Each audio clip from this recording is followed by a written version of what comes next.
hide, we put mistakes aside.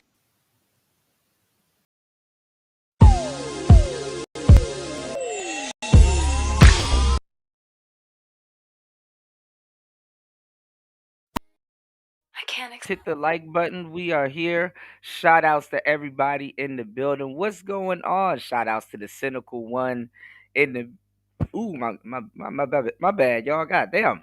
I'm up here burping and shit. My bad. I'm drinking water. Good ass water. Hold on, y'all. Shout outs to the cynical one in the building. Shout outs to the cave reaper in the building. What's going on, player? Shout outs to Aunt T in the building. Big old player in the building. Good to see you. DJ Seth Mix in the building. Good to see you, broski. Shout outs to everybody here, man. Hey, Aunt T, man. Shout outs to you, man. You know, man, we was shit. Y'all need to be catching up on these shows, man. We've been cooking, with the music on the last couple of shows. And I'm telling y'all, man, the players here, they know their music, man. Let's keep it 100. They know their music, you know what I'm saying? It's the overnight scenario. Shout outs to Aunt T, man. On the last movie night that we did, I did watch She Hates Me. That was a crazy little movie right there. You know what I'm saying? So much stuff was going on in that movie. And I sat back and thought about it. I'm like, man, it's a good movie actually. It was a weird movie nonetheless, because there really wasn't no storyline, but then again there was. And then there was so many characters in that movie. It was like, whose storyline are we really following here, even though, following the main guy's storyline, but just a lot of stuff going on in that movie. That movie was really interesting. And I forgot to tell you that we did watch it on movie night, and it was pretty good. It was pretty decent. I enjoyed it. It was a good movie. Definitely a movie that I gotta watch again. Sometimes you gotta watch a movie 3, 4 times. You know what I'm saying? Kind of get the grasp and stuff that you may have missed. You know, but it was a great movie nonetheless. And we got the Bayer Grills thing that we're gonna be doing on later on tonight's show. Y'all stick around. We got Chemical Ali. We got The Apprentice, the Donald Trump story. Shout outs to Link for that. And yeah, hopefully on the next movie night, I think the movie that you guys, let me see. I think I've been butchering the name the whole time. I think it's called Glory. Let me see the name of this movie. Shout outs to Chris G in the building. Good to see you, broski. Hold on. Give me 1 second, y'all. Y'all know I'm internet illiterate. Hold on, y'all. Let me see. Is it Glory? Where the hell is this damn movie? I wrote it down. Oh, Kuda, what's the point of keeping notes if you going get them mixed up? Hold on. I feel you, Chris G. Yeah, we did kind of start late. I'm like, man, look, let me at least try to get this in, before the weekend is out. I wrote it down with Morgan Freeman.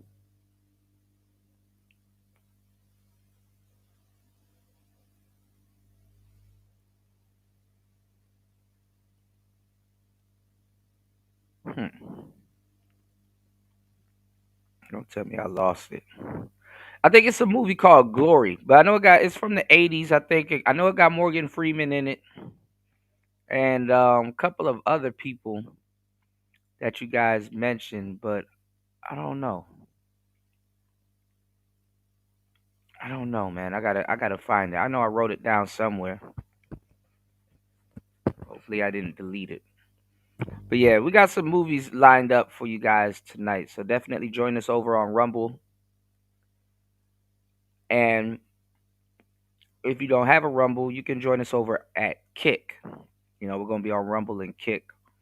You know, um going through movie night, So we're on Rumble now, and we will be on Kick, later on tonight for movie night. Okay, Glory was Denzel. Okay, shout outs to Party in the building. Yes, Sirski. You said Shawshank. Glory was Denzel. Okay, okay. Yeah, so I guess it was Glory. Yeah, it had a lot of notable names in there. You know what I'm saying? What's going on, Evron? Good to see you, man. You said Peace Kuda. I heard there's a tape to review. James Prince, JP versus the Iron Bang. Man, them the last two people that should be speaking to each other. That shit is there for straight up comedy, you know. Yeah, we got a lot of stuff to go over that I haven't even got a chance to go over, man. A lot of topics too we gotta cover, man. You know, I don't know which is the verdict. We kind of talked about it on the last show. Shannon Sharpe paying out Shorty 50 million. That she got paid more than Cassie, y'all. Sense make it make it. Okay. Sense make it make it. It's the world that we live in, man. $50 million for some whack ass sex. You can't even keep the coochie. You dig? Sense make it, y'all. All right. Give me 1 second though. We still setting up the show. Please hit the like button on the way in, y'all. Absolutely hit the Cash App. You know, about to get it in on today's show. I got a lot of stuff to get to, and I got a lot of work to do on today's show, and we got a lot of stuff to cover, man. What else we got on the docket? You say he unked though, right, right, right. Shit, UNC under cash, I don't know how I 50 million, bro. What do you like? What do you do to a bitch to come up off of 50 million? What do you do? We got some topics to cover before we get into movie night. Dr. Cheyenne Branch, she's a lesbitarian. Talked about that on the last show. Doesn't have a man. Ain't that crazy? What's going on, Stoic? Ain't that crazy? Dr. Cheyenne Brandt or Bryant is running around blaming shit on men, and she's not even dating the man. She's not even dating the man. I keep telling y'all, there's always some boogeyman, black man. People have to, you know what I'm saying? Have to make up. Right, Stoic. Like what?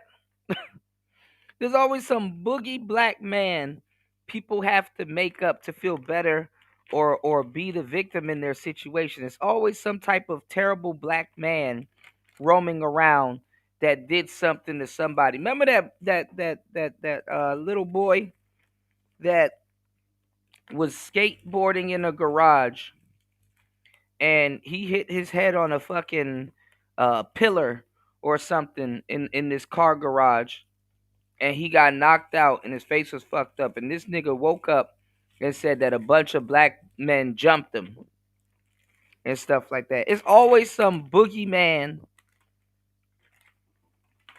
that people gotta some black boogeyman that people gotta blame shit on. You know? Been telling y'all this for the longest time. Alright, y'all please hit the like button. Please support the show. Giving y'all this game for the longest time, y'all. Always some boogie black man that have to. Yeah, man. Man, listen. Even the black man is under attack from gay people. Like, god damn. God damn. You know? And Paul Pierce, he repeating all the stuff that we've been saying.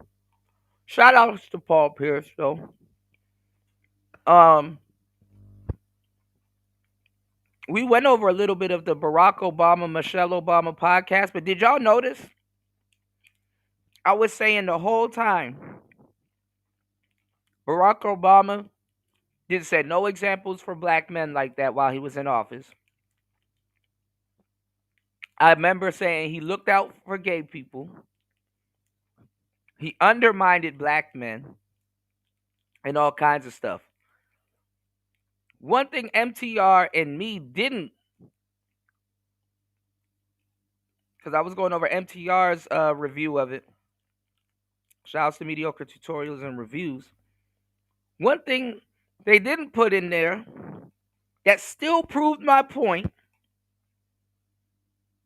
that we didn't go over, because y'all know I would have went the hell off, was that later on in that podcast, he said men, kids, young black men and kids should be introduced and more comfortable around homosexual people. Like, they should go out of their way to be around those type of people to learn some type of guidance and stuff with manhood. And it's like, whoa, what? You know? Remember I told you the lines, look at Chat GPT, look at these robots, look at all the stuff that's coming out, have to be blurred. They got to blur the lines so that certain things that used to be frowned upon, that's taboo. These are the inner workings of it. Have y'all not noticed? And this is a crisscross reference, but I'm not that old. But have y'all noticed the world that we crossed out?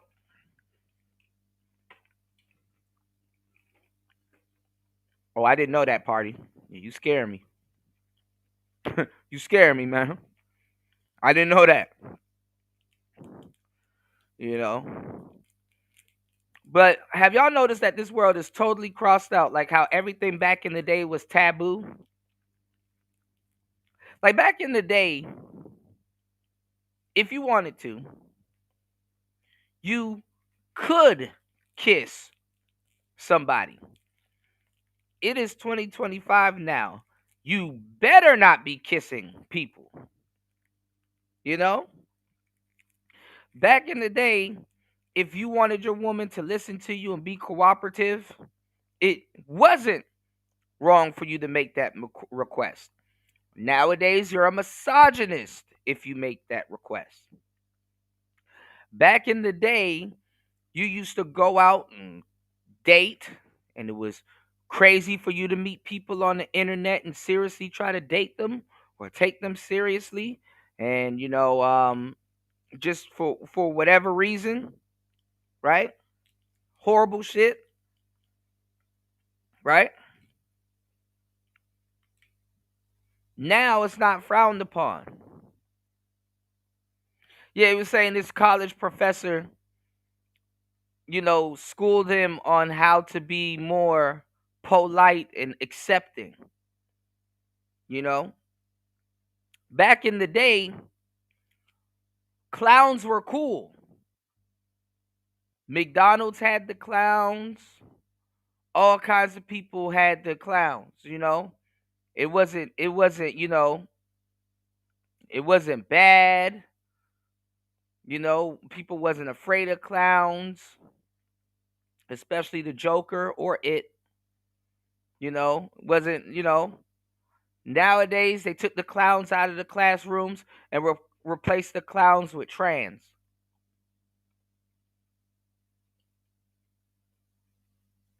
Okay?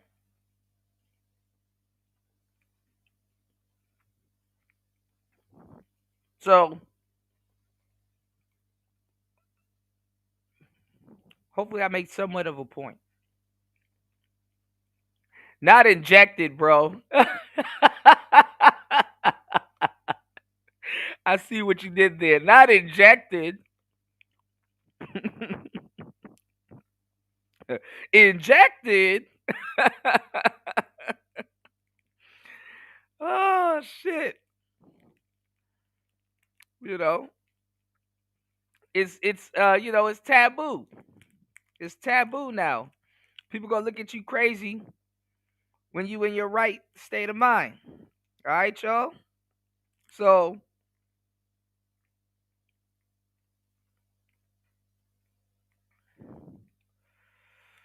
Obama started this shit. But anyway, you know, everything right now, the lines is blurred.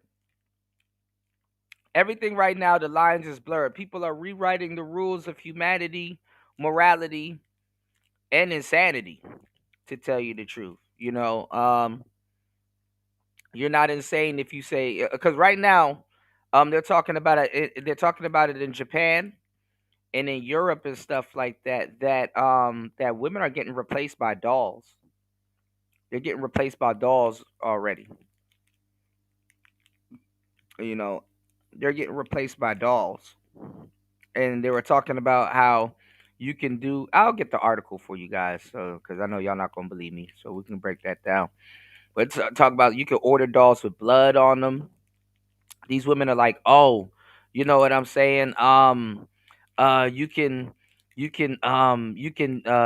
do stuff to these dolls. They're like going off on men, like, oh, you can do stuff to these dolls that you would need a woman's consent to do, and all this other stuff, and they're going off on male behavior and stuff like that. And they're like, these dolls are unethical because, uh they're you're dealing with women and women's body parts and stuff like that. Even they're trying to make the dolls a victim.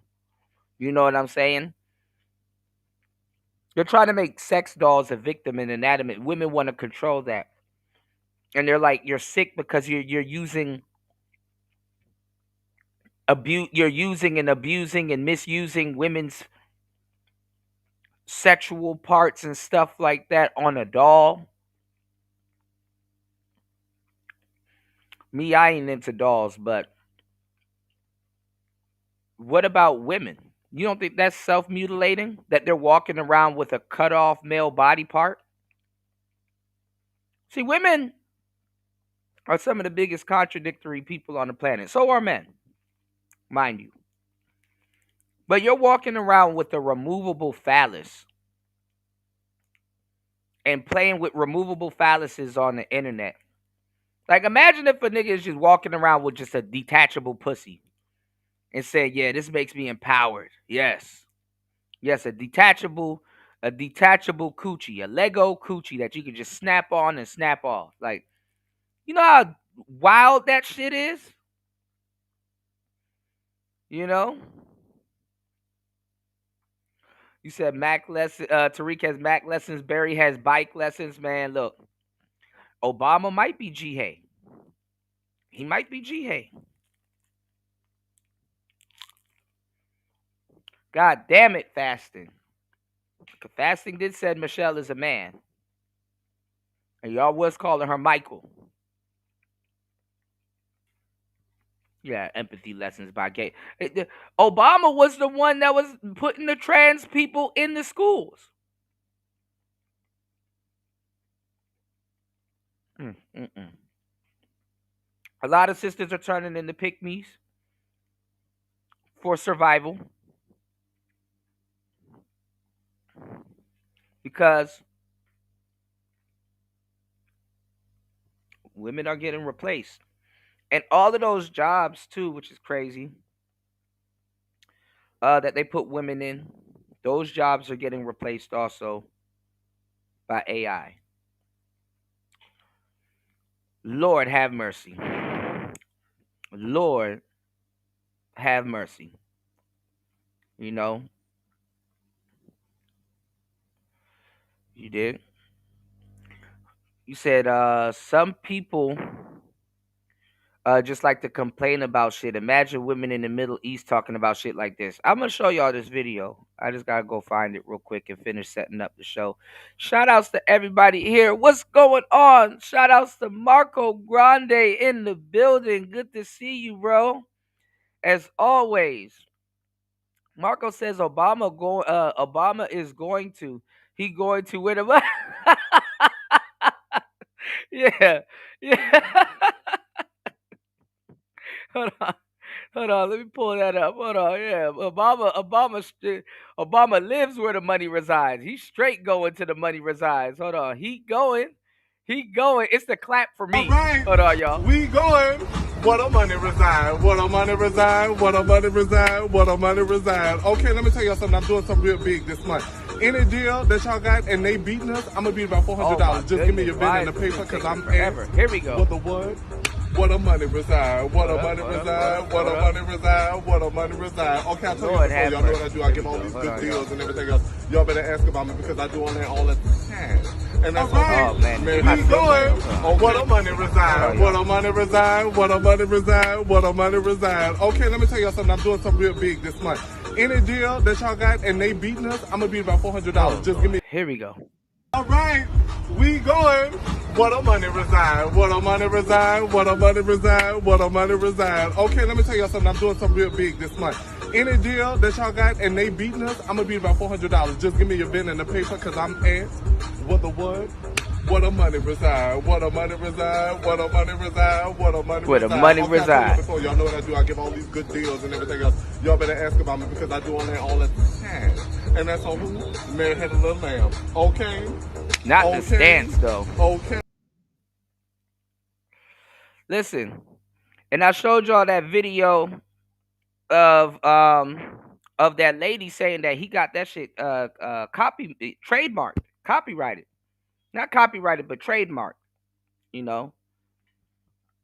So that's interesting. You know, that's very interesting. All right. Give me 1 second, y'all. We're gonna go I'm gonna find that video real quick. Please hit the like button. Support the show. It's Player Talk Radio. We are in the building. Give me 1 second real quick. Grab some water like I am.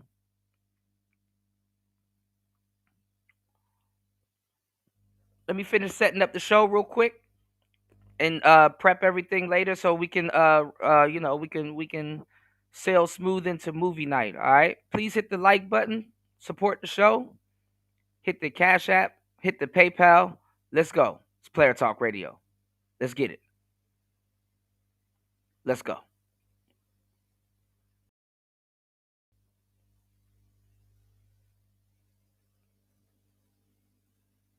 Back, man. Yeah. You know, save us. Save us, y'all. All right.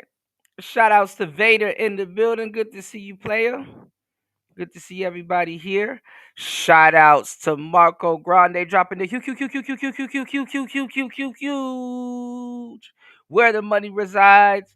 5 on the Cash App. Thank you so much for All starting right, off the show. we going. Let's go. What a money Where the money reside, what a money reside. Where the reside, money what a money reside. Where the reside, money what a money reside. Where the reside. money Okay, let me tell reside. y'all something. I'm doing something real big this month.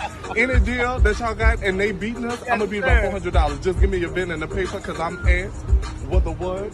What a money reside, what a money reside, what a money reside, what a money reside. Okay, I told y'all before, y'all know what I do. I give all these good deals and everything else. Y'all better ask about me because I do on that all the time. And that's on who? Mary had a little lamb. Mary had a little Okay? lamb, y'all. Okay? Okay? All right. That's on Mary Had a Little Lamb. All right. Thank you, everybody, for hitting the like button and supporting the show. Shout outs to Vader in the building. You dig? Please hit the links. Please support the show. This is the thing. All right. We gonna I'm still trying to find this video. I'm still trying to find this video. But this is something that we didn't get to see last time. And O'Shea talked about it. And hold on, damn, I got it on both. I got it on both pages. Hold on, y'all. Shit. Okay. Well, cool. All right. Hold on, y'all. Now O'Shea talked about it, and I'm gonna show y'all a video from O'Shea and I'm gonna show y'all another video from Brandon Jamal. Shout outs to Brandon Jamal. He's doing a really good job, by the way. He's always done a really good job. I'm glad he didn't get sucked into this manosphere vortex niggas was trying to suck him into. Oh, and we got an update on our little friend that I was telling y'all about, the therapist dude. It started already. Remember I told you? Old boy is gonna be going through hell being in these spaces because that's how Negroes are. So remember I told you that new guy that's coming in here, how they propping him up to be a new Kevin Samuels, or a Manosphere mascot. Shout out to Ty City. Um, well, they're already saying that his degrees are fake. They're calling him out faster than they ever thought about calling out Dr. Cheyenne Bryant. You know, you understand what I'm saying? They're already saying that his degrees are fake. They're already questioning his credentials. They already trying to get him fired or whatever the hell's going on. They're going after him crazy. He said he anticipates all of this, but this is the guy that the manosphere is trying to prop up as the next Kevin Samuels. Now, I don't really listen to old bro. Shout outs to him, but I don't really listen to him because it's like, respectfully, we've been giving y'all the game for the longest time. Especially, I know I have. I can speak for myself too. Just why the hell would I listen to a therapist try to intellectualize stuff that I've said before? And it's not because I've said it and all this other stuff. It's like somebody going to college, respectfully, doing what you've been doing in the workforce the whole time. You know what I'm saying? For example, somebody had to go out and work and be in the field to bring the information to people in college to tell them, hey, this is what's in the field. Let us teach you this so you can prepare for this. Does that make sense? Field experience. And with so many different things in the world, you're starting to see that, yeah, you can go to college. Yeah, you can go get certs. Yeah, you can go do this. Yeah, you can go do that. And at half the time, you're not even using half that shit in the field. It's like you took on a whole different career when you actually get in the field. You understand what I'm saying? So respectfully, people like, hey, have you heard of this? Hey, have you seen this video? And it's like, nah, not really. I'm a content creator. Yeah, I watch videos, obviously. But no, it's like, you know, I was seeing Mr. Let Ho talk about somehow he has like a card game and stuff like that. And it's like, okay, I wonder how much other people's intellectual properties is in that damn card game, you know, relationship card game and stuff like that. All of this shit. It's like I don't I'm not trying to I really like I'm cool. You know? I don't mind. I mean, they're gonna steal anyway. Like I said, I don't mind the new people coming in, stealing our shit. My thing is just move the needle forward. Innovate. Come up with something different. Move the talking points.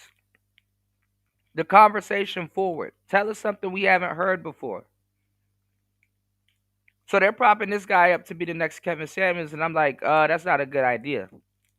He don't even know the landscape of where he just entered. And I'm telling you, and you've heard me say this. Remember I told y'all, give it some time. He gonna be somewhere yelling on these panels also, just like everybody else. Because that's the level that they're trying to drag him. What's the point of being a black man coming in here with credentials to participate on panels and get dragged down to the same level of pig shit and filth like a lot of people here are. Hmm?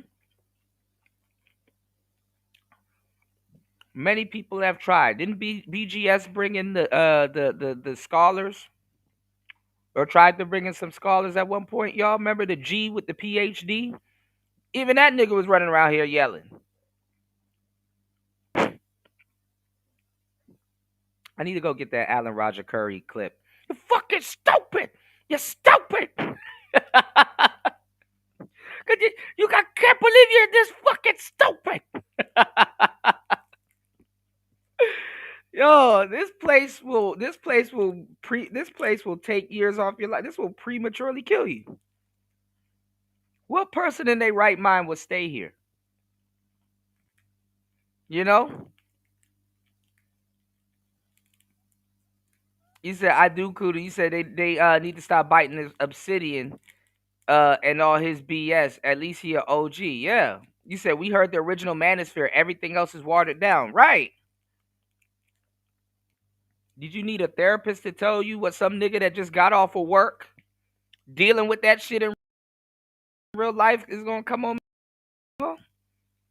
You know? For a long time, because I'm like, dang, these niggas are tradesmen, electricians, plumbers. These dudes got a little bit of game on them.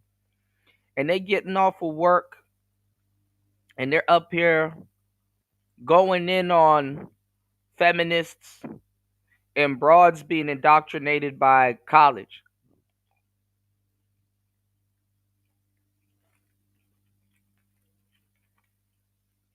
That's what we used to argue with. That's why I don't listen to these hoes now. Women used to be like, oh, we need you black men to do this. You black men to do that. And we're smart and we're more educated than you, radder than you, badder than you, right? But they went to the white but they quote unquote went to the. Here we go. Something going on with my connection. Hold on, y'all. They're telling you to do all of this shit, but they're trying to out intellectualize you with the white man's college rubric. You know what I'm saying? They're like, oh, we're in college. We're more smarter than you. Here's a bunch of feminist word salad. It's like, come on now. These people ain't going to treat you with no damn respect. They don't give a fuck about no rank. They will listen to a white therapist before they listen to a black one. You know, don't believe me? Go watch the fucking the doll test and get up out of my face. Listening to this bullshit. Radder than you, badder than you. You did? Go watch the doll test and go argue with AI. You said Pano ARC was a super G. Rest in peace to the original. Absolutely.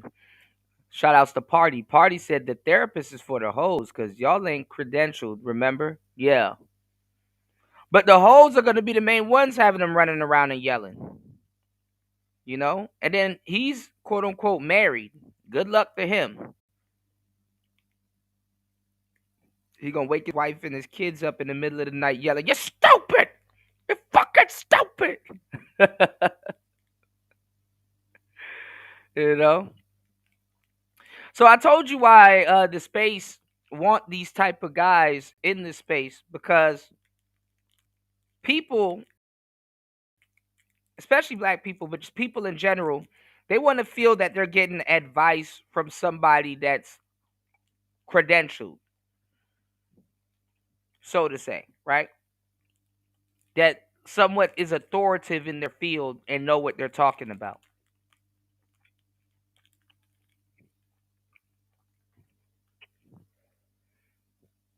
They want to get advice from somebody that they feel is credentialed, someone in their field that knows what they're talking about. Problem is, niggas forgot they don't know how to listen.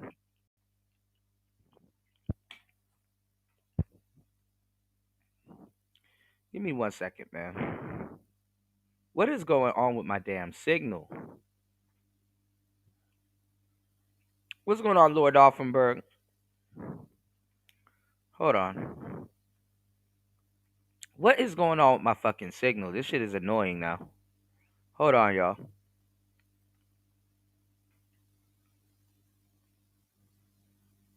Shout out to Lord Offenberg in the building. You said that's why they're getting in front of him now. They invoke the ghost. Yeah. No, but people want to feel like they're getting information from a trusted source. You know, Bruce Rivers, the criminal lawyer, Myron, all them people, they're here for that. Lead attorney. They want to feel like, hey, you know, we're getting advice from a trusted source. But niggas forgot. They wasn't trying to make any moves anyway. They were just gonna doom scroll on YouTube and watch video after video after video after video, and then complain that some other nigga around here didn't give them the information to make a move. You know, you only really supposed to be in the manosphere for like 6 months to like a year, maybe like a year and a half. This isn't like a lifetime, you know, there's but so much answers y'all can get to the same questions. You know? Same thing I told y'all with hypergamy. There's really only one direction to go. See, when you getting fucked over or you're trying to find yourself and maybe you got a little bit of a learning curve or you learn a little bit different or something like that, yeah, then yeah, you know, cool. Spend a little bit more time here or figure out different ways to skin a cat. But there's a million ways to skin a cat. Choose one. You dig? Niggas think they're gonna make the move after they found the millionth and one, the millionth and first way. Oh, after he gets to 1,000,001, then I'm gonna make a move. No,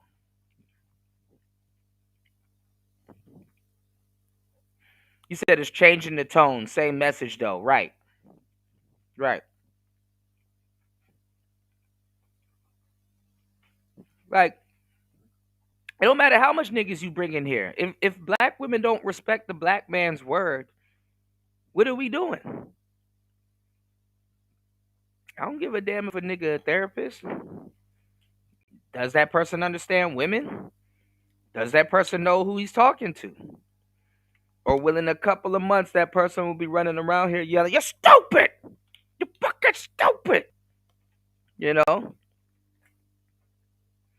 Crazy as Allen may have sounded, he's right.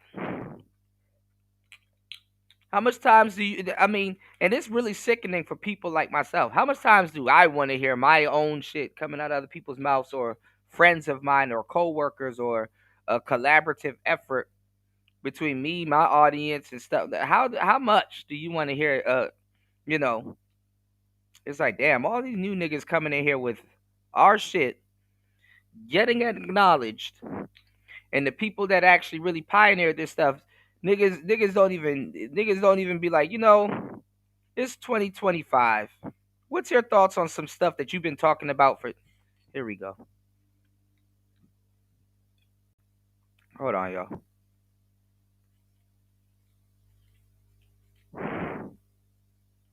Hopefully this shit works. It's like it's 2025. You don't even get asked on some stuff like what are your thoughts on it now? Where is it now? You know? How do you feel about some stuff that you've been talking about for years now? What's your diagnosis on it? Shit, if that nigga could come in here and abandon all the college education and certs and therapy and stuff that he got, well, what the fuck does that make us? You know, what education did you think that I got on this shit? Other than this game. How did I come to that conclusion? But y'all got to hear the same thing from a therapist. How did I come to that conclusion? Man, it wasn't even this good in 2018, Vader, because 2018, remember, they were arguing with Cynthia G. 2018 was turned up. You know? And women was like, oh, why can't we be in this space? Okay, to do what exactly? What will women accomplish by being in the manosphere for the most part? Niggas don't ask themselves the real questions. What would be accomplished? They were trying to stop this shit and then turned around and start regurgitating this shit. Women are eating off the manosphere. They're eating off the manosphere.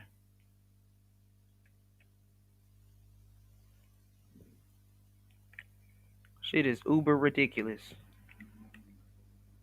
Uber ridiculous. Now you got the black president saying this shit. Give me 1 second. I have zero problems with gay people, for the record.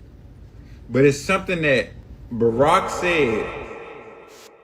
From the outset of Barack and Michelle Obama's marriage, I gotta be honest, a lot of black men would not be inspired to emulate what he's achieved. Don't get me wrong, being the president and a Harvard graduate is definitely a plus. But being with an overbearing wife that obviously disrespects you in front of the whole world is not something that many black men aspire to do or want to be. Most black men are going away from that agenda if they can, and people are pushing back on such a narrative. But that's not going to stop Barack Obama from pushing his. You see, just because Barack Obama is no longer president, it doesn't mean that Barack or Michelle Obama don't have an agenda. They do, and it's still very clear that until they pass away, Barack Obama and Michelle are going to push liberal policies however they can, and they're going to do it in the black community, especially with targeting black men. Rewind! Recently, Barack Obama was on Michelle Obama's podcast after a few weeks of just utterly being disrespected by her on that podcast. I'm so glad I didn't have a boy. Yeah. Because he would have been a Barack Obama. What? But I guess bygones can be bygones, right? But Barack Obama is going viral for saying this. And that's one of the things that I think a lot of times boys need is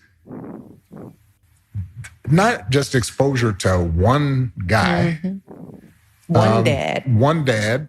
No matter how good the dad is. He can't be like, everything. He can't be everything. And then that boy may need somebody to give the boy some perspective on the dad. Yeah, right? Yeah. Now, the first thing that he's talking about is, young men or boys need a variety of different male figures in their life because you can't get everything from your father. And this is true. My grandfather stepped in when my dad was on drugs, and I had men in my church that helped me and positive. Like, what the fuck is this man talking about? Shout outs to and one play 5 in the building. Good to see you, bro. Welcome back, man. Like, what it, and the funny part is that you know exactly what Obama was talking about.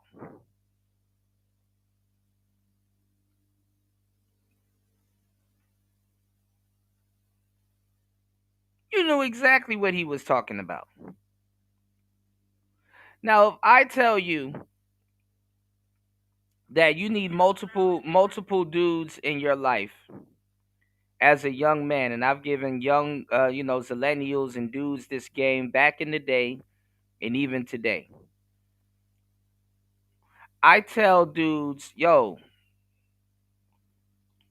Go do some martial arts to a certain degree, even though you might get your ass whipped. Go look up to your grandmaster that's teaching you a martial art. There's a lot of things that you can learn from that, like discipline, like being calm, order, and different things. Go take up track and field, or join a football team and stuff like that. Listen to your coaches and stuff like that. A lot of coaches are men, and it's a group of men that are working together to kind of bring you up and raise you up. You won't really see it in the but that's what you can do. Put if your mother is HOE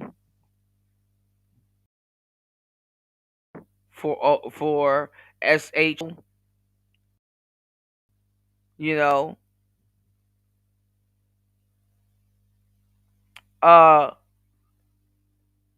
don't look up to those guys that she got running in and out of the crib. She doing Backpage or OnlyFans or whatever she doing in the other room that you can hear.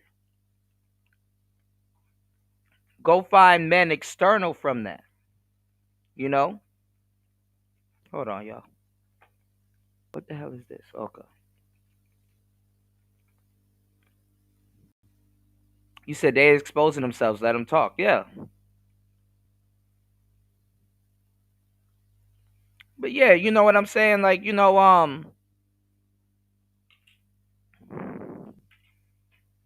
Obama been, you gotta put that male figure in your life. If your dad ain't around, you got some guys that's in your community. And little do you know, as a young man, get around them dudes, soak up some game from them. You can't really soak up no game from no flamboyant gay dude. And I'm telling you, that ain't game what you soaking up. That's not game what you soaking up. So those are the role models all around me that helped me become the person I am today. And see, that's what he starts with. We all can agree to that. Like, none of us can listen to what he's talking about and disagree. Like, what he's saying is so true. It takes a village to raise a kid. Find and pick who's gonna be in your village. And that's the intelligent part about it. You already buy in to that notion. Nobody in the world can disagree with that. But wait, there's more. One of the most valuable things I learned as a guy was I had a gay professor in college at a time when openly gay folks still weren't out of line, who became one of my favorite professors and was a great guy and would call me out when I started saying stuff that was ignorant. Like, you need that to show empathy and kindness. And by the way, you need that person in your friend group so that if you then have a boy who's gay or non-binary or what have you, they have somebody that they can go, okay, I'm not alone in this. Yeah. Right? So the former president is very creative. He talks about his non-binary. Go ahead and put niggas like that in your circle and see if at one point one of them don't start hitting on you and you're going to have to start beating the hell out of them. Now you in jail.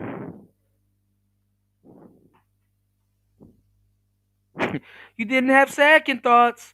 Now you in jail for life. Now you in jail for life.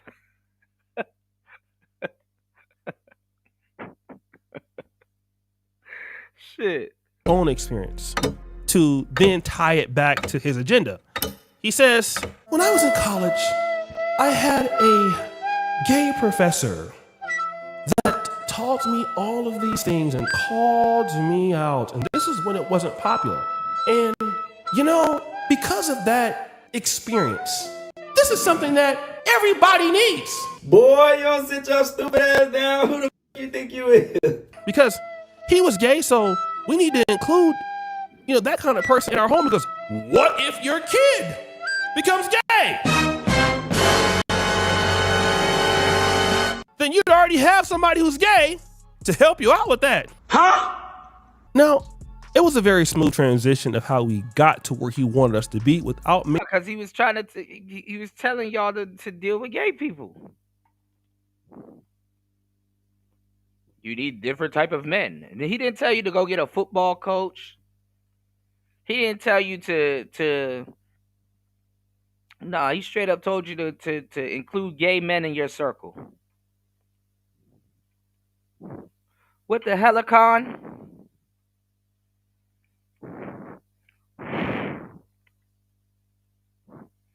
He said my father was everything: a war vet, gangster, preacher, husband, father. Right, right. And that's another thing too.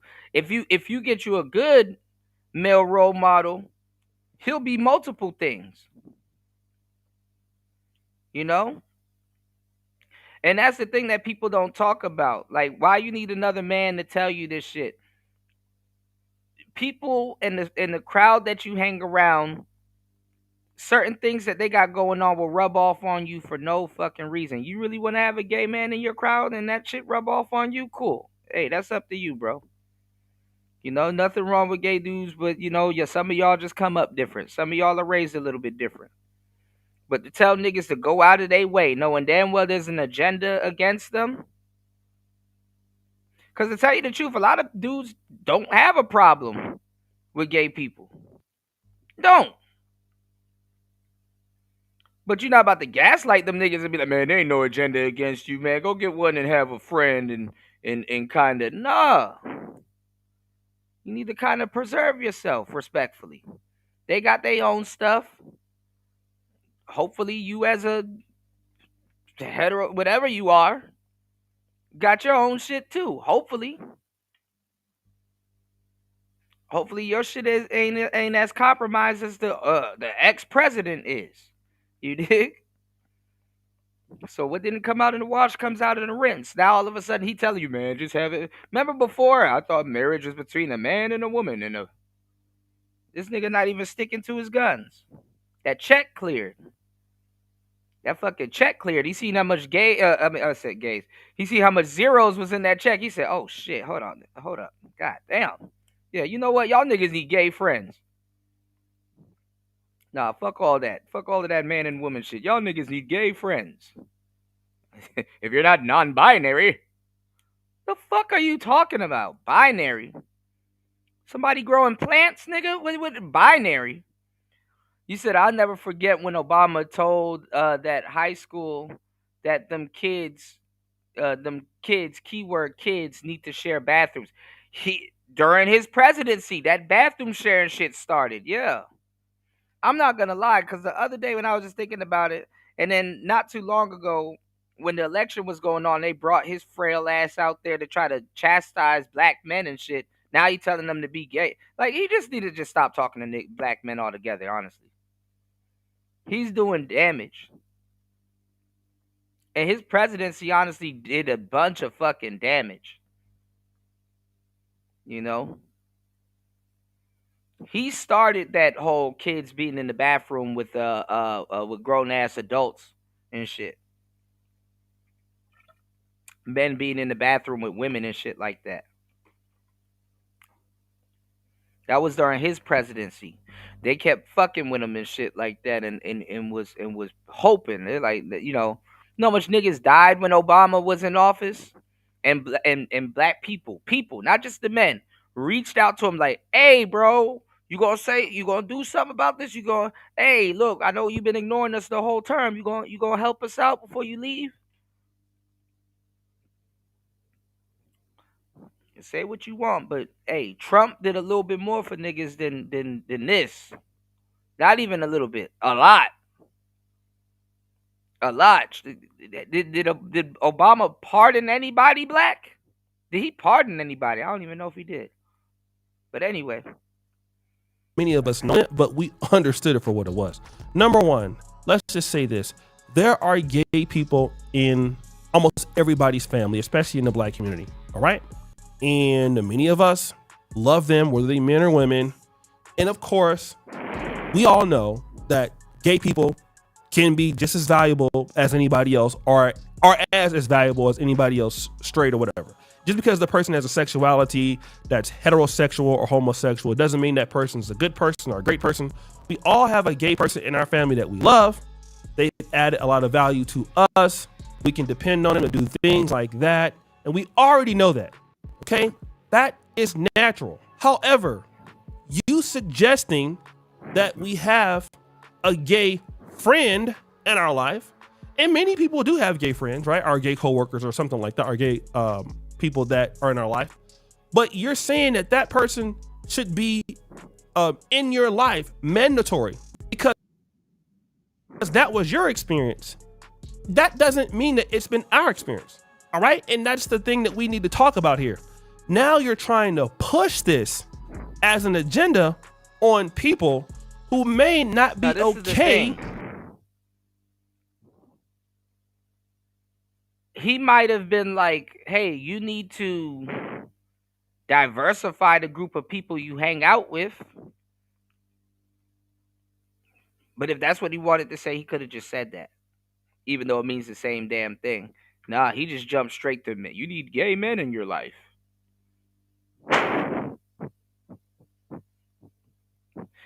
I wonder how that's working out for him. You need gay men in your life, yes.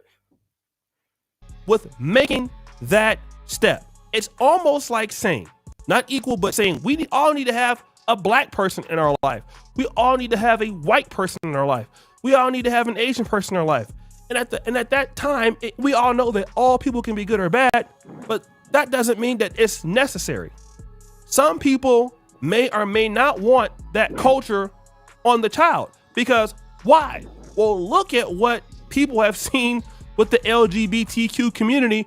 Now this is ridiculous. This nigga's zesty as hell on the camera. Hold on, let me go to a different. Seeing themselves on people, right? That's just what shade tripping. What people are going to look at. Oh my God! Look at what's going on with the trans community, the LGBTQ community, and what's been going on in the schools. And so people see that now. All right, look. I had to pause it on the right video. No homo. All right, look. Look at the world they want people to come up in. And you got people like myself talking and telling y'all and putting up a fight for the nuclear family and functional relationships. Yeah, Mr. Player is talking and telling y'all and putting up a fight for masculinity and, and femininity and nuclear family functional relationships, right? Yo, hear me near and hear me clear. The world that they want people to grow up in is a blurred lines world.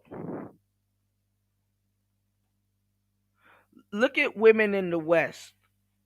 They have a hard fucking time being feminine. It's difficult for them. It's like, just the conversations we're having. It's like, why is it so difficult for you to be a woman? It's difficult for them. And I'm not going to lie. So, man, you shouldn't be obligated to sit around and listen to that shit. It's difficult for them. They're not going to tell you. They're not going to sit around and listen to you and humor you and try to help you because it's difficult for you to be a man. Like, women are openly on the internet talking about how their femininity is compromised. By who? Who told you had to be a man? Who raised you? Who put you in position to be a man? Didn't nobody tell you got to be no damn man? Independent and all that other stuff? No, you were groomed into that. By who? Who told you this stuff? So you got a bunch of women that can't be feminine to save their damn lives, and that's their nature. They got to treat it like a light switch so their femininity is compromised. You have young men trying to learn masculinity. The woman that's cosplaying and pretending to be a man can't teach them that. So a lot of these little boys that go looking for masculinity, they double up on it because they're raised around women whose femininity is compromised. and he can't put it into words yet, but he sees it and feels it. And now he gotta go out of his way to be around men that has their masculinity compromised.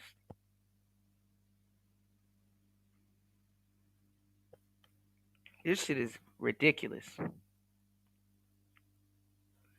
And see, they have to push and really make a spectacle of the G-Hay archetype because gay people spend money. Gay people spend money like shit. Gay people spend fuck you money. Gay people spend moolah. They are rolling in dough for sure. Okay?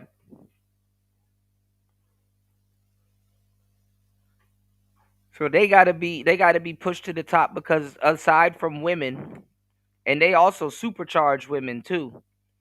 But aside from women, there needs to be more classes of men participating and spending money. That's what this shit is for. Gotta follow the buck. They don't care if you're gay. Spend money. Buy more shit. Bother more doctors. Get some estrogen. Spend money.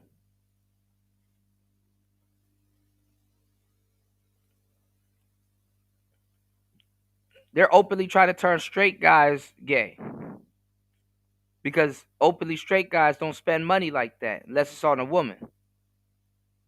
And that's slowing down because women are fucking that up. So they got to create another class of people to get you to spend money.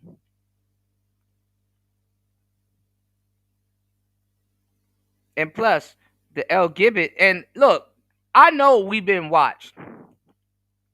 You know how I called, them a couple of stuff? Like L Gibbet. My famous one that I came up with that's a player talk word was Elbiquita. You know? Remember I said the Elbiquita? Remember back in it? That's old school player talk slang. Elbiquita. I heard Brandon Jamal use that same word. I'm like, all right now. Brandon Jamal, I shout you out. You can do the same now. Never heard nobody say Elbiquita but myself. And it was an ongoing inside joke on third shift. But now I'm hearing a lot of people say it now. I'm like, all right, man. It's starting to get out of hand now. At least give a nigga a shout out. So we can get past all this shadow banning. But anyway. Women don't even understand they're being undermined. And they're gonna run back the men. Men gonna have to try to figure this shit out also. And it's like, nah, shorty, you opened up Pandora's box. You wanted to replace niggas with your gay friends. You said niggas was insensitive. Now, they're whipping your ass. And the same men that you claim you didn't need, now you really gonna need protection. You can't protect them as no damn man. You can't protect them as no damn man. I tried to warn the sisters so much.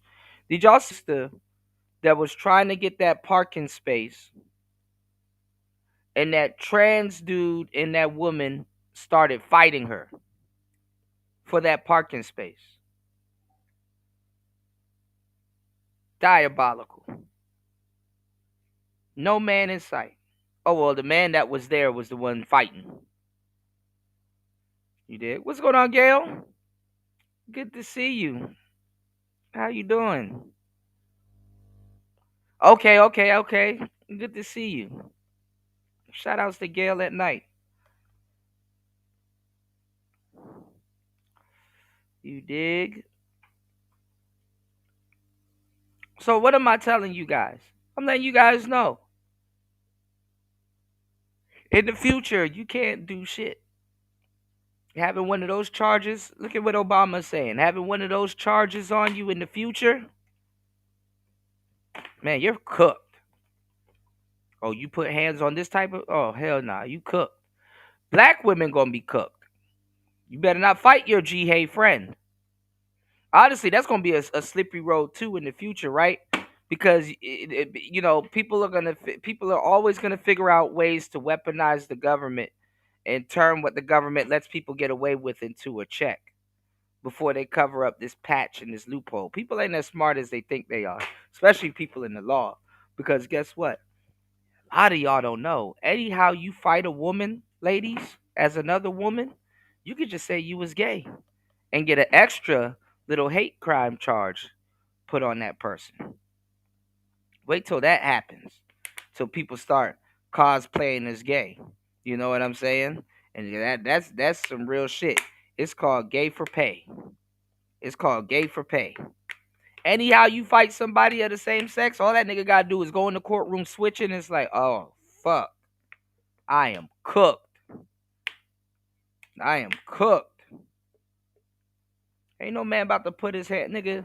A man putting his hand on one of them is he would wish he whooped a woman. You know, a nigga would be Diddy 10 times over before putting his hands on one of them. So Obama probably telling y'all how to save yourselves from a hate crime in the future, but hey, let's get it. And what do people say many times? No, I don't want somebody forcing that agenda, like, because it's being popularized now, right? It was different when Obama went to school. When Obama went to school, he self-admitted it was not. So it was, a time where you didn't do certain things, but now that's different in today's culture and time, right? So the times are different and things are relative to the times. That's the first thing. But the secondary thing is this. What could the effects be if we did have a gay person that was around black men, whether the child was straight or not? Well, listen to this. You ask, what's the difference between dating some black men and the white man? Well, the white man is going to call you and invite you out. The black man is going to text you, good morning, beautiful. Hello, gorgeous. What you doing? The white man is going to take you to a very nice dinner and pay for it. The black man is going to ask you, what you cooking? Can I come over? The white man is going to take you to get your tire fixed and pay for it. The black man is going to tell you, you need to get your tire fixed. The white man is going to buy you a very special gift for your birthday. The black man is going to disappear and call you after your birthday. The white man is going to be very impressed by your education and your personal accomplishments. The black man is going to be intimidated. In the case of this, you have a black woman who is saying that you need to go get a white man because a white man is more of a provider, all right? And now you should leave black men alone because this black man can't provide. They want money out of you and they don't know how to provide for women. So if you have more gay men in and around black men or boys, could we think that that's going to make that young black man become more of a provider for women, taking care of women in a heterosexual space or standpoint? I'd probably guess it won't be the case. And so what will you hear? You might hear some more negative complaints from black women. I'm not saying that you would, but you could, right? And the bridge that you got to cross is hanging around gay black men. Is that a solution for creating more provider men that take care of black women? In that case, I just don't think that's what that it leads to. I think, man, Obama is trying to up the dating pool for them niggas. Hell no. You say you see what Joe Budden happened to be with the Transformers more than meet the eyes. You on that podcast? What's going on, Buster? You said that hate crime ish is out of hand. Here we go. CSI bitches. Yeah, you're a victim. Shit is goofy as fuck. And it gotta be a black president pushing this shit. Out of all the niggas on the planet to push this agenda. And who the fuck is Obama talking to? Is he talking to black men? I think from Obama's perspective is that it helps you with situations that might create things for the world But at the same time, what negative effect could that have for certain black boys or black men? It probably doesn't add to the providership value that black women say that they want. And that is probably what we're going to come across. In negativity, you're going to get black women, some of them, that are going to call black men out there like that. Well, the reason why you act like this is because your uncle is this, or you have that dude in your life. That's why you're acting like this. Now, on the flip side, I'm going to tell you, some sisters not going to say that, but you're going to have sisters in the black community that will say that. And they're going to come after black men for having these guys in their life. And it's good when it's a liberal policy and, oh, let's support gay this or gay that or trans this or trans that. And then you secretly find that this person that you're dating, when they can throw shots at you, they're going to bring that up. Oh, why you ain't providing for me? It's because of your uncle. It's because of your whatever else. And see, that's a conversation that Barack Obama don't want. When you hear about black women already, they're complaining about black men because they're not masculine enough. That's the conversation. You guys are not masculine. You're not providing. You're not serious. You're not this. That's why we got to go to the white men. That's the conversation amongst black women today. You have a lack of masculinity.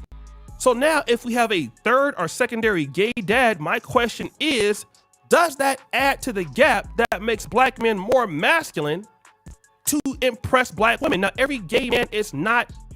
Now, I want y'all to be, because y'all not gonna listen to me when I keep telling y'all stop engaging in these goofy ass kumbaya questions and kumbaya. You gotta listen to black women tell you these damn kumbaya stories and stuff like that, and tell you about. Let me ask y'all a question, and y'all need to be asking these goofy ass sisters a questions that be saying that stupid shit. What form of masculinity is the white man showing and exhibiting that the black man is not? And at the same time, that's a direct hypocritical statement coming from a black woman, because that means that she wants white patriarchy. Uh-oh. Uh-oh.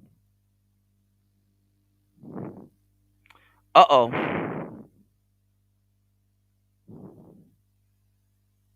Oh yeah, I'm gonna just go get me a white man. I'd rather the white patriarchy than the black one. There was no black patriarchy.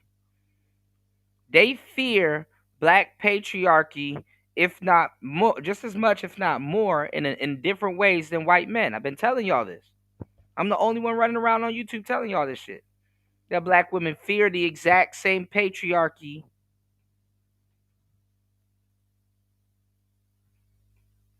that they think that's going to come from the black man as much as white men.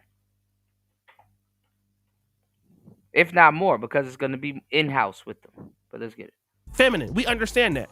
Every gay men are versatile in who they are. I'm pretty sure we can't just put them all in the box. But then we're asking, is that a representation of a man that helps provide and create for black women in black America?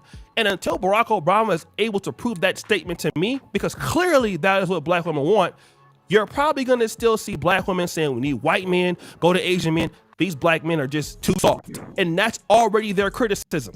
And Michelle Obama, if you get a rich... Well, I mean, don't you promote being a passport bro, O'Shea? O'Shea promotes being a passport bro. So if you can go date outside your race and go to these other countries, because you're a passport bro, remember?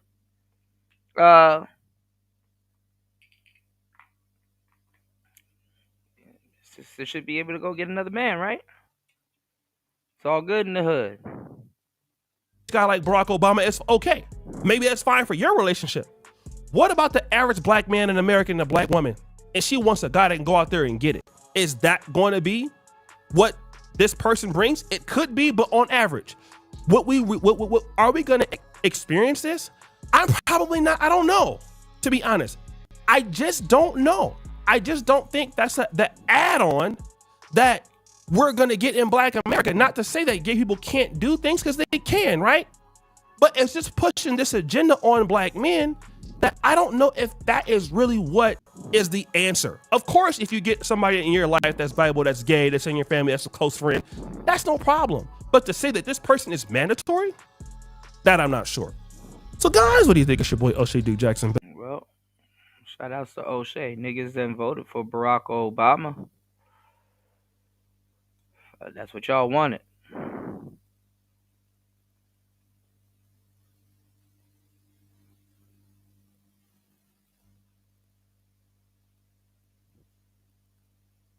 That's what niggas wanted.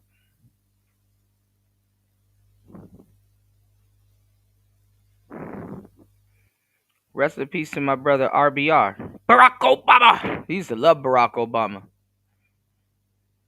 That nigga wanted Barack to have a third term. Rest in peace, RBR, man. Niggas done forgot about him already, man. Shouts to Brandon Jamal. Nice setup. Let's get it. I'm very grateful for my following, but do you know the most difficult part by far about having a male fan base? My man, been following your content for a few now. Love it, but the new video desk and back wall seems like a mess. IDK. I know it goes with the theme of chaos of modern single moms, but a clean desk setup with some diapers framed in the back wall and just a few on the desk, keeping the Gogeta and cell figures and the car like in a collector box or some shit like that would look hella minimalist and professional. Just my humble opinion. Keep it up. Boy, fuck you, first of all. Second of all, nobody asked you. This is the problem with having a male fan base. Y'all, you know how many inboxes I get with random motherfuckers who don't have a creative bone in their body telling me what I should be doing, giving me advice that nobody asked for. Ladies, this is how you know a toxic man, a bitch ass nigga. And that's a lot of bitch ass niggas who watch my content, and I know that because it's simple math. As a real one, I know for a fact bitch ass niggas outnumber real niggas every day. So that being said, I know it's a bunch of bitch ass men that watch my content. This is how you can tell if a man is a bitch. If he goes around giving advice to people that nobody asked for. Damn. You're not anybody's boss, you're not anybody's manager. More importantly, I didn't ask you shit, Joel. Maybe, just maybe, my desk is my desk because I like my desk the way I want my desk to look. When you build a YouTube page of over 100,000 followers and people want to listen to your opinions about shit, you make your desk the way you want to make your desk. How about that? Well, damn. That's that pinche way. Speaking of giving advice that nobody asked for, this nigga Barack Obama is back at it again, being the CIA agent that he is. The Obamas, they felt like they didn't do enough damage while they were in the White House, so they felt like it was their civic duty after they left the White House. Since they're now unhinged and they can say whatever they want to, they feel like they want to further damage the American public. Michelle is the only former first lady and the only former black first lady who will not shut up about negative things about her husband. I remember one interview she had that really pissed me off. She was talking about how there was a period of like 10 years where she couldn't stand her husband. You don't hear no former first lady talking about the former president like that. It's gotta be once we get a nigga as the ex-president, you got to treat him like a nigga. You can't treat him like an ex-president. Bitch, have some damn decorum. Have some grace when you speak about your husband. Talk about this nigga like he was a former president of the United States of America. Not like he's a nigga. I don't hear shit about you from Barack. Barack be keeping it classy. I don't hear about them years where you couldn't satisfy that nigga sexually, and I know it was a few of them like that, because you ain't even cute. You cute as far as former first ladies go, but as far as women go, hell, even women your age, you not that cute, girl. Running around here talking all this shit. I don't know who the hell Michelle Obama thinks she is. This is the result of a bunch of yes girl ass bitches. You think because a woman is somebody, she's attractive. Michelle, you ain't cute, but you talking like a bitch with cute. You ain't even got no ass. The fuck is we talking about here? And more importantly, you look like your damn brother. But since the former president is a black man, you got to feed into. I ain't gonna lie, you gotta be careful, man. Don't trust too much sisters without an ass. That's some real shit. Not like Brandon Jamal, but bro is a Gemini down to the core. This nigga is stably unstable. You know? Stably unstable. Might be a little bit different in person, but it comes across as good content, when it's you know what I'm saying, put in front of a bunch of people. You know what I'm saying? When it's put in front of a bunch of people. All right. It's Player Talk Radio. Please hit the like button, support the show, hit the Cash App, hit the PayPal. Let's get it. Got some more stuff lined up for you guys. Let's go. The agenda of what we got to You said she doesn't like her brother. damage the image and the mentality of straight. Said facts. Laura Bush ain't said ish, and her husband was yeah. Yeah, they're not openly gonna talk like that about the former president. And then you know what's crazy? Women in Michelle Obama's position felt like they could have been the president. And it's like, well, why didn't you run against Kamala? It'll be, I mean, look, I'm not going to say all the male presidents take accountability, but man, let me tell y'all something, man. America is going to be at a different speed with a female president when shit go wrong, trying to get them to take accountability. You know, I'm gonna even tell y'all the truth. Being a president is not even a woman's job. You know, even in a woman's eyes. You know how you got guys that like they do construction or they hammer roof fixtures in hot summer days and shit, and they work at a blast furnace or some wild shit. That's kind of like the presidency job, you know. Nobody wants sprinkles and bejeweled particles on Air Force Ones so Air Force One can look cute. Nobody wants any of that shit. That shit will fly off the front of that plane into the turbine and kill everybody. Nobody's worried about the president motorcade looking cute. No, we don't need Megan Thee Stallion in office. We don't need presidents that's gonna yell period. We don't need that. You are going to get us killed.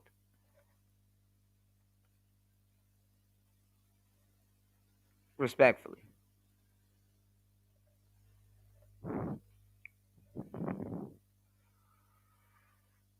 So imagine getting one of them. Like, it's not even a job that I, you would think that they would go for, because it directly involves you to take accountability.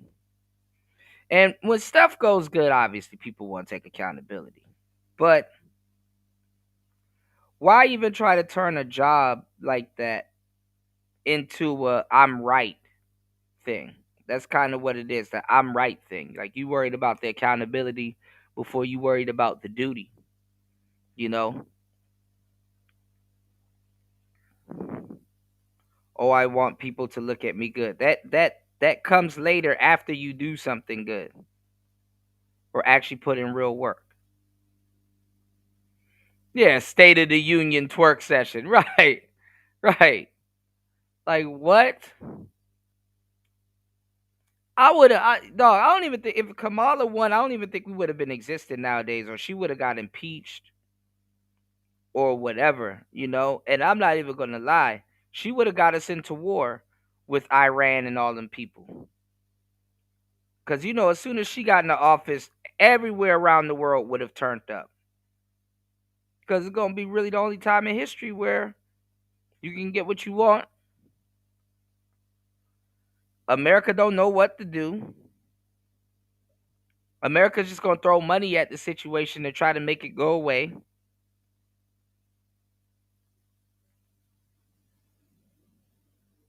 Man, listen. It would have been a free-for-all. America would have gotten taken over. People would have had to step in or step off. Men.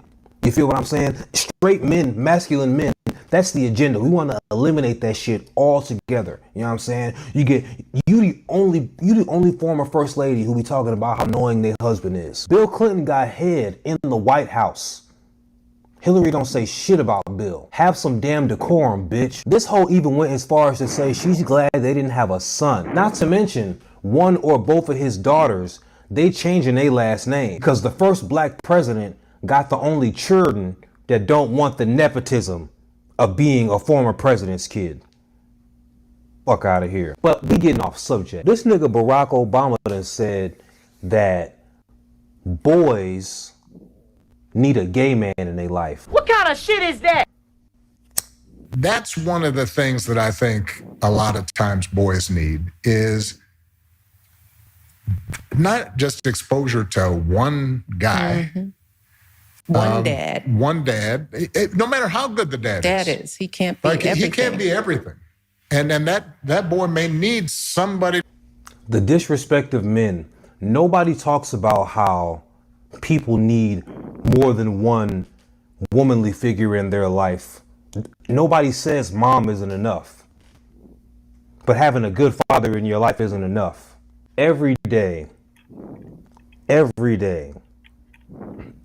I get a little bit closer to becoming a card-carrying Republican. Every day. I grew up a Democrat my whole life because I'm black. That's what you're supposed to do, right? But you know, Kendrick Lamar once said, ain't nothing new but a new slew of Democrips and Republicans. Red state versus the blue state. Which one you governing? Bars. I've learned over the years, growing up, you can't be loyal to a political party. You have to listen to what comes out of people's mouth. And these days, in 2025, liberals are evil. And the agenda is to get rid of masculine men altogether. And you do that by A, trying your best to make as many men ubiquitous as possible. B, see what I'm saying?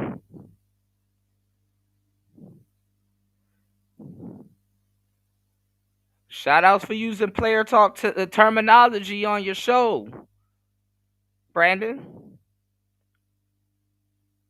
Ubiquitous. Let's get it. demonizing masculinity. And C, devaluing men. And what else are you doing besides devaluing a man by telling boys and children that their father isn't enough of a man presence for them? They must seek out other men. To give the boys some perspective on the dad. Yeah, right? yeah. One of the most valuable things I learned as a guy. And shout outs to everybody else sneak soaking. Please support the show.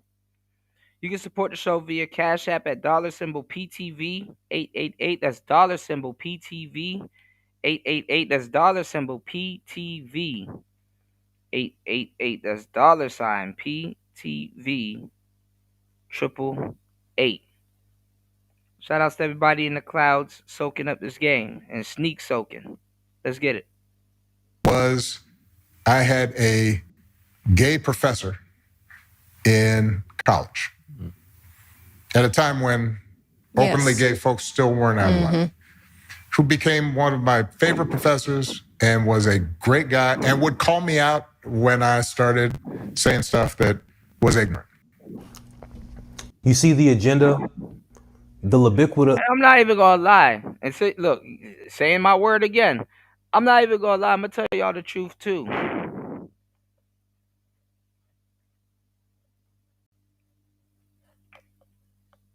The would-be gay people of Obama's age, from the era that he's from, they carried themselves a little bit different. Though they may have been gay as hell. Don't get me wrong. They had a little bit more decorum. They weren't out here sashaying and flamboyant as fuck in the streets. They owned up to, but so many ways they owned up to their G-hayness.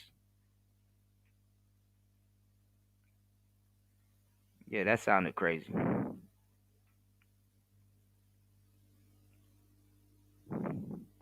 But they didn't carry it the way they do nowadays.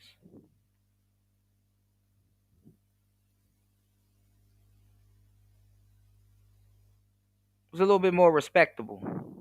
But let's go. Give me 1 second, y'all. Agenda is real. What does this man's sexuality have to do with the fact that he had the common sense to call you out on your negative behavior? Straight men are very capable of telling a man he's doing some wrong shit. You ever been in a locker room? You ever had a fucking coach? Sexuality has nothing to do with anything but sex. It don't got nothing to do with you thinking clearer. It don't got nothing to do with you being a better person. Sexuality is only about sex. And we're not phobic. Y'all are annoying. Mm-hmm. You need that to show empathy and kindness. And by the way, you need that person in your friend group so that if you then have... So it takes a gay person to show empathy and kindness. Nigga, I'm the biggest empath I know. Last time I checked, I'm very straight. Hold on, let me check again just to make sure. Got the software update. Still straight. A boy who's gay or non-binary or what have you, they have somebody that they can go. A boy who is gay or non-binary. A boy? Why does this boy have sexual identities? You see, if a bunch of straight men want to just hang around kids and be cool with niggas because, you know, I like kids. Me, I love kids. I don't just try to hang around kids. It's kids around here in the neighborhood. They be riding their dirt bikes around, their four-wheelers and shit. It looks awesome. I be wanting to be like, yo, what up, little nigga? But I keep they're kids. It's weird. I don't know them. I'm not related to them. But if I was gay, according to Barack Obama, I should be trying to mentor these young boys. So for the record, the agendas feel like it doesn't matter if you're a good father. It doesn't matter if you're with the mother of your children. It doesn't matter. First of all, because we've been doing this for a long time, and what y'all are breezing past is that, how about if we kept families together and stopped pushing the gay agenda? These kids will have fathers and really wouldn't have to look to other people for fatherhood. Can we skip all of this goofy shit and just acknowledge that? First of all, why is your former president getting up there telling you that you need to go out of your way in the early stages of your life to have these type of people in your life to furthermore indoctrinate yourself or confuse yourself for your kids or around your kids? Start them early. Again, I told you there's an agenda because guess what? They have to get that Q in. But not that Q, they got to get that P in. They got to get that P in. Pause. They got to get that P in. So you got to blurry up the lines. You got to get dolls. You got to start the next generation off as early as possible. So when they see certain behavior with certain things, they're not going to think twice. You got to normalize sexual deviancy. And we have the nerve to be talking about Diddy. Mind y'all. Oh, we're going to just put Diddy on trial. You a freaky ass nigga. What do you think when them little grown ass men, them little kids going to run into going to be? Cooked. Generation is cooked. What's going on? What's going on, Spawn? You said it's called pulling coattails. OG's been on that, right?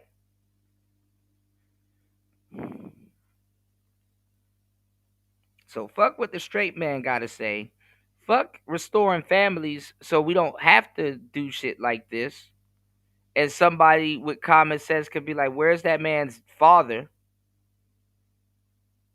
why is he talking to that trans guy over there that could be looking to recruit or do whatever, respectfully? Not saying that's what they do, but let's keep it 100. You go listen to some of their stories. The cable man or somebody done touched somebody. Somebody done touched somebody's hoo-ha.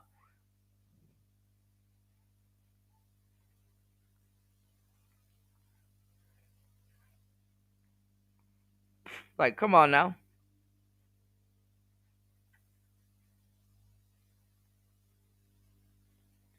So at this point, man, y'all niggas just playing. Niggas are just playing. No matter how active you are not enough.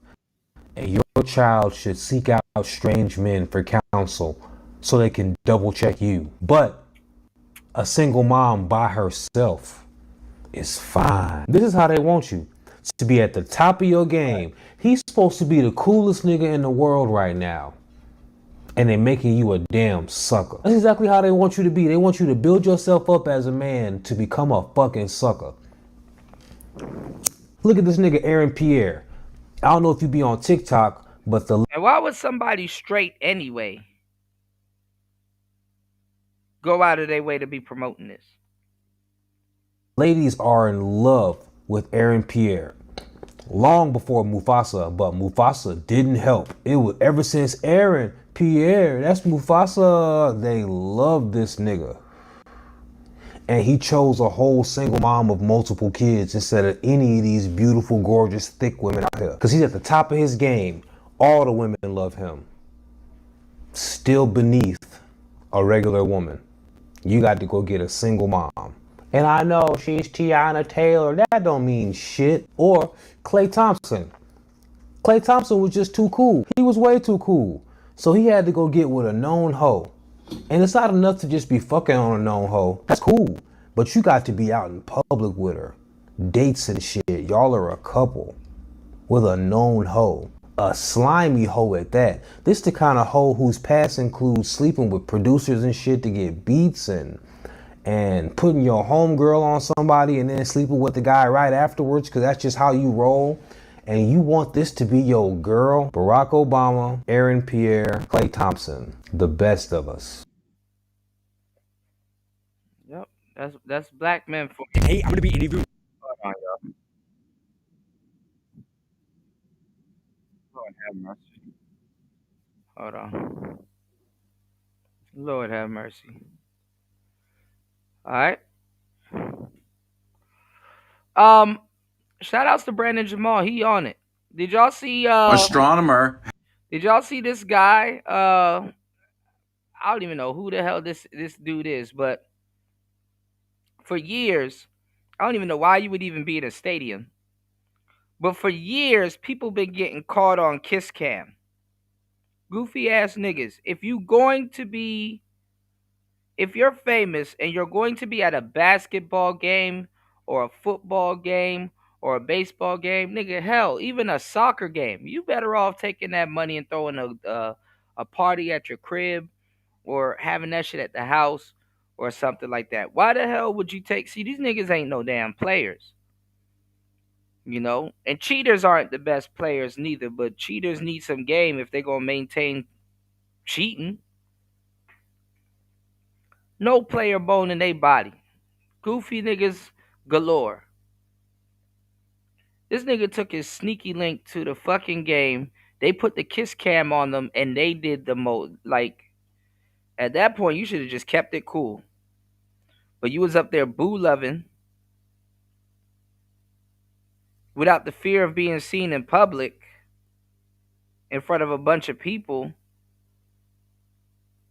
But now you're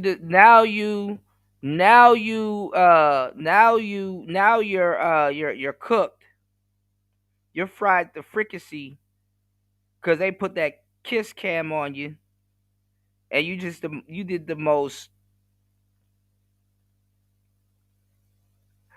I gotta find this video. This woman ran up on this dude one time, and she was like, "Really, Brandon? Really?" And he was just stiff. He just couldn't do nothing. He was just stiff. You know, that nigga was Sub-Zero. He's frozen in time. But this, let me show y'all, this right here, both of them were guilty. And then the funny part is that it's not just him cheating. The bitch cheating too.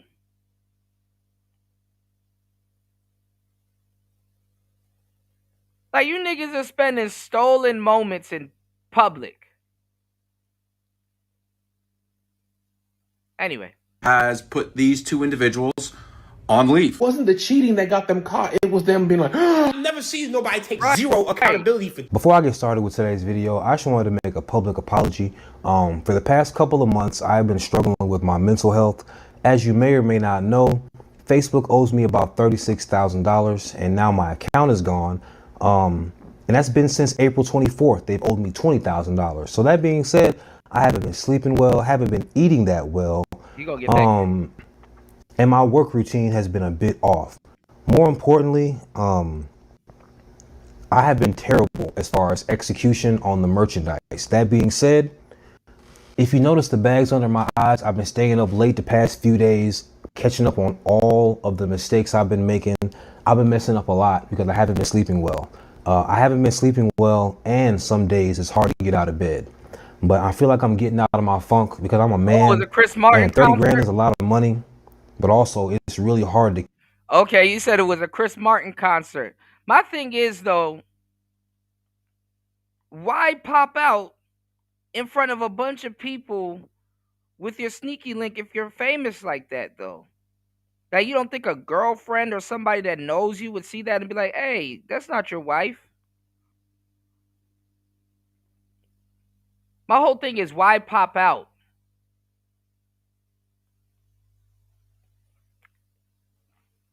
The pop out is even worse than the Jumbotron shit.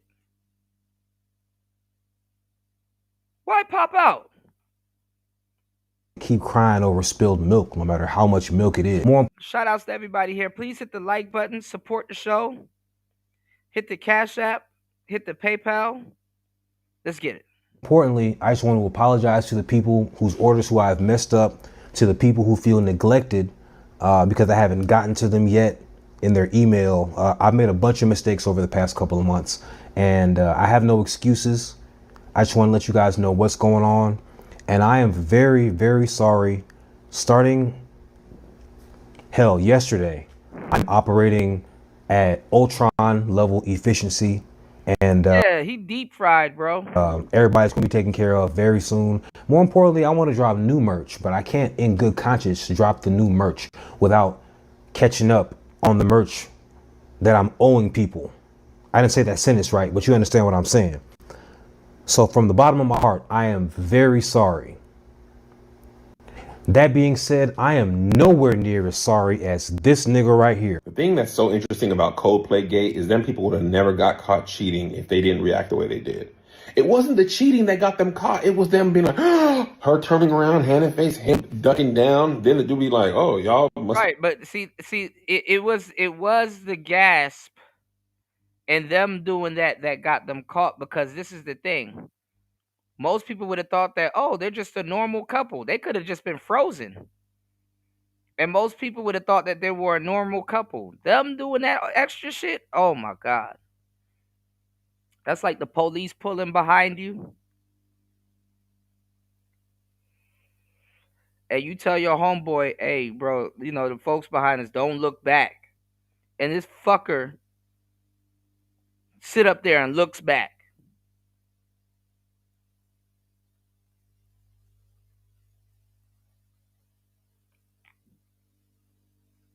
Like we said on the last show, niggas was like, if you ride around with a sexy red and get pulled over, you're going to jail. Versus if you ride around with somebody else.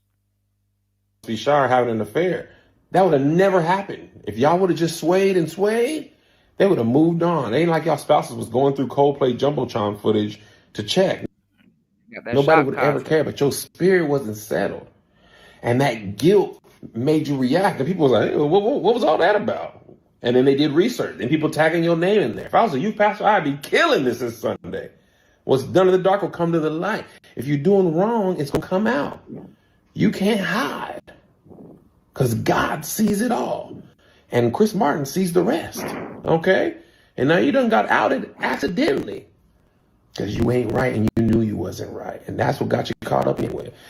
All of the building were standing. Hallelujah. Hallelujah. Andy the dickhead strikes again. I'm almost in awe about the egregious statement that you made about this whole nefarious situation. I mean, you're not off the hook either. You also had a husband at home. Clearly, y'all just love each other. Boy, immediately, off rip. The disappointment, That's the thing. People, nigga, motherfuckers are cheating and going to basketball games like they ain't cheating. Motherfuckers are cheating and going to concerts and fucking graduations and all kinds of shit like they ain't cheating. We live in a day and age where you can bring your side piece to the family reunion.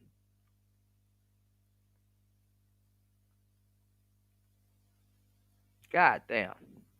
I've caused. We've caused. We're both married, cheating in public, and got caught on camera. It's supposed to be a night of music and joy turned into a deeply personal mistake playing out on a very public stage. Wait, what? Nigga, what? This nigga said a deeply personal mistake that got played out on a public stage. You gotta be fucking kidding me. You see, cheaters are hilarious. It's never just, damn, I'm a shitty person. It's always something. Cheaters got more excuses than single moms on TikTok. What was supposed to be a night of cheating, and I'm supposed to be sitting there with my coworker that know we cheating, we both know we doing a bad thing. Third person over here in the collab rasa, all of a sudden, Jumbotron man seeing us in love starts doing his job, zooms in on me, and it's just, why would you not pan away? Bitch, what are you doing there? What the fuck? I've never seen nobody take zero accountability for cheating. That's why I don't understand also, nigga. What are you doing in public? When you cheat, why do you people be in public? What in the fuck is wrong with y'all? Y'all are like the migrants and the illegal aliens and illegal immigrants who are here in America, and y'all be in public protesting. What in the fuck is wrong with you? You're gonna get caught. I'll never understand cheaters who want to have dates. You outside cheating, but you want to have a date like y'all a couple.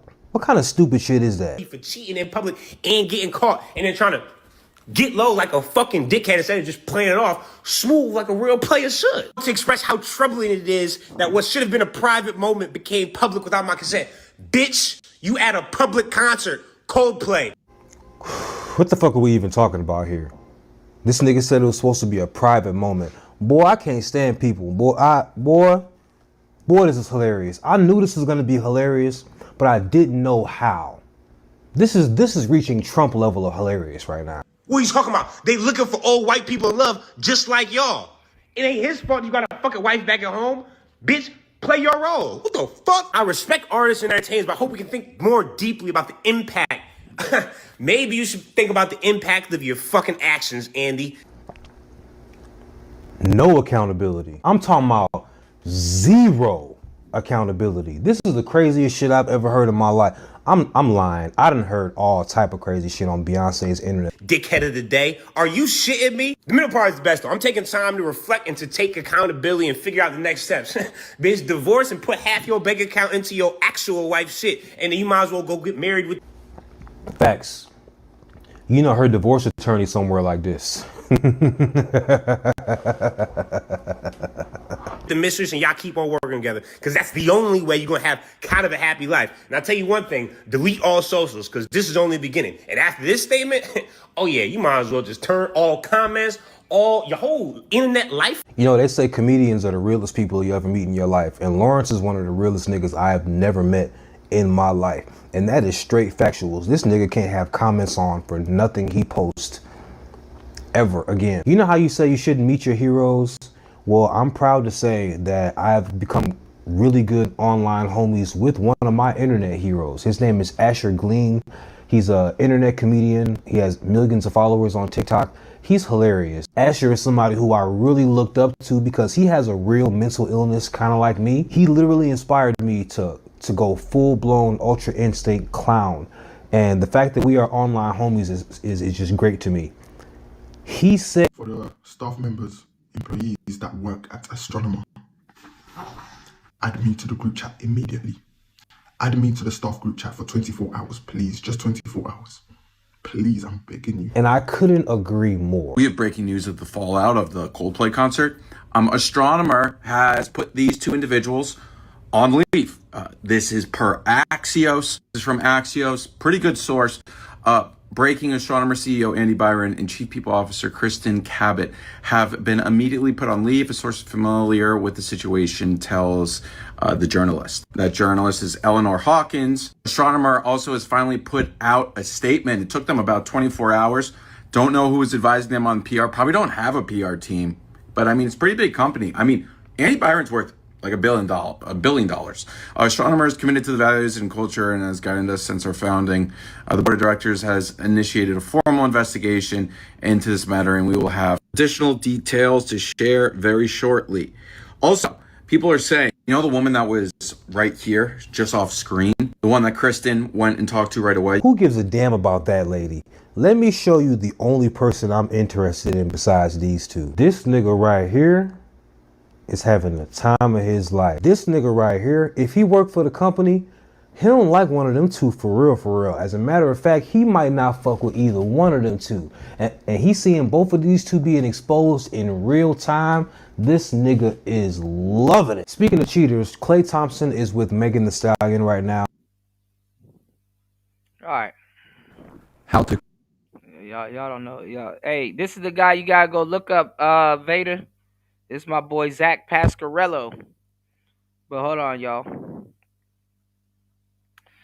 Shout outs to everybody hitting the like button. Please support the show. Hit the Cash App. Are you guys entertained? It's Player Talk Radio. Ugh. Let me give y'all the game. And I was just watching this the other day too, because everybody was talking about well, first of all, let me do this. Shout outs to Fasting is Life. He actually came out with a song. Y'all make sure y'all head to his channel and support him. He came out with a song about these two people getting caught. Give me one second. Yeah. Shout outs to Fasting. Hold up. Call it 4K. Hey. Kiss Cam got us looking crazy. Chris Martin singing, but he ain't the one playing me. Now the whole world gossiping, but baby, we stay free. We was vibing in the crowd, hands locked tight till the spotlight hit, man. That ain't right. CEO and CPO, nah, just two souls, but the way she kissed me got us trending on poles. Internet detectives say we scandalous. Should've played it cool, but the look lavish. Now my texts are blowing up. My phone on D&D. Who that with you? My HR baby. Kiss Cam got us sprung out the whole world. No.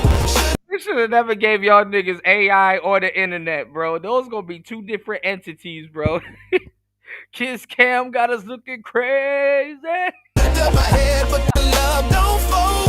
Cheating allegations got my timeline lit. But the way she grinding got me saying worth it. My lady at home watching TMZ clips, saying why you look just like my man on this trip. I said, babe, that's AI, deep fake disgrace. But she Googled astronomer, now I'm sleeping in space. Cold plane drop hits since back in the day. Now me and my side chick made the billboard way. Me pages tagging me, man, this ain't fair. Should've took her to a Drake show, nobody said. Should've took her to the Drake show. Now the whole world know. Should've done my head, but the love don't fold. Cheating allegations got my timeline lit. But the way she grinding got me saying worth it. Yeah, we guilty, but the vibes was A1. Kiss Cam got us, but the damage was done. Next time we sneak, we go incognito mode, or just stay home and watch Love and Hip Hop. Keep this tongue out the whole world know. Should've done my head, but the love don't fold.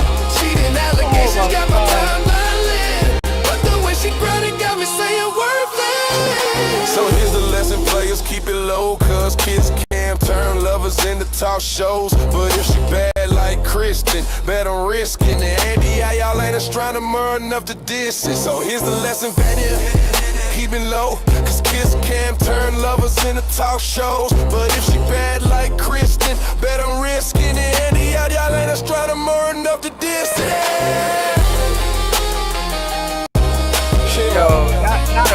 so fasting. Caught a 4K.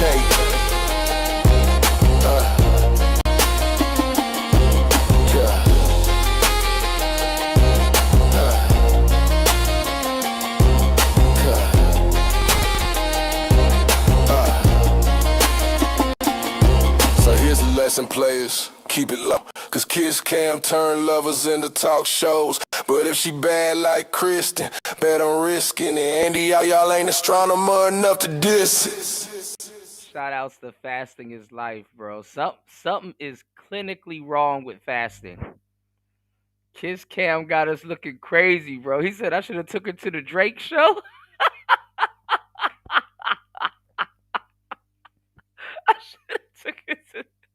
He said I should have took it to the Drake show because nobody cares no more. Yo.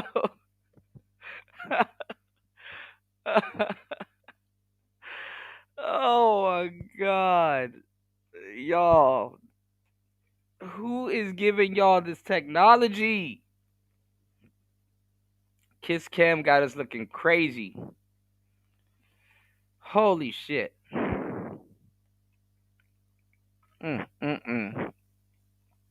Shout outs to Fasting is Life, man. Y'all please hit the like button, support the show. Oh fuck. What I was gonna say?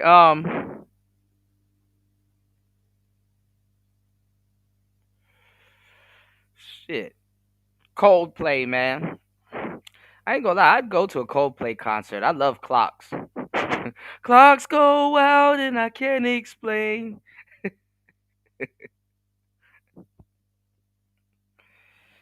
Shit, I love clocks. That's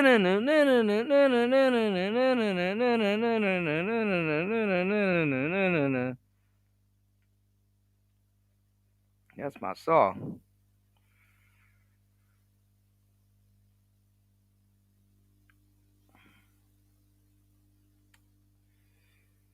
So yeah.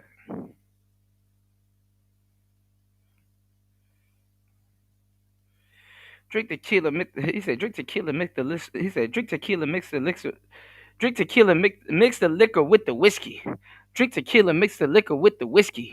Grab somebody next to you. Get frisky. Grab somebody next to you. Get frisky. These niggas were boo loving. Who is you loving? Left love to go look for love, and all of the above. Cheating got to be an exhilarating thing. You at the top of your game. You got something to go home to. It's like having good leftover food at home, and you go out and you go out and you go get some new food. You know. You said salute Kuda. What was that rap song? This is Fasting is Life. This is all Fasting is Life right here. Go follow Fasting is Life. Hold on, let me share it on my page so you guys could go follow it also. All right.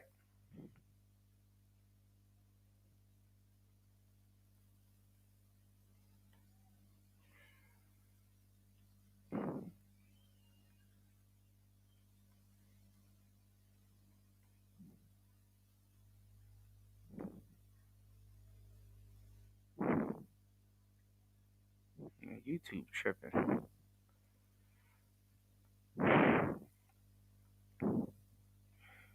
All right, y'all hit the like button, support the show, y'all. Shout outs to Ghostman Kang in the building, man. Putting y'all on to some endless game. You dig? All right, let's keep the train going. Like I said, a lot of people are repeating us, want to be us.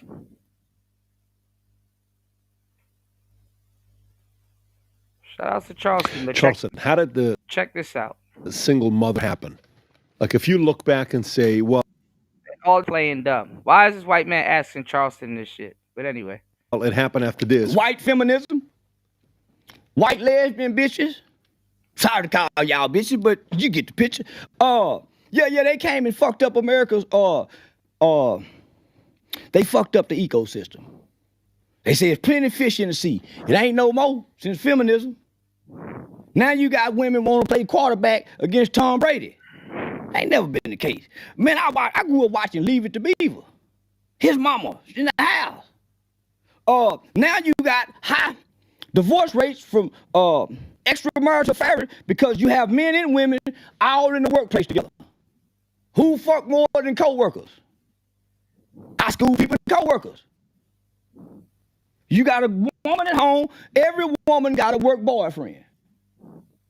She might not be sleeping with him, but they have an emotional attachment. They go out together. She say that's her friend, but they secretly like it. That's a work boyfriend because she never get to see his flaws.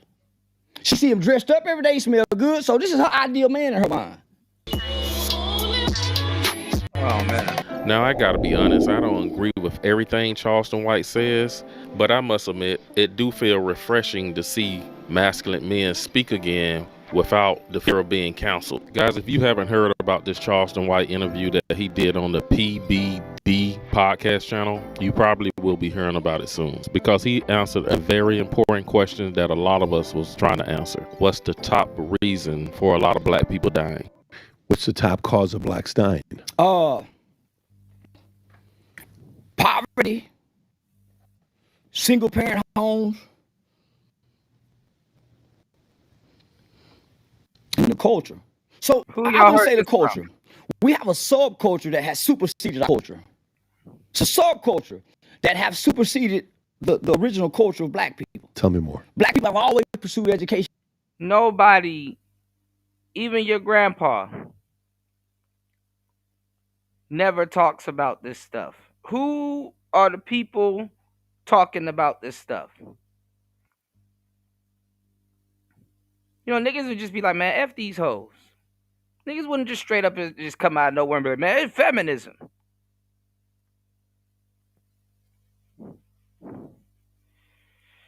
My thing is, I don't mind too much that people be stealing and taking our content and just regurgitating them the way we do, using our pop words and everything, basically cosplaying as us. And maybe it wouldn't even get on my nerves as much as it does if I wasn't active. You understand what I'm saying? If me and certain people wasn't active, right? But stealing somebody's shit and then pretending like they don't even exist, and that they're not active and giving you an actual vault, like they're not being shadow banned, and they're not, and they don't got like thousands of videos on their page, and they're giving you just a vault of content to steal. Just act like they don't exist. And some people in the audience too, I gotta get on y'all too, because y'all act like we don't exist neither. Y'all damn near listen to us every day. Something not adding up. And it's sad because none of that shit helps us beat being shadow banned, put on lists. All the crazy shit Charleston White said, he don't get put on no damn FBI list. But if he says something crazy, guess who's gonna have to pay for it? The people that are. Y'all don't care. Y'all just want content. Hit the like button and please support the show. That's the least that can happen, right? If you guys are enjoying the content. My thing is that motherfuckers act like we don't even exist. That's the part that's killing me. Invite somebody onto the shows. Talk to them. Maybe you could get some more content to steal. For real.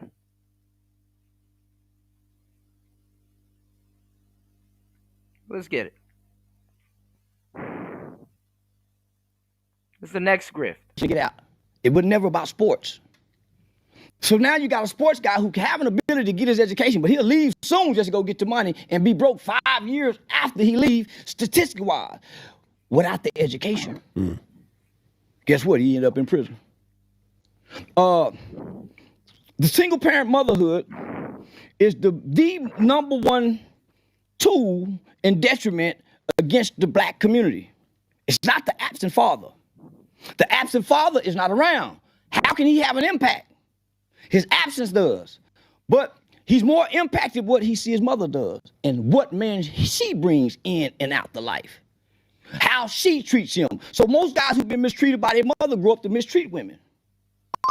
They don't grow up, they fight men. That's the issue they got with dad.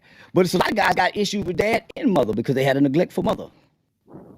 So he's extremely violent. And there's no Boy Scouts program. There's no early childhood training to teach emotional intelligence. Mama frustrated. So what typically does a single mother does? When everything is going good and going great, she don't spank the kids as much. Let a man come into her life, she's a lot more loving and kind. Let things go bad, she's more frustrated, she's angry. You know, so now you get the emotional response. So now she whooping you because how she feel, not off teaching you discipline and correction. Now it's about how, so she's taking it out on the kids. So most guys were abused. Most guys, when we see these violent people, and I've worked on many cases, murder cases, assisting criminal defense mitigation specialists. What I come to find out, most of these violent guys have been sexually abused. How gangster do you think he is? Yeah, most of these, that's where the violence comes from. They're hiding behind extreme violence and aggression. But if he don't get the death penalty, they trying to kill him, he won't ever admit to it.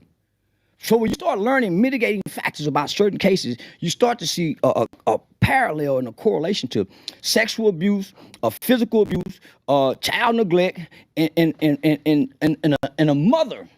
The mother created Jeffrey Dahmer. It wasn't the father.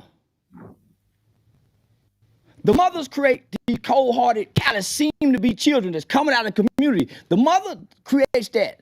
She gives him the anger. Matter of fact, she gives him the fuel for the abandonment to turn into anger. Because he never heard nothing good about a black man. When he turned on television, black man that been killed. He watched a Tyler Perry movie, fucked up black man. Everything, so he a little boy trying to reflect. So he get his weight up with his hate, and he pay everybody back when he's bigger. He is absolutely right. We've seen single moms raise their sons by themselves without a man, and those sons came out to be very productive and healthy, law-abiding citizens. They don't have no mental condition issues. They don't have anger issues. She was able to still nurture that child versus today. And where all these damn podcasts done pop up from, man? God damn. A lot of the bad seeds that we see, a lot of the subculture that we call YNs, they was most likely raised by women who didn't know how to nurture and love on them. That's why we see a lot of young men and a lot of YNs act so emotional. They're acting the way they saw their mother act. They never saw a man in the house. They wasn't taught to, instead of pull a gun, why don't you put your fists up to a man and just fight him? Don't be so emotionally reactive to pull your gun and shoot someone when that one decision can cost you to live in prison for the rest of your life. There was no emotional intelligence taught. A lot of young black men who are in prison today, they only learned emotional reactions from females or women. Charleston, how did the single mother happen? Like, if you look back and say, well, it happened after this. White feminism? Fucking white man ask you that goofy ass question. Basically, he asking you, man, how's the black family holding up with what we did to y'all? How's the black family holding up with what we did to y'all? And pretend like it didn't happen. Just like people steal from us and pretend like what we never said what we said. Oh, I just thought about it on my own. White lesbian bitches. Sorry to call y'all bitches, but you get the picture. Yeah, they came and fucked up America's they fucked up the ecosystem. They say there's plenty of fish in the sea. It ain't no more since feminism. Now you got women want to play quarterback against Tom Brady. Ain't never been the case. Man, I grew up watching Leave It to Beaver. His mama in the house. Now you got high divorce rates from extramarital affairs because you have men and women all in the workplace together. Who fuck more than co-workers? High school people and co-workers. You got a woman at home, every woman got a work boyfriend. She might not be sleeping with him, but they have an emotional attachment. They go out together. She say that's her friend, but they secretly like it. That's a work boyfriend because she never get to see his flaws. She see him dressed up every day, smell good. So this is her ideal man in her mind. She got an internet boyfriend, somebody she like his pictures all the time. A person she listen to. We watching ass and titties. She want to hear something to validate her. Most of us are too busy to validate her emotions. It's not a man's job to validate your emotion. Look in the mirror and validate them yourself so you can come out and be what I need you to be. So the single parent mother home came from feminism. I don't need no man. You got a deal though. Even when y'all get together, y'all can't have the best pleasure without that man's log. That man's log is very powerful. That's it. So our women separated from us. They got rights in women's suffrage, 1920. They demanded they demanded to be by themselves. How much times we got here? Fought for it. Fought for it, yeah. Yeah, now they say they can't find a good man. Yeah. Feminism takes away good men. Oh boy. That's right. They came in and told black women, leave this bomb and go get you a new man. You can always do better. And a lot of those women left their men and they never could get another one. They literally came in and lied to women and said the worst things. They was like, you are stronger than men. You are, you can fight a man. You can take him on. They told women that they are mentally more capable than men. They can do things way better than men can. They should run the world unlike men should. And women believed everything of it. And it destroyed a whole generation of women. Now you got high divorce. He says he watched us. So I'll give that to Charleston because he says he openly watches the manosphere. He admit that he watches us and learns from us and takes some of our stuff. So he admits it. Absolutely. Divorce rates from extramarital affair because you have men and women all in the workplace together. Who fuck more than co-workers? High school people and co-workers. You got a woman at home. Every woman got a work boyfriend.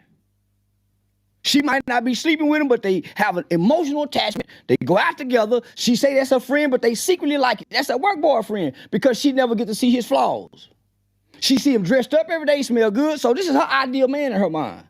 You know how many divorces has happened behind workplace romance? He's not lying. The number one reason for a divorce was when women went to work and thought they can find a better guy than send them to work, they go cheat with the boss or some weird co-worker. You keep them at home, they sleep with the milkman.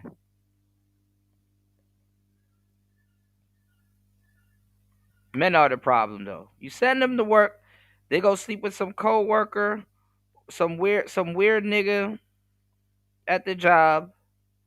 You keep them at home, they sleep with the milkman. Or the post office man. Or the Amazon man. You can't win. Well, you gotta turn into Diddy. You gotta have them bored somewhere at a mansion.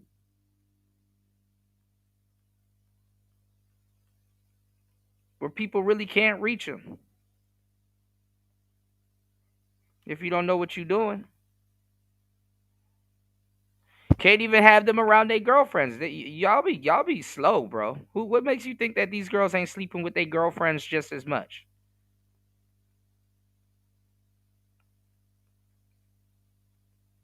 Women be sleeping with their homegirls on them girls' trips.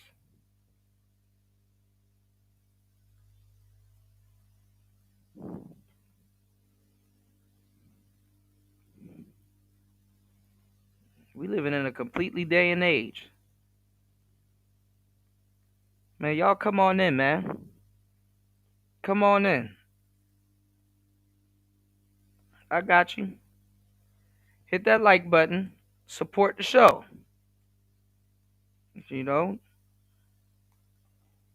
Drop something on the Rice Fund. Drop something on this tuition, man. I'm giving y'all some game. They be sleeping with their little girlfriends and stuff like that. 100%. You send them to work, they go get an at-work boyfriend or sleep with the boss. Keep them at home, they sleep with the milkman, the Amazon man, or the mailman. Or some nigga they found on the internet doing outcalls.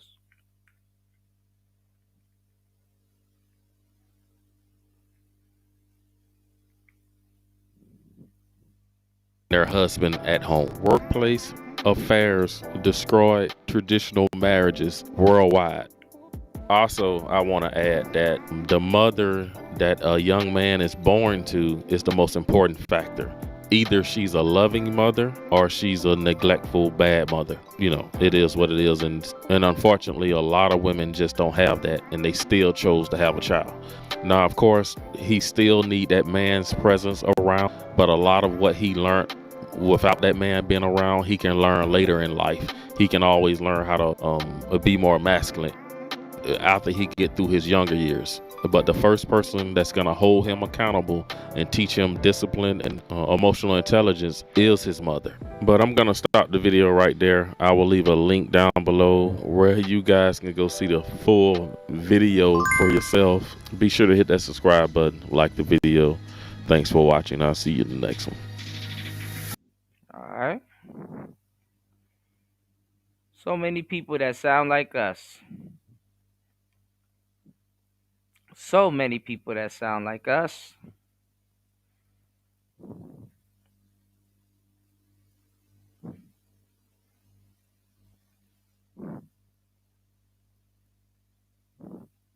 So many people that sound like us, y'all.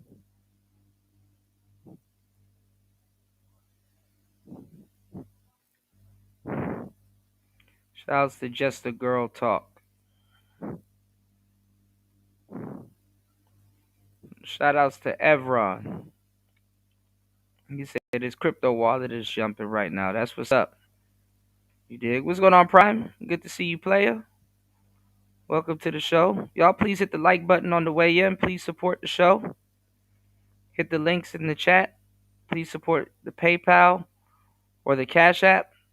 I got you guys on the contents, Player Talk Radio. So many people sound like us. But let's get it. Let's go.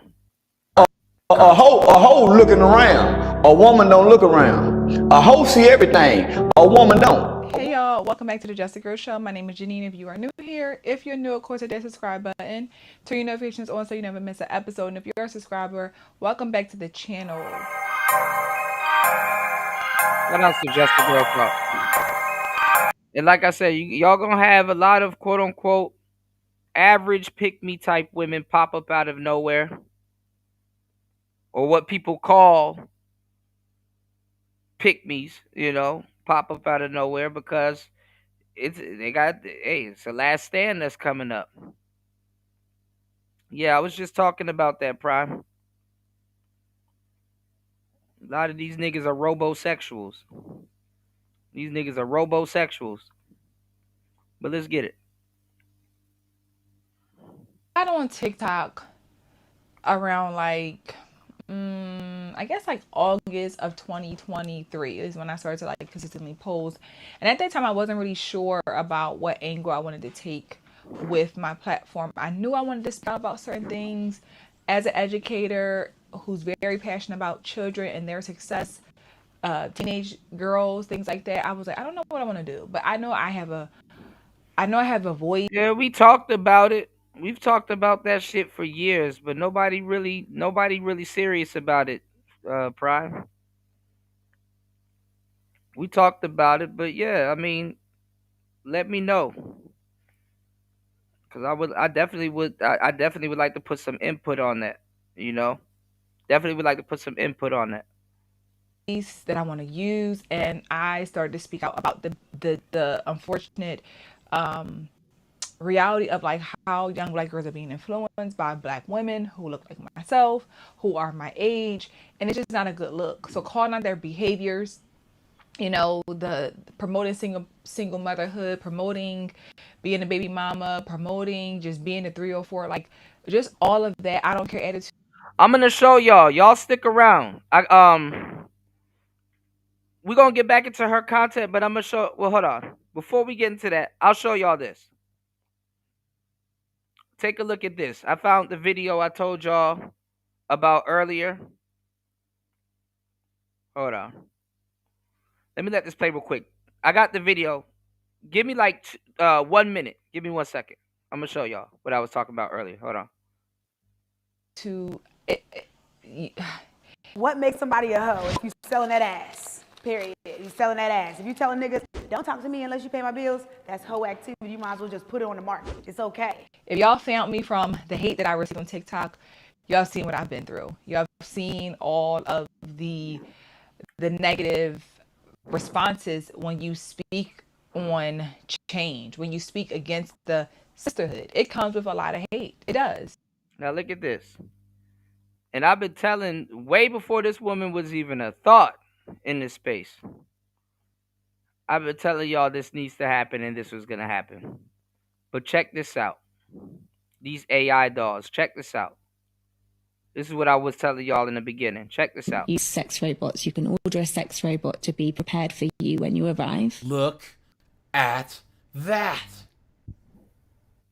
Hey guys, AJ here, back on the one for you. So guys, we all know that these 304s are out there trying to be strong and independent. I am woman, hear me out in numbers.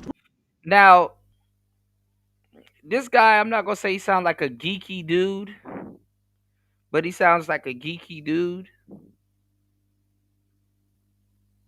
And these products, these guys will definitely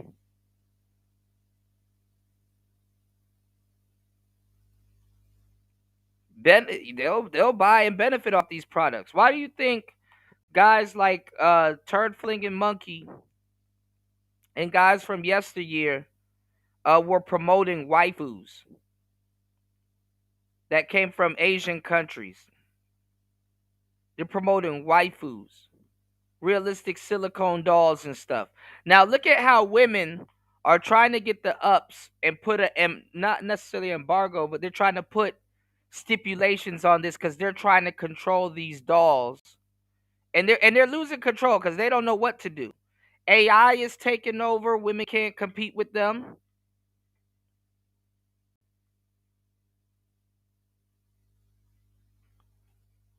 Dolls are taking over. Women can't compete with them. So they're trying their hardest. Now all of the feminists and regular women that I gave y'all the game about making the internet all inclusive. All of the stuff that they quote unquote work for is out of their hands right now. And they're scrambling. It's a last ditch effort because they're getting replaced. And when you're a one trick pony and pussy is the only thing you can offer, we're going to get to that later, you make yourself replaceable. And the only thing you can offer, you devalued it and put it on sale. And you tried to create a monopoly on pleasure when it can come from anywhere and everywhere. You know, you sell pussy, it's like, oh, this is like a going out of business sale. It all must go. You ever seen them furniture stores when they go out of business? All of it, discount. Get it out of here.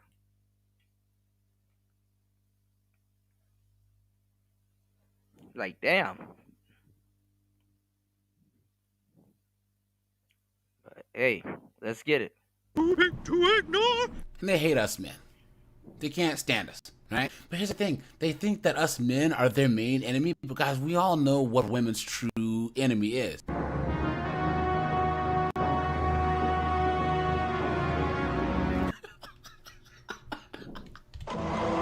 Skynet, man. Skynet. Guys, AI, guys, I'm telling you, 80% of all the jobs that are threatened by AI are female-dominated jobs. If that's not bad enough, guys, now they have sex bots and AI girlfriends and all this stuff. And guys, there's a cyber brothel in Berlin that's all in the news. And it's so funny because all these chicks, right, guys, they can't stand it. They can't stand it. All you're going to hear is, how dare you? And what about the ethics and blah, blah, blah, blah, blah. They're only saying this because ultimately they know that the only real power that a woman has is what's between her legs, right? Take that away, if you give that to AI, they're cooked! Cooked! So guys, we'll get into this. Before we do, like, subscribe, drop a comment. Guys, I have a second channel called 51304s. That is linked in the description, so please go and check that out. Join my Discord. Check out the playlist at the end. Guys, hit the join button because I'm offering memberships. So guys, I really, really appreciate all you guys that are already members. Thanks for that. Thanks for supporting the channel. And let's get into this. We gotta talk about what is happening in Germany, more specifically what has been happening in Germany for a year now. Berlin now has what is called a cyber brothel, meaning that the customers and they're going after top demographic men. Them dolls and all that shit, them shits is not cheap. Them shits is not cheap. And you know, when the rich buys things and average men in the rest of the world get rich people's hand-me-downs, that shit coming before 2030. 2030, the lines are going to be blurred. I'm telling you, this world is going to be unrecognizable, at least socially, by 2030. who are majority men have the option to rent out these AI dolls, and these dolls can have conversations with them, they can physically interact with them. The men also have the option to get, a VR headset, so it feels as real as possible even though they're only talking to a machine. They can book them for hours or even the entire night. Anybody with a couple of $100 can go to these AI dolls. Now Philipp Fusenegger, who is, the owner of this, has said that people just feel more comfortable when they're talking to a machine because machines don't judge you. Is it that machines do not judge you, or is it that you can do whatever you want to? There you go. Things See? that would be very illegal to do to a woman. Shaming. Now you see how she poses it? Is it that machines can't judge you, or you can do whatever you want to with it, which you would have hadn't gotten consent from a woman? Men shouldn't have all of that freedom to do whatever they want with something that they've purchased. Whatever you want to. There you go. Things See? that would be very illegal. The owner of this has said that people just feel more comfortable when they're talking to a machine because machines don't judge you. Is it that machines do not judge you, or is it that you can do whatever you want to? There you go. Things See? that would be very illegal to do to a woman. Shaming. We're getting incredibly concerning reports on these things. You are able to customize your dolls the way they look, their hair, their eyes, their skin, their size. You can even give them features that would normally be seen in, people who are below the age of 18. You can also, reinforce the mindset when it comes to, heterosexual relationships. The only person whose actual desires and thoughts matter are the man's. The woman is just there to do whatever you want her to do. You're going to make it impossible for these men to have actual Listen, I don't agree with half this shit, but listen. If that's that man's doll, that's his doll. Dolls come in all kinds, they look all kinds of ways. They come in all shapes and ages. So if that weird ass nigga want to mess around with a doll that looks like an underage kid in a fucked up way, I'd rather he do that than mess around with an actual underage kid.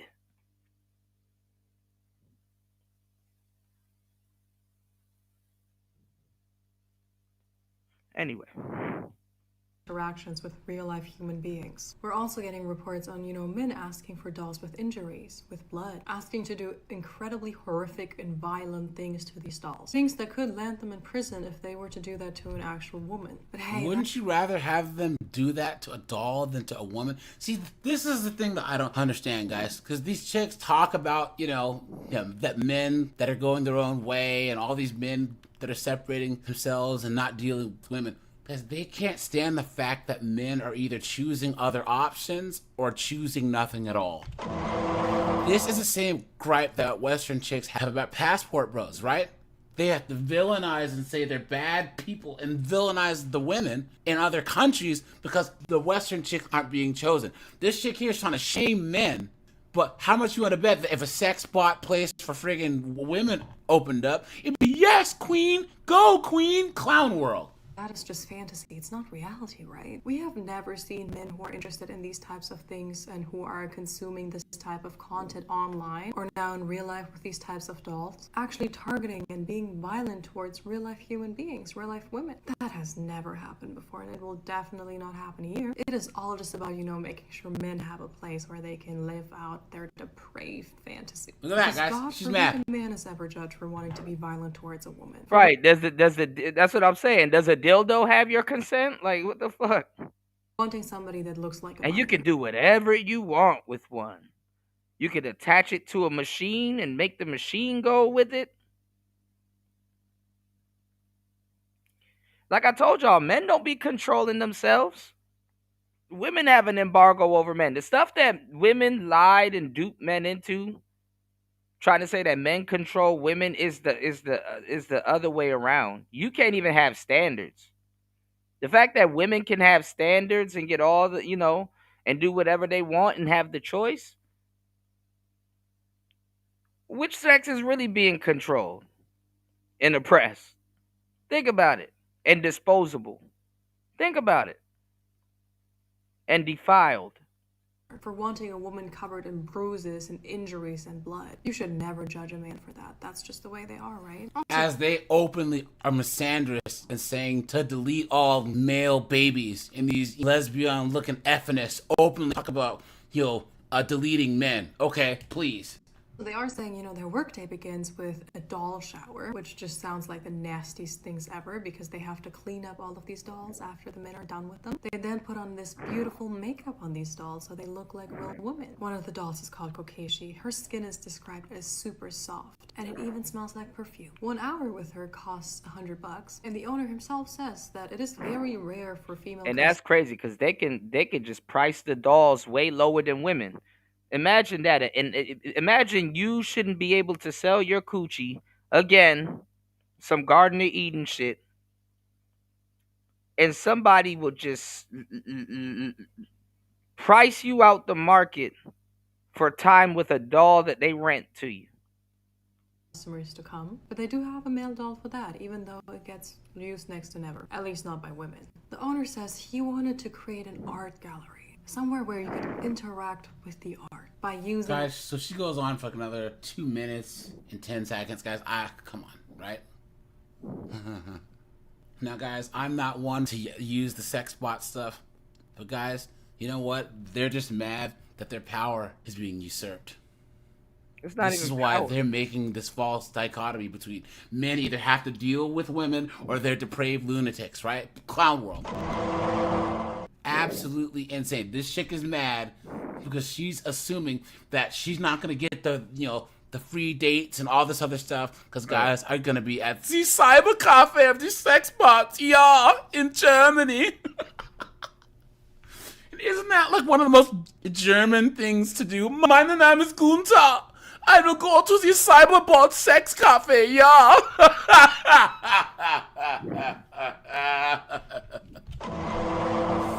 Look at this. And of course, all these comments. 100 men versus consent. Look at that. Look at that. Even a female doll has no peace. Anything but self-improvement. Do you see how they're trying to still use themselves as a yardstick for men? They can't fathom that men just don't want them anymore. And guys, I'll put the link to this TikTok in the description just so you guys can watch the whole thing if you want, right? This isn't about the dolls. It's about domination, control, and the normalization of violence against women. Look at that, man. Look at that. Absolutely insane. Why are safe spaces for men not safe spaces for everyone else? Because it's for men, you goof. Guys, if it's a pool hall for men, it'll be different. If it's a gym that's men's only, we don't want women there. Insane. Clown world. Okay, babe, there's a cyber brothel in Berlin, and I have questions. There's a brothel you can go to, and you can literally order, like, anything you want. And there have been people who've gone and tested and said, like, the most fucked up things they can think of. And they do, like, no questions asked. Raises a bunch of questions, right? Do we really need to have people, like, living out their fantasies, even if it's just with robots? You're right, it's this question of, like, should we, do we need it? And I think what has captured so much attention about this brothel, it's bringing what is currently living online digitally into the real world. So it's this extra step bringing it like physically into the world, which feels like complete ick. Yeah, because these chicks are the only ones who should be able to have OF pages and sell this stuff on the internet.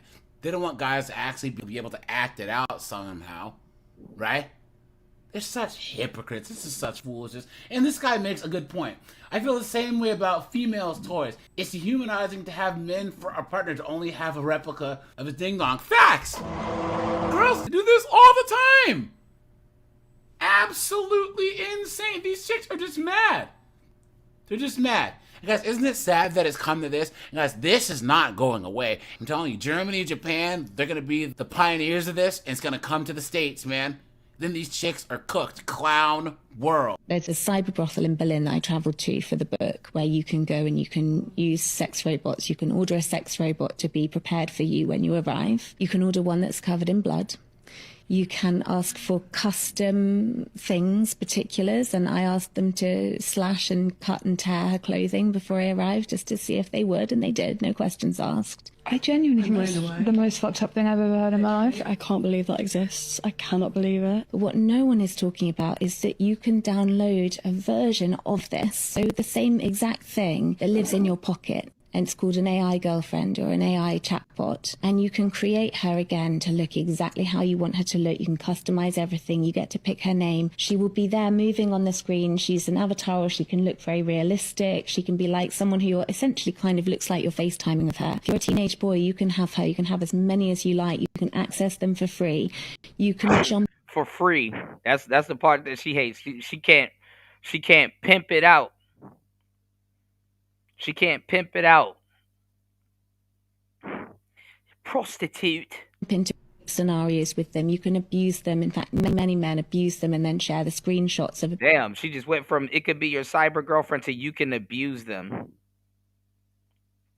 You can abuse them. Wow. Abusing them with each other online to see who can do the most awful and depraved thing to them. If you look at last year alone and you just look at the Google Android Play Store, the top 11 apps, chatbot AI apps, have a combined 100 million downloads. This is huge. And mind y'all, this is before women get to it. So when women get to it, they're going to have their own male boyfriends that they can abuse. I just don't think an actual robot's going to put up with it. And that's good. I'm glad robots ain't going to put up with the mental gymnastics and stuff like that. It's going to be even worse than talking to a human. Because I wonder what type of code do you have to feed something as logical as a robot to put up with gaslighting and mental gymnastics? Like the robot will pick up on it. Oh, you're gaslighting me. No, I'm not going to fall into that. And then she's going to get mad because it's not playing along and humoring it. Robo-simping. This is a bigger problem. And again, it's something that no one is talking about. Skynet, guys. I told you. These chicks are cooked. Guys, the one thing that men might need these chicks for, and that's some type of sexual gratification or some type of like girlfriend type experience, Skynet. And they're cooked. They're cooked, guys. This person says, why would this be allowed? They can create a whole generation of sadists, abusers, or worse, just like the feminist movement did, right, guys? Ever since the 1920s and 30s, each decade has created more and more females that hate men, abuse men, right? And they're sadists towards men. They hate us. Look at that, guys. This person says, this isn't about dolls. It's about domination. Same person, right? This person says, it's funny that we replace men through the, sex toy or whatever. This chick says, why can't this be illegal? Person says, WTF are you talking about? Are you not getting what y'all have been asking for years? To be left alone? You're jealous of a toy. Facts. Look at that, guys. Look at that. Cooked. Cooked. Someone says, please keep out of our business. We don't need y'all ruining the fun. This guy says they're about to be replaced and they cannot believe it. Imagine no one to complain if it can cook. Effing beautiful. They're pissed, guys. Pissed. Clown world. Sorry, guys. There's going to be a jump scare on this. So, guys, please prepare yourselves, all right? That's happening in Germany for a year now.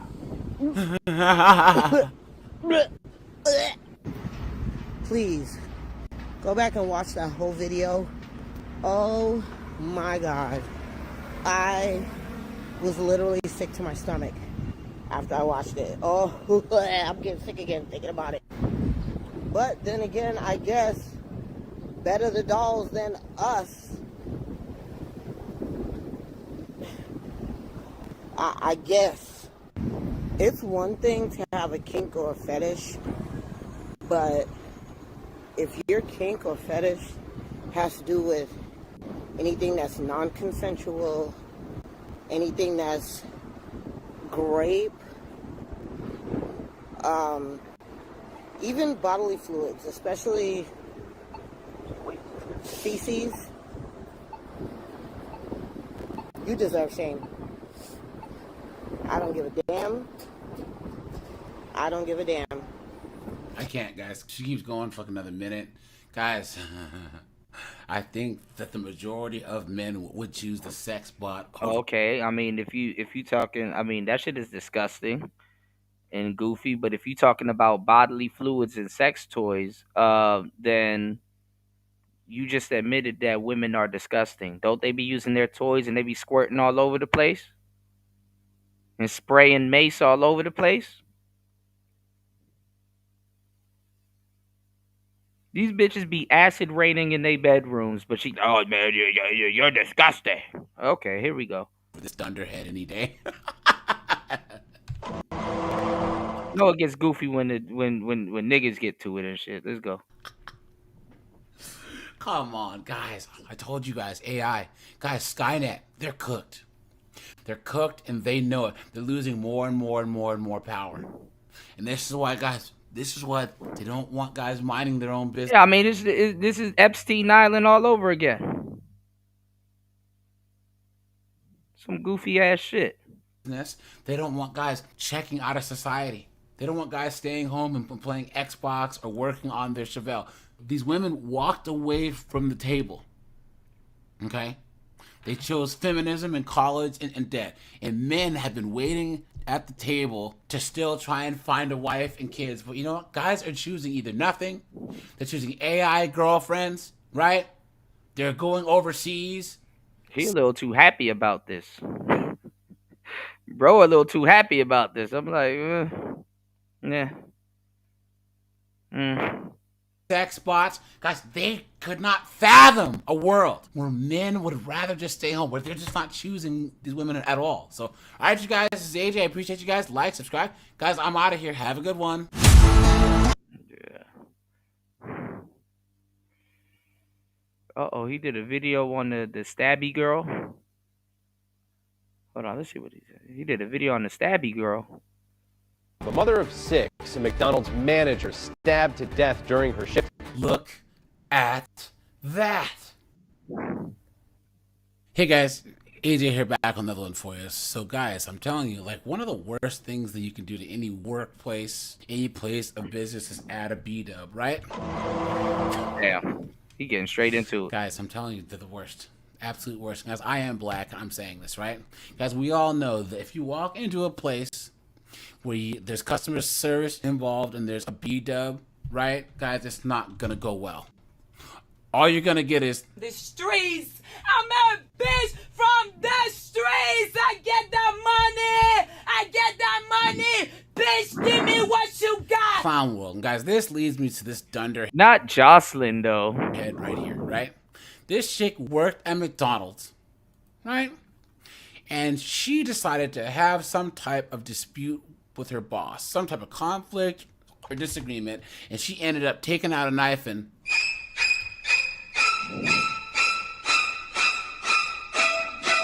taking her out, right? So guys, we're gonna check this Dunderhead out. Guys, we have a couple of her Instagram stories here to actually show what kind of person Funny part is that the geeky guys like this, or the geeky sounding guys, I don't know if bro's a geek. Shout outs to him though. These would have been the type of girls that they would date. Well, I don't know, because this woman, her head is not really fully up there. But like I said,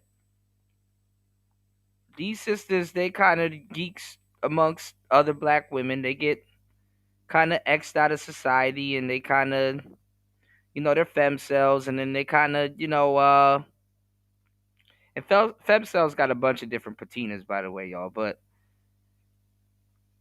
they kind of the same. Kind of repulsive, sort of.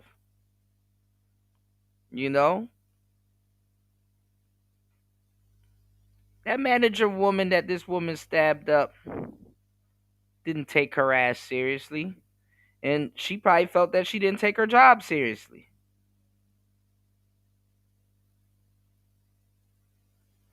And sadly enough, this woman probably was getting bullied and had enough. Getting bullied as an adult, and then on top of that, your money played with.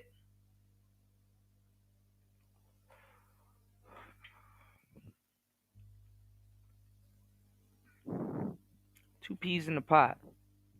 She is, and then we'll actually look at the news story. So guys, we'll get into this. Before we do, like, subscribe, drop a comment. Guys, I have a second channel called 51304s. That's linked in the description. Please go and check that out. Guys, join my Discord. Check out the playlist at the end. And I'm offering memberships now. So guys, hit the join button or the link in the description.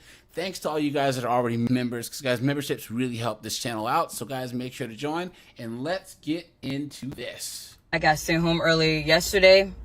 I got sent home early today by the same person. I'm telling you, she's a bully. This shit isn't funny. She needs to understand that just because she's a mother and got children doesn't mean that she can come in this store, disrespecting people, talking to them like everybody's beneath her. She has no respect. And it isn't funny at all. Like, seriously, man, And I'm going to tell you the truth, too. This younger generation, millennials didn't really handle it too well, but this younger generation, they don't know how to handle that shit. Micromanaging. We live in a day and age now where people are going and doing remote work and all kinds of stuff. Micromanaging. Crazy. Shit I gotta take care of. And she keeps sending me home early. It's not funny.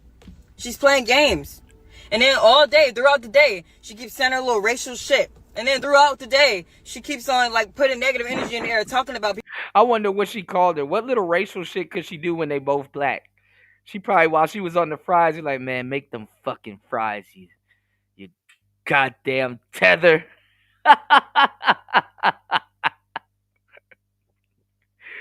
Make them fucking fries, you damn tether. Let's get it. People gossiping about people. It's not funny, man. That shit gonna have to stop. She's a bully. I'm telling you. She's a bully. She brings a lot of negative energy in there. She always panic when there's a lot going on, and then she try to manipulate that and make it seem like we ain't doing something right, but we are working really hard and doing great. It's just the fact that she panicked, and I caught her a few times making a mistake, and she tried to hurry up and play it off. Nobody's perfect. It's fucking McDonald's. It happens. You know what I mean? Oh, she's a tether? Oh, shit. That's probably what she called it. Make them fucking fries, you goddamn tether. Sometimes, somebody might get confused. So, fuck, it gets busy, yeah. But she needs to stop playing like she don't be making mistakes. I be catching her. So all that animosity and shit that she keep putting in the air and stuff, then trying to tell me I'm always snapping on people. No, that's false. No, I don't snap on people. I don't go in there doing that. I tell her, no, I make peace. That's what I'm doing. I've been creating peace. So all that negative energy that she's bringing in there and trying to manipulate it, no, that's going to stop. All that negative shit she's saying about, her personal life, all of that. No, she's bringing all of that in there and then playing games saying she want to take her belt off and beat somebody. Y'all act like my kids in here. No, we ain't your kids. Respect us. Stop talking to us like that. That shit is crazy. I'm telling you. But to get sent home 2 days in a row, man, and I came in on my off day to make up my time, and she still sends me home early, it's not funny. Somebody will have to do something about that. It's not funny. It's not fair. It isn't funny at all. Well, I don't know if that sister was FBA, but she probably more foundational Black American than her. So, you know, she could keep being a bully if she wants to, but that shit is going to catch up to her. Because it ain't funny at all. It ain't. Probably while she walking to the back, whisper in the ear, "Get on the fucking fries, you goddamn tether." You guys see that? See? She said someone's going to do something about that, right? If that's not foreshadowing, I don't know what is. Shout outs to EB and the place to be. Good to see you, bro. He said, this goofy weirdo chick playing victim. I mean, they're the same equivalent as a lot of these nerdy dudes, you know, in the space. It's just that women like this, see, the nerd women, they will date drug dealers. They will date, they'll date, pot smokers and shit like that, Why you got this imbalance? You got the nigga nerds. They openly going after hookers and shit.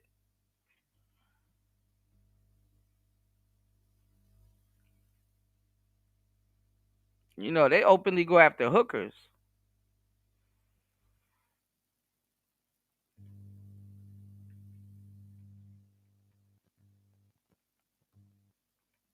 They don't give a damn.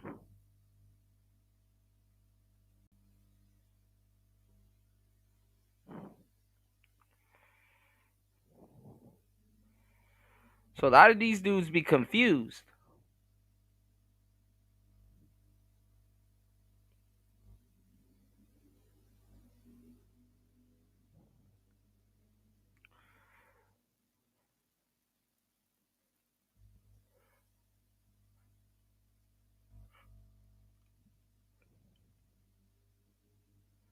All right. Y'all please hit the like button. Support the show. 3 hours and 12 minutes into the madness. It's Player Talk Radio.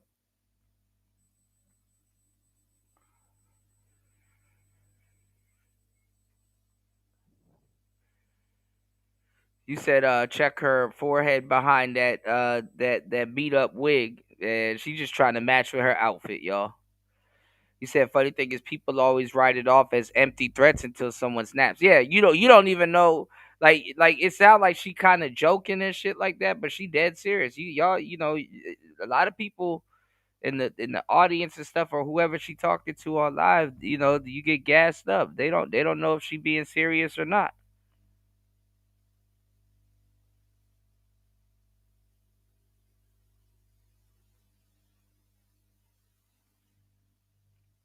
So anyway, right? Hey guys, we all know that anytime there's two B-dubs, because guys, the manager of the McDonald's, she was a B-dub also.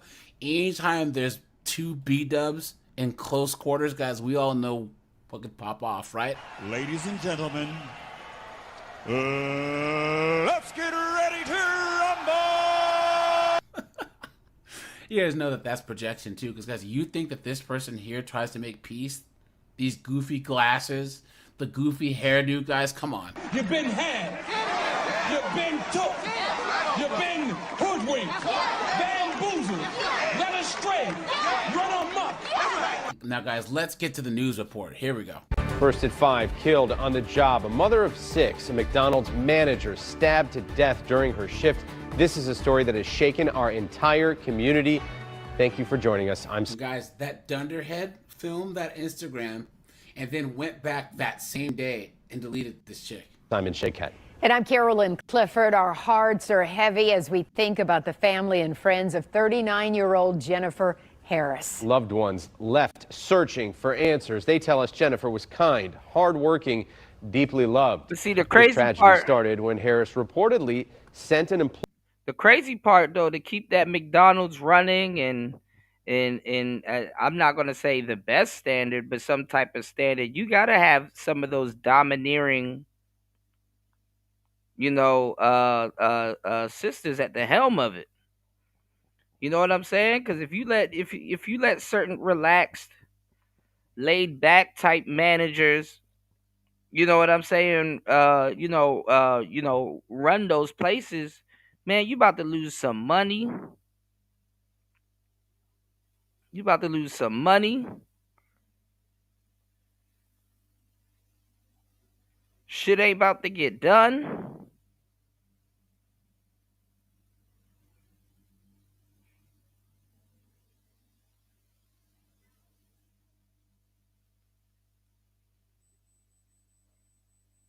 So you kind of have to have those asshole kind of sisters at the, and I ain't gonna lie, it depends on what side of it you on, because, yeah, you got some black women that got some fucked up customer service, but then you got some sisters that'll hook your shit up. Like, you got some sisters that'll look out for you.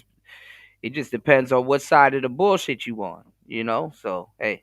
Employee home early, and that worker allegedly came back and attacked her. Just hard to believe it happened at 9 Mile and Schroeder in East Point. 7 News reporter Ruta Olsanaida is speaking with the family tonight about their devastating loss and the terrifying moments that changed everything. 39-year-old Jennifer Jama Harris went to work at this East Point McDonald's every single day to support her family, and they say she did not deserve this. She's all right, guys. She can get it, Whoever this reporter is, she's about 5, 6, 7 years past the wall. Oh, hell no. You might need to turn the lights out, but, she can get it. The pair of titties make you want to stand up and beg for buttermilk. Yes. Well, take our mama from us. Damn. We loved each other. Look at that. Damn. It is absolute heartbreak for the family of Jennifer Harris, a 15-year employee of McDonald's and the manager here in East Point. They all gathered at the very spot she lost her life Thursday morning. Police say it was a senseless act caused by a simple argument. There was a dispute between 2 co-workers, and one co-worker was sent home as a result of. Do you think a good sentence is that girl has to work at McDonald's for the rest of her life and forfeit all of her checks over to that woman's family?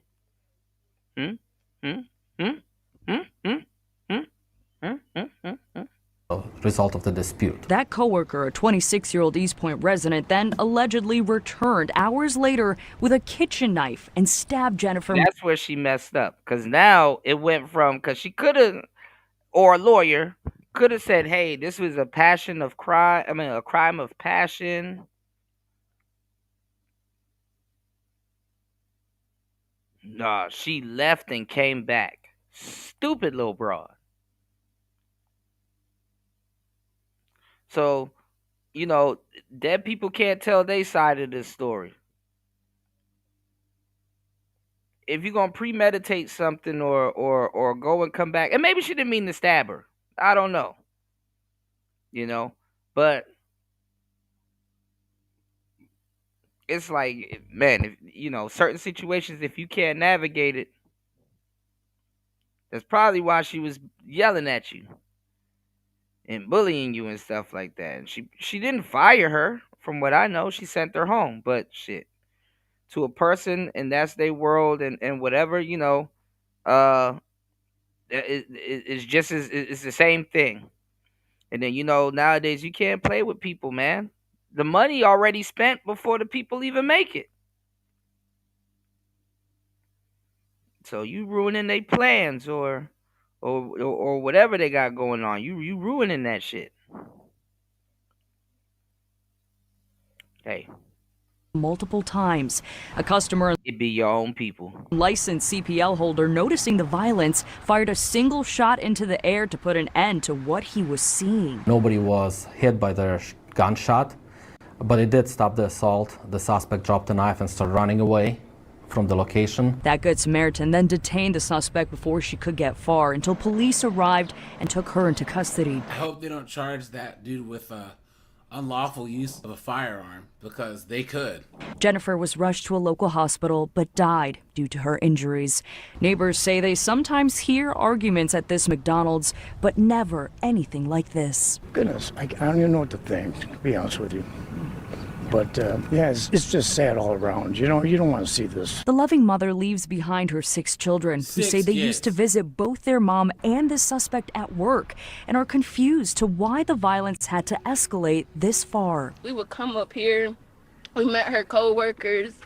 We met the lady and everything. I don't understand why she had to kill her. We reached out to the owner of this McDonald's, who told us in part, quote, "Violence of any kind is unacceptable in my restaurants, and we are taking this matter." Damn, I didn't know her kids went up there, though. This is my first time seeing the kids. Damn.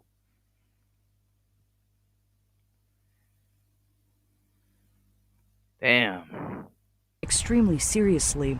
Meanwhile, the family says Jennifer will be remembered as selfless and kind, her memory never forgotten. My mama, she woke up every day and went to work for us. My mama died trying to take care of us. Anyone who witnessed this incident is Not the kids feeling like it's their fault.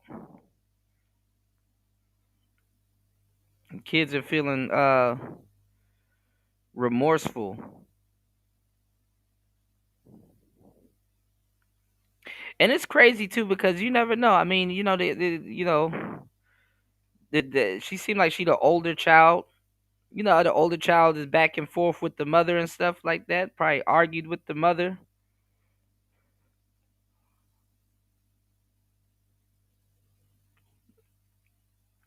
Yeah, you had a lot of sisters agreeing. That's what I'm saying. You had a lot of sisters saying, like, yeah, you know, that's why I tried to tell a lot of black women. I'm like, y'all don't like each other. And I get it. You got a lot of black women that probably get bullied on the clock and by other black women. I told you, black women don't want to work for other black women.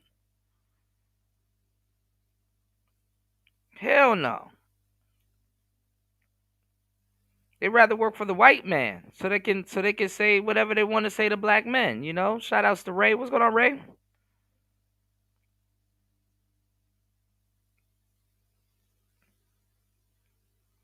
Go look at black hairdressers and stuff like that. They don't stay friends for a long time. After several fallouts and stuff.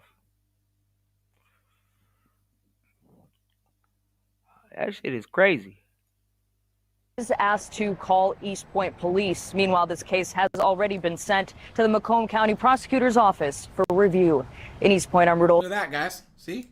So, guys, they always talk about white supremacy, but guys, 9 times out of 10, if a B-dub or any black person is going to get deleted, it's going to be by another black person. Guys, I am black. I know this, right? Yeah, they chose the bear. Help the bear! Look at that, guys. Look at that. No one's mentioning the fact that it was B-dub on B-dub violence, man. Look at that. Now, guys, there's one more twist. Let's check this out. $25 million. That's the bond set for the woman accused of fatally stabbing her manager at the East Point God damn, $25 million McDollars. God damn, McDonald's ain't even going to bail you out at this point. McDonald's.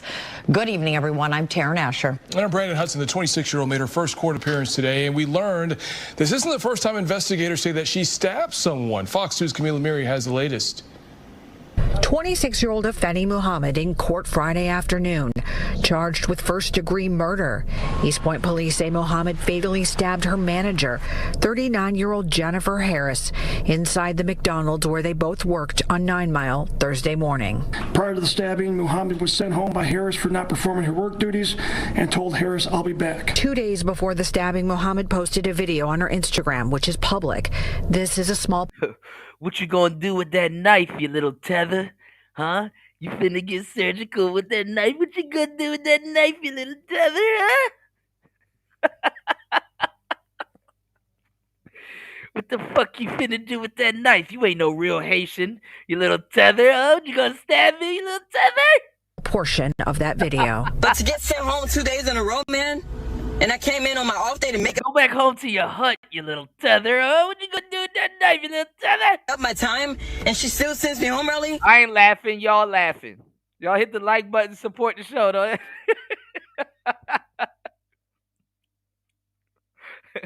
Don't disrespect anything that bring you joy. What you finna do with What you finna do with that little knife, you little tether? What you finna do?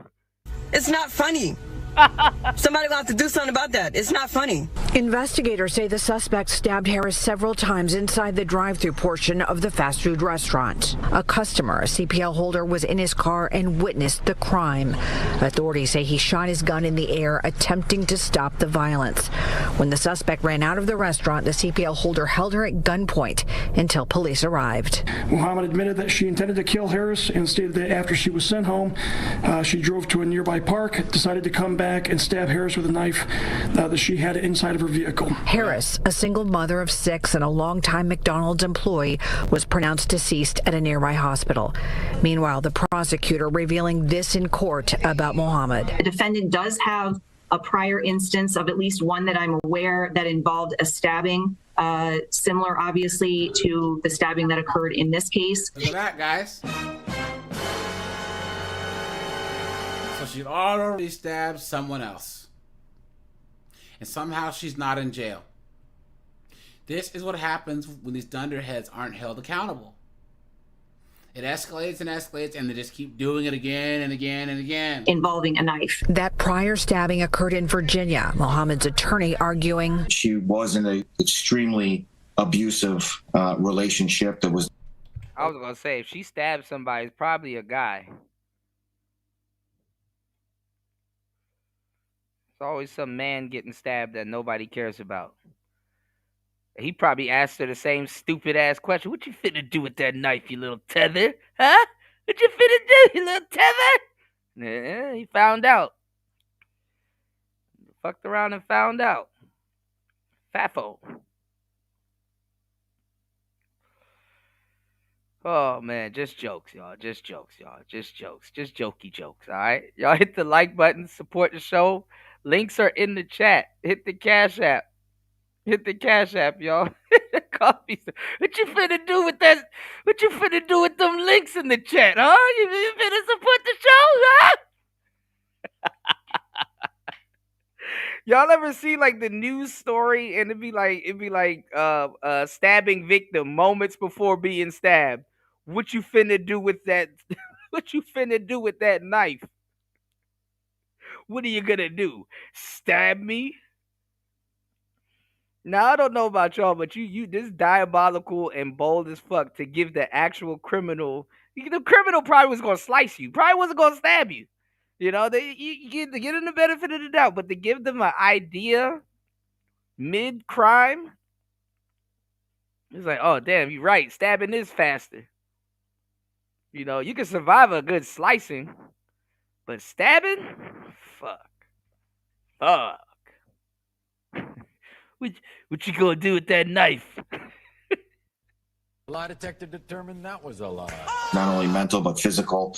That involved alcohol issues, which is where the habitual second stems from. Well, that man would have got thrown under the bus.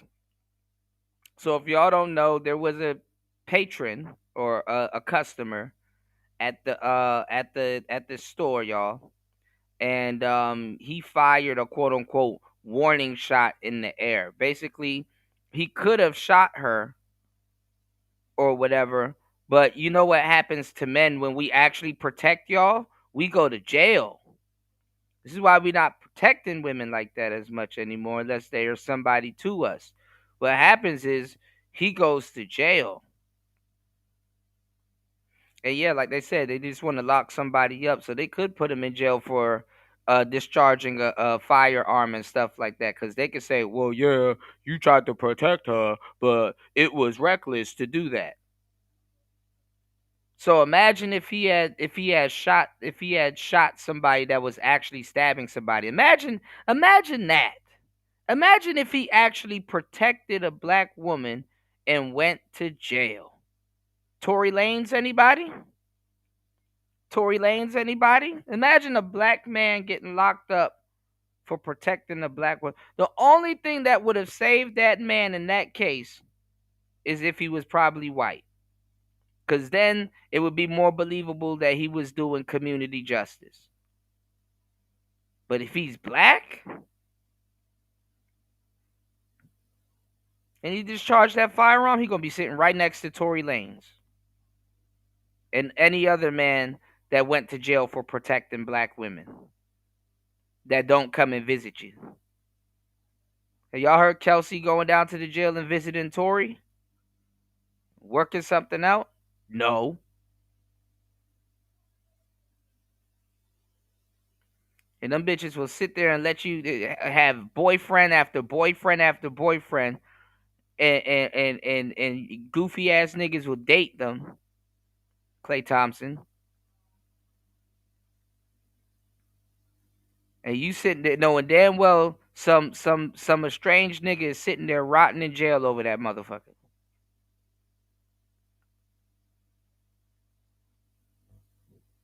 What you gonna do with that knife, you little tether? And her prior record. The judge set Mohammed's bond at $25 million cash surety only.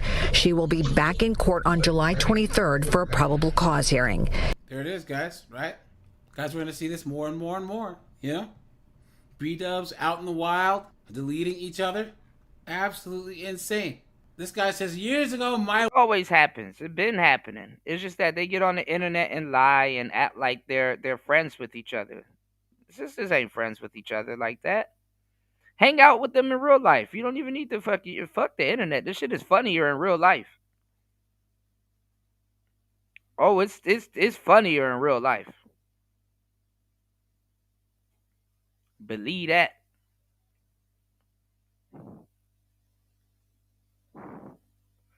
How they turn on each other and shit like that. All you gotta do is go outside, man. My wife worked fast food for a while. They kept sending her home early. She just went and found another job. She wasn't in jail after the first stabbing because it happened to a man. You know, men can't be victims, even if they are. You know? This person says she should have still been in jail, not out working and then killing. What you gonna do with that knife, you McTether? Oh, you a little McTether, huh? Huh? You McTether? Someone. A demon. See? Someone says no excuse. She has prior history. You know, the other lady was like 39 years old, so you know, she thought probably in her hearts of hearts, she's a seasoned demon. You know, she's a seasoned demon. You know? She thought the other girl's demonic shit can't get on levels like hers can. She probably was calling that girl, all jokes aside, she probably was calling that girl, We Taught Ed. You know what I'm saying? She probably was calling that girl We Taught Ed. You know what I'm saying? You know? She probably was going by and making jokes like, hey, repeat the words on this list that I wrote on your paycheck. Why are you Sofa King? We Taught Ed. And the poor girl probably didn't get it until she went home and said it faster.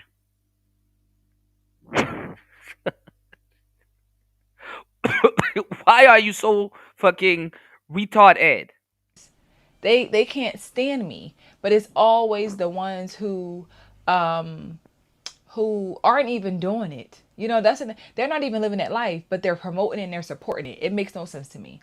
But I say all that to say that yes, even the black women on the internet, ma'am, that couldn't and don't know how to twerk or shake ass to save their own life,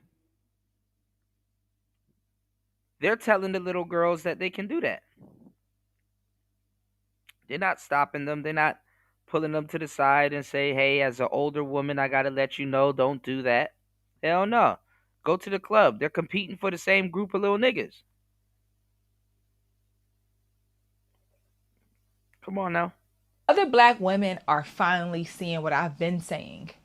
And I'm going to just say this. You said Ohio don't play them games. Lethal force is legal. No, I think this was in Detroit. What's the saying? I walk so they can run. That's what I feel like it is. Like, I'm glad that they're seeing it and I'm glad that they're getting it. I am.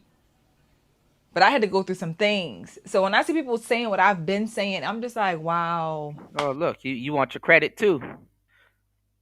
Well, men been saying what you're saying.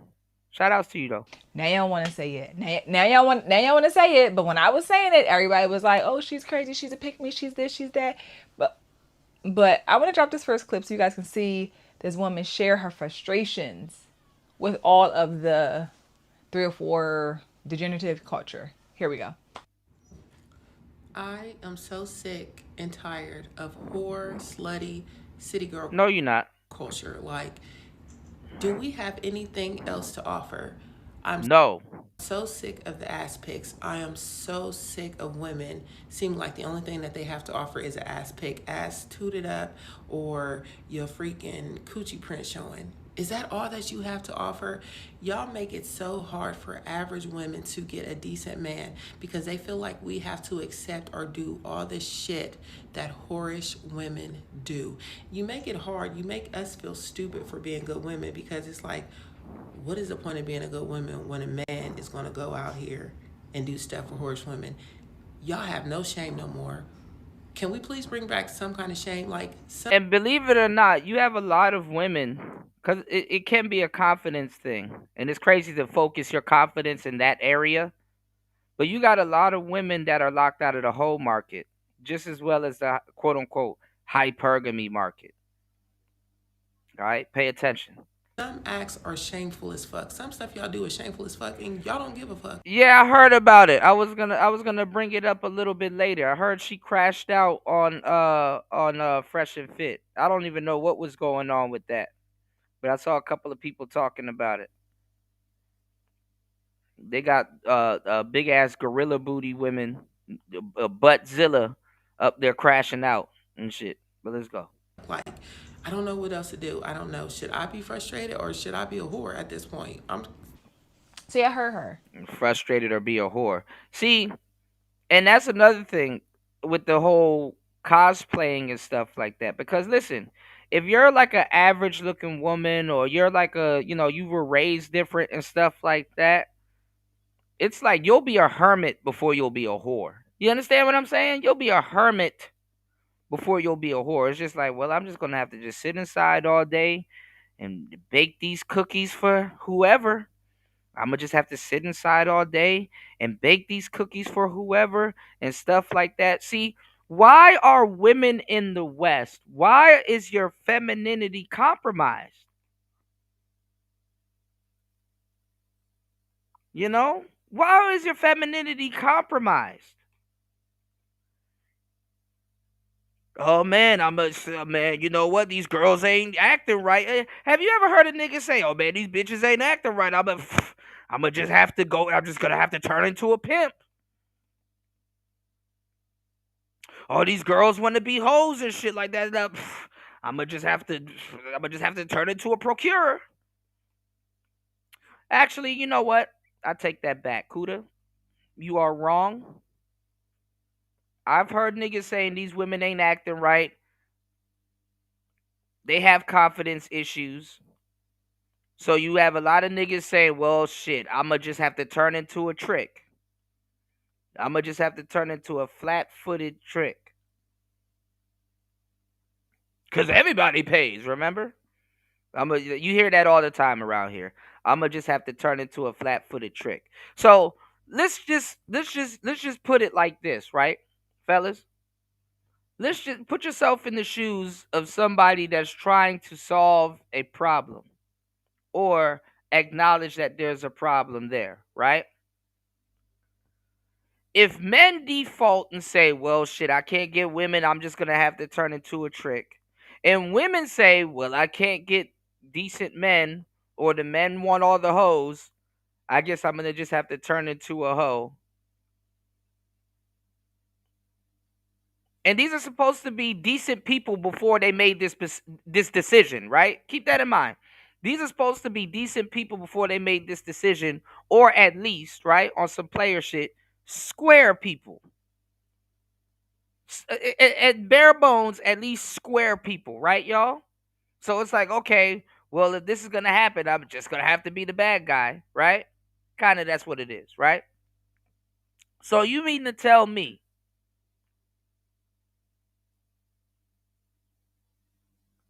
that being a hoe could possibly be a loser version for women that has not yet been acknowledged? Now, of course, you got good hoes, just as much as you got entertaining, cool-ass tricks. But it sounds like they're saying the same thing. But one gains and one loses. Seduction and reduction. Seduce and reduce. From the people that produce.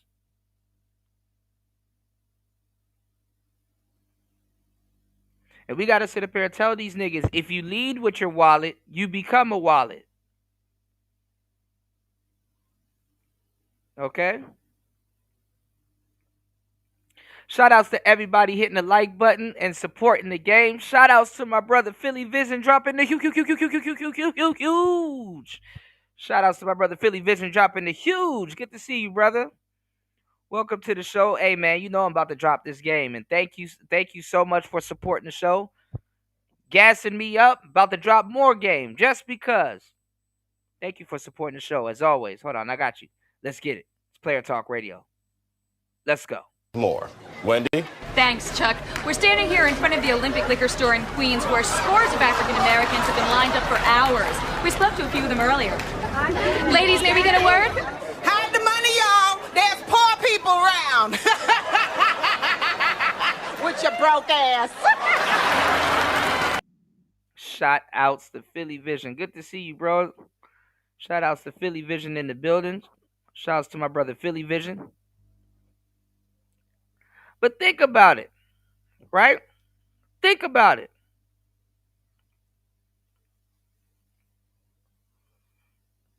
The equivalent, y'all.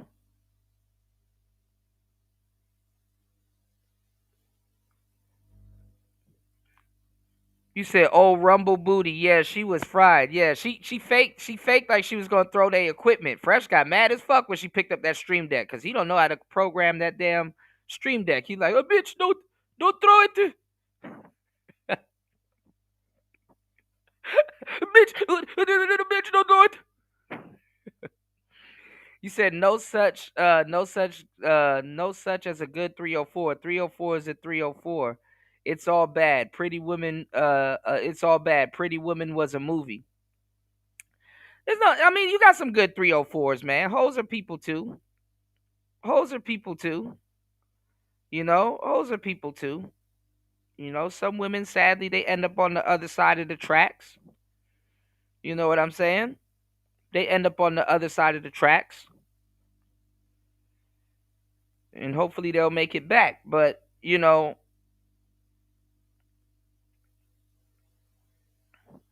women are acting like they have no choice or nowhere to go. Same thing with guys. You know? It's not in your blood to say, hey, I'm going to just start being a hoe. It's like, no, you just caving in. You want the attention. You want certain things so bad that, you know. I mean, think about it. Women are running around here lying and acting like men are doing all of these things to them, which probably they can, but these are men that they chose also. But it's like, why is your femininity this compromised? Even with modern technology, y'all, there's no way that women should be running around here trying to act like men, because they're not acting like men at all. That's not masculinity, and that's not how men act. Women are acting like themselves, and they know it's fucked up, so they have to label it, oh, well, I'm acting like a man. You're not acting like a man. No, you're acting like a woman. And fifth of all, with all this technology, y'all let them get away with that shit. She not acting like you. I wouldn't even demean myself as a man and say a woman is acting like me. That's not how men act. If women were acting like men, then we would get along, to tell you the truth, before anything else. I'm going to just keep that 100 with you. Think about it. Don't take too long to think about it, though. Think about it. If women were acting like men, we'd get along. She show up at your house with a 6-pack of beer. Oh, my bitch. Thank you. How you knew this? This is just what I wanted. Show up at your house, challenge you in Madden and shit. She can actually play. They're not acting like men. They're acting like women. And fifth of all,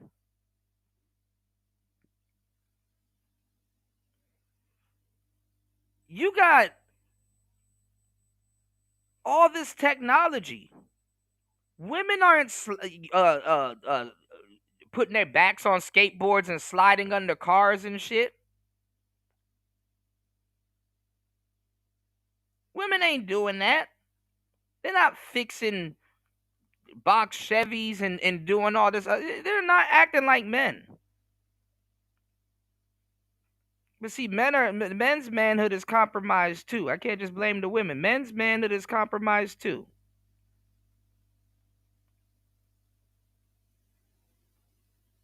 To even believe women are acting like them. No, I didn't see that. That don't sound like a good time neither, Vader. Holy shit.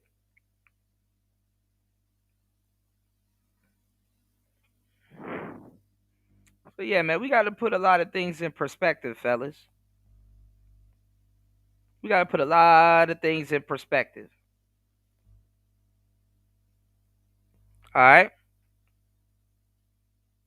Now listen.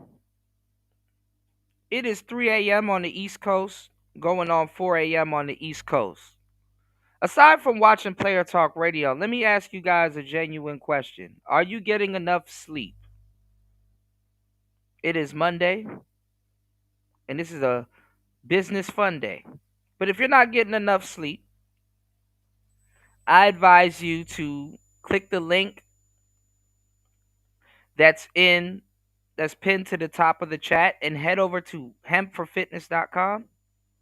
That's hempforfitness.com. That's hempforfitness.com. And check out their products. You did? You got the watermelon gummy rings. Those are good. You can eat those right before you go to sleep.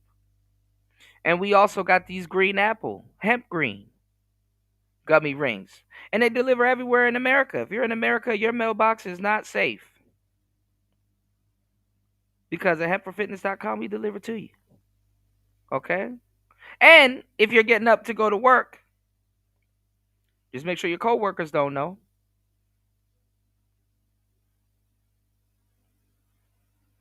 Snack on these at work. And be calm. So you don't stab your manager.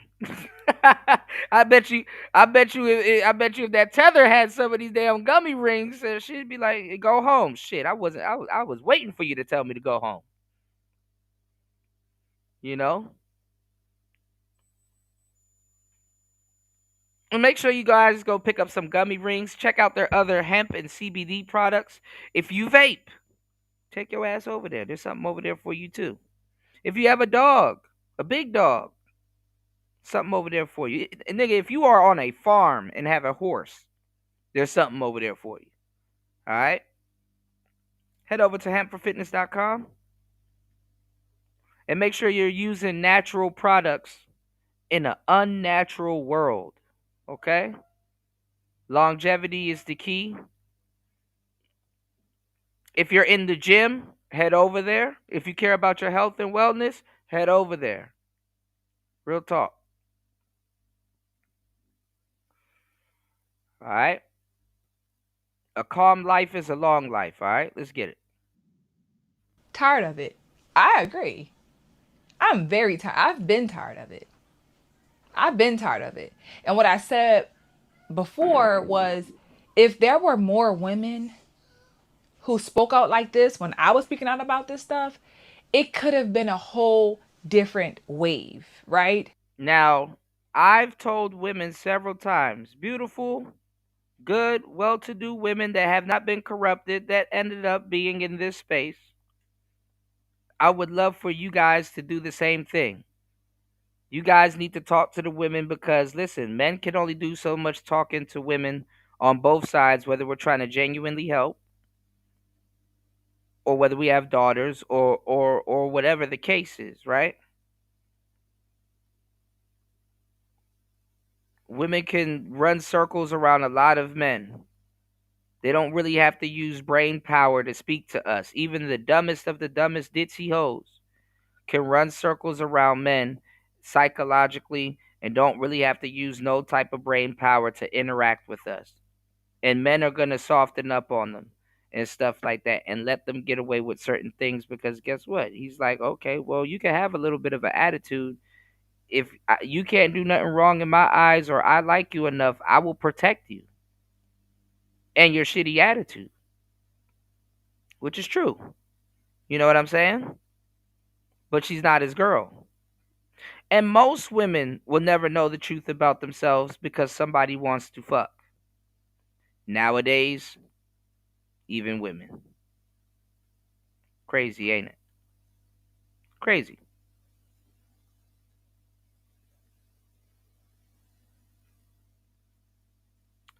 So,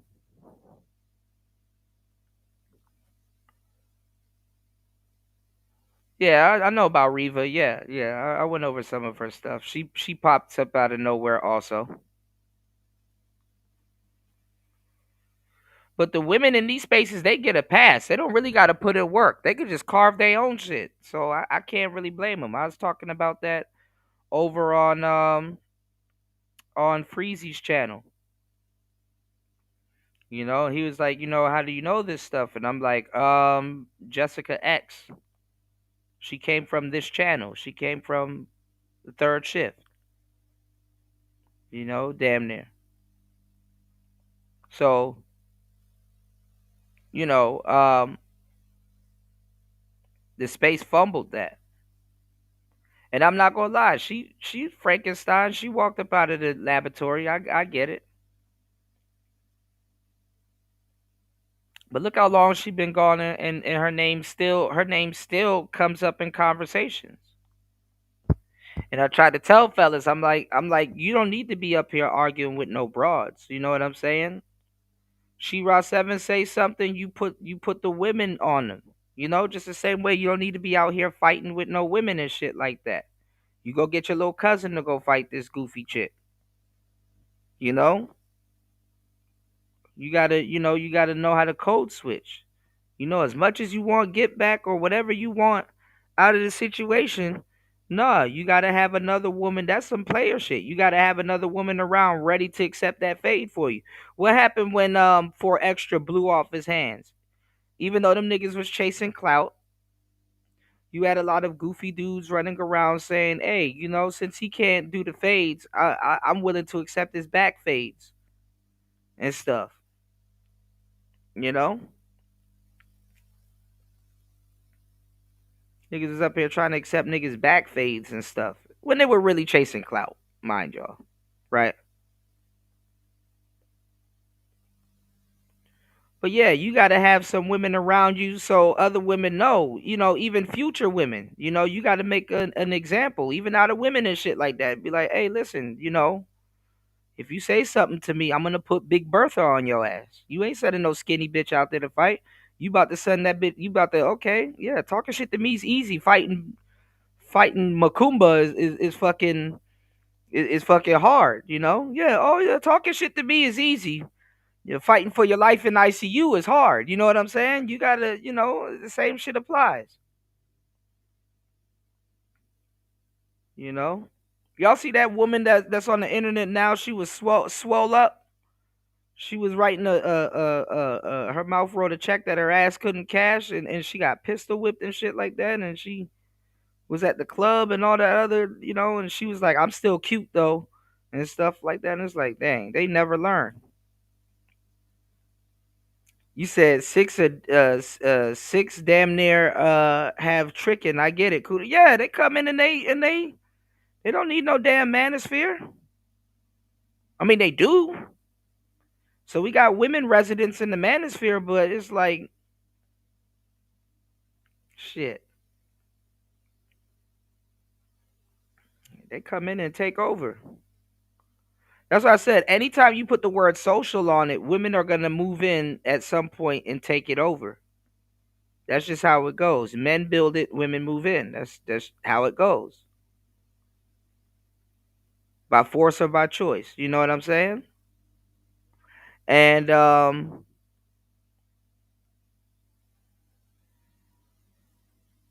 that whole doll thing, like I said, now all of a sudden it's a big hassle. Now it's a big hassle, because men are acclimating to it. It's the same thing when phones got texting. It's the same thing when social media was like brand new. You know, it's like, dang, this is something that men are doing, and they're gonna replace us, and blah blah blah. Texting, fellas, texting. I'm talking about texting. Text messaging. And I told y'all, and I talked about it, right? Like text messaging originally was for men to fast communicate with each other and not have to sit there and write a whole BCR every single time, like communicating with women. It's like it's a form of male communication. And then you see when women started texting, you start getting emojis and stuff like that. Men, we were fine with communicating without emojis and emotes and all kinds of other stuff, which is taboo now, but it grew into something else, right? Grew into something else, you know? And it was crazy too in the dating game when texting first came out, because women were confused, right? Because they didn't get it. They were like, you know, it was confusing to them, because it's like, what does he mean? How is he saying it? It was on that type of shit. Hold on, y'all.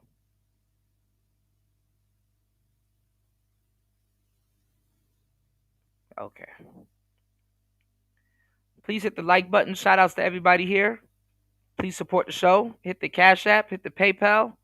Thank you, everybody, for supporting Player Talk Radio. Let's keep it going. All right, let's keep the support going. You said, you said that's my bish, right? You said like Comic-Con, yeah. But the thing is that like places like let's say Comic-Con, right? EB, and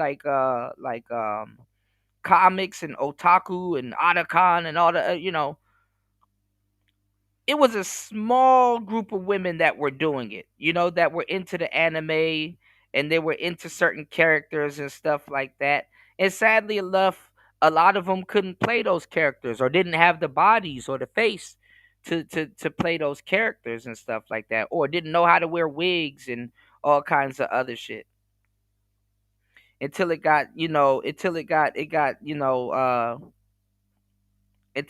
bigger, it kind of opened up the market. Even though dudes wasn't tripping, it kind of opened up the market. Hell, you can go find pictures of Megan Thee Stallion, because she claims to like anime. Okay. Watashi washita. Stop. But she claims to like anime. I'm gonna get my ass beat one day. She claims to like anime, and she cosplays. Megan Thee Stallion. She cosplays and dressed up like an anime character a couple times. Hell, even the dude that dated that's dating Megan Good right now, I forgot his name. I think they're married now too. He was cosplaying as an anime character on one of those magazine covers. He looked real zesty, by the way, but he was cosplaying as an anime character. Rihanna, Rihanna dressed up as one of the she had the outfit on of one of the Pokemon anime character, one of those cool trainer girls. You know what I'm saying? So, people copy off and they kind of bring that stuff into real life. They kind of copy off the anime stuff. Because believe it or not, when you have like writers and stuff like that, I was just watching a couple of video game videos about Nikki, Chun-Li, yeah, absolutely, yeah. you know um the video games, the Japanese video games, they're the best. They're the best. you know um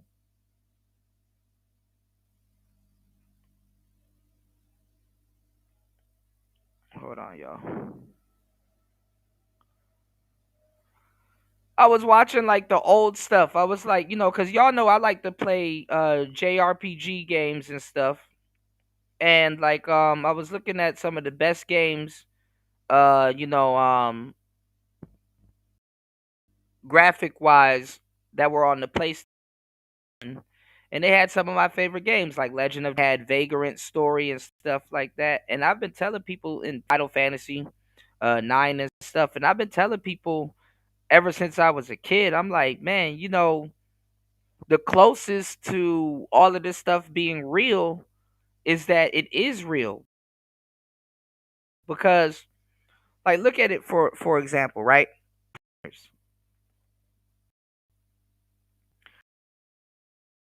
And I think it was called Ava or in the day, or I forgot the name of it.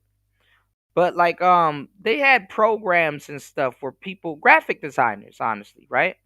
Where people can make these graphics and stuff, and design the graphics, and the graphics look cool and stuff like that, right? They had that stuff. If you can put something in a graphic design, and actually just design something using a system or a software or a program, come on now. It could be real. You know? Those 3D printers, they print guns on the dimensions that's entered in. So I'm looking at these people render and use like create these cities and these towns and these places and stuff like that. And I'm like, the funny part is that even though they're putting this stuff into a software for a video game, people don't realize that we're very close to actually creating these things. Like in I forgot which I don't think this was Final Fantasy, but I used to play this game called Star Ocean, right? One of my favorite games, Star Ocean. And they had, but no, Final Fantasy has it too, but they have like these big sky, it's like this sky, it's like a sky city. And the city is built in this big towering apartment like structure.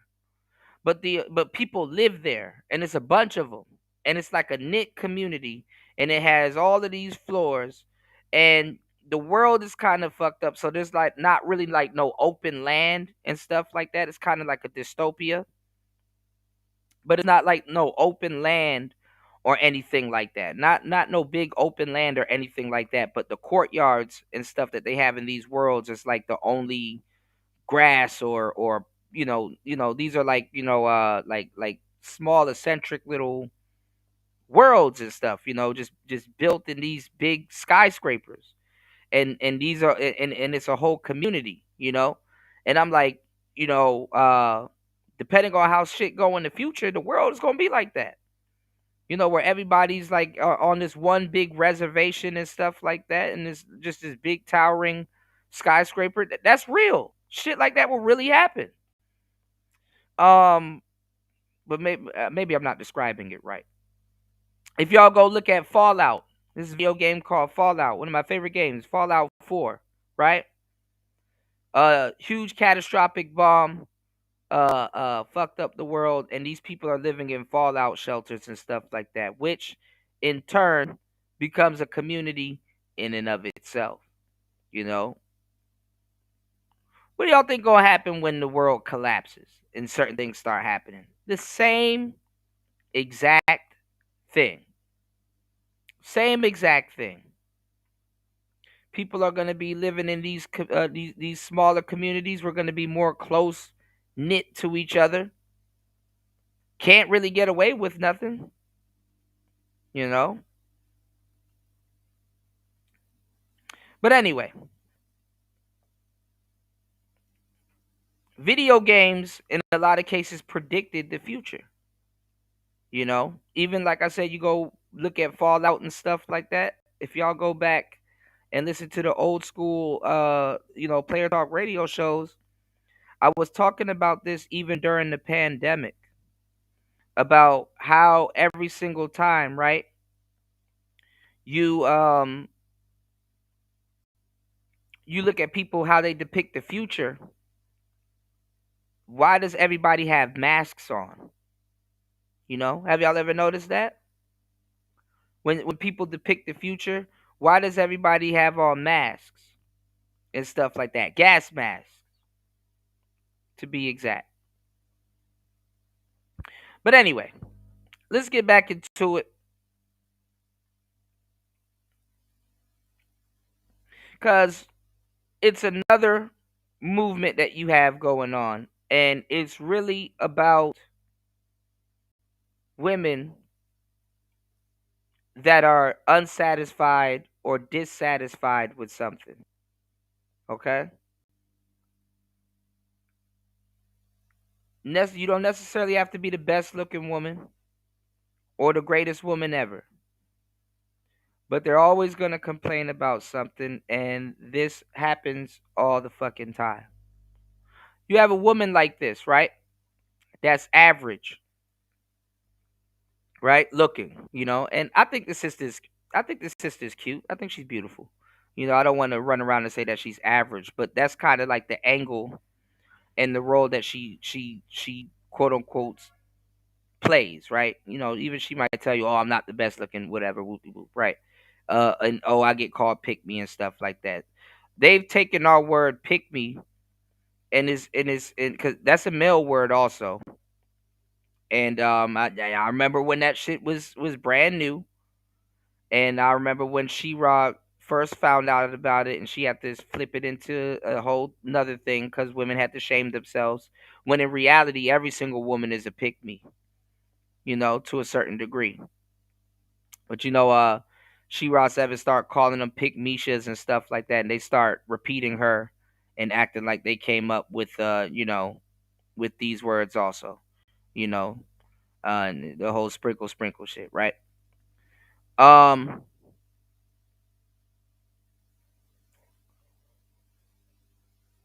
and I'm the only person talking about it because I'm just not regurgitating talking points as a guest in this space. I'm actually one of the pioneers and pushed a lot of this stuff forward, you know, with the help of a bunch of other brothers too that are pioneers also, you know.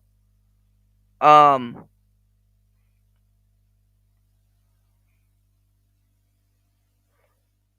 Average women, they get way more men than anybody else through admission from men and through admission from them. They get way more men than anybody else, you know.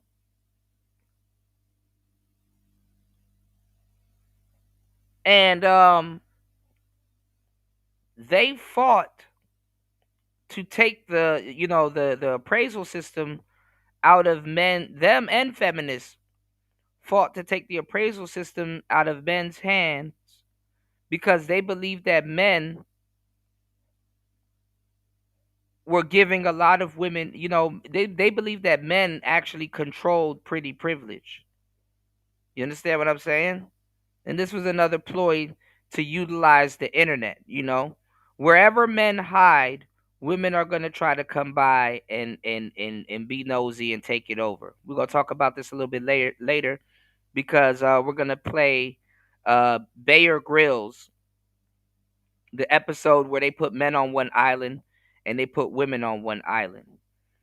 If that was the case and women knew that men had their own island, instead of trying to survive on their own island together, women will collectively go look for the island where the men are.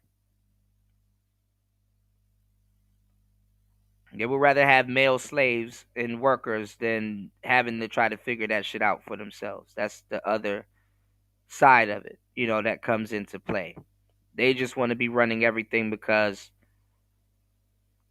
tell you the truth, sometimes these niggas don't know that they're being a fucking slave or whatever, you know, or whatever. Anyway, an actual slave, not cooking and cleaning, something that are bodily needs, but it was to make everything all inclusive, even women like this, you know. If this young lady was running around and she was calling herself a dime, she could do that. and nobody would really bat an eye. Nobody would be like, oh, you're a 6 or you're a 7 or you're whatever number you think you want to call her or whatever and stuff like that. They really wanted to take that power away from men and kind of make everything all inclusive. They even teamed up with the feminists and stuff like that. Feminism and looks and being jealous of other women go hand in hand. It's just that it's used to mask it. You understand what I'm saying? It's used to mask it.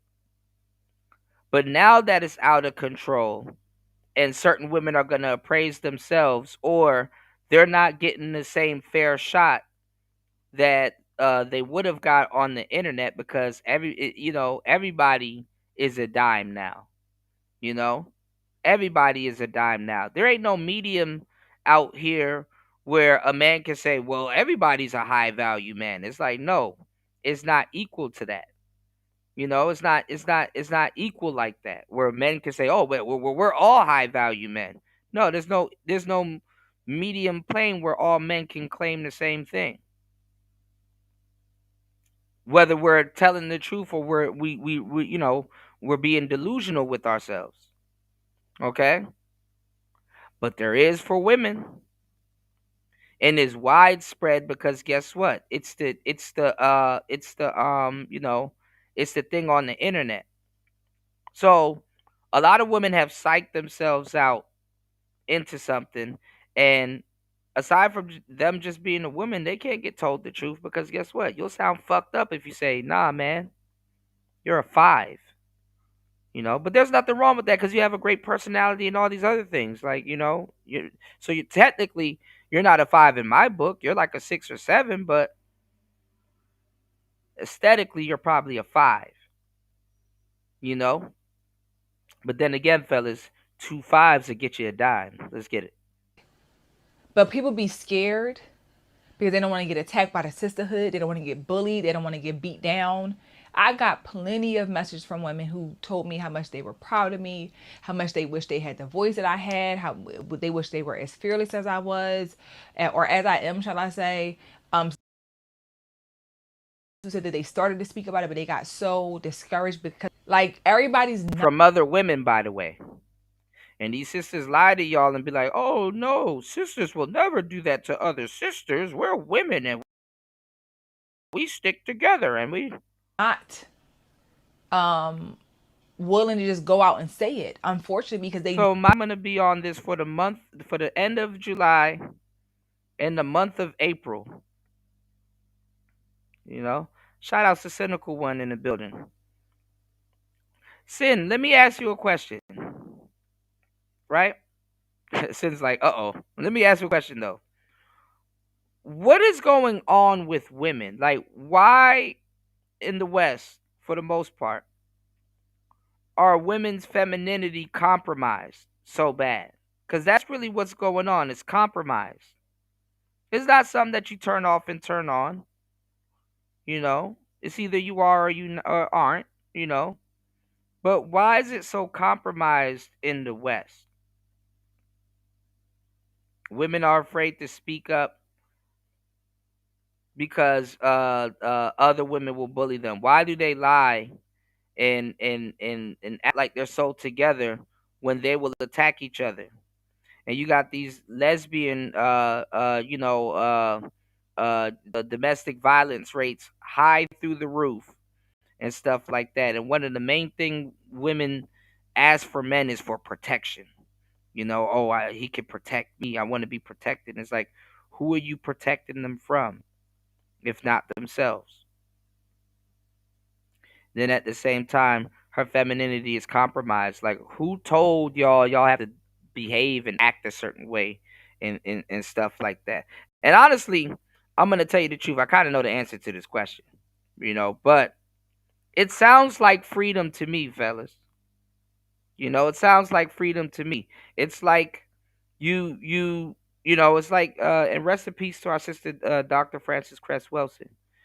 People ask, well, why are black people left behind? She used a very great analogy that if you put a dog in the cage and you have the other dogs out there running around, And that dog in the cage wants to run around also too, but he's caged. So he doesn't get to run around in open grass and stuff like that. He doesn't get to really get to work out and stretch his muscles out and stuff like that, and stamina and all that other stuff that comes with it, right?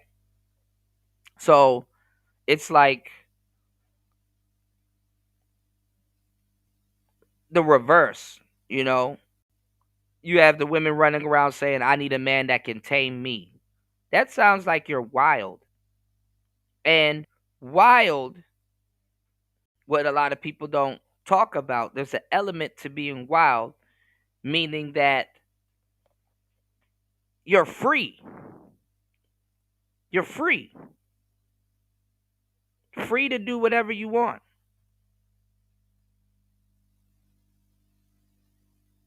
You're free.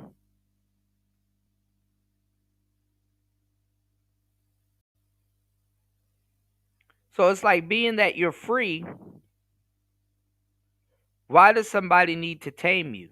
It's because you're free.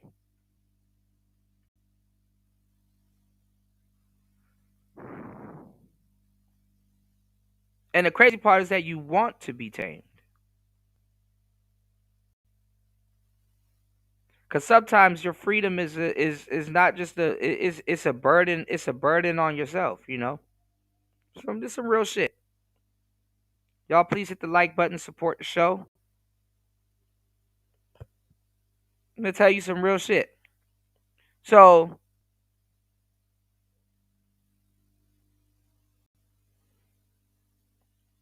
like I said on Freezy's show, there's 2 free people in America, and this is well documented. You know, if you've ever done your history,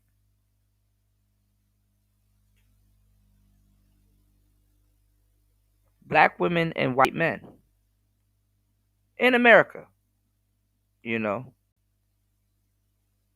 in America.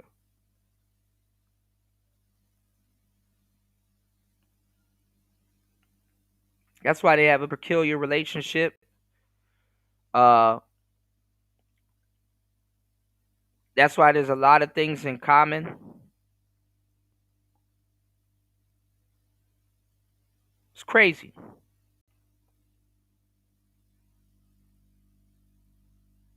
So a black man has to tame something that is free.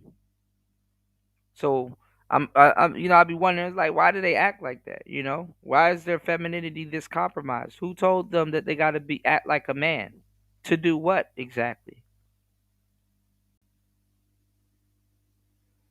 Why do black men have to hear this lie over and over and over again? It's actually at this point an insult, having to hear this kumbaya story. I don't even know when brothers are gonna wake up. It's actually a fucking insult to your intelligence and your ancestors, if you care about your ancestors at all. Because when they tell you, remember, the 2 free people in America, black women, white men, but when they tell you, nigga, I don't need you, I can do this by myself, fuck you, and fuck y'all, and blah, blah, blah, they'll go run right straight to the white man. And I never seen a sister actually sat a white man down and tell him, hey, I can't do this because when I was enslaved, I felt this way. Or, hey, I couldn't do this because, hey, I couldn't have a bank account. So I got issues with me acting right because I couldn't have a bank account. Always some nigga getting lectured on that shit. Pay attention. It's player talk. Know what's going to come when it comes to the sisterhood. They're going to attack you. They're going to bully you. But she said she's not. It's a mess. Why are we not tired of this? We're not tired of it because this is what they love. Are they ever going to be tired of it? I don't know. I honestly don't think so. Because for everybody who says it's a problem, you have somebody else who says that it's not. And the biggest issue with it is the women who don't live that life at all. They wouldn't do it. They don't live it. They They don't defend it. promote it to their children, to their family, but they sit online, they get in the comments and make videos defending it. And I'm just like, but you don't live it. You wouldn't tell your kids to do it. But you're saying let women do what they want to do. It don't make sense. Like, it's like enough is enough. Enough is enough. So how can we as black women speak out on this stuff and speak against it when you got the baby mamas, the single mamas, the miserable ones, the bonnet brigade, the married women? You got all these group of women who Bonnet Brigade. who are saying, let them do what they want to do. Mind your business. It's going to keep going and going and going and going. How long does it take you to identify a hoe or a woman? Can you tell before they open their mouth? Yeah. Body language, mannerism, body posture, and eye contact. A hoe looking around. A woman don't look around. A hoe see everything. A woman don't. A woman got tunnel vision. A hoe see everything. A hoe see everybody watching her. Cause she's scanning and looking. Choosy Susie. The hoe looking to make eye contact with but the woman ain't. The woman minding her business. It just is, because nobody is going to stop it. But again, I'm really proud when I see women who do decide to say, you know what, I'm gonna say it, and I don't care. Say what you want. I don't care. And here's another woman who said what she wanted to say and didn't care what they had to say. Okay, at this point, I don't even care if this gets me canceled. Can we stop being naked on the internet? I was just scrolling on my Instagram feed and I saw Portia. And this is unbelievable, because I would never believe half these women talking this shit, because it's like, y'all wanted this. This is feminism. Yeah, Charleston got that from this space though, EB. But shout out to Charleston White. But this is the thing. Women wanted this. Ain't nobody about to listen to y'all. Oh, okay, can we put our clothes on now? Cause I'm feeling insecure about my body this week. And can we put our clothes on now? No, bitch. Y'all wanted to be butt naked. And it would be all right if they didn't lie and say it's because of the men. The men were forcing us to do that. Remember? Y'all fought for this shit. Y'all wanted it.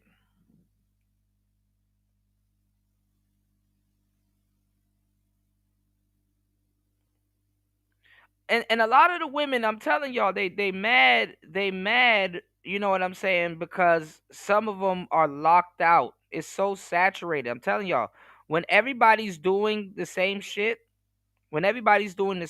y'all, it turns into a lottery. It turns into a lottery. That's exactly what happens. It turns into a lottery.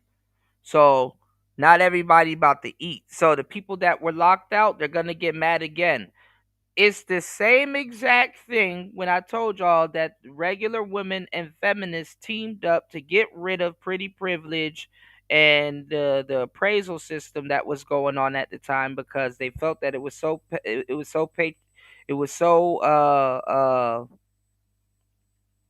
what's the word I'm looking for? It was so not misogynistic. They believed it was misogynistic, but they believed it was also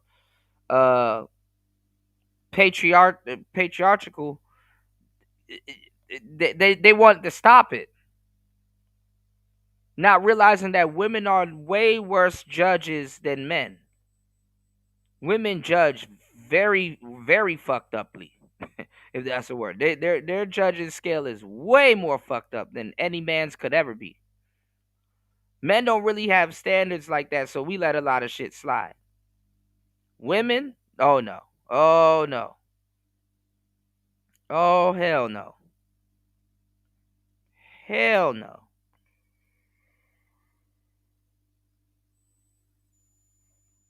Hell no.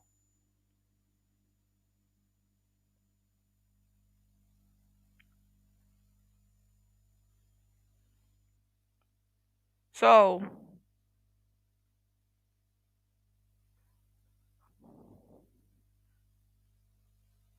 this is what they wanted.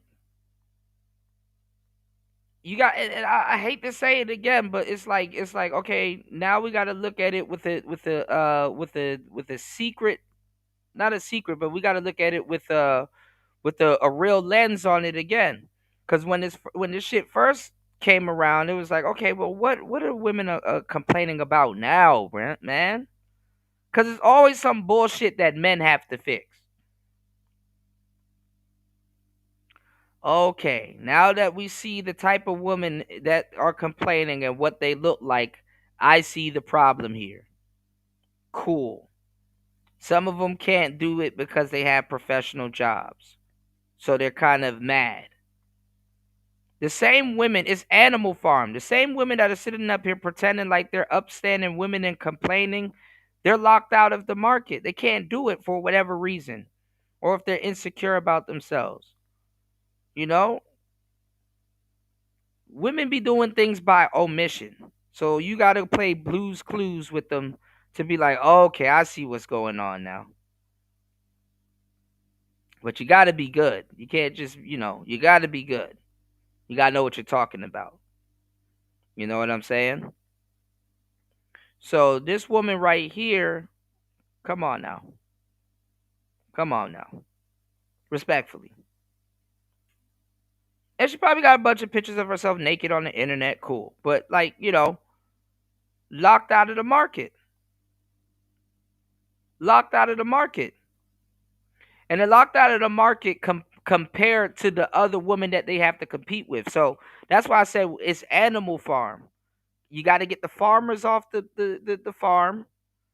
So once the animals chase the farmers off the farm, then the pig goes into the master farmer's bedroom and start trying to try on his pants. And start trying to treat the other women. You understand what I'm saying? That's how it works. It's really about undercutting another group of women so you could be the only, that's how it works. Men are doing it the same way too, but it's sometimes it's slick and it's a little bit subtle. That's why I'm sitting up here listening to all these old ass niggas tell young niggas to go out there and go trick, and then they'll be the same one be like, well, why he go to jail? Cause listening to your goofy ass. That's another way. All old and young, all races they play, and genders they play these little games on each other and with each other. No way in hell should young men be told to go out there and go trick their money off.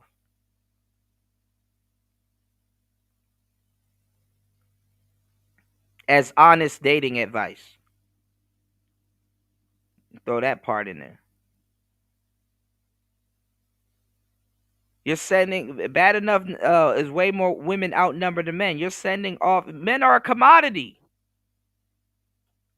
Like, niggas don't even really stop to think what the she economy looks like. It's like, bro, we don't have to do any of this shit.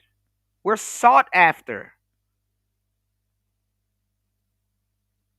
We're sought after. All I gotta do is get myself together, believe in myself, make the right couple of moves,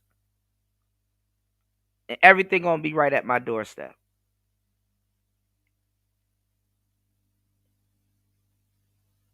Brought to me.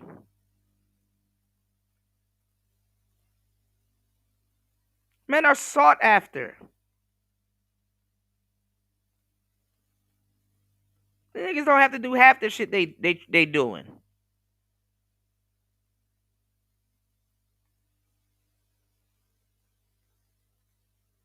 That shit is crazy because it don't matter what she look like. All of that shit gonna go down the drain if she don't have a man. And okay, go deal with another woman.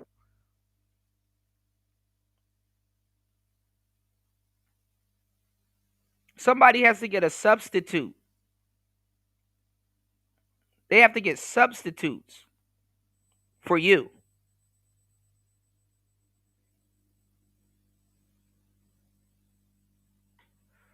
Oh boy. They don't have no awards for none of this shit. Let's go. Williams fully naked, covering Shout her. outs to anybody that clicked shout outs to everybody clicking the QR code. Let's get it. You know, what's going on, Shiesty Avengers? Good to see you, man. Boobs, promoting her hair care line. Shout outs to Cynical. Promoting her hair, her weave. And I was just like, but why do you have to be naked though? Honestly, I don't feel like enough people in society think about children and the implications of these images on their screen. Now all of a sudden they want to think about kids. What about the children? No. You accepted feminism. This woman would be the textbook feminist if this wasn't the case. The first person to say fuck them kids is feminists. Let's get it. And if you're like, oh, your children shouldn't even be on Instagram. Instagram, the internet, TikTok, it's a part of life. You can literally be scrolling and have your kid in your arms, and you scroll past a naked woman. Like, I don't think people really understand what that does. Yes, women didn't want to put fucking clothes on. They got mad at men for telling them not to go outside with that. So what's worse than going outside butt naked? Put it on the internet to get distributed. You can get maximum attention that way. Hey, I went outside yesterday butt naked. You didn't get a chance to see me, so let me take a flick of it so everybody else can see me. And I'm going to say yes, and I'm going to say period. And y'all are going to agree with me because it sounded like a good idea.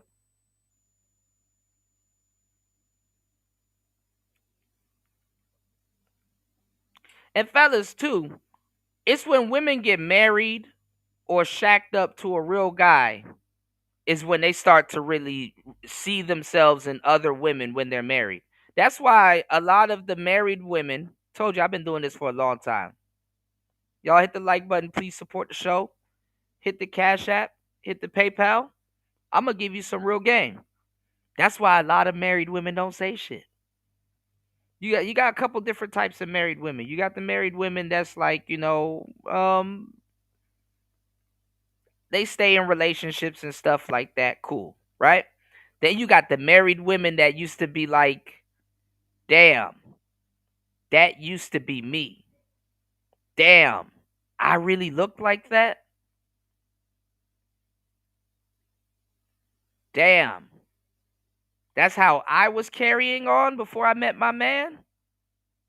Damn.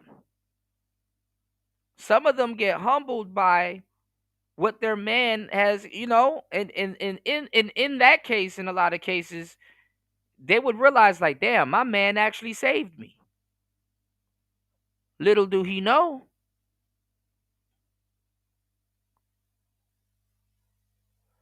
Oh, we might gotta check that out because I'm about to circle around to him next. He's on the next topic. I already got him. We already opened up the conversation to that a little bit, but we're gonna circle around to him next. He's supposed to be the new manosphere mascot.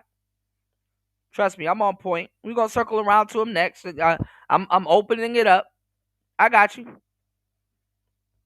EB said there's women walking around Brooklyn butt naked smoking a cig while back. Yeah, absolutely. Now women all of a sudden are thinking about the children. They wasn't thinking about the children. I know Blades. I know Blades. Right beside elementary school, and when school lets out and stuff like that, there's women out there waiting to even talk to their dads and trying to catch a trick out there. Those women do not give a damn about no decency in front of no kids. Some of the most let me tell y'all something. If they were doing stop and frisks for indecent exposure to children, women will be the main culprit. And y'all know I'm not lying. If they were to do stop and frisks for indecent exposure, women will be the main culprit going to jail. You would have to, bro, like we would get our reparations right there and then. That's what happens, man. Only to get brought down by a 304, Vader. Most married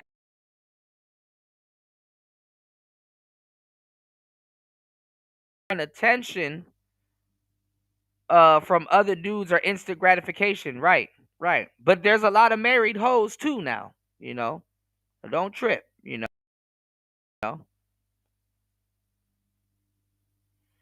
I'm not sure, Ray. I'm not sure, Ray.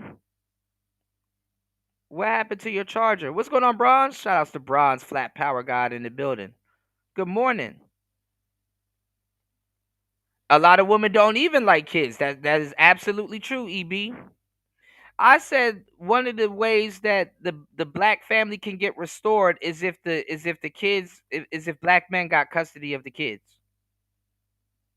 I'm for that. For a couple of decades, for a good I would say for a good 50 years, I think the kids should go to the fathers. The more responsible to the sex. psyche of children. Please, please, please, please. Let's start bringing back morality. Like, I don't even care if this gets me canceled. Somebody has to say it because everybody online is freedom, this one, that one. But where has it gotten us? Has it gotten us any more free? Has it gotten us any more liberated? Or has it just gotten women to just show their whole bodies online, posing, showing their butt? Now you're naked. Like, what are we really doing? Like, I think somebody has. Like, this is not even a content piece. This is not a skit. This is not going in a playlist. Why are we naked on the internet? And you're dead serious. No. Remember, it's to stop you from being controlled by men. Remember, you being butt naked on the internet is power. That's what y'all said. Y'all said that is power. And when men tell y'all not to be butt naked on the internet, we're trying to take your power. That is, no one's gonna convince me that that's okay. Like, no one's gonna convince me, yeah, my liberation is, no, your liberation is not tied to posting your body parts for the entire world to see. Please. Yes, this is not about religion. This is not about political party. None of that. Can we pull back? Like, I think we've OD'd, honestly. And if you really collect sense, if you say it. Don't sit up there and halfway give the bullshit. You OD'd on what? What did you OD on? Feminism? Self-aggrandizement? Self-gratification? Narcissism? That's another word they don't know how to. They keep using and don't even know. You go look up the word narcissism. It describes a woman. Dog, that Shannon Sharpe woman got more money than Cassie. Quick too. Got it quick too. That nigga paid out quick. He paid out faster really than know the what I'm talking lottery. about, you can agree. I really feel like we've OD'd, and I feel like somebody. And let me tell y'all something. These courts too, they so quick to tax women when they win the lottery. Why don't they tax these women when they get their settlements? Which is gonna be me, is gonna be the one to say, can we stop? Like, can we actually stop this nonsense? This world is too freaked out. We've passed the point of expression, and now we're literally showing pornography online. If you have pictures of yourself in your half, and this bitch like 15 years late. She 15 years late. What are we doing? Pornography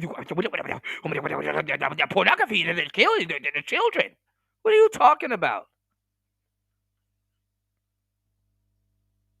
I'm pretty sure you can go find a picture of her butt naked on the internet too. I was 16. You're still butt naked on the internet though. I know women. I'm at the age right now, fellas. I know women that have been naked on the internet for like 15 plus years, and it's still not working out for them. They just got a house of kids, a gang of kids, no ring, no nothing. It's like, damn. Naked on your Instagram, please. I'm asking you. Can you take it down? Like, can you actually take it down? When motherfucker said, "Can you take down your butt naked pictures off the internet?" No. How about that? No. You think somebody about to, and I hate when women get on this fake bullshit. You think somebody about to, bitch, you think somebody about to listen to you? When they put millions of dollars behind Glorilla and Cardi B, who the hell finna listen to you? Take it down. Tuh. Take it down.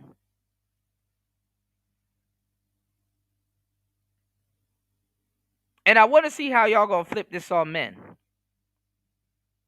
I want to see how y'all gonna flip this on. Somehow they're gonna blame this on men. Let me guess. The men should be taking these women's accounts. Oh, but then now we're being misogynistic and won't let women be free, and we're taking their power and they can't be liberated because y'all wanted to be ass naked on the internet.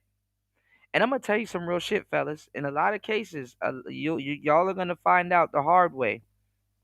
I'm in a space where I know there's a lot of men running around here that's been molested or touched by other women. You think y'all? I'm not stupid. I know for a fact. Y'all gonna see the real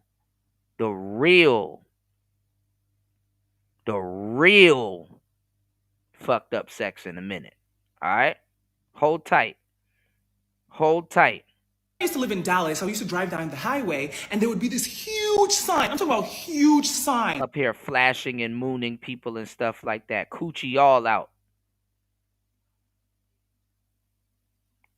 They ain't catching no goddamn indecent exposure charges. Of a strip club, like an advertisement for a strip club, and the girls were in bikinis, and it's like gentlemen's club, da da da da.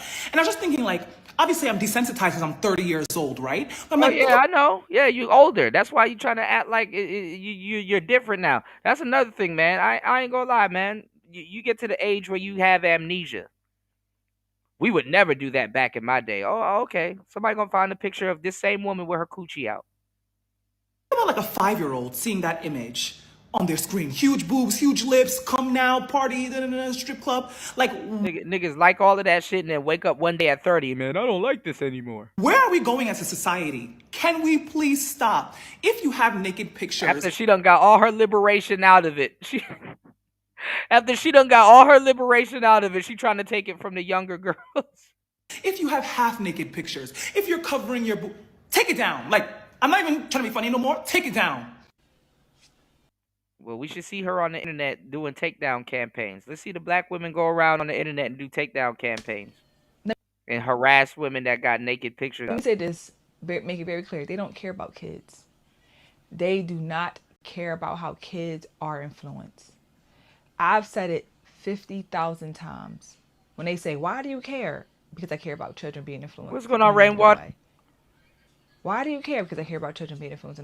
Like, I said it over and over again. They don't care. So when you say, shouldn't you care about? They don't care about they don't care about their own kids, let alone yours. They do it in front of their children. They do not care. They don't care. So when you got to make this disclaimer, I'm probably gonna get canceled for this. That's sad. And y'all need to stop omitting who's gonna cancel you.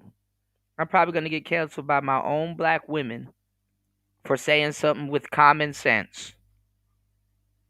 No, don't steal our talking points and then try to inch it in. No. Say who you gonna get canceled by. I'm gonna get canceled by a group of women that claim to not have power, but for some reason you can't talk about them without getting some type of backlash. But they don't have any power. They're supposed to be powerless. You as a black woman have to fear the same people that lied to y'all and said that y'all are protected under.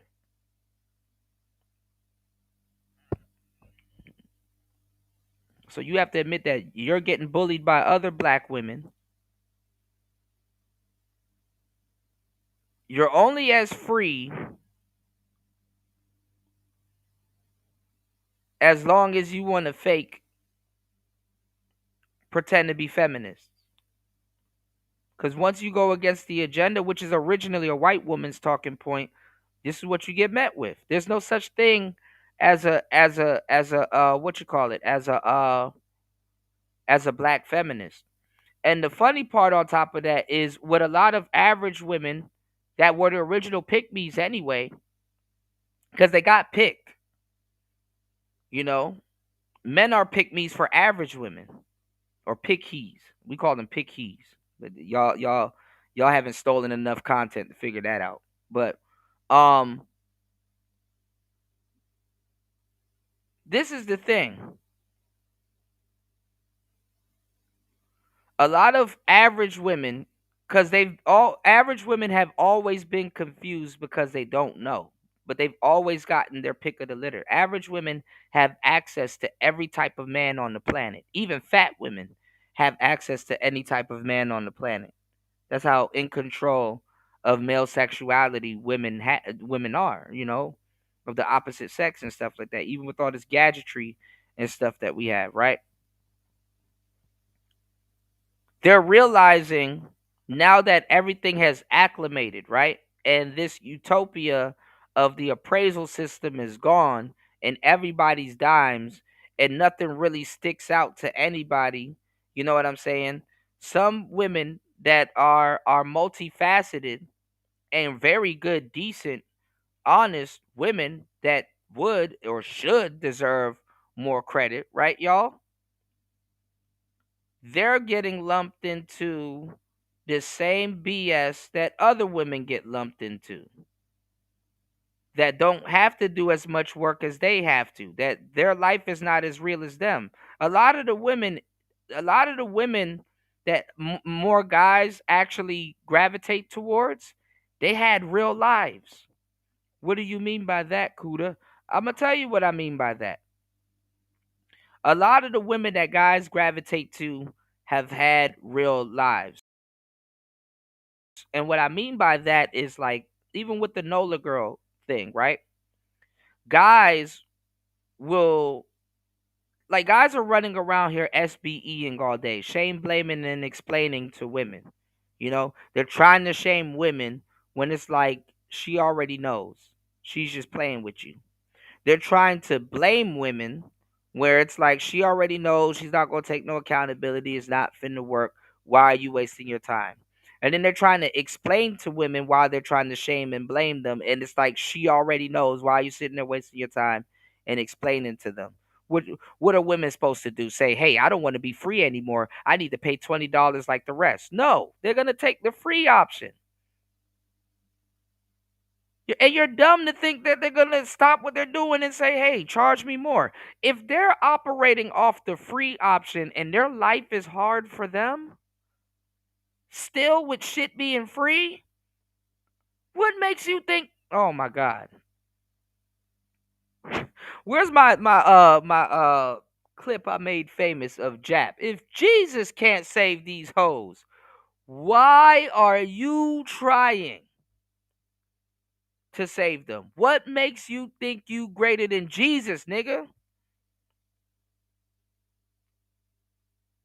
If Jesus can't do it, why are you trying? Yeah, shout outs to Ramil and Ty City. I'm trying to tell y'all, man, this shit is goofy as all outdoors, man. It's like, why do you expect women to feel sorry for you? They're gonna be like, oh, okay, we're sorry, and then okay, but go back to being a man or whatever she think you should be, right? It don't really hit them until it's like their son. It don't really hit them till it's like their brother or somebody that they love that gets fucked up behind it. They don't care about manhood until somebody that they give a damn about or somebody close to them and stuff like that. That's when the reality of it hits them. Because the utopia in the world that men build and what we have built for women and things like that, it allows them to be delusional. And I'm not even going to lie. It allows them to be delusional. And it also allows them to actually be right in their delusion. If that's what they really are. If she's truly delusional. You can't really convince women that they're delusional when some of the stuff that they're delusional about is coming true right before their eyes. Why can't you do that, Kuda? Because the thing is that it's like, that's not true. And like I said, women know, because she'll be like, it's true for you, but not for me. It's like somebody, let's say you're talented, right? And this is going to go back to the point that I was proving before, right? Let's say, fellas and ladies and gentlemen here, that you're super talented, right? And you've done something, but the person that's trying to tell you that you can't do this doesn't know that you've done what they're telling you that you can't do over and over again. And they're like, you can't do this. And they're like, no, nigga, You can't do this. I can do this. I do this all the time. I do this 6 days till Sunday.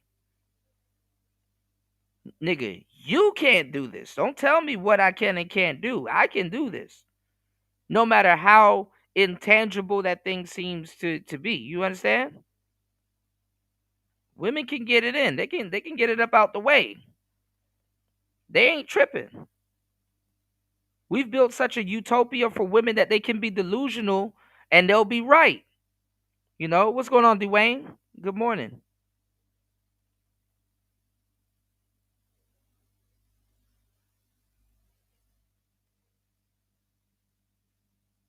All right.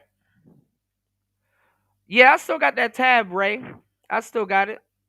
I forgot to go over it, my brother. You said it's been BMs that be screaming like the haunted houses talking about F them kids. I'ma get mine. Exactly. And honestly, too, to tell you the truth, there's a lot of deadbeat mothers. There's a lot of deadbeat mothers out here, than they are deadbeat fathers. You know, it's just that the father is barred off away from the kid. Even the state be sending the kids to go with the deadbeat mothers and stuff like that. So sometimes, what's not talked about for the most part, but we talk about it in these spaces.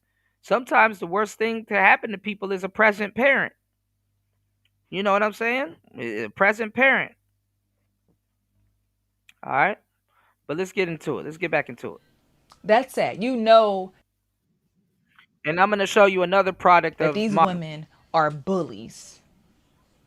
They are bullies who support 304 naked hoe culture. And listen, if you knew anything about female nature, right? If you knew anything about female nature, you would understand that women have to keep their options open. Women have to keep their options open. So they have to defend 304 nature because guess what? They probably was that girl at one point. Truth be told, women love options. I know one thing for sure, women love more. They want more. More. Whatever that is, they want more of it. Metro Boomin wants some more. They want more. They always want more. Okay? And the thing is that they have to be a one-trick pony. And what the thing is that what the internet being all inclusive is showing you guys that the one-trick ponies can't get that one trick off anymore. And like I said, men empathize with women that do more because they live more realistic lives. If you're a woman, like, and I was getting into this earlier, and you grew up on a farm and you had to do labor and shit like that, and it's like, okay, I got to do labor. I got to do hard labor and stuff like that.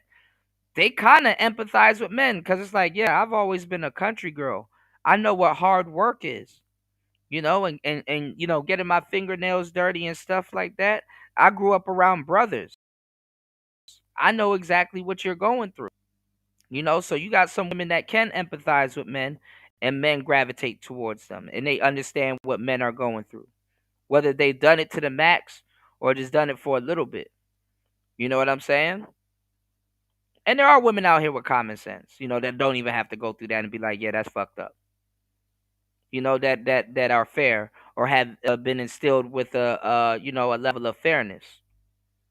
You know what I'm saying? And then you have a lot of women that have accumulated all of these skills and they get mad at the one trick pony also because where they're from or the world that they live in, you better have something.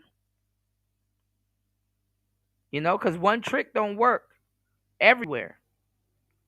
So they're upset also that they can't do the same thing that women can do. But guess what? They will defend women to do it. Years ago, before I told you guys that, before, the P word is going to be legal, I was telling you guys there's going to be a group of women that's going to fight back against it, even though a lot of women are pro hoes. There's going to be a group of women that fight back against it because not every woman is dumb, and not every woman that is a hoe is dumb neither, but you got a lot of women that are homie hoppers. They just hop from guy to guy to guy to guy to guy. And they lie to y'all and tell y'all that that's hypergamy. That is not hypergamy. A hypergamous woman is engaged or married or en route to both. That's no such thing. Megan Thee Stallion, niggas like what Megan Thee Stallion is doing is hypergamy. That is not hypergamy. She's just fucking.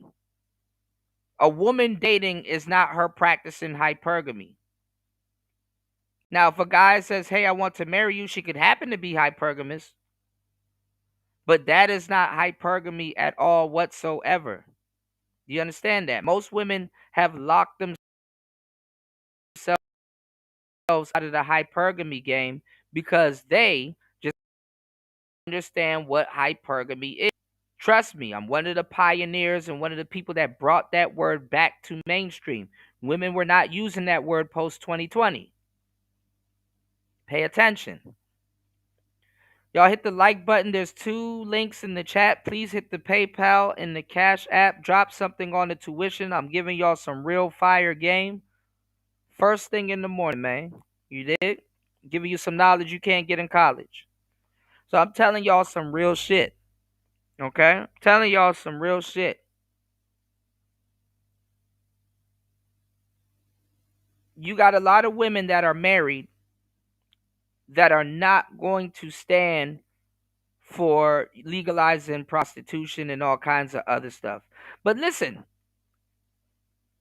I don't got a lot of game. I got plenty, right? Later on, let's get some more support. Let's open up the panel. Because we got movie night, movie day coming for you guys. I have to wait till more people wake up and shit. So cool. It plays out that way, y'all. I'm gonna tell you something real, right? Because everything is taken out of context. Okay? Don't trip. So I'm telling you that you got a lot of women that have the skills to pay the bills and not just for thrills. That they don't have to sleep with 4, 5, 6, 7, 8 niggas to get all of these trinkets and to get houses and to get cars and to get rims and all of that stuff. They're not floating around like a lot of women and hoes are, fucking up the game. Like I said, it's not hypergamy, is what they're practicing. Even wives that don't have to do all of that, like hoes, and they're in control of hoes. And even a wife, to a certain degree, a lot of people don't understand, can become a madame. Y'all don't, man, listen, this game gets deep when you have somebody really to explain it to you, and you be like, damn, that's from that perspective, I never thought about it. Mental chewing gum. See, hoes were never, for the most part, for single men. This is why everything is out of context. You know, y'all hit the like button, support your boy Kuda, man. Rock with your boy. And let a brother rock real quick. Hoes were under the discretion of wives. When husbands and men used to sneak off to go deal with prostitutes, literally it was the man dealing with the hoes behind the woman's back. Whereas a woman, let's say she goes out of town or something like that, and her husband is going to be there and she don't want her husband to cheat and stuff like that, a woman will arrange for certain things, if you get my drift. And if that hoe did a good job, well, guess what will happen? The woman will tip her. Thank you. While I was off on my business trip, I arranged the escort to come to the house and service my husband and make him happy while I wasn't there. And then when I come back home, he's more happy and more vibrant and grateful to see me, and whoop-de-whoop. I tipped her well, and she goes off and going on about her business. Now, I know a lot of women are going to be like, oh, what the hell no, shorty, that's my man, and blah, blah, blah. I get that. Not every woman got to do that. And not every woman should do that.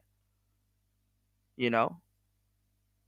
oh, I couldn't do this for my man on his birthday, or oh, his birthday fell on a day with my period, or oh, whatever, for whatever reason you know, whatever. But see, a lot of women don't even know how to package that as, hey, you know, being with me, this is something that comes along with the territory. I'm not gonna get mad at you. That I'm gonna do, I'm gonna do whatever's in my power so that you won't cheat. Or even if there is something like that going on, I'm going to somewhat have some type of control over it. You know, that's foreign territory to a lot of women. But hoes were for married people originally. Hoes were for married people originally. Even as a bona fide hoe, you wouldn't have to homie hop or nothing like that, because guess what? You would serve you'd be serving couples. You wouldn't have to worry about a trick beating your ass, because guess what? You don't deal with tricks. You actually deal with couples. You wouldn't really need a pimp because shit would be arranged. You know, like what Diddy and Cassie was doing? Yeah. Dumb bitch. A lot of these women are stupid. Your best customers are going to be married couples. You can even sit there and teach that wife what to do with her husband. Goofy ass hoe. You don't know what you're doing. So these women are just in the street for the dirty meat with some cleats. Just like some of these goofy ass dudes. Like, look at the generation that we're living in now. Niggas are trying to replace their dating pool with hookers. You slow bastard.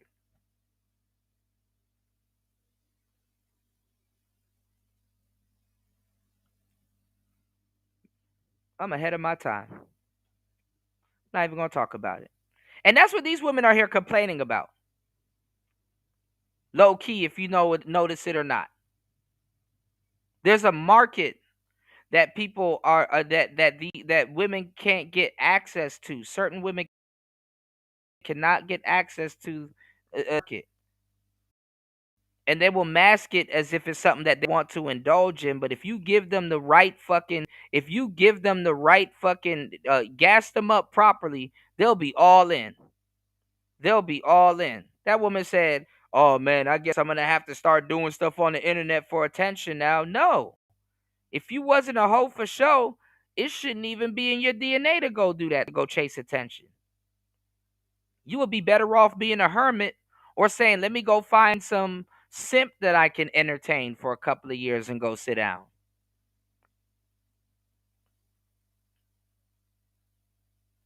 This shit is goofy, man. This shit is goofy.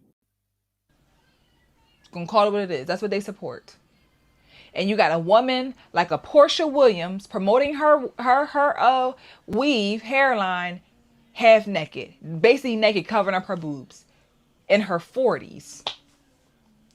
In her 40s, laying on Instagram, damn near naked, promoting a weave line with a daughter. All right, this Ray. is her. She has a daughter. These women don't. What, her care. daughter like 6? Bro. And I gotta find it because I got a reaction video coming to it. There's a woman that was on Soft White Underbelly with her daughter, and both of them are hoes. And she up there being interviewed with her daughter and her grandson in the daughter's hands while she being interviewed. Hold on, y'all.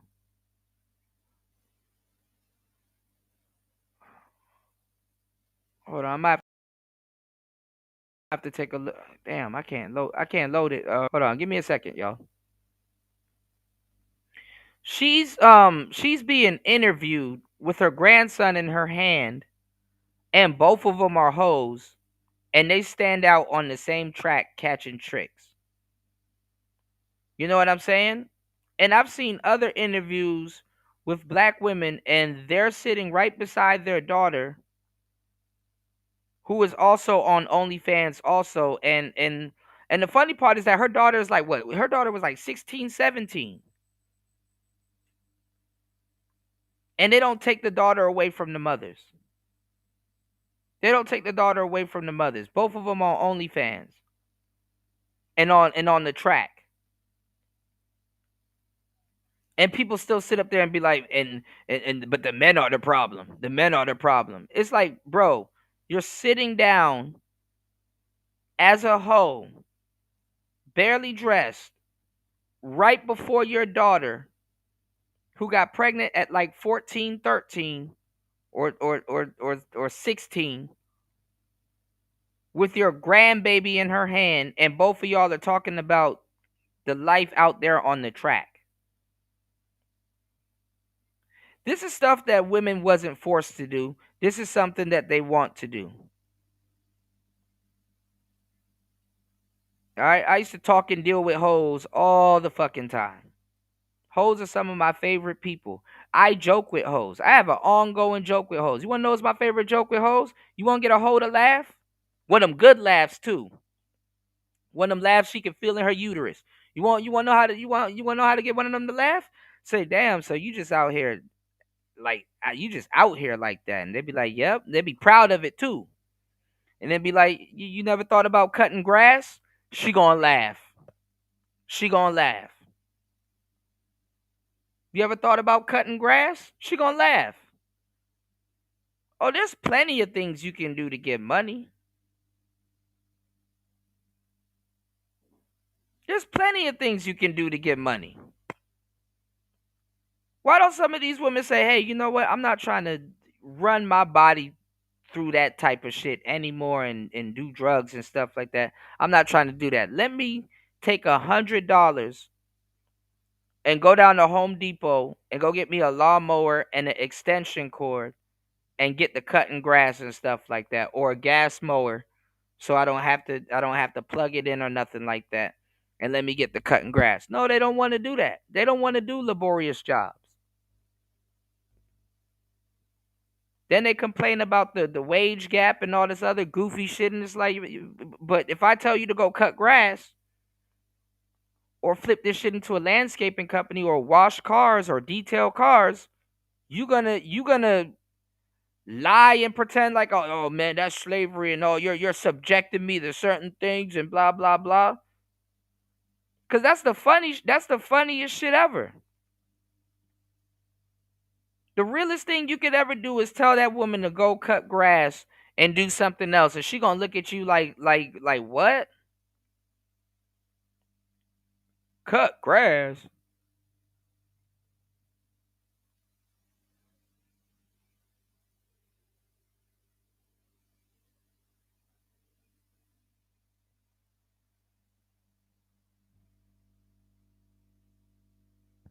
Got that hoeing in her bloodstream.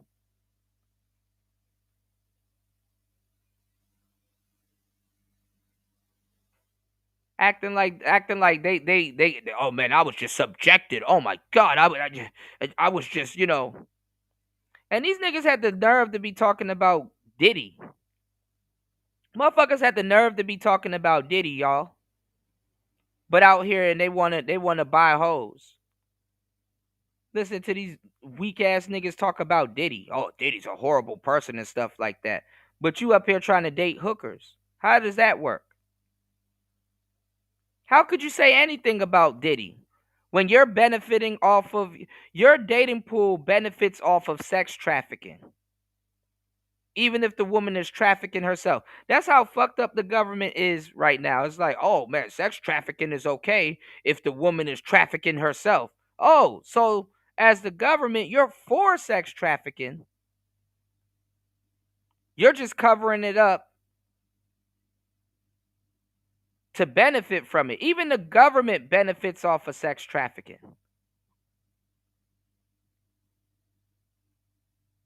Yeah, she said it go back to the Egyptians, Vader. Man, come on now. So once again, they don't care about what they kids see. They don't care about how. So why would they care about other people's kids? They don't care. Niggas should just start pimping and say, "No, I'm not her manager, sir. I is not a pimp. I'm her bookkeeper." Let me stop. What's going on, exposing the truth? At all. Like, at all. And anytime, again, like I said, when you say this stuff and you say, why we gotta be out here naked? Why can't we do something different? Why can't we What else they gonna do?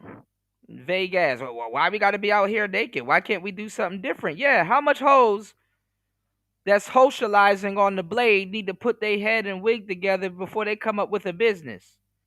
Hoes don't even want to do business with other hoes, because they're gonna start undercutting each other and taking other women's business and stuff like that, and talking crazy and stealing niggas and shit. Like, this shit is so old. It's like watching the Titanic. It's like, bro, we know how this is gonna end up. At the end of the movie, at some point, this fucking ship is gonna be sitting at the bottom of the ocean, and somewhere in this equation is an iceberg. We know what's gonna happen. I don't know why niggas always try to sell the same shit. Like, why don't we put our heads together? Oh, wow, you think? Oh, you're the first person to think about that.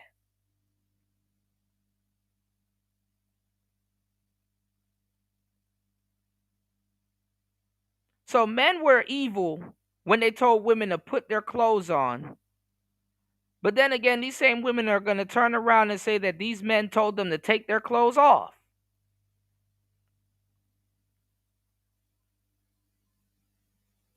The average modern day woman dresses like a prostitute. And wants to. Even down to the wig colors and all that other stuff. You want to know why prostitutes used to wear different wig colors and stuff like that? So that people driving by can easily see them. That's what that's for. That's what that's for. You want to know why a lot of you dudes need game more than ever now with the goofiness? Because the average square man now has to deal with hoe shit and some mo shit.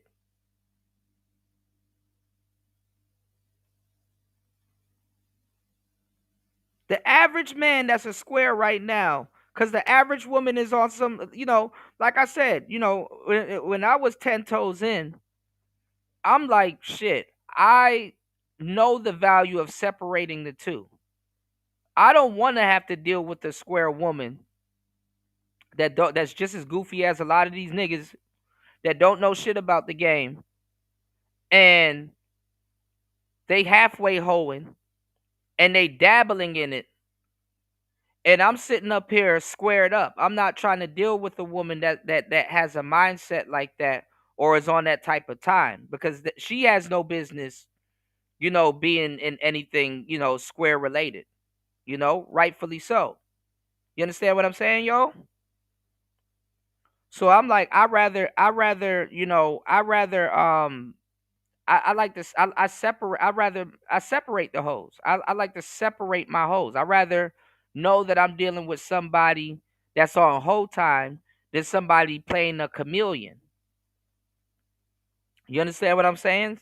Somebody playing a chameleon. But see, when you have enough game, you can understand some woman playing, cosplaying as a woman of the night. You understand what I'm saying? But the thing is that if you're not on the same mental basis with her, yeah, she gonna play you. This is why a lot of dudes get played. And in the game, when a lot of women are ready to get about the game, they square up. You know what I'm saying? They go find themselves a trick that they can deal with and get the hell about the game. If they couldn't really get nobody really official, they just square up and get the hell about the game. But see, you could have probably, because see, you don't want to fall in love with somebody that's on some bullshit like that. That's a no go.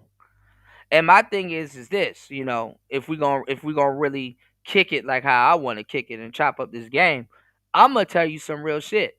You would have gotten more, honesty, and you would have gotten more, you would have gotten more out of that situation and not get played and taken to the cleaners had your your boots laced up, and you realize what the hell you dealing with, as a man, to tell you the truth, just as some senior hoes, you can square up and get about the game, but you don't want to, you don't want to, you ain't trying to get played in the long run. When you watching these hoes sit up here and run track meets around regular dudes and squares and stuff like that, even all up in their later years and shit like that, you're not trying to get taken to the cleaners like a lot of squares do, you know. And square women don't know shit about the game, so you getting the real them, And you don't gotta be on some some pimping or no type of mackish type shit to deal with square women and shit like that.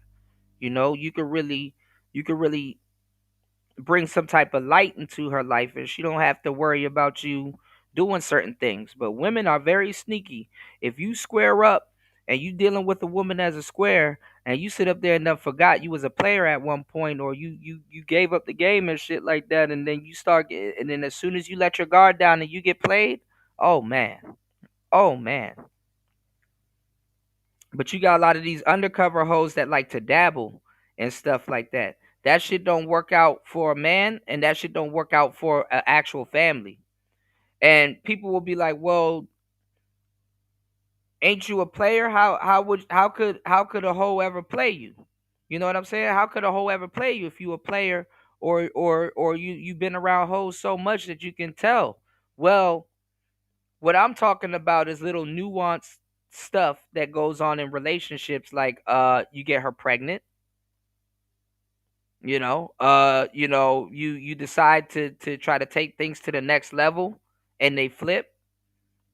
People can fake a whole relationship, and not every person that's trying to get up out the game or will eventually get up out the game will have that sixth sense stay with them. Sometimes you lose touch. Those women have a different type of mindset. Those women have a completely different type of mindset. You know what I'm saying? And I know a lot of players that was doing their thing, and and some women respect it and some women don't. Some of the money that they was making with they hoes or whatever, those women got mad at him for squaring up with the regular woman. They're like, "Oh, he taking the money that I'm giving to him and raising his family and stuff like that, and dealing with a different type of woman and shit like that." And it's like they'll get mad, whereas some hoes will understand it. He trying to get about that lifestyle. She needs to be making bones to get about that lifestyle. Some women would be like, "Yo, daddy, you done left me to get with that square ass bitch and blah blah blah and all this other shit and blah blah blah." And it's like, yeah, yes, yes.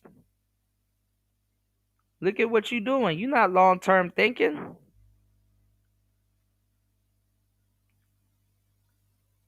Where some women get it. It's like, yeah, that's how it goes. He's supposed to square up and get out. Supposed to square up and get out.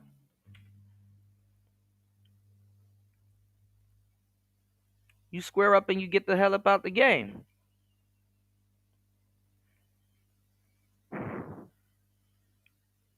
All right. Shout outs to Dwayne Holloway. Good to see you. Welcome to the show again.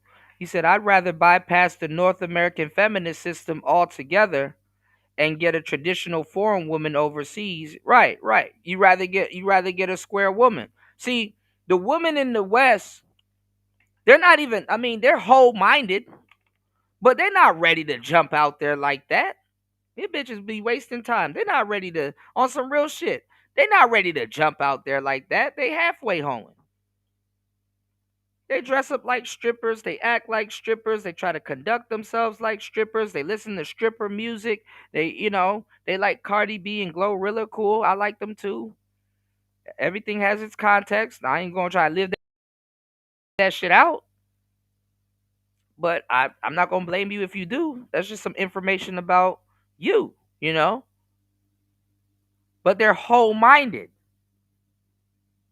You know? We living in a day and age where the same thing that you can say to a hoe shouldn't have to loop a square woman. A square woman got a little bit of dignity about her. A real square woman would have been like, don't talk to me like that. Well, who are you talking to? I'm not that type of woman. But nowadays, the square woman is exactly that type of woman.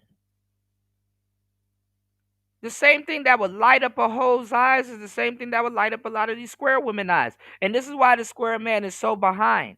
He doesn't understand. Exposing the truth said, once a hoe, always a hoe. Even if she square up, her defense mechanism will revert back to her hoish ways, right? She'll revert back to a foot soldier. Shout outs to Fasting. Yo, Fasting. I played your song earlier. We went over that dude that got caught at that concert with that lady. Shout outs to Ghostman King and everybody. I played your song earlier. I'm gonna play it again. Shout outs to Fasting is Life. He said I should have took her to the Drake show.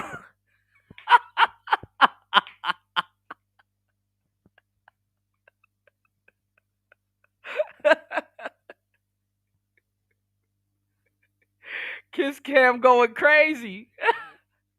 I should have took her to the Drake show. Bro, that shit had me dying, bro. That boy Vader said you get 4 pieces a game when you square up too. Hey man, like I said, 2 5s to get you a dime, man. 2 5s to get you a dime. We're gonna get into it, y'all. If y'all don't believe me, stick around. We're gonna get into it. Let's go. We find other ways to look presentable because there's something so classy about a woman who has clothes on. And I just feel like classy women don't get talked about enough. Like, for real. If you can walk in a room fully dressed and still. And listen, this is what I said, and that's on women. Women downplay classy women. Women downplay classy women. Women that get married and women that choose right and women that actually practice hypergamy, they don't get recognized. They don't get pushed. They don't get pushed to the top of the female spaces. They don't get recognized.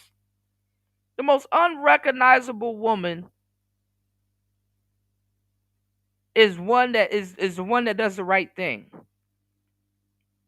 Because doing the right thing makes you a pick-me, and doing the right thing makes you a utility to men. Oh, doing the right, you're sucking up to men. Oh, you're doing the right thing is giving men the reins and the power in their mind. But let's get it. Still turn motherfucking heads. Bad motherfucker. Do you hear me? Like, and that's why I see, and they're still concerned about being a bad motherfucker. It's all the same shit. Some women are mad that they can't wear their waist train. Some women are mad that they can't be butt naked because they got a waist trainer on. I get it. It's all the same shit. love the fact that I stand on class. Like, I'm heavy on having class. Don't get me wrong. I come on this internet. And they lied to you. This is far from classy. You a bad motherfucker. That's not classy. And they have other terms for it. I call it clatchet, but there's a term for it called class ratchet. That's what she's trying to do. This is not classy. They be redefining the terms because they want to make it seem like they're pulling power out of the man's hands. But they're really shitting on other groups of women. And that's what it really is. But let's go. And act the fool sometimes. But I have class. I know how to carry myself. Literally. I know how to get in that class. Like, oh, it's in me and it's on me. But you feel me? Nah. She was right. There's something when you can command the room. When you can come. She gotta get an editor. I'm gonna reach out to her and see if I can get rid of that background noise. You can hear her kids in the background. But Gloria Steinem succeeded in destroying us with the eugenics movement and certain things and stuff like that. You know, a lot of our sisters, they completely lean into Planned Parenthood. There's more black men. There's more black. The majority of black people died in the womb. What's going on, New? The majority of black people died in the womb than outside of the womb. More black people have been killed in the womb than outside of the womb. Man in the room with all your clothes on, that's a threat to other women because they don't know what to do with that. They've only been able to get people's attention when they have no clothes on. So when you can do it and be that classy. No, I said I'll reach out to her and help her. I will offer a service to her. Do you need me to cancel out some of the background noise or put some music behind it to mask it or something? It's a service. She's a content creator. If I hear kids in the background, I'm pretty sure when she listens to if she listens to her replay, she probably hears it too. You know? And do it well, they don't know what to do with you. And like I said, they can't stand you when you say this stuff because they call you a pick-me. That's their go-to. It's always going to be a pick-me. If wanting to protect children's eye gates and not expose them to pornographic images online makes me a pick-me, I'm the biggest pick-me in the world. Pick-me.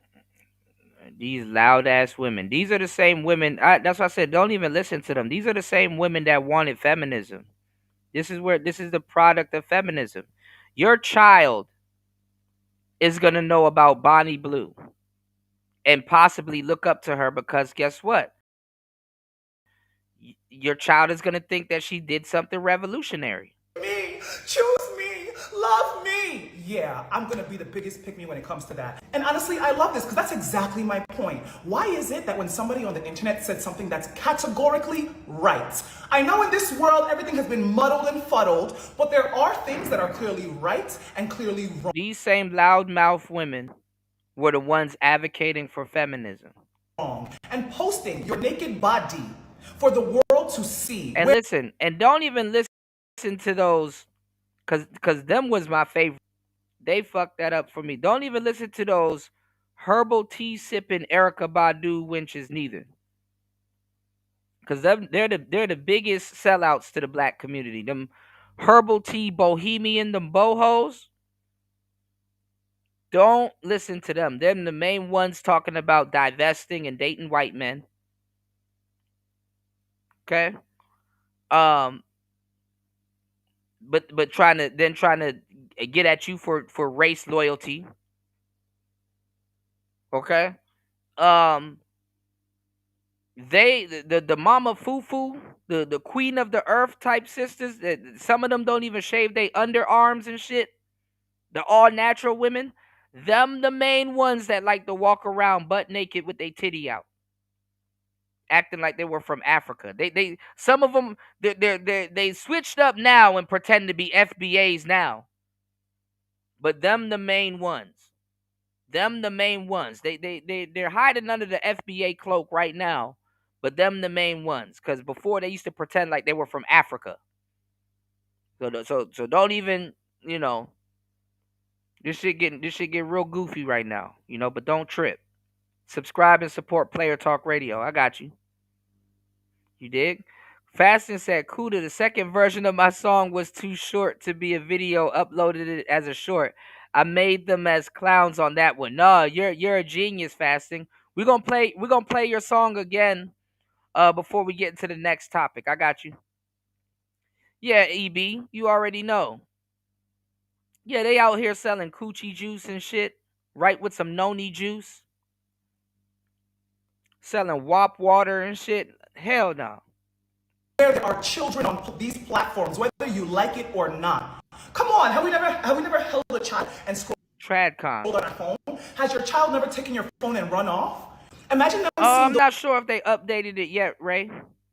I'm not sure. It is running better though. I would have to ask War Master. Those kind of images. Tomorrow now, when they're acting on those images, you'll say, oh, what's going on?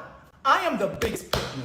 Yes, I love it. So if you love protecting children, if you love common decency, and if you love common sense. So now all of a sudden these goofy ass women are talking about women being butt naked on the internet is not protecting children. All of a sudden. Look how long women been butt naked on the internet, including these same women talking. Pick me, choose me, love me. You're gonna love it over here. Okay. Y'all heard her. Be the biggest pick me. I already said I'll be the biggest pick me. If that's what it means to be a pick me, is to care about kids, to support family, all of that. Well, what about the girls that don't have kids and don't give a fuck about what you talking about? Go ahead and fight them. I want to see y'all. Are y'all gonna fight them? Because they for sure gonna fight you. I'm Janine. I'm a pick me. Like it's again. She spoke specifically on kids being affected, and the response is, "You're a pick me." What are we going to do, y'all? Like, what can we do? Them your friends. Them your female friends. They don't care. They're not tired, and they will never be tired. Unfortunately, because kids don't matter. Kids used to matter. A mother wouldn't do certain things in front of her children. Now that's here nor there. So 3 or 4 culture will always be supported.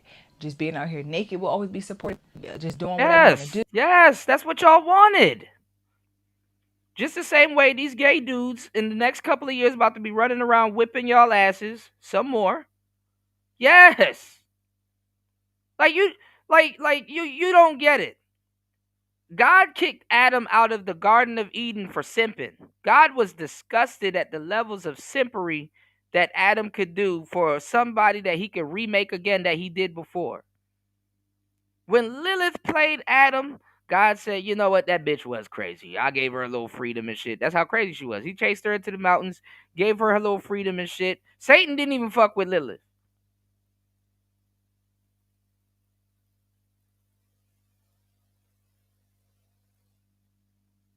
So God said, you know what, yeah, that bitch was crazy. Let me make you another one. You know, yeah, my bad. My bad. You know.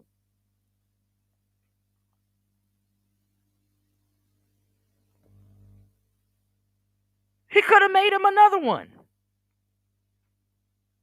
Like women, y'all can't open up Pandora's box and expect and all that. Like y'all can't be playing Jumanji and expecting niggas to stop everything. Y'all opened up Pandora's box. Like this shit opened up the gateway to hell. And now y'all trying to play like, oh, I wasn't pro that.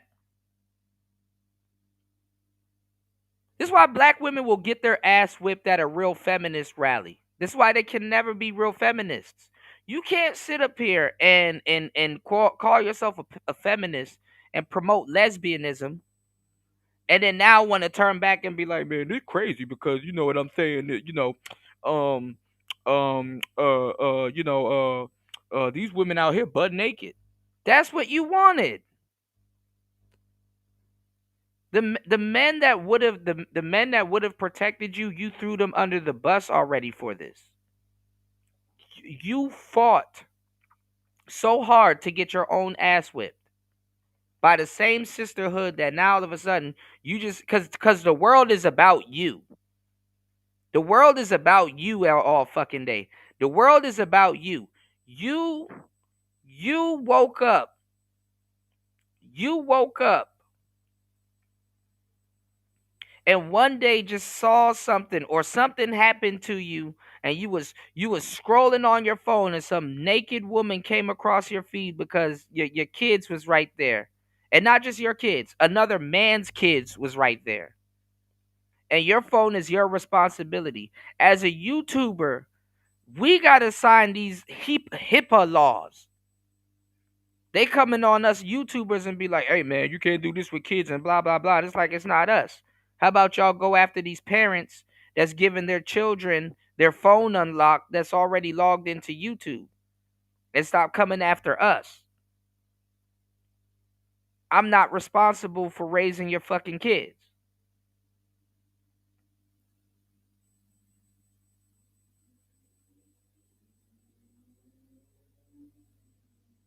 take care of your damn kids. So if you scrolling on Facebook and some corn comes across your feed, well, y'all advocated for OnlyFans. Y'all advocated for all of that stuff. I can go on the internet right now and show you 5 different black women's birth canals. Just scrolling. Everything is sex.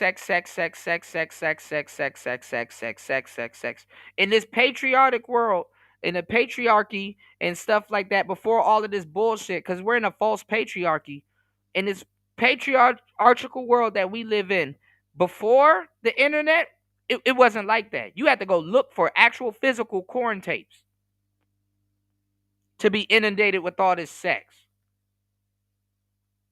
Under a woman's rule, it's everywhere. It's everywhere. It's readily accessible, readily available.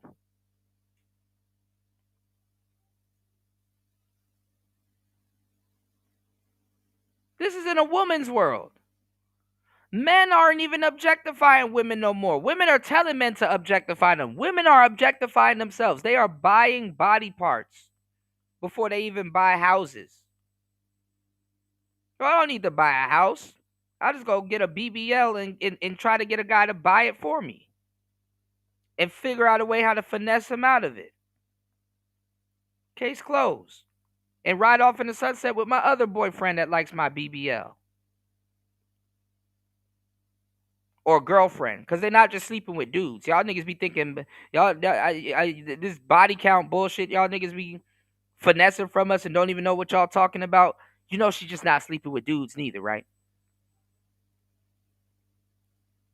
Goofy niggas, man. Let me catch up on these comments, man. Shout outs to Fasting is Life in the building, man. We talk about this stuff all the time. You said the corrupted U.S. government supports feminist agenda, and corrupted U.S. judicial system helps the women to fleece and destroy productive. Yeah, I talk about it all the time. Absolutely, the government want the same thing from the men that the women want. You said I'm a Satanist and devil worshiper. By the way, that's very odd, but hey. When we talk about religion and stuff like that, you'll be interested in some of the stuff that we talk about and stuff. Because shout outs to Fasting. Even me and Fasting here, we talk about that type of stuff, you know, and the gospel of Barnabas and stuff like that. And I was just telling people the other day, you better not have the what you call it, certain books and stuff in your house, physical books, shit, even on your phone. You know, I was telling niggas here, be careful if you go to one of these fake ass witches' houses and shit, and she got the Lesser Key of Solomon and shit on her damn bookshelf. Yeah, that's your ass right there. You dig? But the Satanic Bible was written before the original Bible, so a lot of people don't know that. Yeah. The Pandora's box is another destructive female parable, right? Can't stand female that smack their lips. Super annoying, right? You said leaving butt cheeks in the will. Right. Can she leave her BBL in the will? Like what? You know? This shit is goofy. All right. Y'all, please hit the like button if you are enjoying the show. Please support the show. It's Player Talk Radio. 5 hours and 38 minutes into the madness. Let's get it. Let's go. Living life however you want to live, being liberated, being free, being freaky, being tricking. All of that stuff is going to be, it's the norm. And let me tell you something. A husband and a woman's kids, in a lot of cases, saves her from herself. This is why God give women the baby, because a lot of them, prior to having kids and the man that they really love, was selfish as fuck. Selfish than a motherfucker. Okay? And God have to give them something where it's like, look, think about somebody other than your own damn self. Here's this baby.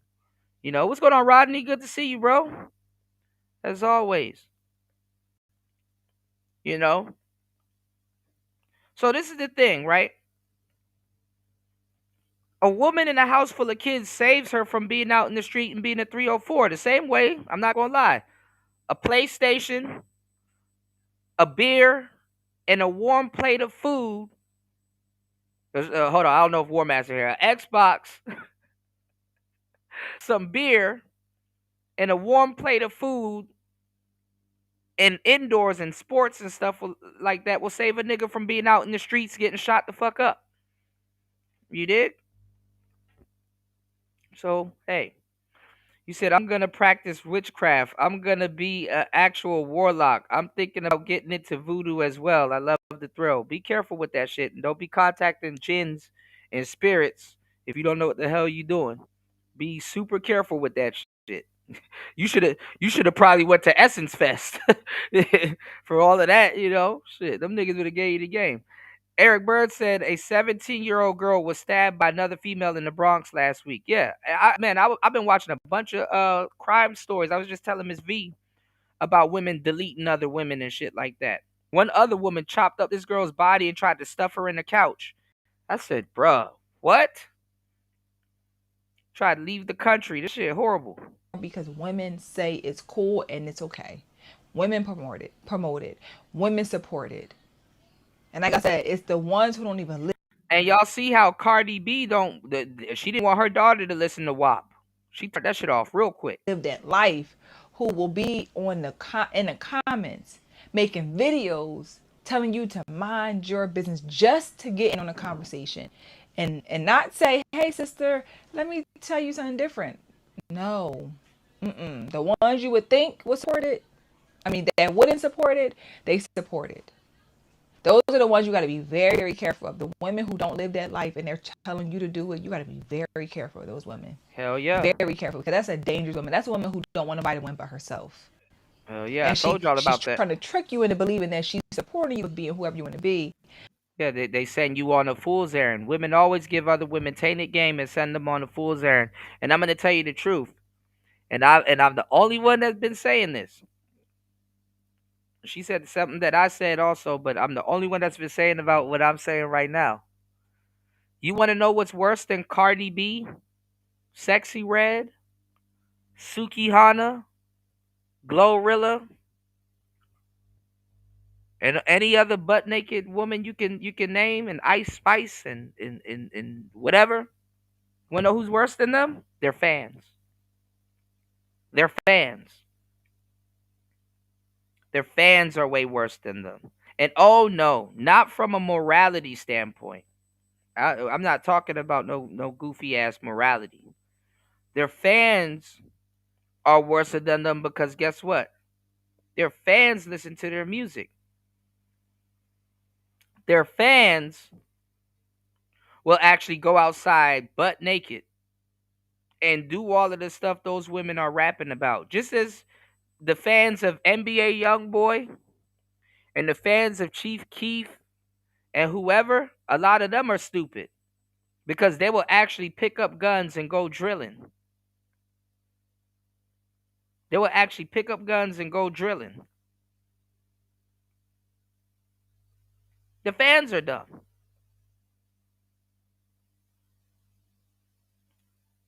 So, Suki Hana and Sexy Red and all them bitches and shit like that, I mean, you know, yeah, they can wear real revealing clothing and a nipple probably pop out, or you might see some coochie hair or some weird shit. But they can't show up to a venue butt naked. Their fans can, though, and get let in. Their fans can and will. Hell, Bianca Cesori, Kanye's wife, can show up somewhere, you know what I'm saying? He said Ice Spice can get to Johnsonville, though. Yeah, he said, I'm going to take Ice Spice through there. I feel you. Yeah, you can take her through there. But what I'm saying is that her fans will show up butt naked. Ice Spice can't show up butt naked. She'll fuck her career up if she show up butt naked. She'll fuck her career up if she show up butt naked.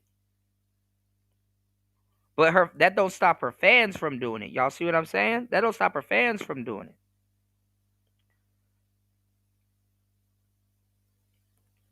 So that's what it is. All right, but we're gonna get into it. I'm gonna show y'all what a product of feminism has made. I'm gonna show y'all a product of feminism. Give me 1 second.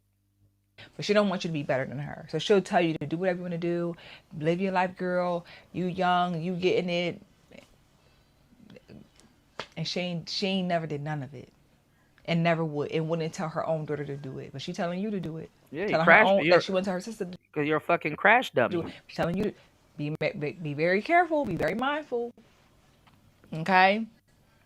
Let me know your thoughts in the comments. I would love to hear what you guys think about this topic. If you enjoyed the conversation, of course, hit that thumbs up button. Subscribe to the channel. Oh my God, fasting! Come on, man. Oh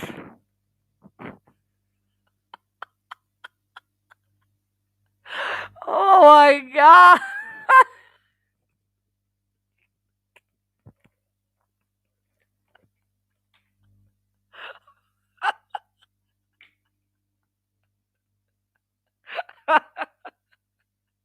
Y'all don't read fasting's comment.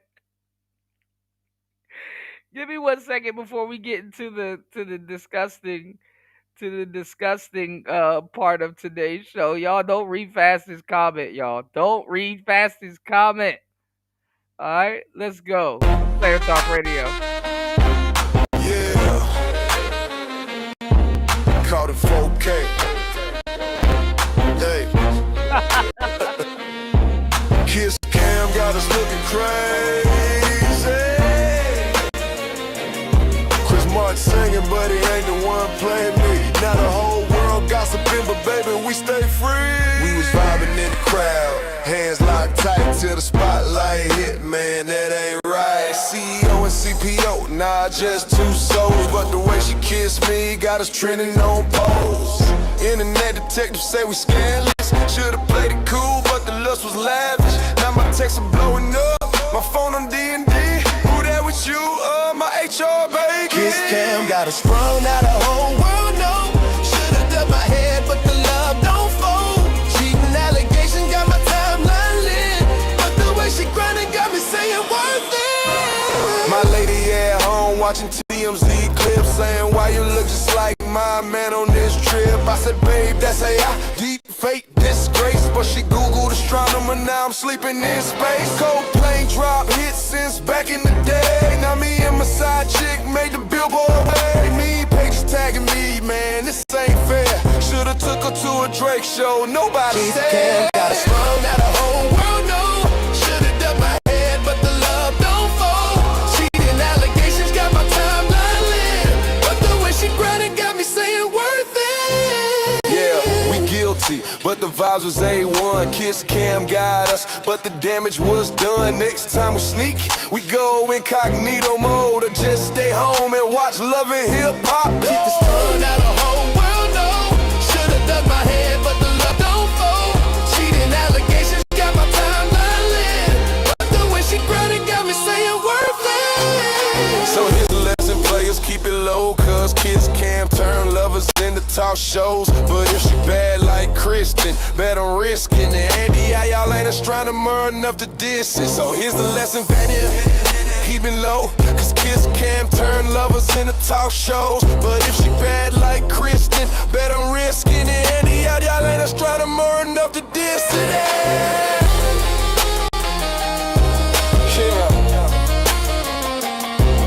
Caught a 4K.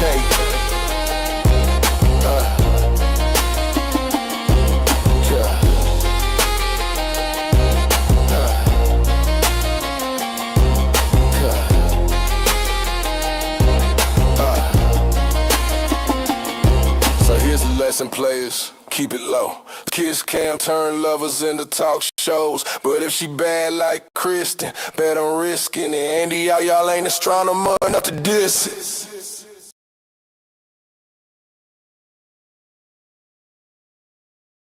Said kiss cam turn lovers into talk shows. That's some real shit. Alright. Stay up off them kiss cams, y'all. He bold as hell boo loving like that on somebody he cheating on. That's that right there. See. I ain't gonna lie, kiss cam adds like an extra element to the deception. Cause now your wife is gonna be like, you just had to take her to the game, huh? His wife probably didn't want to go to a game.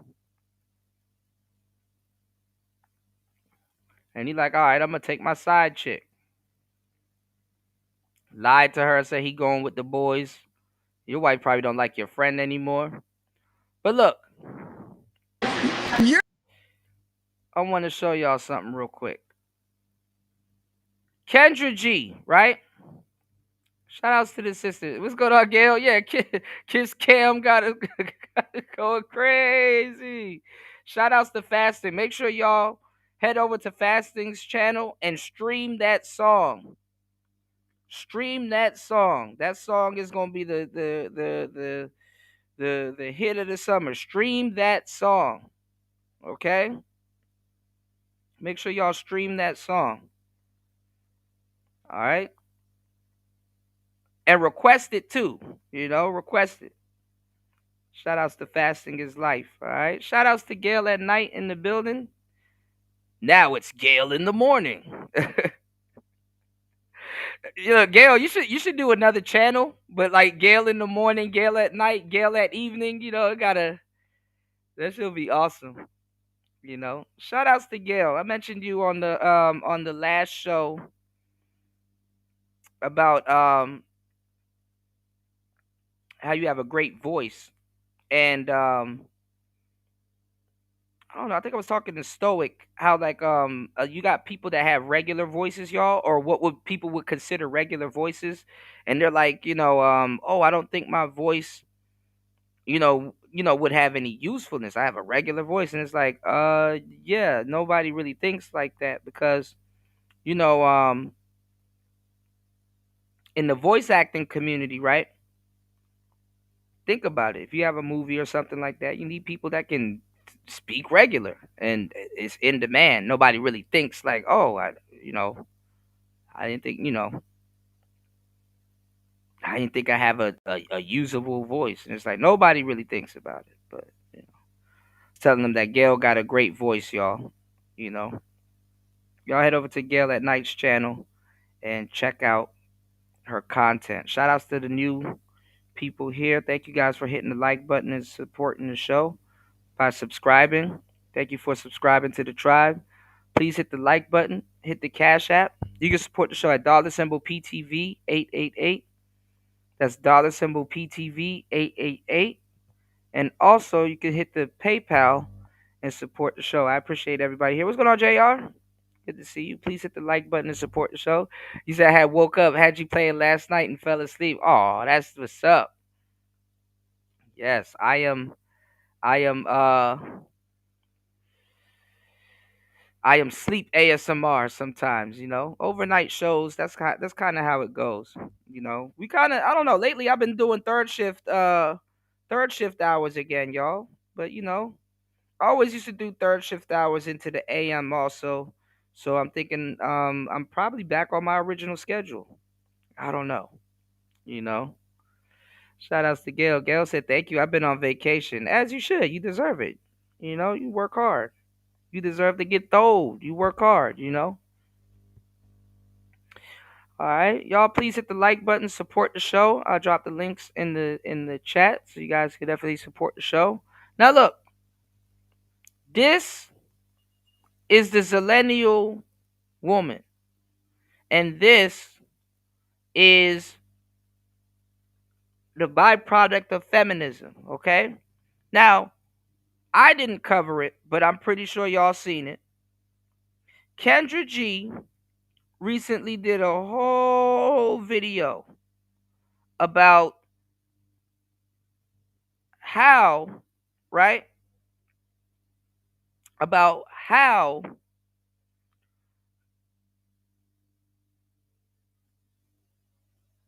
black men, it's like what type of video was that? It was some video, and she looked dark, right? She just looked dark. She looked evil, like in the eyes and shit. And she was like the 6 type of black men that hate on her and hate on her show. All she does is take pot shots at black men. That's all she does. She just talks shit about black men. What's going on, Paul? And all she does is take pot shots at black men and talk crazy about brothers and stuff like that, right? And she let the women slide. Like, the women be like, Kendra, I got 5 baby daddies. One of them's a kangaroo and all kinds of stuff. And she don't say shit to those women.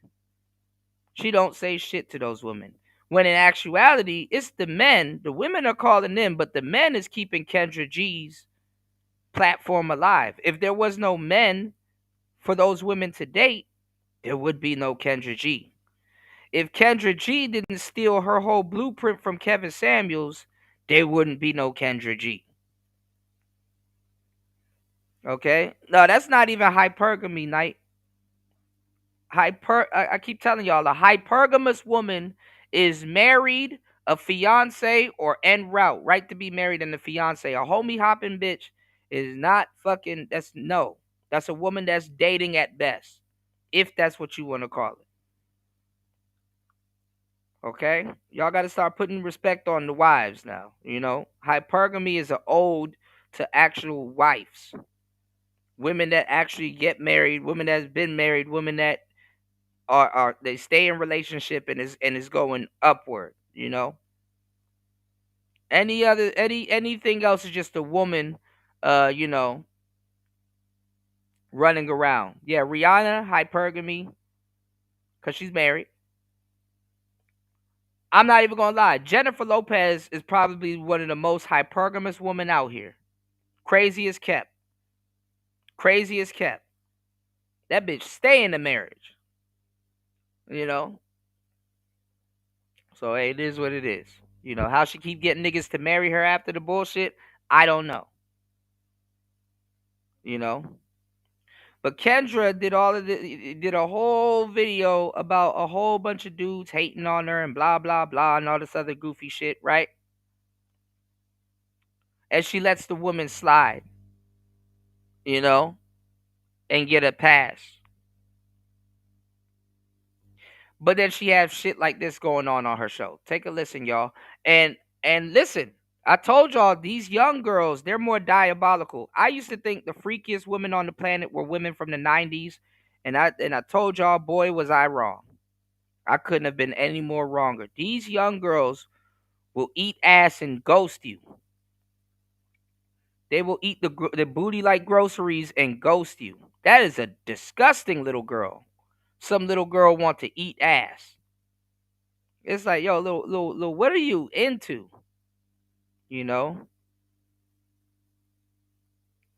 Oh, hypogamy. Okay. Yeah, not hypergamy. Yeah. My bad. I didn't even see. He did say hypogamy. Yeah.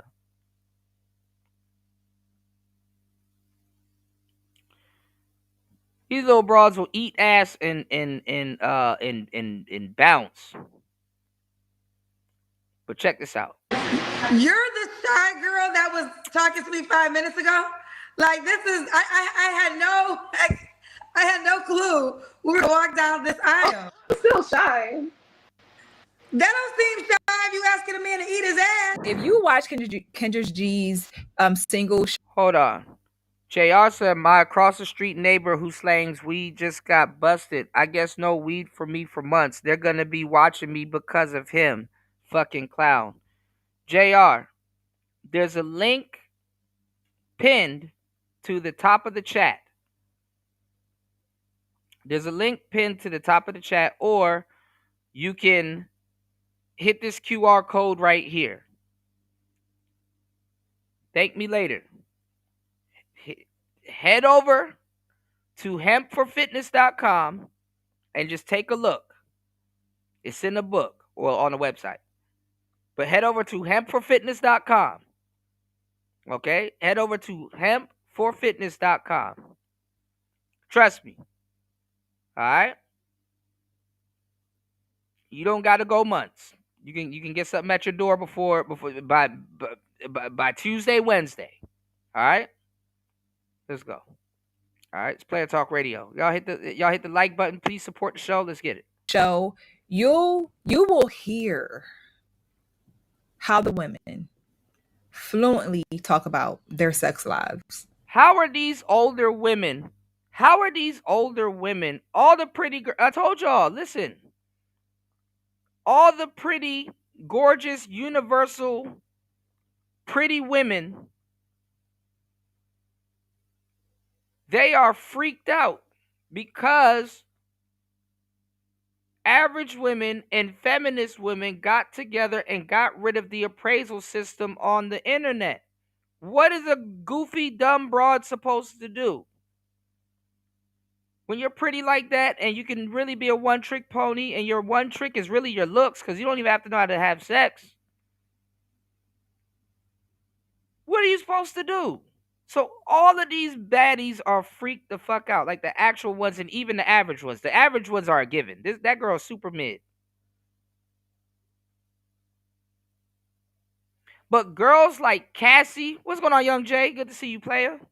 Girls like Cassie, girls that are universally bad, man, them bitches never had to eat ass and get doo-dooed on in Dubai and all kinds of shit. You start seeing this shit when beauty became all-inclusive on the internet and you could just buy it. You could just go to Dr. Miami and just buy beauty. You can buy beauty now. Those girls would never do anything like that and never be requested to do anything like that. But now, oh my God. If you had to think about kissing a woman, it would be a super gorgeous woman. But nowadays, and this is so taboo and backwards how the world is nowadays, basically if you kiss that beautiful broad, you're kissing the frog. Let's get it. Fluently talk about their needs. Fluently talk about how they're single, but they are having sex just an hour ago. And that's another thing. Women are openly out here talking about some having sex and sucking zick and all this other goofy shit. All right, man. Y'all hit the like button, support the show, y'all, man. I'm giving y'all the game. Shout outs to Gail at night. Thank you, love. Let's go. So let's get on into it. Okay, I'm going to just jump right on. This is where feminism got us, y'all. In. Relationship, Jamie. My last relationship ended March of 2021. All right. You don't have to answer, but I'm going to ask, when's the last time you was intimate with someone? About an hour ago. Yeah, right. Girl. And Kendra's a piece of shit because these women call her show. But all she chooses to overlook all of this shit and go right after men. She chooses to overlook all these broads and go right after men. You said I'm looking out the window and they have him handcuffed on the lawn. Damn, that's crazy. Look at this goofy shit. That's why I got on this road. You said that would have been an hour ago? He's in your house still? Nah, he ain't still in my house. He gone. That's why you have on a road, because you just had sex an hour ago? Girl, oh, yes. First of all, I had to pause there because... What's going on, Guido? Come on, man. You got to expect that. I expect these answers. I'm surprised she told the truth. Women be having hot dick on their breath talking to y'all. Why you think niggas ain't kissing no more? Why you think people don't kiss no more? Motherfuckers ain't kissing until they married and shit. But why you think people don't kiss no more? Kendra, that's how I would be. If I was Kendra, I would be the same exact way. Like, girl, you're playing. I would literally and this is women being delusional, like they don't know about women. Pretending like, oh my God, like I can't believe that that's normal. That's normal. The only thing that surprised me is that she told the truth. I would literally just be just like Kendra. And listen. Let me tell you something else too, Guido. You want to hear something crazy? Kendra probably just got dicked down a couple of hours ago, before she went live, or right before. What's so crazy about that? Kendra just got bust down probably a half an hour before hitting that live button. Come on, man. Y'all be giving women way too much credit, but let's get it. You're joking. Like, you're not serious. Like, it's no way. It's no way you on this show talk about you just had sex an hour ago. Like, it's no way. But and look, these are women and men that listen and hear an abnormal amount of debaucherous stuff that women are doing on the internet and in real life. And till this day, y'all still hear shit about women and be like, no, they didn't. I can't believe that. Come on, man. She's serious. So the sex was bad? No, the sex was good. He went to the store to go get some groceries. So if the sex was good, why are you looking for his replacement? As soon as the man that just busted her down went to the store to go get some groceries, here she go on the app looking for another man. Here she go on the internet looking for a completely other man while he's going off to go do something nice, to go get groceries and shit like that. See how deceitful this shit is? Replacement so fast. It ain't no replacement. It's just a sexual relationship. We not in no relationship. So he's coming back to your house? Yeah, once he bring the groceries back.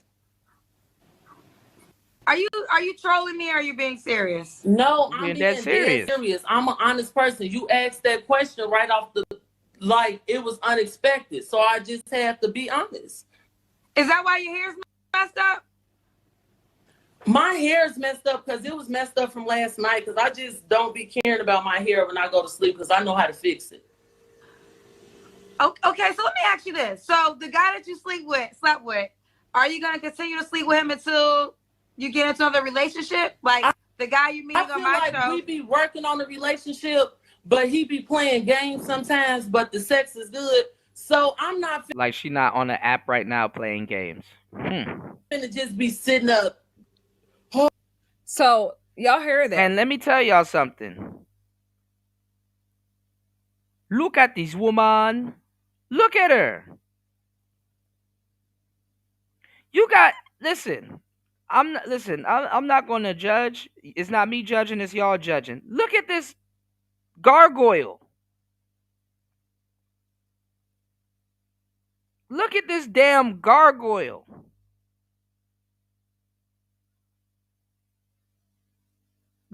Some of y'all are good-looking women and can't even find one nigga.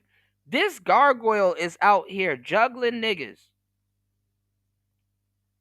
and can cheat with impunity in today's dating climate.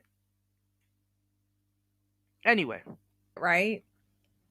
We be working on a relationship, but he be playing, but the sex is still good, right? Their focus is sex. Okay? So they end up in these situationships or whatever they want to call it, and it be wrapped around sex. And if the sex was bad, they'll find another person to have sex with. This gives you the autonomy to do what you want to do. And women love to do whatever they want to do. It's called freedom. To be able to sit on a platform and tell this story. You only can do this when you're in a single woman in somewhere. Give people freedom and see how reckless they are. Situationship that is understood between the two of you. Or however many people you entertain. But women like this. So you're on Kendra's show, coming on a single show looking for a partner, but yet you're talking about you just had sex an hour ago. How are you looking for? Oh, waiting to see what this man got to do. But if I feel like having sex with him, and if he want to come over and agree to it, that's fine. We about to get to it, so let's go to it. What are the requirements for the men? but they have to be And she telling the whole truth and nothing but the truth, though. comfortable with their sexuality. Right, Guido? As they're not bisexual. Look at this. Look at this squinchy face. She got an old man's face, but look at this squinchy face, cute little chick, right? Where it's like, hey, little girl, you want a cookie? Buy you some candy or something? Like, you just look like a sweet little cute girl that just graduated. You know, here's some ice cream. You run along now. You know, this woman that could look like that could be somebody's granddaughter up here talking about eating ass.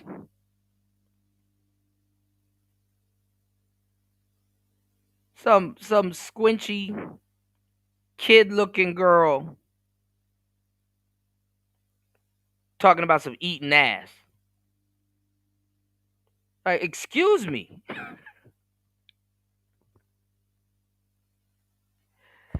Nigga, you'll be fucking what's the word I'm looking for? Flabbergasted. Something ask you like, can I eat your ass? No, I don't want a bisexual man, but I want a man that's comfortable with their sexuality. Meaning, like, Talk about a man that's comfortable with their sexuality. Man face looking bitch. if I present Trying to eat the what? you with something that I want to do to you sexually, This bitch got a chocolate milk mustache. you can't be like, oh, that's gay, or oh, I think that's gay. Oh, Like, that's I'd be like, gay. oh, can I eat your ass, or can I peg you? See? I don't want you to be like, oh, that's gay, because then that'll be a turn off. See, these are the young women that these girls have to talk to. This is what happens when you get rid of the mammy class. Even though Kendra G is a mammy, she's not the traditional looking mammy. What the fuck is Kendra G wearing? She wearing a big ass trash bag. All right, look. I think that's gay. Like, I'd be like, oh, can I eat your ass, or can I peg you? This is what men have to deal with. Can I eat your ass? Can I peg you? And fellas, let me tell y'all how dirty women are to a certain degree. I hate to say it like this, ladies, but I'm letting out y'all secrets, man. Fuck it. Do you know dykes and doms and stuff like that? They don't even buy new toys. I'm being dead serious. They don't even buy new strap-ons. They're not finna throw they dick away. They don't even buy new strap-ons. They be in like 4 or 5 different relationships using the same strap-on.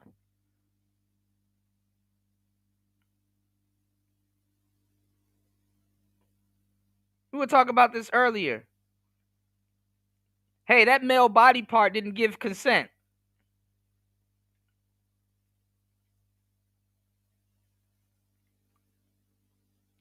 They don't even update their strap-ons.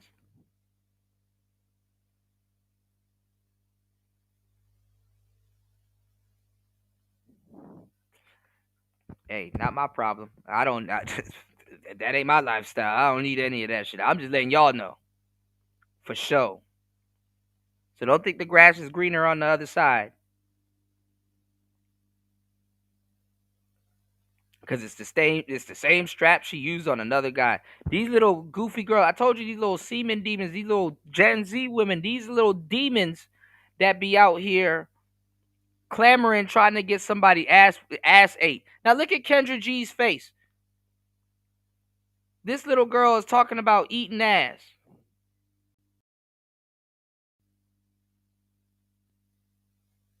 Oh man, if you take dildos away from women, they would not be as arrogant.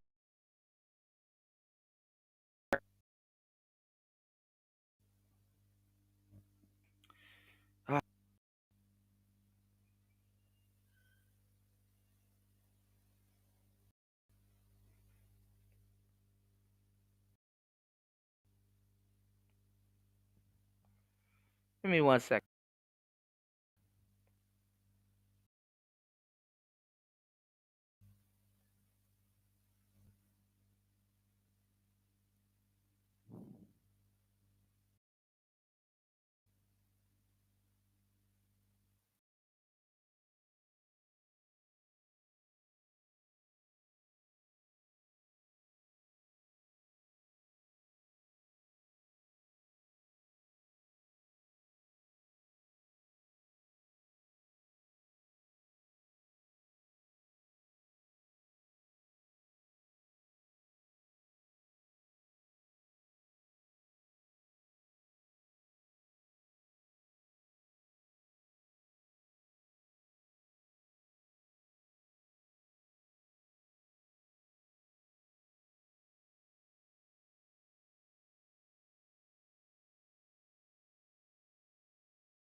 Hold on, y'all.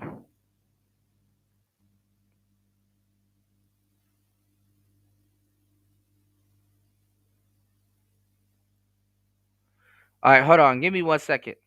I gotta go out and come back in. Hold on. Give me 1 second, y'all.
All right, hold on, y'all. We should be back. Let's see. Okay, yeah. All right, we're back. Hold on. But yeah, put a 1 in the chat if you guys can hear me.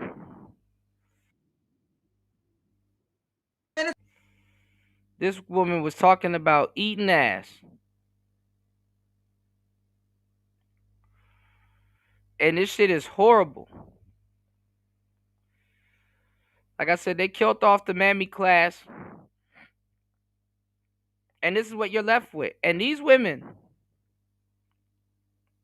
the reason why they do this is because they don't like being the fucky. And they want to turn men out. They want to be the type of women to turn men out. Because they've been turned out. These women are strung out.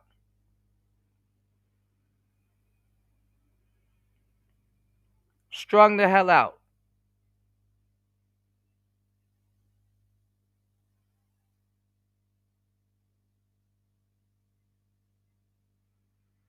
Wait, so you said there's some bots on the channel? Yeah, they start doing me dirty. Hold on. What's going on, Spawn?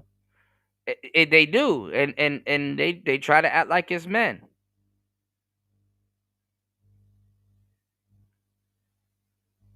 All right, let's get back into it. No, I don't want a bisexual man, but sexuality. As in not bisexual. For the men. And let me tell y'all something. Kendra should have checked her. Like, all right, little girl, where's your parents at? Because why? What is wrong? If I feel like having sex with him, and if he want to come over and agree to it, that's fine. So we about to get to it, so let's go to it. What are the requirements for the men?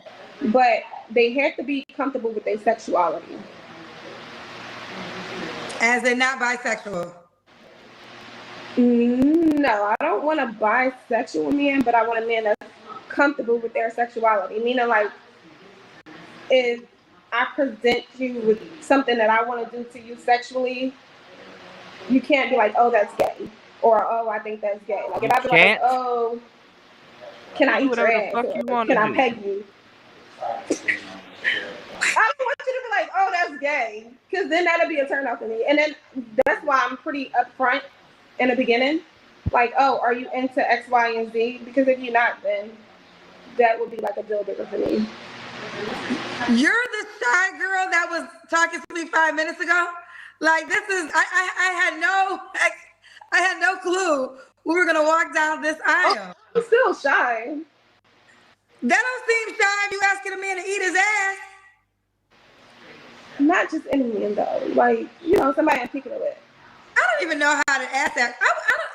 That's not my thing, so no judgment. That's not my thing, so no judgment. But I don't even know how you bring that up. Like, is it like y'all at dinner? I think it's a weird topic, but I think a lot of men be wanting to do a lot of certain things. They just don't know how to start the conversation. So you break the ice by asking them, and if they're with it, they'll say yes. If it's not their thing, they'll say no. Look, she an expert. Oh, okay. But one thing I noticed is most men are into certain things. You just break the ice for the conversation, and then you can tell what they're into. So I'll pretty much, if I'm having a conversation with them, I'll ask them what they into, what they not into. And if they're not into that, then... Oh, she's saying most of you men out here are freaks, but y'all act like y'all not. Yeah, she tried to turn Y'all it. be acting like y'all not freaks, but according to Shannon, y'all freaky. Jessica, when was your last relationship? A year ago. You don't have to. Was it a man or a woman? A man. My baby did. But yeah, it was a year ago with my kid's father. You don't have to answer, but I'm gonna ask. When's the last time you was intimate with someone? Today. Today? Mm-hmm. Who you have sex with today?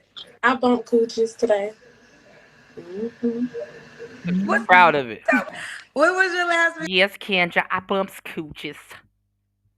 I bumps cooches, Kendra. This is what men gotta. Come on now. Kendra G up here playing stupid. When's the last time you had sex? Right now?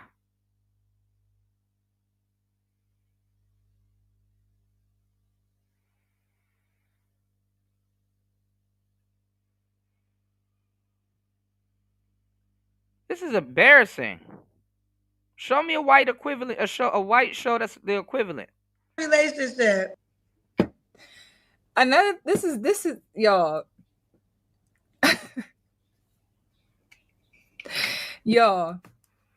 They all like, do you see how it almost was like so much pride that she could say that? You know what I'm saying? Kendra always says you don't have to answer this question. But they are always waiting to like, why they're always waiting to answer that question. The relationships are always a year, 2 years ago, but the sexual history is a day to an hour to 2 months ago. So it never matches up with when the women who want relationships, they're all calling the show looking for a relationship, but you cannot even be single by yourself. Because if you're sleeping with somebody, you're not by yourself for real. You are still being entertained or getting your needs met by another an intimate, relationship in some way, somehow. Then you got the ones who don't answer, but we know the answer. I appreciate them, having enough dignity, I guess.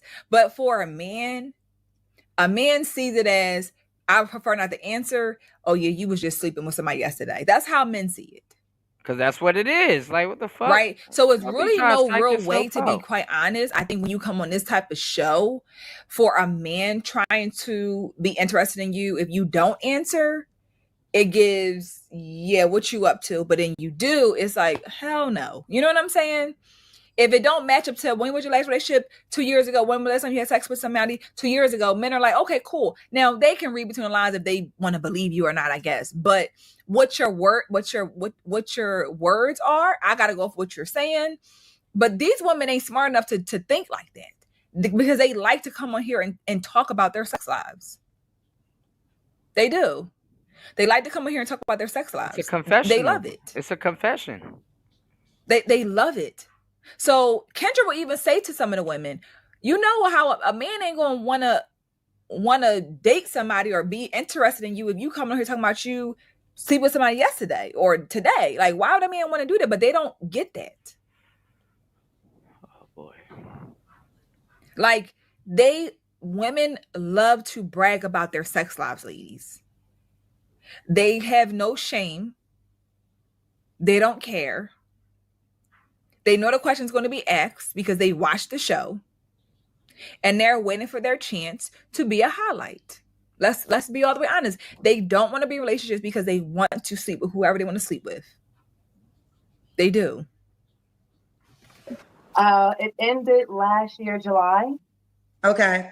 You don't have to answer, but I'm gonna ask. When's the last time you was intimate with someone? I prefer not to answer. When was your last relationship? The fact that you can have a reel of bitches just lying back to back to back to back.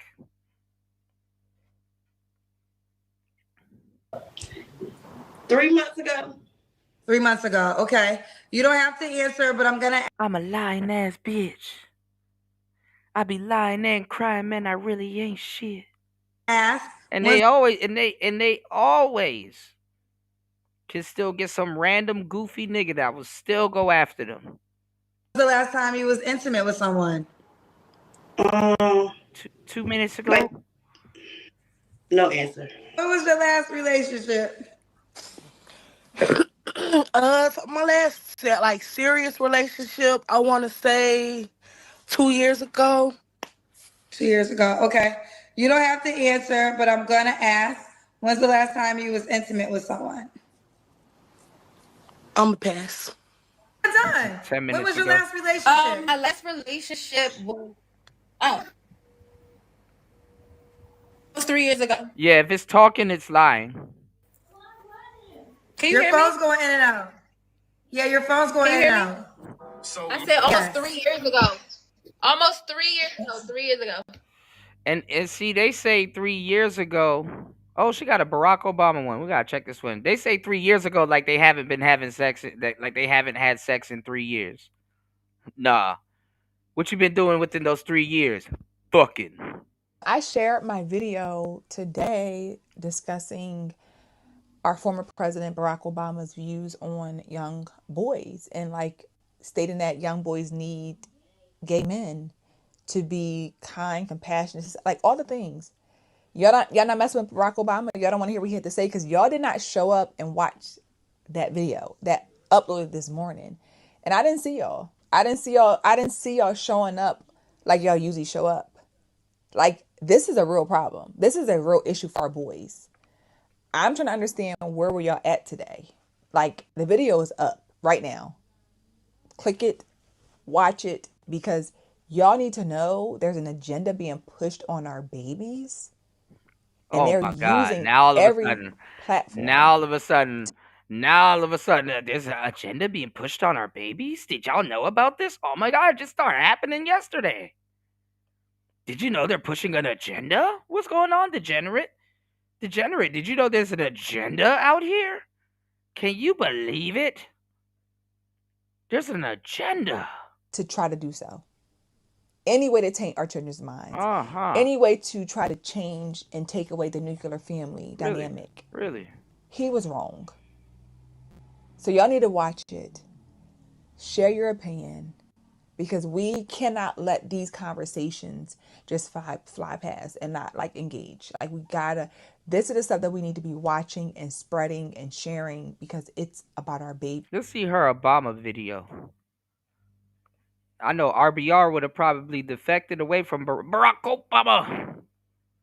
RBR loved Barack Obama. Let's see. Now I just be dipped in. Hold on. I'm a lying ass bitch. Y'all hit the like button, support the show, y'all. Y'all not entertained? Let's get it. Let's go. Now I just be dipped in shit and rolled in fucking breadcrumbs. Cause I know damn well I just didn't hear Obama say what the fuck I heard him say. Oh, yes, y'all, you did. Welcome back to the Just a Girl Show. My name is Janine. If you are new here, if you're new, of course, hit that subscribe button. Turn your features on so you never miss an episode. And if you're a subscriber, welcome back to the channel.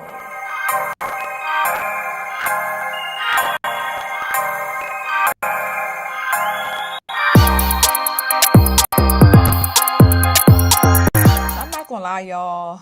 I am still trying to gather my words to have this discussion because there is an agenda to destroy Oh my God, I didn't know. the nuclear family. I never knew. There is an agenda I never knew. to not need masculine men in our lives. There's an agenda, in huh? our children's lives. There is an agenda, and they are trying. Niggas don't want to talk about shit till it hit home. Not her though. She cool.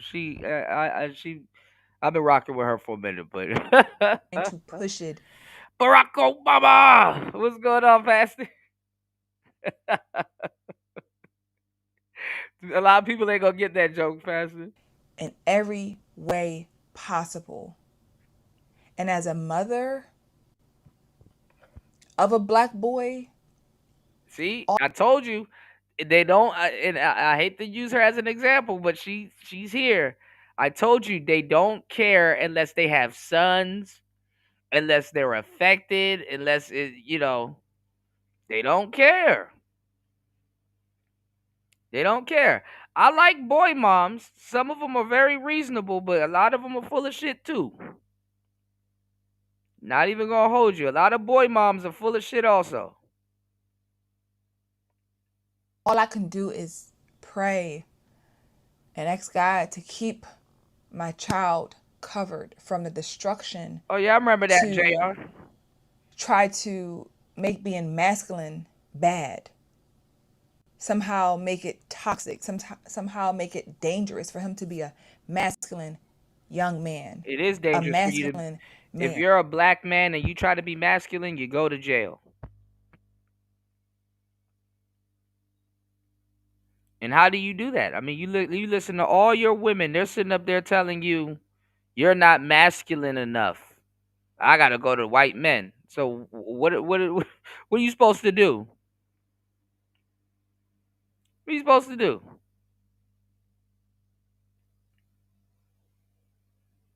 You said, dude, boy moms are all full of shit.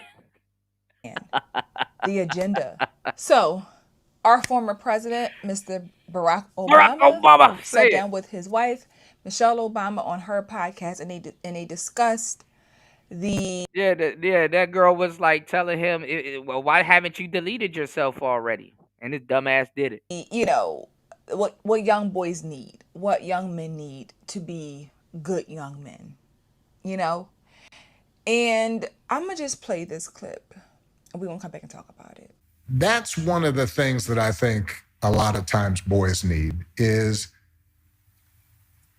not just exposure to one guy. Mm-hmm. One dad. One dad. No matter how good the dad is. He can't be everything. He can't be everything. And that boy may need somebody to give the boy some perspective. Yeah, I mean, but how about a coach? How about an astronaut? How about the nigga that you should have been? How about them niggas? Just bypass all those great dudes that are real men and just go straight to gay men. Gotcha. I know RBR is probably blowing a gasket wherever he's at. I know RBR. I'm gonna assume my brother's in heaven, but he might not be there so long if he hears this. Shout outs to RBR, man. Rest in paradise, man. I know this ain't what you wanted, but the whole time I told y'all, and I said this on the last show, and I didn't even know he said all of this shit. I said, bro, this man was pushing the gay agenda the whole time.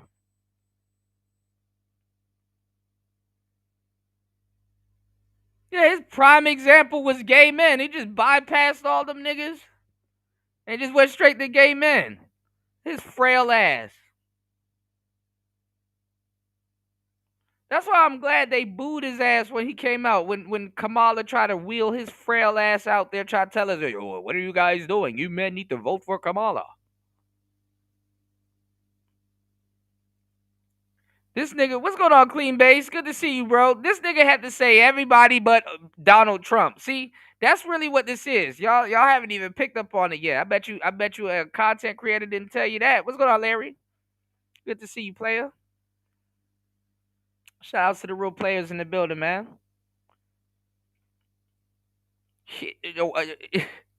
Somebody should have been there like, y'all need to look up to other men for guidance. And somebody should have been like Trump. I bet you that nigga would have. I bet you somebody like low key said that in the background. He would have. That nigga would have got quiet to the mother. Y'all need to look up to real man like Trump.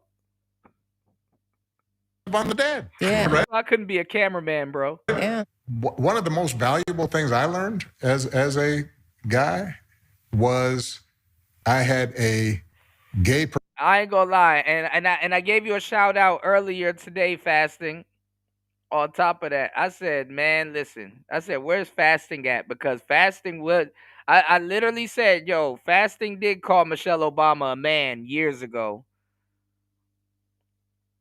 And remember, fasting, I may say you crazy, but I never brush it off. I never brush it off. You know? Oh my God. All right, fasting. Professor. Damn. In college. At a time when openly gay folks still weren't out of line. Who became one of my favorite professors and was a great guy and would call me out when I started saying stuff that was ignorant. You need that to show empathy and kindness. And by the way, you need that person in your friend group so that if you then have a boy who's gay or non-binary or what have you, they have somebody that Yeah, they did. Yeah, I saw people calling that out, the body language and stuff like that. Yeah, like Barack Obama first said, I believe that marriage is between a man and a woman. And gay people wrote that check. I ain't gonna lie, that check clear too. I'm selling out also. Fuck it. Y'all niggas don't y'all niggas don't like loyal niggas anyway. Nigga, that LGBT, that Libiquita, that El Gibbet check cleared in that nigga's bank account. That nigga said. That nigga said, "Well, you know what? Gay people are people too. You know what? Men and women. What was I thinking? I'm tripping. I'm tripping. You know, y'all only like Barack Obama because he sounds like The Rock. If you go listen to The Rock and listen to Barack and they kind of rhyme together and shit, that's the only reason why. If you came up through the Attitude Era, you probably like some of Obama's speeches because he literally sounds like Dwayne Johnson. He sounds like The Rock, but I don't know. His voice kind of got weird when he got older, but you know. This nigga blew it for black men. And I'm not gonna lie. That's why you don't listen to rappers about politics for the most part and shit like that, because them niggas are full of shit. My president is black. My Lambo's blue. And I be got whatever. You know what I'm saying? Like, it's like, this shit is gimmicky. The Snoop Dogg, I'm not even gonna lie. Nipsey Hussle, I ain't gonna lie. That was some buster shit. Foot Donald Trump. Dancing around in a circle, little dumbasses. Foot Donald Trump. Foot Donald Trump. Foot Donald Trump. Dumbass niggas. Foot Donald Trump. What's going on, Robert? Foot Donald Trump. A couple years later, hey, Trump, I heard you handing out them pardons. Can you pardon my homeboy? Oh, you mean the nigga that was in the Fuck Me video? Nah, fuck you. Foot Donald Trump. Rappers are mama's boys, for sure. For sure. They can go, okay, I'm not alone in this. Yeah. Right? So that, I think, is creating that community. I know it's corny, but that's what they need. So, I had to watch it a few times. I'm not going to lie. I had to watch it because I said, okay, let me watch it. Let me not just watch the clips. Let me actually watch it. But women were saying the same shit, too. Oh, if you don't like my gay friend, that's homophobic. That's homophobic. So women were shaming men for the same thing. Keep in mind, y'all. Before Donald Trump, let's go. The discussion. Yeah, I ain't gonna lie. That Jeezy song was fire. But he let niggas down. Like, he didn't do shit. At this point, Donald Trump did more for niggas than nobody.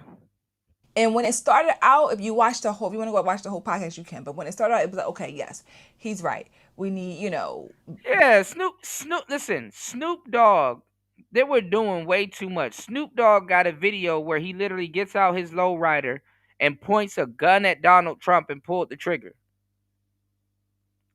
Black boys need role models and, have I thought it was going with the idea that they can need other men outside their dad, like their coaches, their teachers, just having good, upstanding men in their lives to add to their village. Not replace the father, but to add to the village. But somehow it turns into a conversation around how young boys need a gay man in their lives to teach them about being compassion and having empathy and how to not be ignorant. Wait a minute now. That one man, one father is not enough? And he's talking about black men. He's talking about black boys. Because he's just assuming. He's talking about black boys. You need to assimilate to society. Talk about black boys. The father can't be it all. He can't be everything. We know that. He can't be everything. Nobody can be any and everything, which is why there are coaches, which is why there are teachers, which is why there are mentors. Right? I ain't gonna lie, I never seen so much transgender dudes till Obama got in the office, but let's go. But to insinuate and basically state that you running around the DMV area, a gay professor in your life to be your mentor was the reason why you were this way, or you knew this, and this is what young boys need. They need people like that. They need gay men in their lives. Is absurd. It is absurd. So I'm pregnant with a boy, my first child, my son, the light of my life. And when I think about what my son is gonna need in order to be great, I don't think, my son is really gonna need a gay man. That's what my son needs, is a gay man to make sure that he's great. It's very important to me that my son has his father first and foremost. It's important to me that my son sees his father and I love and respect one another, even if we're not romantically involved. Love and respect one another as people and as his parents. It's very important to me that my son has Christ in his heart. It's very important to me that my son is literate, that he has the ability to read and write and verbally communicate. He was a fairy. Yep. He was a fairy on his daddy. It's very important to me that my son has access to play freely and play outside and run around. It's important to me that my son... Important that your son be Elsa on Halloween. Has access to high quality education. It's important to me that my son sees a reflection of himself around him that is positive, edifying, uplifting. It's important to me that my son has a healthy relationship with food. That's really important to me. Okay, now it's important to me that my now she just saying whatever now. Son has family around, people who he can trust, a village of his own. It's important to me that my son has a strong sense of self and the ability to articulate his thoughts and emotions. It's important to me that my son has a passport, a valid passport. I had my first passport at 18 months old. It's important to me that my son has math sense and he works well with numbers. Not one time have I thought my son needs to have a gay person in his life. Even hearing Barack Obama say it, that doesn't make sense. That's like saying my son needs to have a Mexican person in his life. My son needs to have a Jewish person in his life. No, don't do that. No, he needs to have compassion, empathy, and understanding is what he needs to have. When I say this literally broke my heart, because as I stated, there is an agenda. A full-blown agenda that because they're coming after your son. It's cool when it's everybody else's son. It's cool when it's his kid, but it's a problem when it's yours. Are trying to push on our young boys, especially our young black boys. Barack, what? When straight men were saying this and stuff like that, it's like, yo, there's an agenda against us. Can y'all please not necessarily help, but can y'all please bring awareness to this so this can stop? No, we was all kinds of homophobes and all kinds of shit.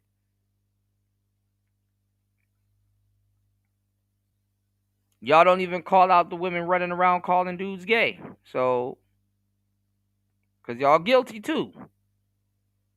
Now all of a sudden, oh my God, there's a war against straight men? Yeah, the agenda. Oh man. Why? It's like there's an agenda to eradicate masculine men. What is this war against men? I just can't understand it. Why does a straight man... Fasting be saying certain people got testicles, and it's funny because he uses that word. But it got me thinking now, and I've seen them too, because they used to come into my job all the time. But what if one of the daughters is a young man? They're getting their names changed. What if one of the now look, Fasting sound crazy at first. But as the days go by, it's like, he might be, not even might, he's probably right. The celebrity's been doing that, They get these kids that's undocumented and shit like that, from other countries, and they turn them kids into a damn handbag. Madonna. And it's like, dang, Madonna has a daughter? And it's like, no, that was a little boy at one point. They scrubbed it off the internet. What is the Wade doing?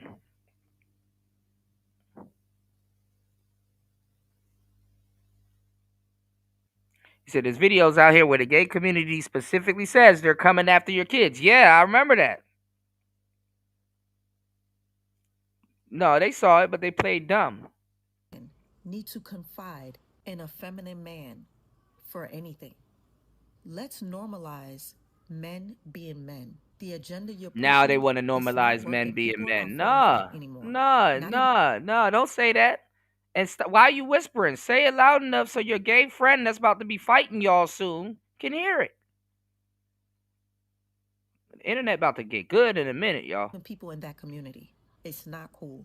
I'm raising a young man, and I want him to be just that, a young man. He can go to his father, his uncle, his cousins, or any other masculine man to get the answers that he needs. He doesn't need to confide in a man who can't even relate to the issues he's going through. And it's just out of fucking place seeing black women, out of all women on the planet, run this play on black men. No. These are y'all friends. This is what y'all wanted. What changed? What changed? Y'all heard. And you know what? They do shit like this so they can see how the internet responds and reacts and stuff like that. They do shit like this to see what the conversations are going to be like. This is called checking the internet's temperature. But let's get it. There was no lies told. This is very sad. Now it's sad. It's very sad. Because again, you have the mother and you have a father. And what the mother can't give, the father gives. And what the father can't. So Barack Obama is acting like a lot of these women already don't have the gay friend around the kid, babysitting their children, and possibly touching their kids. Yeah, new black women are the face of it. Like what? They took it. They went out of their way to make themselves the face of the LGBT. There's way more gay black women than any gay species on the planet. They are absolutely the face of it. And the base of it.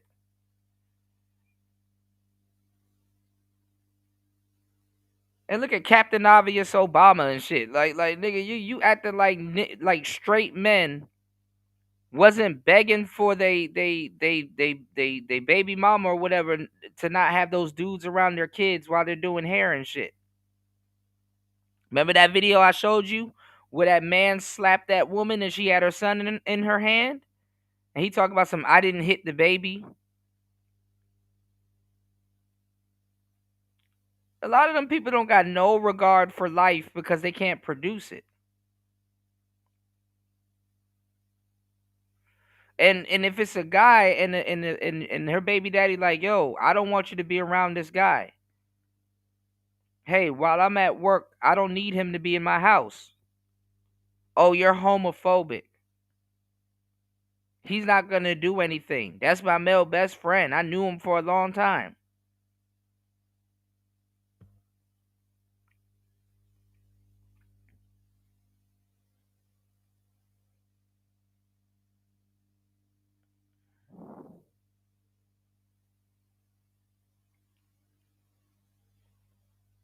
She called you a misogynistic. She called you, listen. She called you misogynistic until you found her massaging his dick. So I'm trying to tell y'all, this is Pandora's box. They opened it.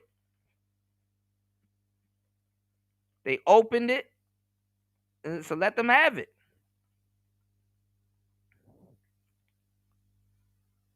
She called you misogynistic until you found her massaging his stick. Okay?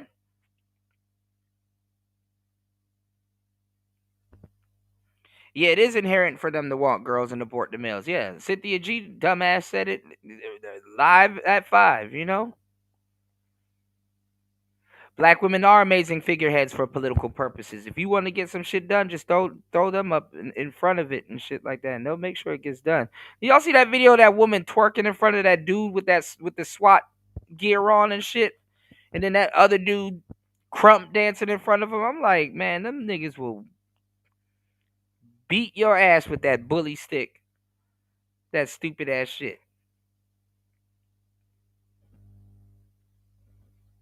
Tear gas you to oblivion.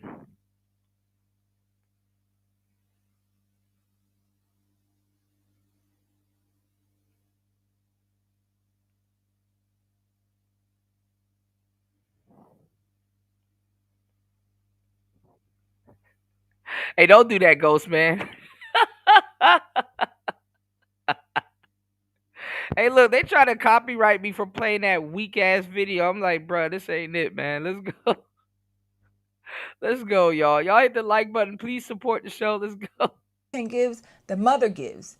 And you have the people in the community to add to it. Yeah, I saw that. Not to replace the parent. Not to, this whole, they need people to help them understand their parents. What? They need a gay man to help them understand the men in their lives. What? So because they date men, he can help him understand his dad? Come on. What are we doing here? They're trying to destroy the feminine. Well, go hang out. Go hang out with your mother's allegedly gay friend that she done smashed. That's another lie that they be telling. Go hang out with the gay friend that your mother done slept with. Because they sleep with their gay friends too.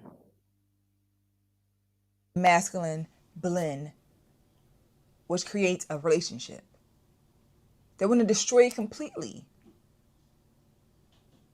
When has it ever been a problem for a boy to just have that father? Say he didn't have every mentor.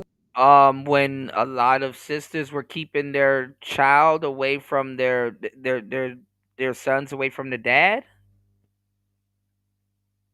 How about that? That's when.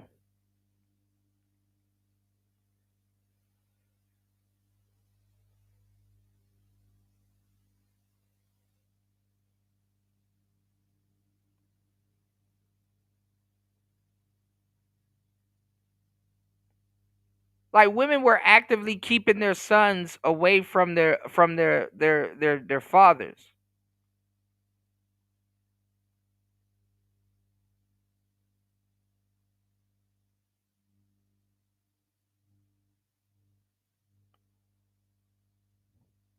And the fathers are like, yo, I need to give my child a chance so that he don't grow up feminine as hell.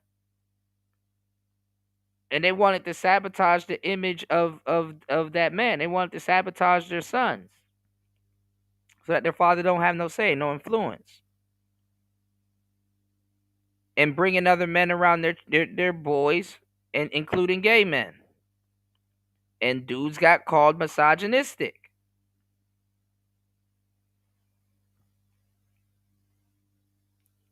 Women fought for this. What the hell? What's going on, Aqua Dragon? I shouted you out on the last show also. Good to see you, bro.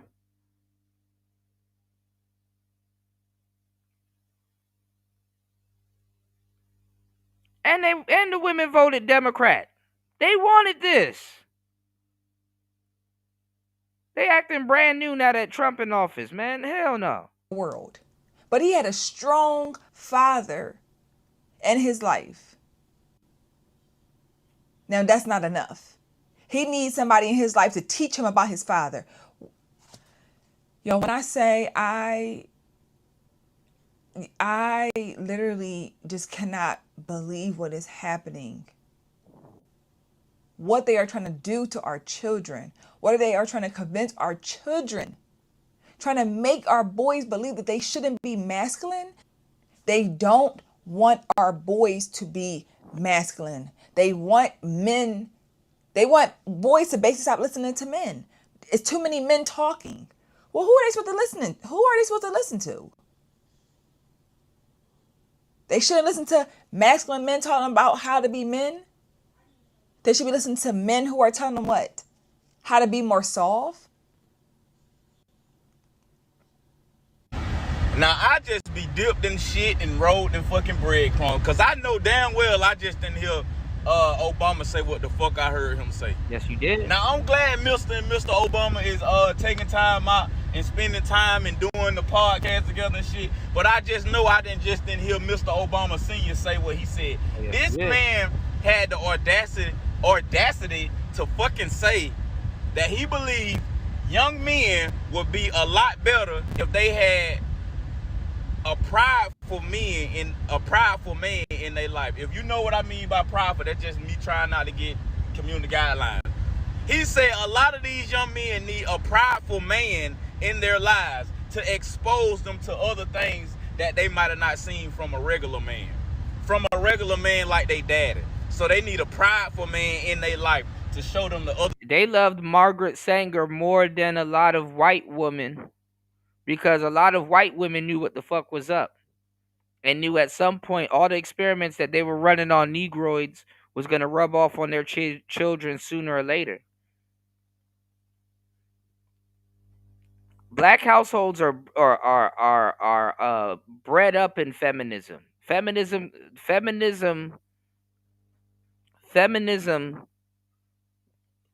can and will ruin an actual white household, an actual household. Feminism needs to eat up an actual household. There really wasn't. The reason why black households are running rampant with false feminism is because there really isn't a household to eat up. The shit is born ate up. Like it starts off ate up.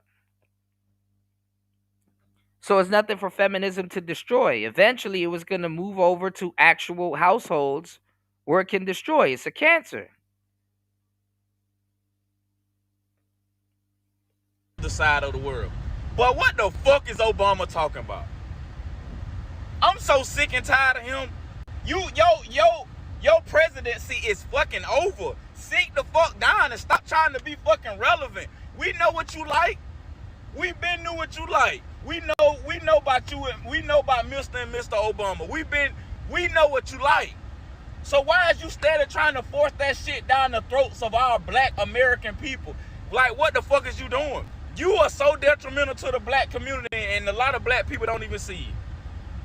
You steady trying to force that shit down our throat, talking about something. A lot of young men will benefit from having a relationship with a prideful man to show them the other side of the world that they missing, that they won't get from their daddy. Obama, please take 3 default seats the fuck down. Sit down. I'm tired of hearing it.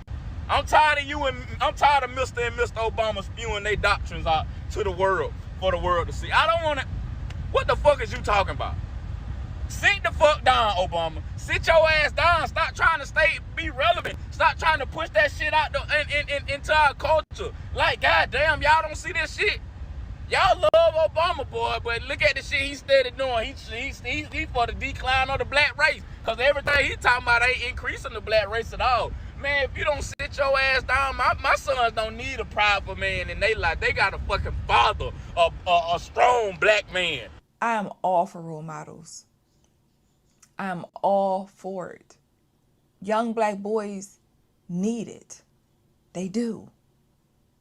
But that is not it's not needed in a way to replace the parent or teach them about the parent. It's about helping them understand how to grow up and be productive young men and do other things. They twist it in some way that they're teaching me about my dad.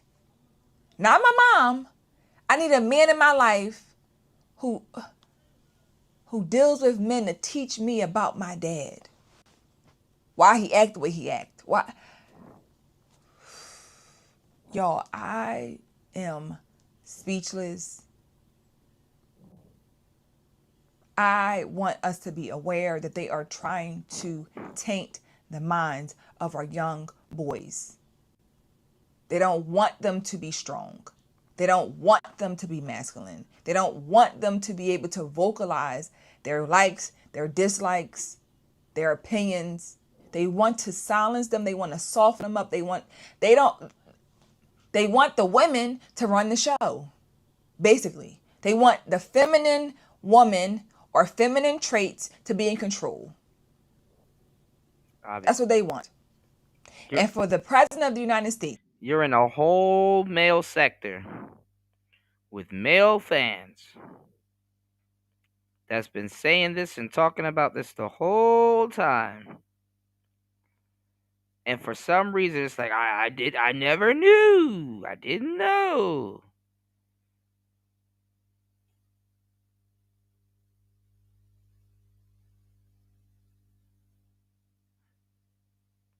This is my first time hearing it. Yeah, Barry tripping. Former president of the United States, to sit on this platform and push this because that was your story. So because it worked for you and you needed that, allegedly. That's what all young boys need, is because he kept saying other men and they have other men. Essentially, you're saying gay men. And then you kind of called out, and I had me a gay professor. So you needed a gay professor to help you find your way. Why couldn't you just have a heterosexual man help you find? Why did it have to be a gay man to help you? Now again, if that man, he was a Barry. Yep, he was a Barry.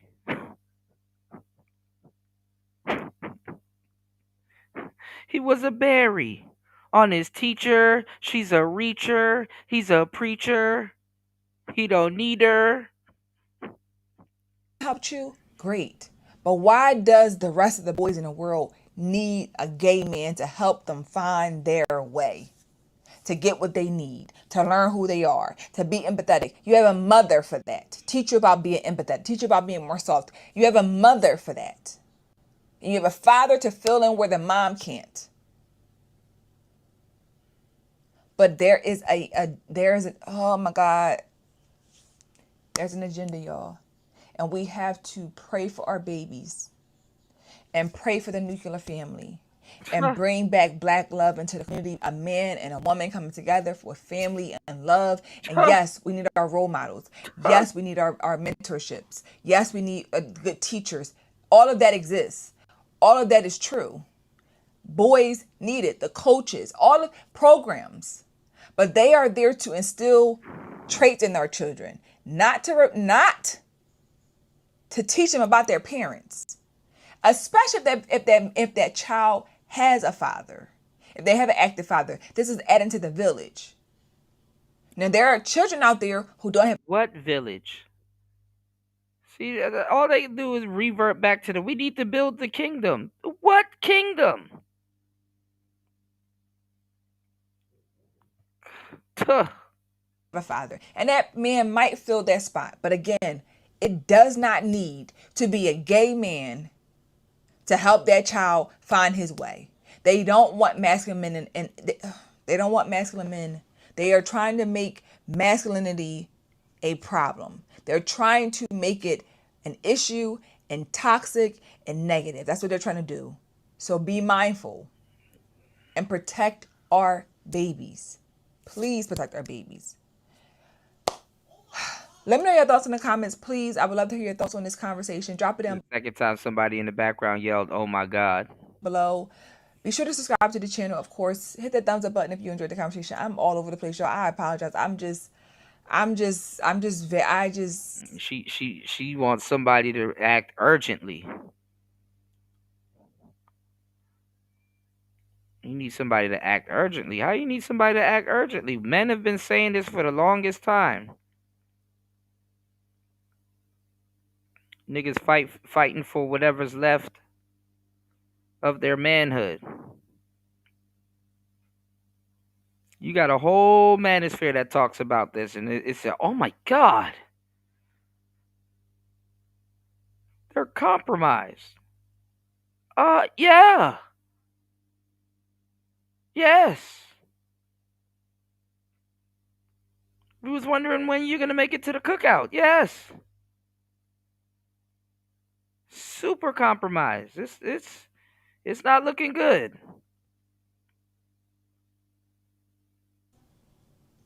I just want our children to be successful, and I want their minds. They are children. What are you gonna do? All right.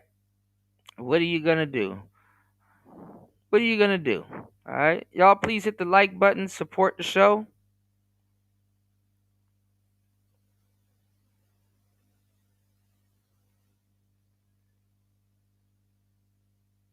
All right, hit the like button, y'all. Please support the show.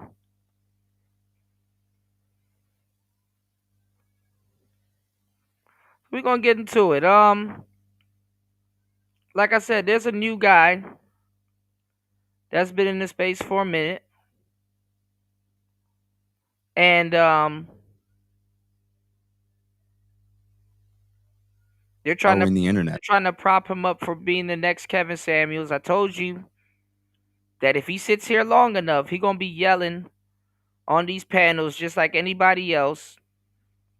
Black people are fake. They are fickle. They don't give a fuck about no goddamn credentials. They're like somebody that asks for something and then you show it to them and then they get mad and then they say you didn't, and then they say it ain't worth shit. They ask for their fake ass credentials, bro. Black people don't give a damn about credentials. They don't even know what they reading half the time. It's somebody that's not qualified asking you, are you qualified? The people that do business with people don't even do that. They're like, okay, listen, they kind of inquire about what you've done and then they just let you go. Okay, this person knows what he's talking about. Cool. Let us see the work and then that's it. They don't give a fuck about no damn qualifications. What the fuck is somebody, nigga ain't even qualified. What he gonna tell you about your qualifications? You know? What's going on, Ashton? The black people are the most silliest people on the fucking planet. So they're trying to prop him up as a manosphere mascot and trying to turn him into the next Kevin Samuels, and that's what he sounds like. And it's like, he gonna come to the same conclusions we came to. Really, he just goes after a while. He's just gonna end up saying the same shit that we said. Nobody's really in this space moving these conversations forward. They're just regurgitating YouTube videos that they've seen.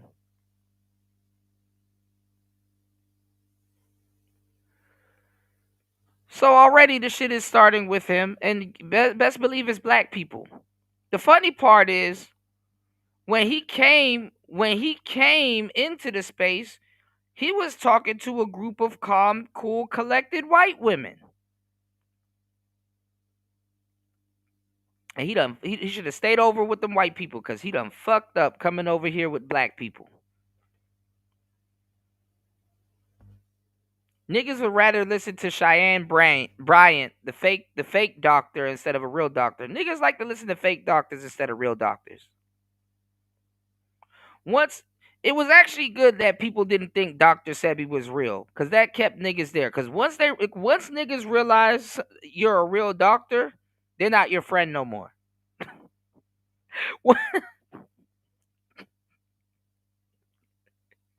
Once niggas realize that you're authentic, niggas like playing Operation and shit. They don't like real surgery.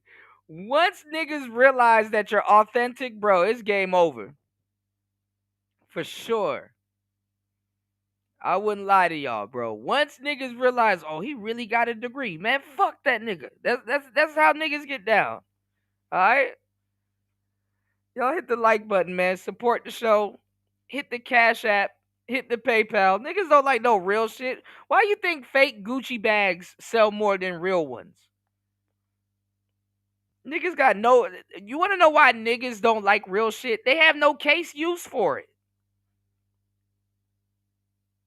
Why are you gonna ask if a doctor is real when you're not gonna when you decide to treat yourself anyway? I'm gonna chastise this nigga to see if he's real or not, but I'm gonna go home and just pour warm water on my wound anyway. I just wanted to see if he was gonna lie. Yeah, now they started to slander him. Take a listen. Looking to see how they can shut your boy down and potentially get me to lose all my income. So it's unfortunate. Oh, he a real doctor? Like he real legit? Oh yeah, we gonna fuck his life up. Watch this. You better off being a fake doctor. That people tried to approach things in that way, but that's public life, I guess. Unfortunately, I don't know that they thought about They tried this with Dr. Umar. This nigga should have just lied. the possibility that I not only intentionally did this, but I intentionally wanted to get Man, Umar ain't no real doctor. He from Philly. They start saying irrelevant shit. those specific reactions He from Philly. from them. Gotcha, bitch.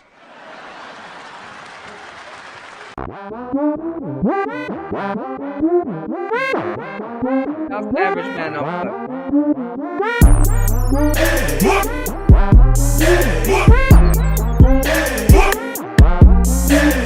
What's going on, YouTube? Is your boy Rome back with another video. If you're new to the platform, welcome to the tribe. By the end of this video, I hope you subscribe. And I am excited about what I'm reacting to today, because the therapist that you guys know that has gone viral and been making the rounds in recent weeks. Shout out to Jeff. Yo, what is wrong with us, man? What is, because this is the truth. The funny part, y'all, is that we're sitting over here the funny part is that we're sitting over here telling the truth, but it's like what is wrong with us? Why are we this way? He finally posted his first video on his channel. I'll make sure to leave the link in full, because I'm kind of going to be crossing over between his first video. He gonna lose his hair. He's gonna lose his marriage. He need to stay off of panels, man. Your expertise is not needed here, respectfully. Do something better with your life, please. And a interview that he had with Darwin McPherson, who he's interacted with on a Lapeef Network panel. And not only that, Darwin had a conversation. These niggas are not trying to fix the community. Trust me. Run, Simba. Run far away. With a brother that, to say the least, isn't a fan of Jeff. And I want you to see how he pretty much buried himself and contradicted. Oh yeah, I remember this goofy ass nigga. This is dude here, and he's like a Dr. Cheyenne Bryant fan and shit like that. He seems cool, but his logic is dumb, and he's a hater. You could just tell, But we'll get into this, and you can tell he's new. What up, J3? Because he was comparing Jeff to Dr. Cheyenne Bryant, and wait till you see the hypocrisy that comes out of this brother's mouth. Like, it's almost like listening to a female. When you let them talk long enough, eventually they tell on themselves. But anyway, I'm gonna start off with a portion of Jeff's video and how it connects to the other videos that I'm referring to. Without further ado, let's go ahead and get into it. What's going on, y'all? It's been a very, very interesting last 2 weeks. And see, he's a nice guy, right? He's a nice guy. That's another thing they do. So first of all, look at how his skin glowing. Watch this before he gets stressed out. Pay attention to him. He got a nice suit, no creases. Look at how his skin is glowing and he's smiling and shit like that. Niggas would do anything to take your joy away from. Why is niggas so happy? I don't like that. They're gonna take his joy away from him. So let's go. As you could imagine, a whole lot of crazy stuff's been going on in my life, and I wanted to give y'all a couple updates, as well as what today's That nigga happy, steal his joy. topic would be, which is they are coming for He ain't got no chain to snatch. Niggas would never steal a bow tie or a nigga's tie. I bet you niggas will steal everything but a suit and a job application. They won't steal his bow tie.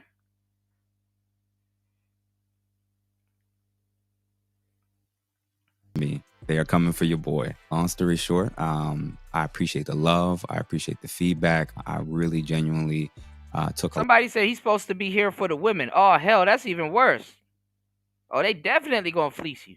a lot of the feedback in about, you know, the direction I should go in terms of how to approach certain things, in terms of how to communicate to both men and women. But the hate has been crazy. They according to those that dislike what I've had to say so far, apparently I'm a hater of women. Apparently I'm gay. Apparently I have a fake degree and I'm not a real therapist. Sounds That's news right. to me. Yep. So you could imagine. Now, I wanted to stop it right there because that was the part, I'm not going to say it was triggering, but when I saw the interview that he had with Darwin, and then when Darwin spoke to the brother that was speaking on Jeff. You can't be a soft-spoken brother. You can't wear a suit. If you wash your ass and you're pristine and your clothes are clean, something's off with you.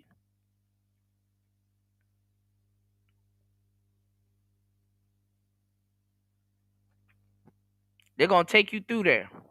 And comparing him to Cheyenne Bryant, that's what kind of made me want to bring all of these videos together. So now we're gonna swing over to Darwin having this conversation with the brother that had something that didn't have what Jeff, what he didn't like what Jeff had to say. Check this out. But I do want to ask you about a brother that came on. The dude in the hat, I've seen him and he's weird as fuck. But let's go. On my panel last night, I noticed you had a lot of anger against people coming for. Yeah, that's what people were saying. Him and Pearl's interview was like that. We might have to pull that up. Cheyenne Bryant about her credentials, and I think you spoke on. Anger, but, well, you thought it was unfair for them to do that, and I think it's unfair that you came after these people Jeff with all St. this James. background noise, man. I don't know if he warranted. I'm just saying. Maybe y'all had a conversation in the past, but I don't know that man. Yeah, that's why I was kind of wondering, like, why do you think he's not? Why do you? Because I could see through. Because he was lying. You thought he was lying? 100%. On what? If that dude came, if Jerry came on here right now, right? If he came on here right now. If he came on here right now and tried to talk to me and had those conversations that he was and having. The funny part is these other dudes that are actually zesty, them be the ones hating. Oh, he gonna think he can out-zest me? Nigga, imagine you getting up and washing your ass and clean clothes and some jackass on the internet. Imagine you getting up and washing your ass and having clean clothes and some jackass on the internet think that that's a personal challenge. Challenge accepted. How dare he wash his ass? He coming after me. And on them panels, it would it would be shut down in 2 seconds. Because okay, I understand now. You just had a disagreement with his position, but you don't internalize it as his credentials are fake or whatever. No. I don't think I looked him up. He is he's like he has a degree in like biblical therapy or something like that, which is not what he's talking about.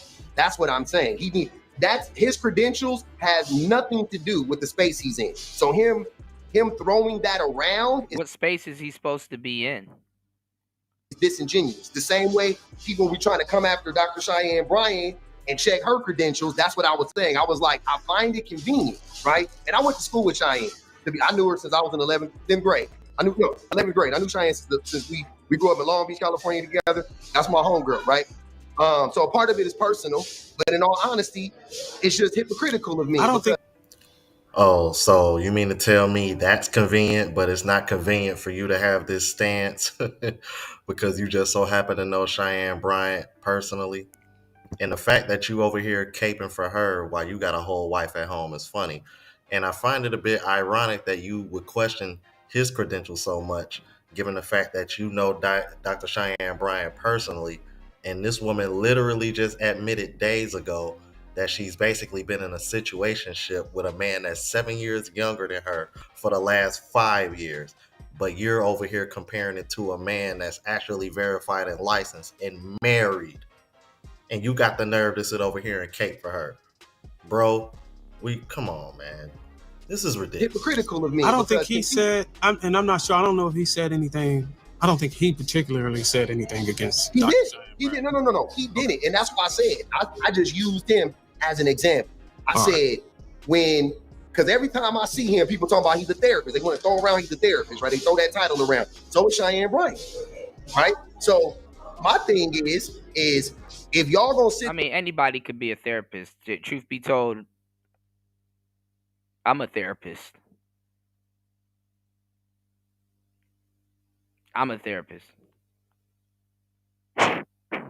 The only reason why men were scrutinizing Dr. Ask me how I know. Cheyenne Bryant is because she was saying things that was challenging the patriarchy. She was backing men down, putting them in a corner and talking shit to them, right? And they don't like that, man. So the Corey Holcombs of the world, they started coming out. Oh, that dirty. Corey Holcomb roasted her. Dog-headed B-word and all that, started being disrespectful. I know you suck dick and you ain't a real doctor, and just trying to discredit her, right? And I said, okay, that's how you feel. I noted it. I did videos on it. I said, that's crazy that y'all doing that. Whatever. Then this dude popped up. I didn't even need to check his shit. I knew my wife is a. Don't ever even listen. You know, Franny Stoic said, "Who to my therapist?" Look, I'm a therapist. Anybody can be a therapist. Shit, real deal. This dude said, "I didn't even check his background, but I knew." It's like, bro, why are we listening to you? You didn't even do a check.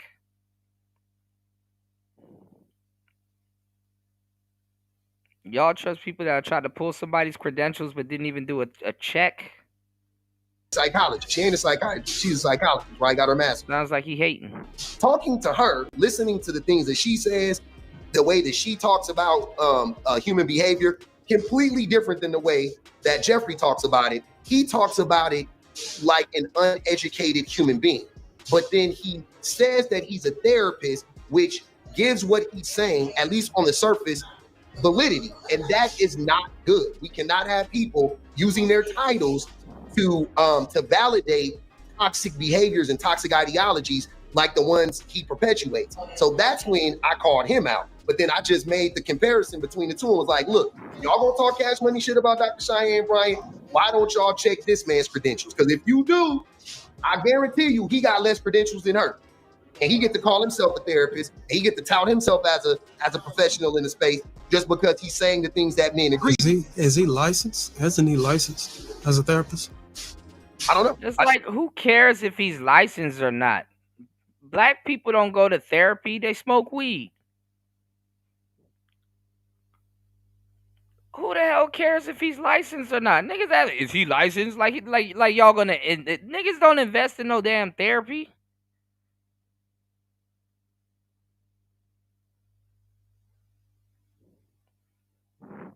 Some of y'all didn't catch that weed joke. That shit is funny. That's top tier comedy right there. Black people don't go to therapy; they smoke.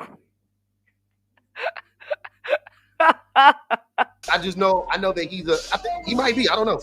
I went to his So you go under the assumption that Dr. Cheyenne Bryant has more credentials than him. Fuck, if I was me, I'd support and the then show. You claim that you went to go look him up, but you don't even know if he's licensed or not. Can't make this shit up. And the fact that you use the phrase challenging the patriarchy, that pretty much lets me know what type of time you on. Now, Darwin took the liberty of actually looking up both of their credentials. And let me show you what he found. I will not let y'all get away with it. The way y'all went after Dr. Cheyenne Bryant, the way y'all questioned Dr. Cheyenne Bryant credentials, and the way y'all not saying nothing about this dude, this therapist, this so-called therapist, psychologist, whatever. Let's actually look up Jeff St. James' credentials. So-called therapist, psychologist, whatever. So-called therapist, psychologist, whatever. So-called therapist, psychologist, whatever. So-called therapist, psychologist, whatever. So-called therapist, psychologist, whatever. So-called therapist, psychologist, whatever.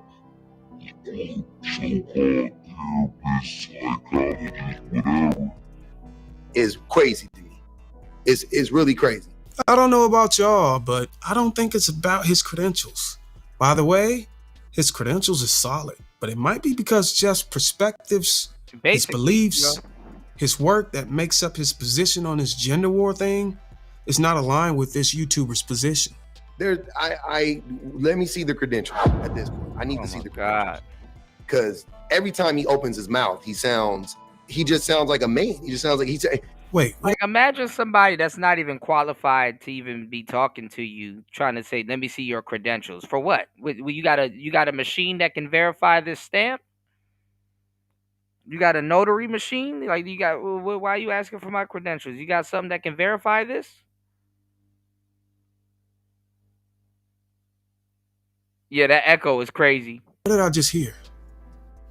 He just sounds like a man. He just sounds like Ha! He sounds like a man. Gotcha, bitch. Mm. He doesn't sound like he understands anything about psychology. He doesn't I'm not a by trade psychologist or anything like that. My wife is a psychologist. I don't know what the hell he talking about. But that doesn't make me one. She talks completely different about human behaviors and about society and about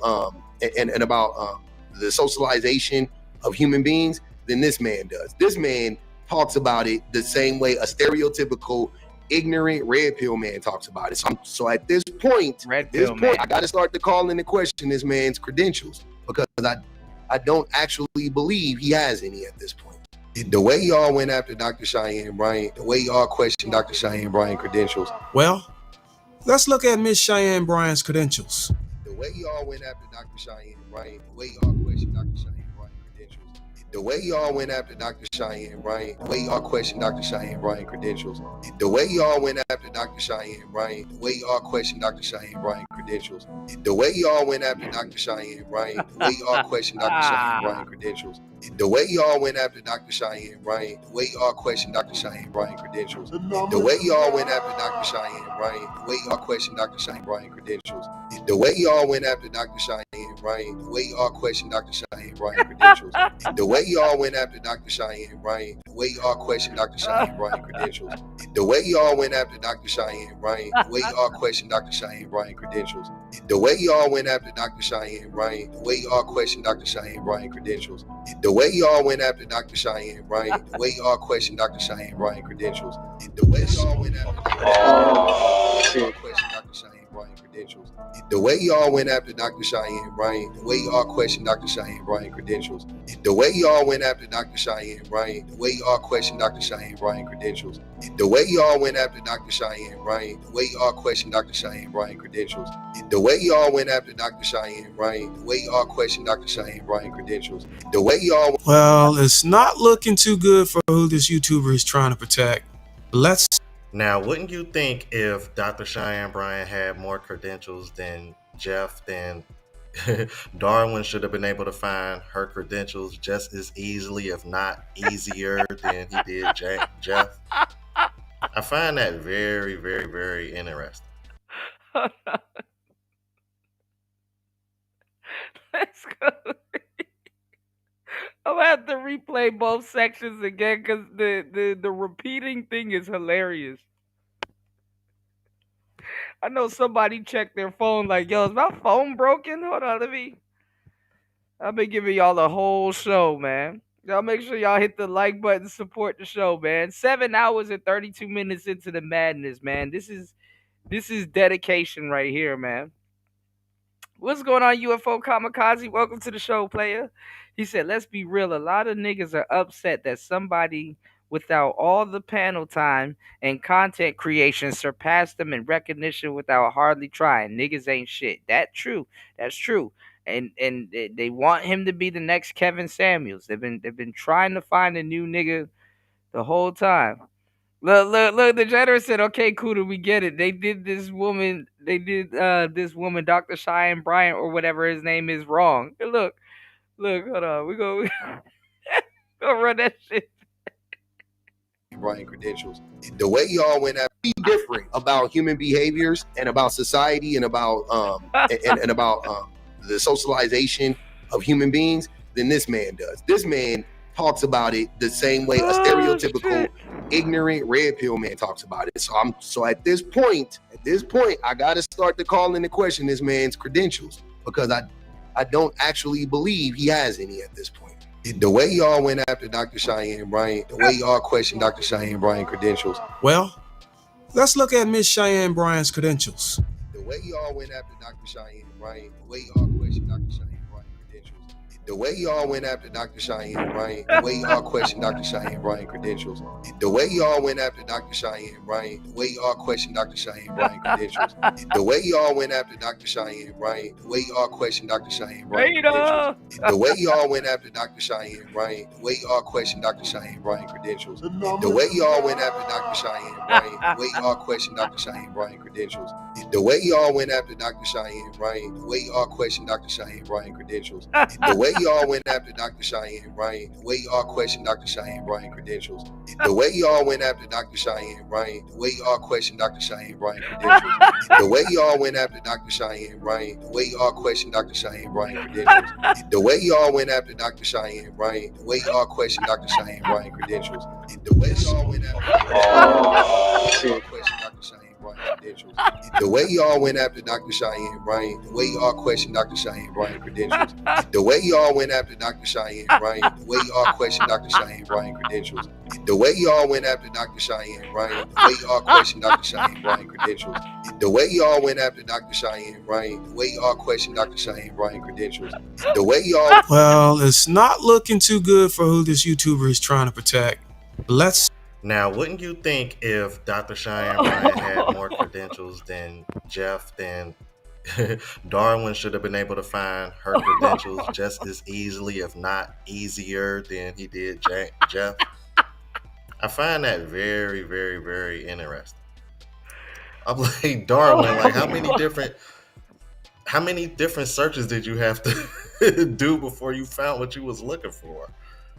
And even when you did, it didn't seem like she had much going on in comparison to Jeff. And Jeff is verified and licensed. They're not the same. I'm sorry. I just don't see it.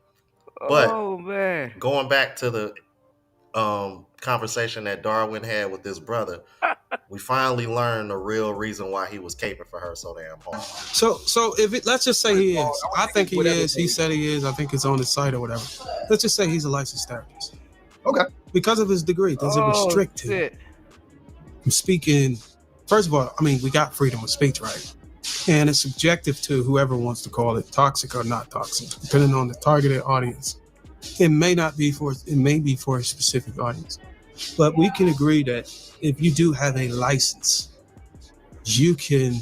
Guido said, y'all ever had someone defend you, but you really wish it was someone else defending you? You said that's how Dr. Bryant feels right now, right? Like she had Johnny Cochran lined up. She had Johnny Cochran lined up, but a public defender just came out of nowhere and just took the case. Practice therapy. You don't have to bottleneck yourself to the biblical side of it. You can just become a therapist for all people who need therapy, right? Yeah, you don't turn away people at your door. If it's not about the Bible, you got to go somewhere else. Anybody can come in that needs therapy.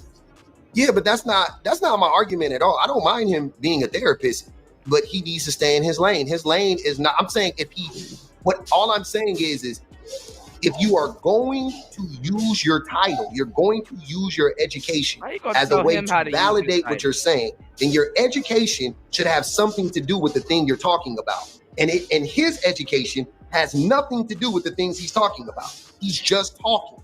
He's just a talking head. And that's fine. Just like you and me, neither one of us are licensed. We talking.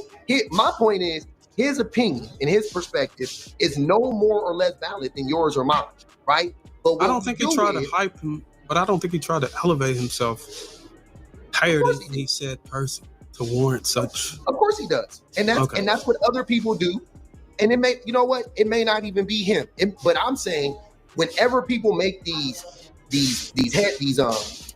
thumbnails and whatever, if they're going to put in there therapist Jeffrey and okay, cool. So I'm listening to him. I'm like, okay, so he has the credentials, and then I look at it, I'm listening to it, and I'm like, oh, this motherfucker is just regurgitating misogynistic talking points, and he can't substantiate any of these claims, right? Well, I will give him that.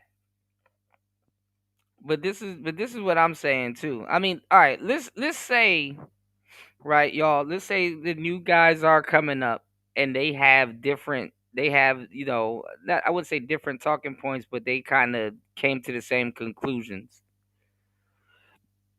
Well, by the time you come to the same conclusion, there's already a bunch of talking points that literally cover and say the same shit. There's like a bunch of talking points that literally cover and say the same shit. So there's already a talking point for the conclusion that you came to, because guess what? Better guys have done it. But let's go. I know that. But most men don't, and most men don't care to know that. So, but they get to go around. It's pure hate now and say a licensed therapist was online saying thus. That's what I'm saying, and that's dangerous. That's something that I can't rock with. I'm not cool with that. And they don't know what misogyny is, and they don't know what narcissist is. They're just like the hoes, bro. They're just using buzzwords. Just like the people that be in these spaces, they're just using buzzwords, man. And I understand you can't rock with it. And I think what you just did would just showcase that it's for a specific audience. It's not for everybody. I think his targeted audience is maybe his lane is men's issue. And I think that's the very thing he talks about. No. That's disingenuous. I care about men. I care about men more than any red pill. He said, "I care about men." We can't tell. And what do you even talk about? More than any red pill. So what are men supposed to do? This is why you don't listen to guys like this, because then if you go investigate how they quote unquote care about men, it's the same thing like what Obama's talking about and what a lot of people are talking about. Men have to learn how to serve people better. When the real problem is men learning how to serve themselves. Men are natural givers. So you can fuck off a bunch of men for no fucking reason. It's called war.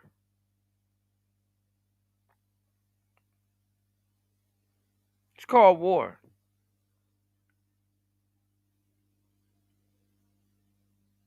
So what he think he's doing, he says he helps men. I'm not even gonna go listen to his content, because the amount of hating that he's doing, I don't even want to hear it, bro. And I'm pretty sure it's to serve women better. Then you go do your little research and then you find out, okay, he's a quote unquote daughter dad. You know? Of course, you want somebody to serve your children good, whether it's a boy or a girl. But don't weaponize that into some weird, Do you want your daughter dating somebody like you? No. If not, then change. Like, stop it. One thing worse than an actual feminist and a goofy black feminist is a nigga feminist, a male feminist. Like, stop. Man on this app. Stop the cap. I genuinely care about me. I do. And you can Well, I'm not saying you don't. I'm just saying that. No, I know, but this is what I'm saying. I'm saying my target audience is men too. Oh, men don't want to listen. I know. What type of men gonna listen to you? That my target audience is men, though. I know the only way for me to get men to listen to me is to be like Jeffrey and say things that are untrue about men and women, claims that can't be substantiated, lies about men and women, misconceptions about men and women. Right? If I do those things, I can attract. Are you being completely honest? Your audience. Yeah, male misandry. No, I don't want to. Male misandry. I don't think you gotta go to extreme. I've been asking anybody who's challenge me. We can both get hooked up to a lie detector test. I put it all. I don't need you to do it, but if I was like, hey, look, PO, what is your demographics on your analytics? Would it be mostly women? Oh, it's mostly women, but that again, my audience. I don't pick my audience. I don't. Y'all do. Ain't no man. He said y'all do. Ain't no man in his right mind about to listen to this nigga. I'm almost having an aneurysm listening to this nigga, man. His hat is too tight. His hat is too tight. Let's go. I don't. What have I told you? What have I told you from the outside in? When you make content that, even if it's for men, even if you speak to men, trying to get them to do something, or trying to get them to do that, or challenging, or saying, hey, look, or holding them accountable or anything, that is going to have an indirect effect that you may not even expect. It's actually going to target more women. Well, I'm not targeting women. Well, I'm saying you don't have to. Women gravitate to his message because he's feminine. He's not coming from like a real... Never mind. Like, for example, I could speak to women. Talking points are feminine. Why are you listening to those red pill guys? Why are you... Nigga don't even realize women are red pilled. Women are red pilled, you jackass.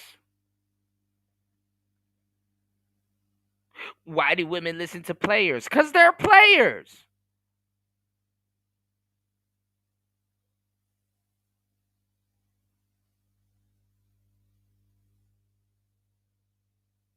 Good Lord. And hold them accountable. Say, oh, y'all need to get y'all shit together. Y'all need to get this. Y'all need to get that. And the way the algorithm works, I'm pretty sure he got dog walked. Is none of the women are going to click on that. You're going to be like, man, fuck that. You go talk to the men. Men are going to come watch that because it's a confirming bias. So you don't even know that you may have good intention to target man, but indirectly what's happening is you're actually targeting to come listen.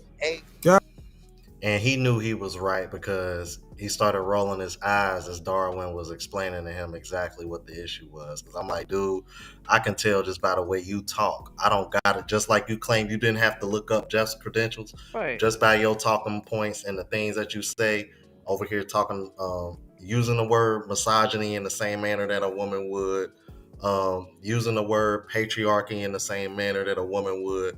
You can't sit over here and say that your target audience is men, even though any man without even having to look at your analytics can tell that most of the people that watch you are women. I have women that watch me as a very small percentage. It's about somewhere between 8 to 12%, I believe. And the rest is men. You don't see me over here saying that my channel is for women. That would be disingenuous. As the word that you was using so much in this conversation with Darwin. Now let's get back to the video that Jeff posted. Oh, and one more thing that I wanted to bring to y'all attention. Did y'all notice that comment that he had sitting at the bottom of the screen? And when Darwin started bringing up his analytics and how he knows more women watch than men, even though he claimed his target audience is men, notice how all of a sudden he wanted to take down that comment. The timing of that was very telling as well. Okay. I just wanted to bring that to y'all attention. Maybe if y'all didn't notice that. Knowing my audience, y'all probably did know. So, see, we've been doing this for a minute, right? We've been doing this for a minute and stuff like that. And listen, y'all been rocking with us for a minute, and some of these YouTubers are new. So when they try to pull a fast one on y'all, niggas can pick it up real quick. What's going on, D Chicago? Good to see you, bro. D Chicago said that guy embarrassed the guys on the Peef Network. Laugh out loud. He made them look stupid. The Peef Network, them dudes are new here. They're still trying to take in the information. So I hate to say it, but they don't really know what they're talking about over at the Lapeef Network. And those women over there dog walk them all the time. Those women over there be running the show. The women run the show on the Lapeef Network. They damn near run the show over at Hamps. They damn near run the show over at Anton's. Co-ed. Let's get it. Knows that, but let's keep It's news to me. Right. So folks is scouring the internet looking to see how they can shut your boy down and potentially get me to lose all my income. So it's unfortunate that people try to approach things in that way, but that's public life, I guess. Unfortunately, I don't know that they thought about the possibility that I not only intentionally did this, but I intentionally wanted to get those specific reactions from them. And I had 3 traps in mind. The first of which was, number 1, Kevin Samuels. Now, I can recall not that long ago, constant thing that was. So this is who they're gonna compare him to. So we watching this together. So let's see what he says about Kevin Samuels, because that's who they're turning them into, or try to turn them into. Said was, it's not what you say, it's how you say it. And everyone was talking about, not everyone, but the ones who were like the ones that really hated him, they were like, we don't like his tone, we don't like, how he's saying it to women, he's so disrespectful. And I really tried to make a concerted effort to not do that. Didn't matter. Yeah, he and bro, this is why, shout outs to Young Jay. This is why I'm trying to tell you, right? They're gonna take his joy, Robert. This nigga ain't gonna be as happy anymore. He gonna be somewhere arguing on the panel. He gonna loosen his tie and start yelling at some bitches. Look, let me tell y'all something, right?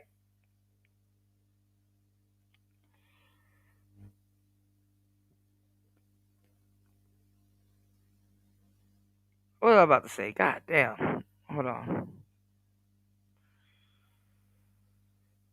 y'all. Let me do this. They pretend like we don't exist. That's the part that kills me. Y'all hit the Cash App, hit the PayPal, y'all. I put the links in the chat. Make sure y'all support the show, y'all. What I don't like is that they pretend that we don't exist. How the hell did he know to directly find our space? How the hell did he directly know to find our space? How do you go from wherever podcast or whatever that you was on before to now you're on tour in our space? Respectfully. And I say that respectfully. How?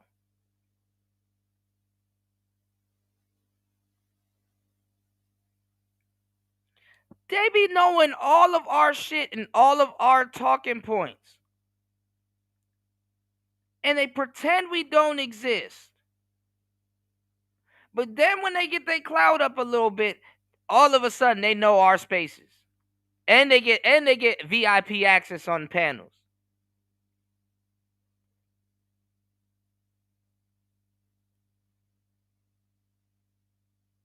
How do people know where to go?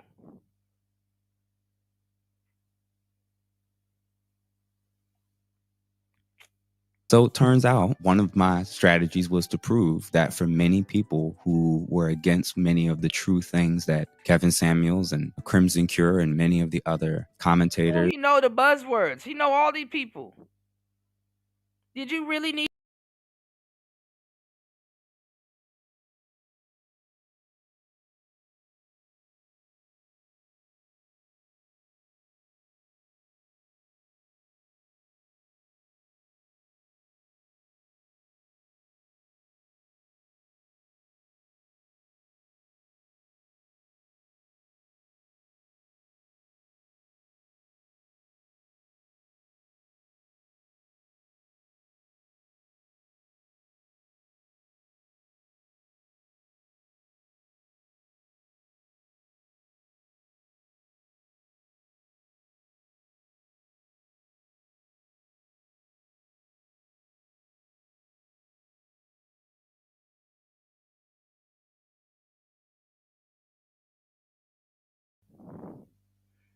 All right, hold on. We should be back. Did you really need your degree? He know Crimson Cure and everybody. How he know these people? Did you really need your degree? Hold on. Y'all, please hit the like button and support the show. Let's get at least 2 more supporters. Let's open up the panel. Hit the links. Give me 1 second. All right, hold on. We should be back. All right, here we go. Please hit the like button and support the show, y'all. Okay, I see that. Yeah, you're right. You're right, J3. But they act like we don't exist.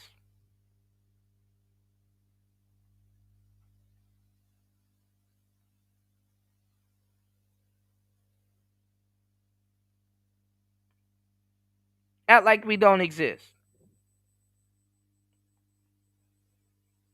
And podcasters have been saying that is true about what's wrong in society and our culture and within our dynamics between men and women. Turns out a lot of you, it really wasn't about tone or how to say it. You just didn't like the messenger. And you felt like because you didn't like who it was coming from or how it was packaged, you could reject the truth. And believe it or not, that was actually my goal. And to further prove that I think they really weren't interested in the truth, these were the same people that cheered when that man died. So honestly, I'm not super duper interested in wanting their praise when I saw what they were willing to cheer for. Remember that quote that I pulled from Rick and Morty, which I got a new Rick and Morty shirt, by the way. This motherfucker glow in the dark. Dope. But anyway, and I got it in Medellin. But anyway, sounds a lot like that quote that I got from Rick and Morty. Yeah, I don't care about y'all boos because I've seen what y'all cheer for. But let's keep it moving. But strategy number 2, or trap number 2, is I wanted to expose the current zeitgeist that we're in presently in Western countries, especially in America. We are in a mental, verbal, cultural, and political matrix of control by Marxist, extremist, third and fourth wave feminists. We are in a gynocentric, femme-centered society culturally. And I think in the quest to kind of move us away from the patriarchy and de-center men, there was an option to kind of center both of us, to center families, to center community. Instead, the far extremists of the feminist movement decided we should prioritize and kind of center women and be female-centered. This is why you'll hear terms like, as proof of this, believe all women, happy wife, happy life. They can pretty much be allowed to define what a real man is. They're allowed to say what's wrong with men, and their feelings can be above facts, even if it goes completely against their argument or their ideology. You know, it's one of those things that's pretty much infiltrated every major area of our culture and society, from schools to HR departments, the media, you name it. And basically, the conclusion was that it was socially acceptable to point out men's bad behaviors, and we aren't allowed to do the same with women. Now, why is that problematic? Well, one, when women try to do it, they're called pick-me's and they're told to have internalized misogyny and that they need to decenter men. But when men do it, what I've noticed both in myself and with other people, there seems to be a pattern of attack. And this was the second point I wanted to make. I wanted to expose how rampant and normalized this culture of primarily centering women and women's feelings and women's issues and women's concerns and women's perspectives. Anyone that steps out of line against it, especially men, this is typically the pattern of attack. They're called a misogynist. They're told not that, you know what, maybe what he's saying could be true, and maybe this is something I as an individual woman or us collectively need to improve on. Instead, they say, nope, if I don't like what he's saying and it's about us, he has to hate women. Then they go to the second part. They'll call you sassy if you continue to engage. They'll call you gay. If you have a relationship, they'll try to figure out a way to undermine it or destroy it. They will obviously attempt to go through your past, scour the internet, find out what they can to try to expose you, to hopefully destroy your credibility and kind of, remove you from the audience, so to speak. And then lastly, they'll come for your credentials and they'll try to destabilize you economically, with the hope being that you will believe what we believe and say what we allow you to say.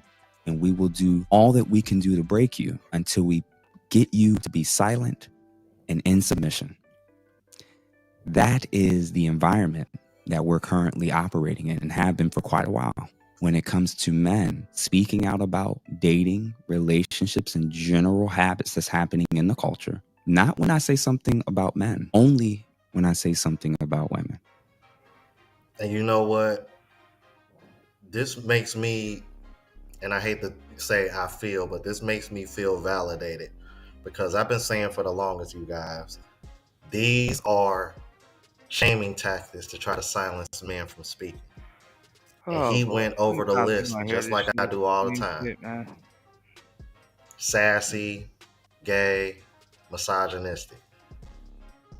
The woman who was just complaining about Kevin Samuels ruining her relationship, what did she call Kevin Samuels? Gay.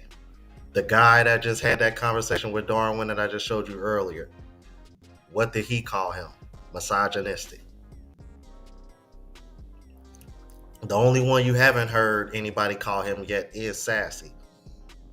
And I would imagine it's probably only because his approach is a little bit different in comparison to Kevin Samuels. But outside of that, what has he said that I haven't said before? These are just shaming tactics to silence men, bro. These aren't any real arguments that hold any real weight. Let's keep it moving. But number 3, and this is the one that I think probably hits home the most. I wanted to do a social experiment by kind of throwing some of these things out there during these podcasts. And I had an hypothesis that there was a rampant, very normalized, just distaste and hatred and lack of care for men and men's issues. I think based on everything we've been seeing online and a lot of these comments, I think my point has been proven. And I know this because with everything I just said so far, most of you men and women would acknowledge, and in 2025, everybody knows what the term is for a strong hatred and distaste for women: misogyny, or being a misogynist.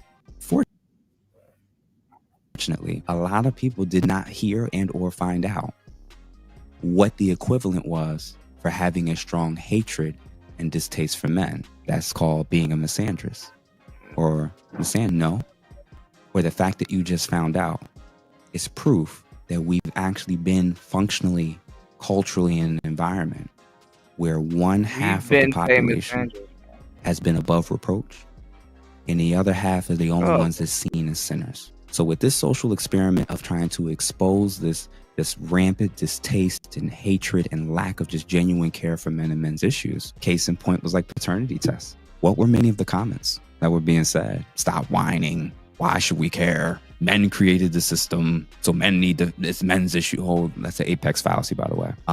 And I also made a point in the Sharing My Truth podcast with the 2 lovely ladies. I had said the only time a lot of women will care about men is often if they are in a relationship with them, if they are related to them, or if they can control him. And I think that my point has been proven. They expose themselves when we bring up something or anything that is a benefit to women at the expense of men, and they will not and won't want it to ever change. Maya Angelou, when she said, when someone shows you who they are, you need to believe them the first time.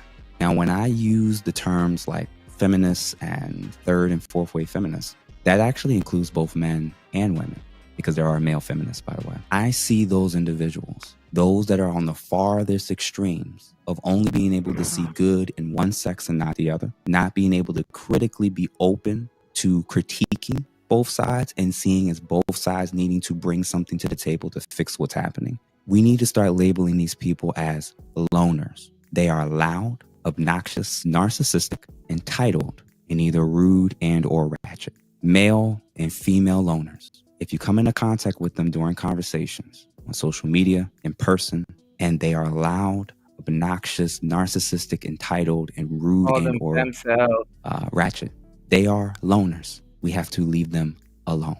We have to leave them alone on OnlyFans. We need to leave them alone in dating. Like, guys get here and be like, I call them. It's like there's already a name for them. We already got names for them. They're called femcells.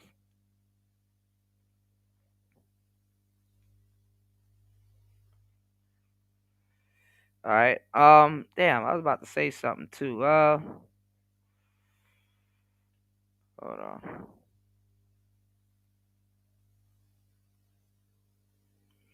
Yeah, but we've heard this shit so many times. It's like, bruh, like you're talking to people. Like this is some goofy shit because the people that shouldn't have the mic have the mic. You're talking to people like it's so easy because you're talking to people that shouldn't even be talking. You're talking to people that have no real input on these conversations. Like the manosphere is in easy mode right now because nobody real is here, and the people that are real, they're grifting and assimilating over to others' panels. They're grifting and assimilating over to other people's panels, trying to erase their fucked up history they probably had in this space.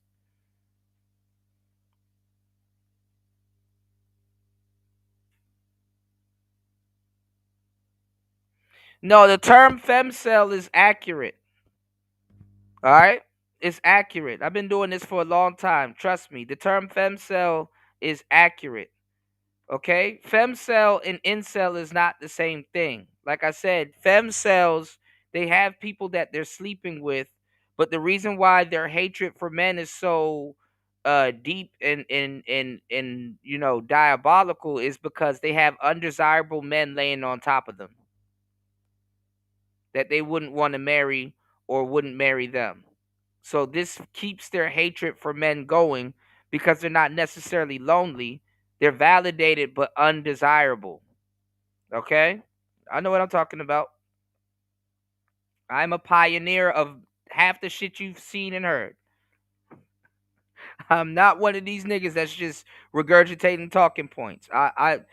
I've coined some of these talking points. People that's been around know what the hell I'm talking about. The femcells are not necessarily people that aren't getting any sex. That's a misconception. Femcells, one of the first things they do get is sex. This is why they charged up and frustrated. They sleep with undesirable men. And somebody will be like, well, why are you sleeping with undesirable men? That's why they're mad. Yeah, they sleep with undesirable men, you know? So that one, when you hear it, it's like a doozy when you first hear it, you know, because it's like, are they the equivalent to incels? And it's like, no, they're not the equivalent to incels at all. You know, they're mad because they sleep with undesirable men. Undesirable men get a chance to lay on top of them. That's the same thing. Like when they were comparing this guy to Dr. Cheyenne Bryant. It's like, she's openly talking about, you know what I'm saying?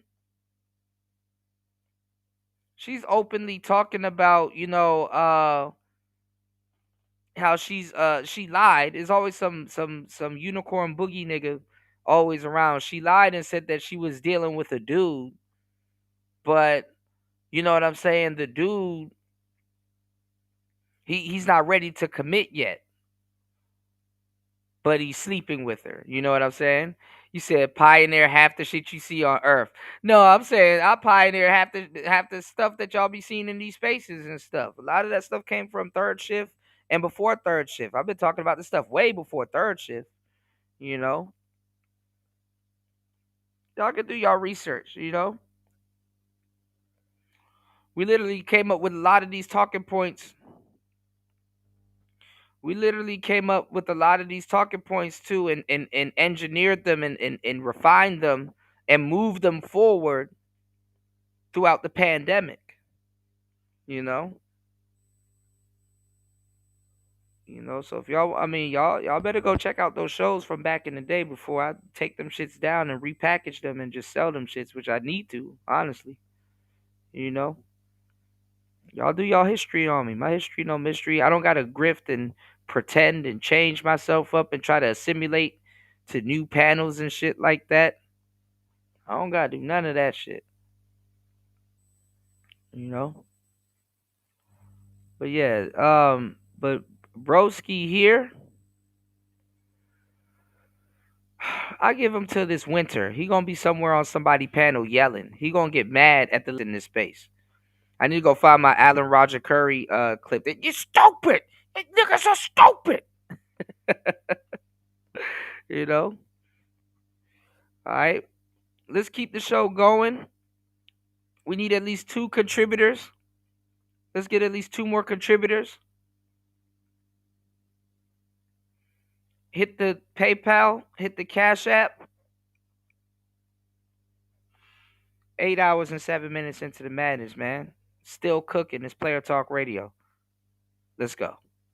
We need to leave them alone in social interactions until they realize that there is value in terms of a perspectives from the other side. No, we don't need to just center men. No, we don't need to just center women. We need to figure out a way to care about both sides, both issues, and when I or other people... And this is goofy. That's not going to happen. This is sophisticated SBE. We need to care about both sides. We need to try to make things equal. No, the fuck we don't. We've already tried it. We've already been there. You're not going to trailblaze anything that we haven't trailblazed anyway by ourselves or with a conglomerate or whatever. What we need to do is men need to come to a complete understanding of women and act accordingly. And whatever woman that's rocking with you, them the ones you rock with. We don't need to fucking try to do no equality. Equality is not going to happen. Because equal don't mean identical.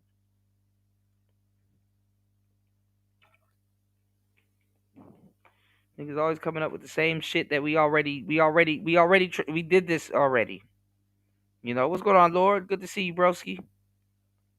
We did this already. I'm not even trying to be equal. I don't care. Let's go. Point out a particular issue of concern. You've been socialized to believe that if the person that's sitting has got to be true, and if the person that's telling you something you don't want to hear, it's got to be false. You got to get that out of your head. Get that out of your mental. Sometimes when you're hearing things that you may not like, I'm not saying just believe me off the rip. Don't believe anyone just off the rip. Why don't you go and test it for yourself? Go and research it. Go and look at studies. Go and try to prove me wrong. Hold these niggas' hands with everything. Research? How are they going to research? What are they going to research? Where are they going to start the research?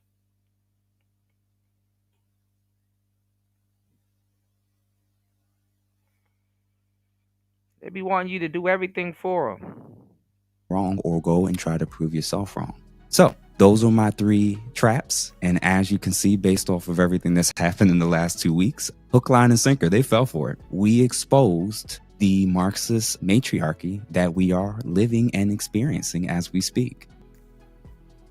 Yeah, he definitely did a good job of exposing it. And I will tell you this, I think this is another one of the reasons why that brother was caping for Cheyenne, Brian, and over here talking about, you know, tearing down the patriarchy and things of that nature. The reason why you hear so many women speak upon patriarchy, the only way that they could continue. And black women don't know what the fuck a actual patriarchy is. That shit is a stick man argument. All of that shit is a stick man argument. Patriarchy is a unicorn mythical nigga that she created in her mind that she's telling y'all that did her wrong or did her dirty or whatever. And now she has to justify why she's doing and saying what she's saying because she got done wrong. So she has fucking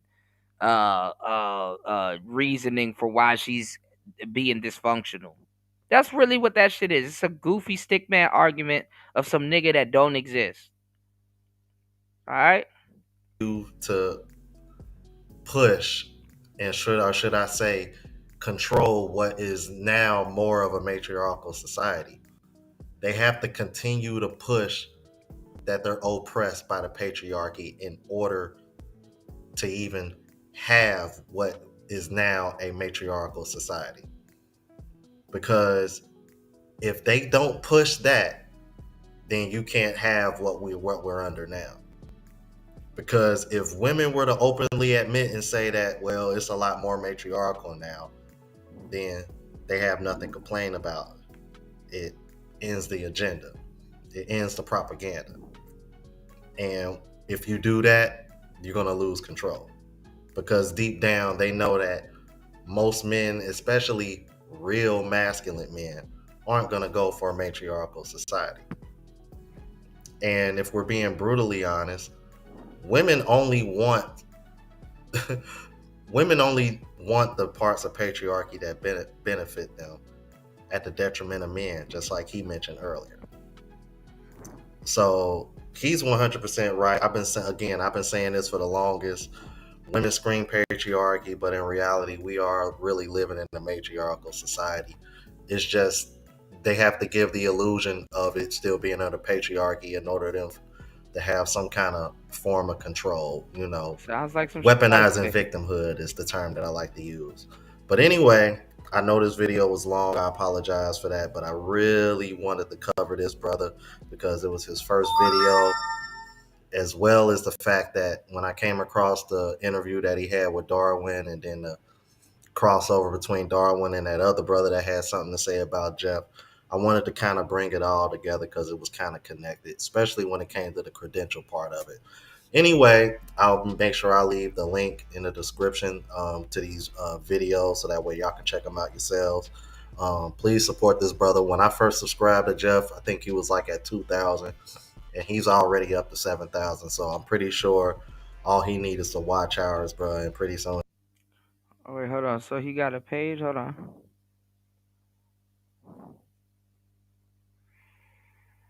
Well, we'll make you also happy. I think I subscribed to him. All right, we'll support him. We're gonna find. Look, he got the lead attorney. See, they be knowing our.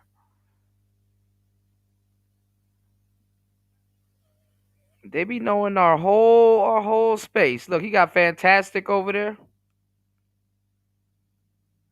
Oh, grifting ass nigga. Why do people care about men, black men specifically? The reason why a lot of people like, why is Fantastic asking this nigga this question? Why don't people care about black men specifically? Like his goofy ass hasn't been here the whole time. See, this is the shit I'm talking about. Niggas can't. This is shit that makes me mad. Niggas be sitting up here just asking the same stupid questions over and over again. Like, man, just burn this whole space down, bro. It be new niggas, but no new talking points. Why do you think black men are black men? Like, nigga, what? Can we go forward, please?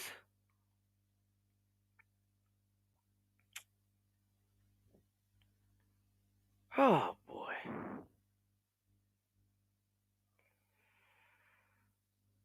Some goofy ass shit. Anyway, let's get into some more fake inside ass. of everybody. Shouts to MTR. Let's get into some more fake assholes, man. Everybody around them, except for their man who they should actually trust the most. You go to your best friend and you confide in her and you take her advice and her criticism. Man, there is no goddamn consistency. These people are just repeating shit. They don't even know how to move forward. Because all they do is just steal content. That's why they're stuck in a boot loop. These people are stuck in a damn boot loop. What's going on, LT, man? Like, can we move forward, please? Say something else. It's like T-Pain. Do something else. Do something else. Fuck.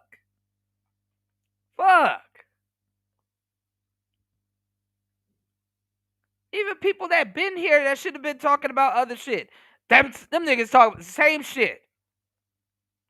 Without any kind of pushback and or negativity, because you trust that she has your best interest at heart at all times. You go, hey, why are men begging for people to love them? Love me, please.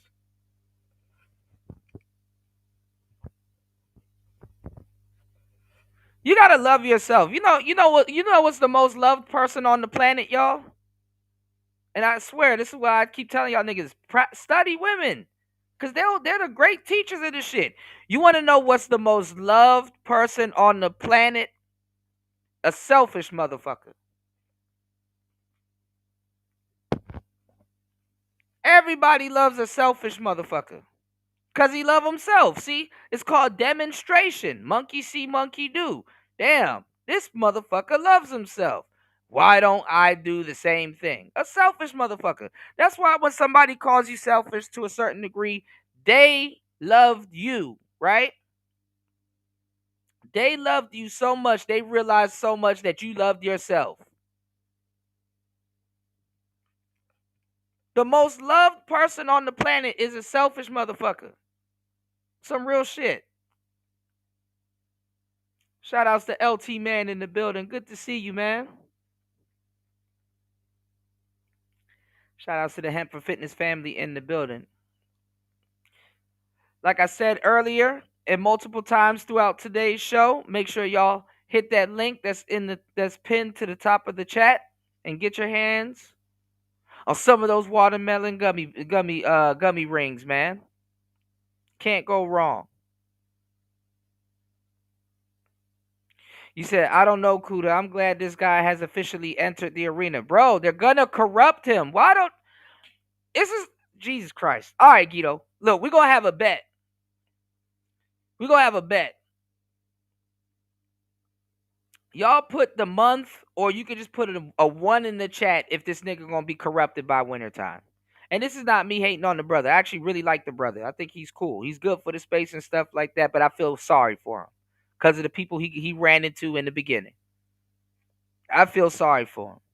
Maybe I might reach out to him. Maybe he probably already knows about me. Who knows? They act like we don't exist. Who knows? He probably know about me. I just subbed to his channel, so who knows?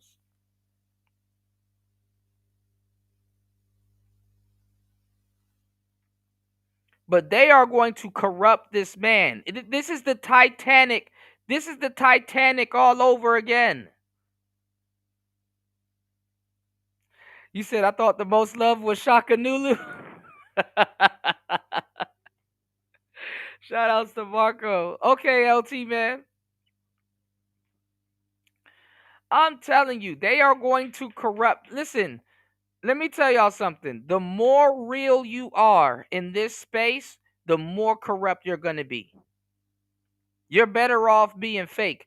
I've noticed fake people do well here. Fake people do well in the black manosphere. Fake people do absolutely well in the black manosphere. Too many niggas talking about the same thing. Somebody lying.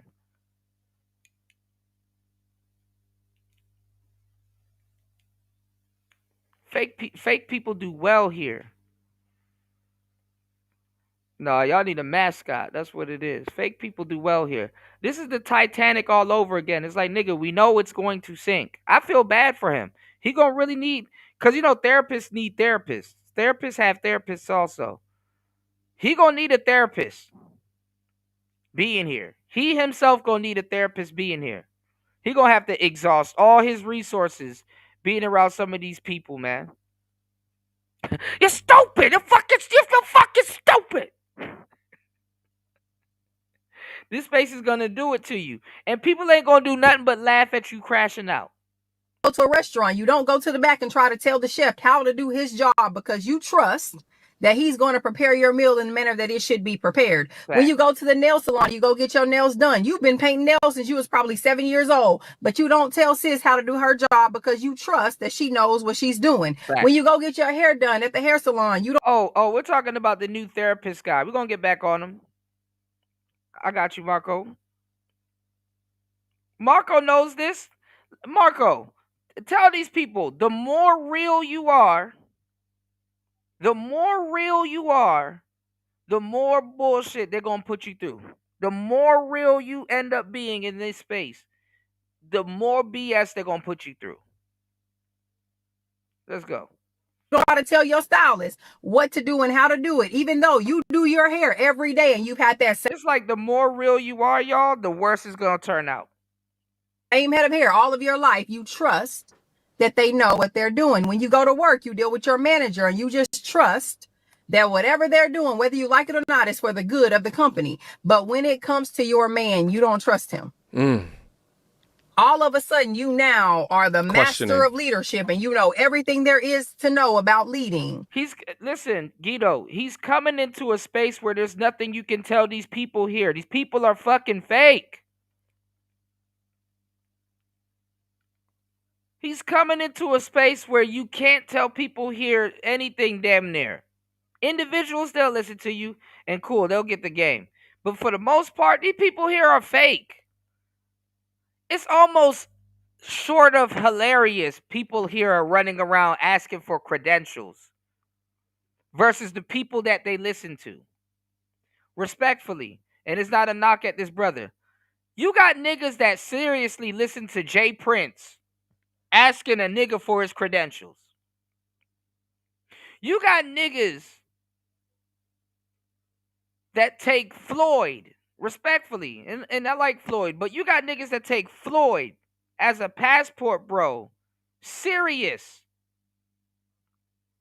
They take Floyd and Jay Rello as a serious passport bro, asking you for your credentials. See? And you fall for the trick bag because if you new here and you don't know the landscape, which he's been around since he knows us.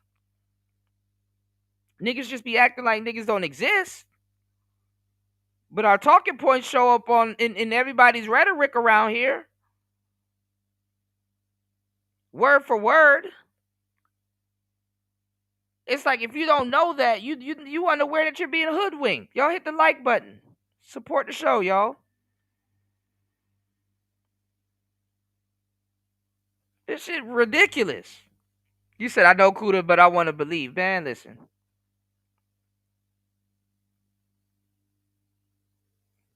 He talking to a bunch of people that don't plan on changing or fixing a goddamn thing. You said people can't stand real. Faking it is much more appreciated because anyone can do it. Absolutely, Marco. Like, he was better off coming in here fake. And then people happen to find out he got degrees and shit like that. Don't come in here leading with your little credentials and shit like that. They're going to belittle all of that shit. I wish a brother like me got to him before the goofballs that he be around. Cause psychologically, it would have got his mind right. He gonna be yelling and crashing out within a matter of weeks. He keep going on them damn panels.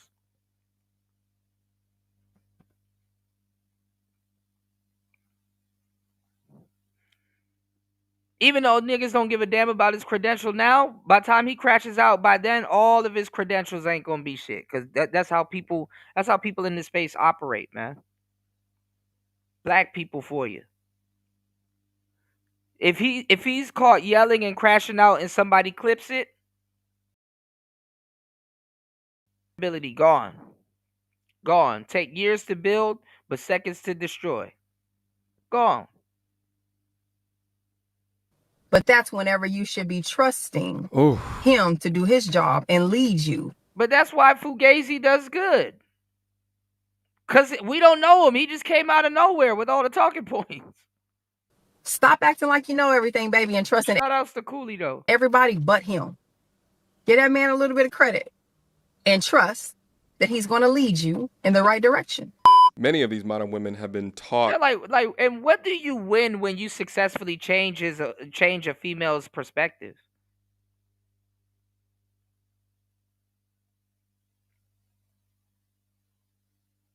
What do you actually win when you actually change the female's perspective?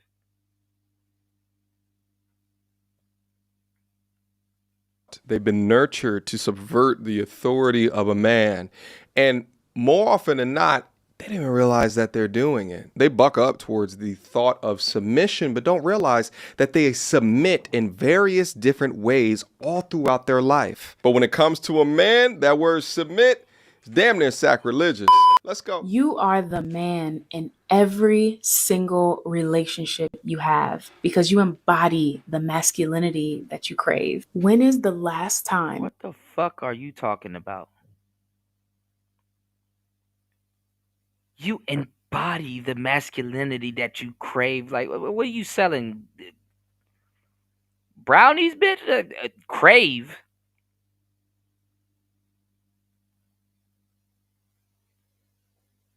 Like, men's masculinity ain't compromised unless he's gay. So we don't need like this masculinity female pep talk.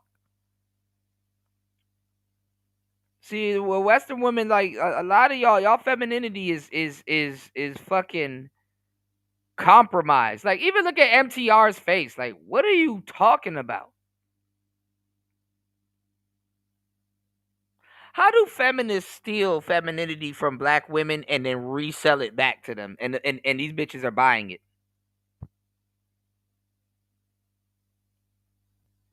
They stole it from them and resell it back to them. And trying to sell it to us. And then get mad. When we're like, what are you talking about?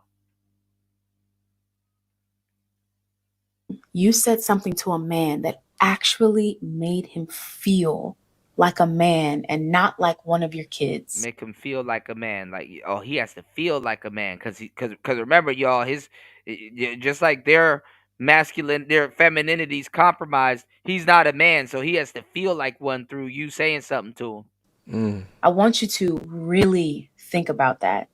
Because you keep saying that these men are narcissistic. You keep saying they're toxic. You keep saying, oh, they don't communicate. They're not emotionally intelligent. They don't know how to lead. They don't know how to pursue.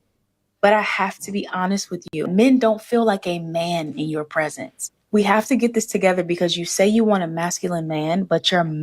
Said men don't feel like a man in your presence. Men know they're a man, even if it's in your presence. And ain't no woman masculine enough on the earth to not make a man feel like a man. He knows he's a man. He doesn't have to pretend. Mouth and your energy says completely differently. I'm going to give you 3 sentences that shifts the energy instantly when you're having a conversation with the man. Okay. 1, I trust your decision. Ooh, that feels 2, good. Thank you for how you handled that.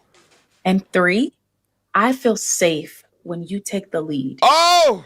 That's not you being weak. That's not you talking to him like you his mama. That's you understanding the man that you are with, the man that you are dating, the man that you're married to. Because a man who feels respected becomes a man who shows the up and out for you. Very true. Every single time. But a man who feels... Yeah, like they think they know what the hell is going on with a man. And it's like, oh, really? How many women have you dated? How many women have you protected?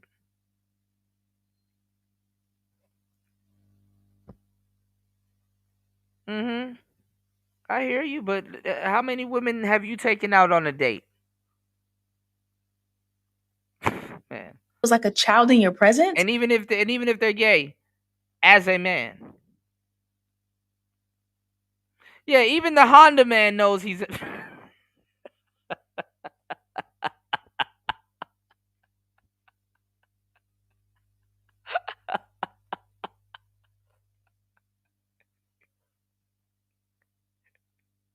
even he know he a man.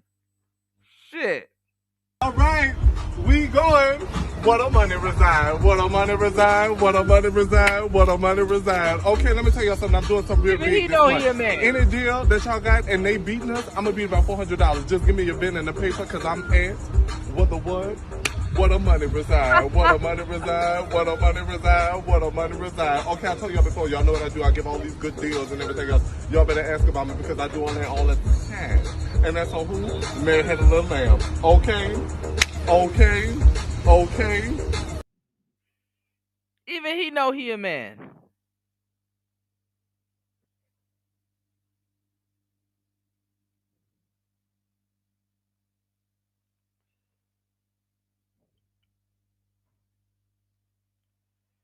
Tripping.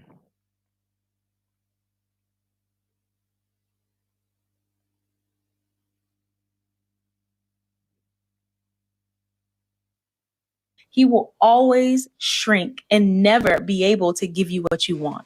Yeah, and the crazy shit is that they'll talk about getting a real man. Meanwhile, these real men got real ass options. And those options ain't with your angry ass. But the same way that I just melted many of the other men that are out there in this community, they hear things like that and they would fight to protect a woman that respects him to that degree.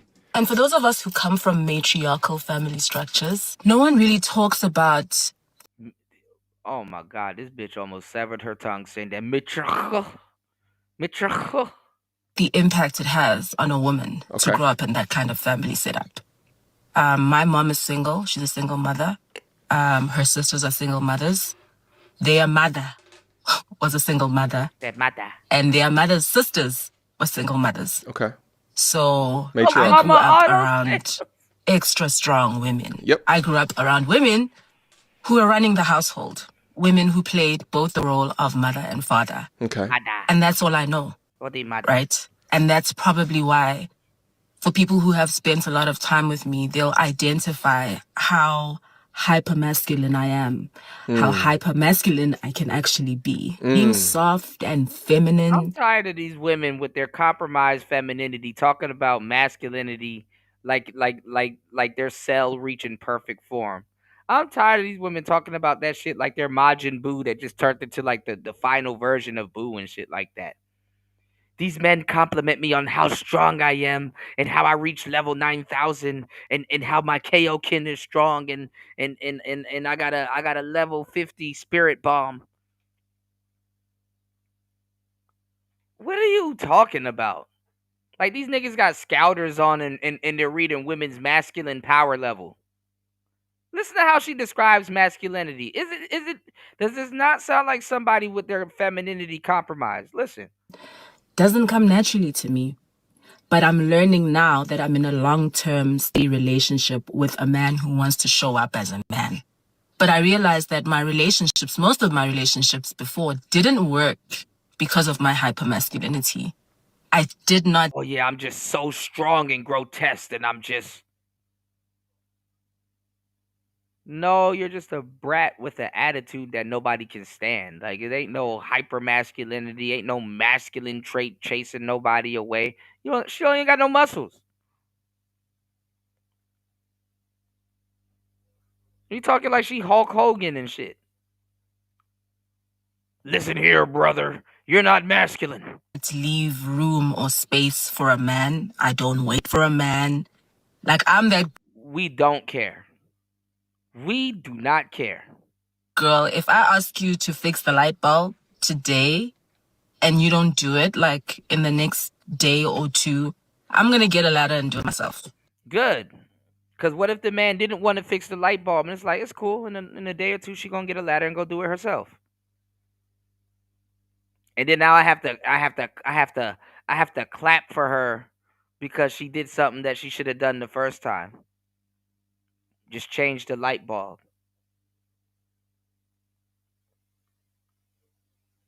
It's the same type of woman that'll make you feel, well, you're not a man if you don't change it. Good. Then I won't be a man then.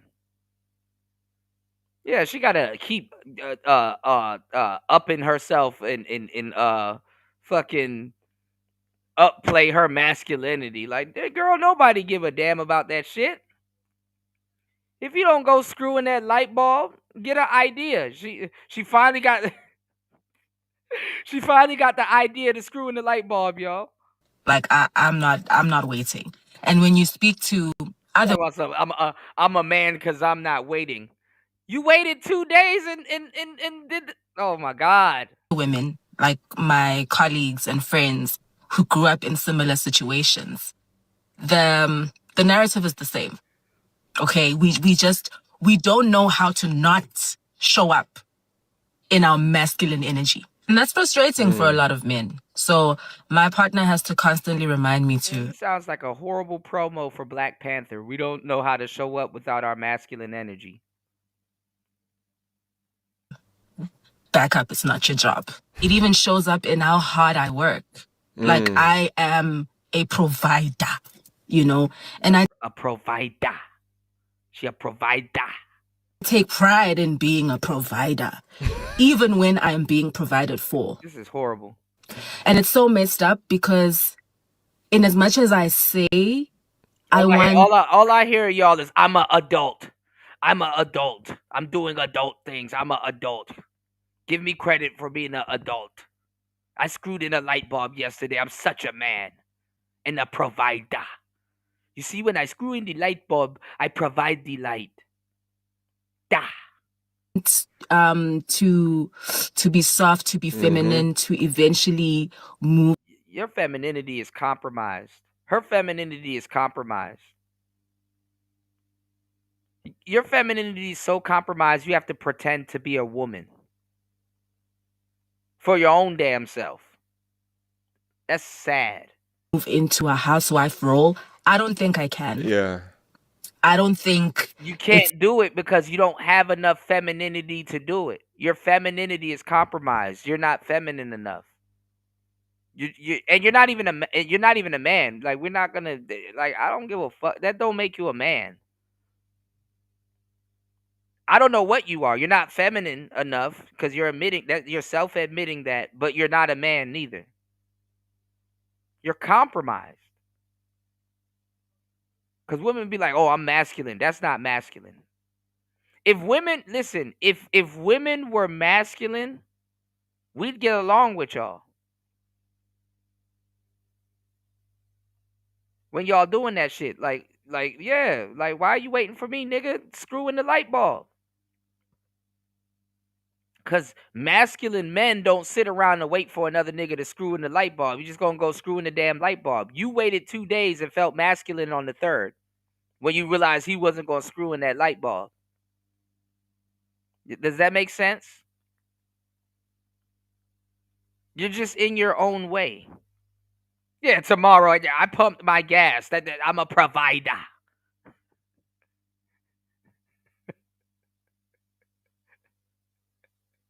I told him $5 on pump 5. I'm a provider.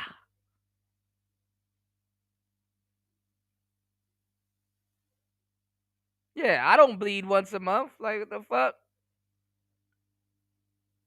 You're not. Women aren't masculine. If y'all were masculine, we would get along with y'all. Y'all would come with beer.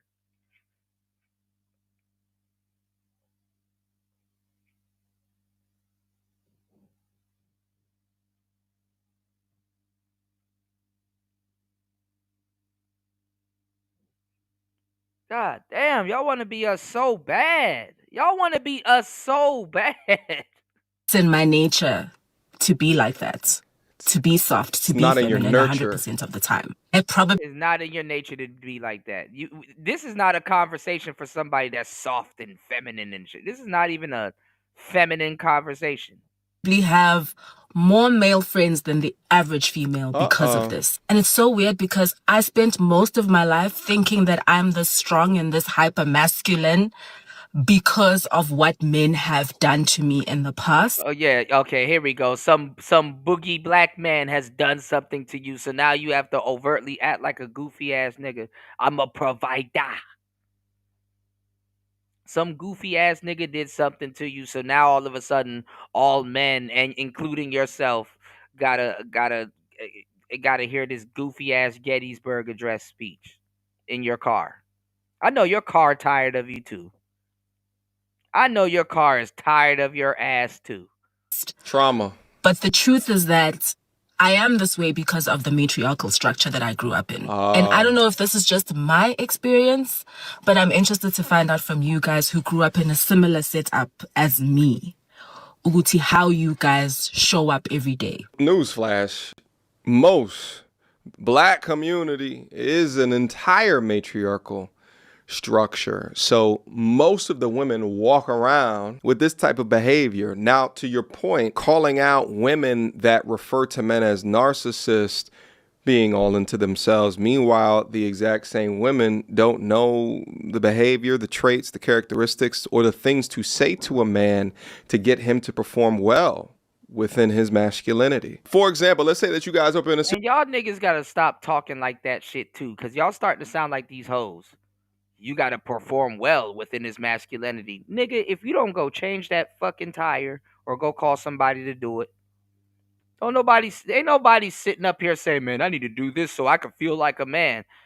If you don't listen, as a man, your job is just to go problem solving.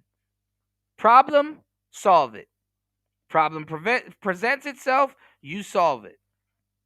Don't no niggas sit there, man, I feel like a real man. Because I need to, if a problem arises, figure the shit out and go solve it. Be a damn man. You're born a man.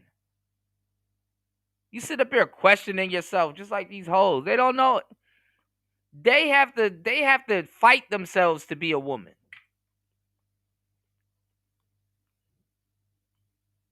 And if you got to fight yourself to be a man, then you are not a provider.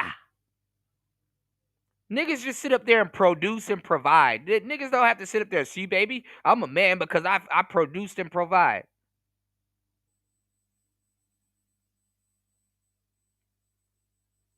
These women have to fight with their damn femininity to feel like something.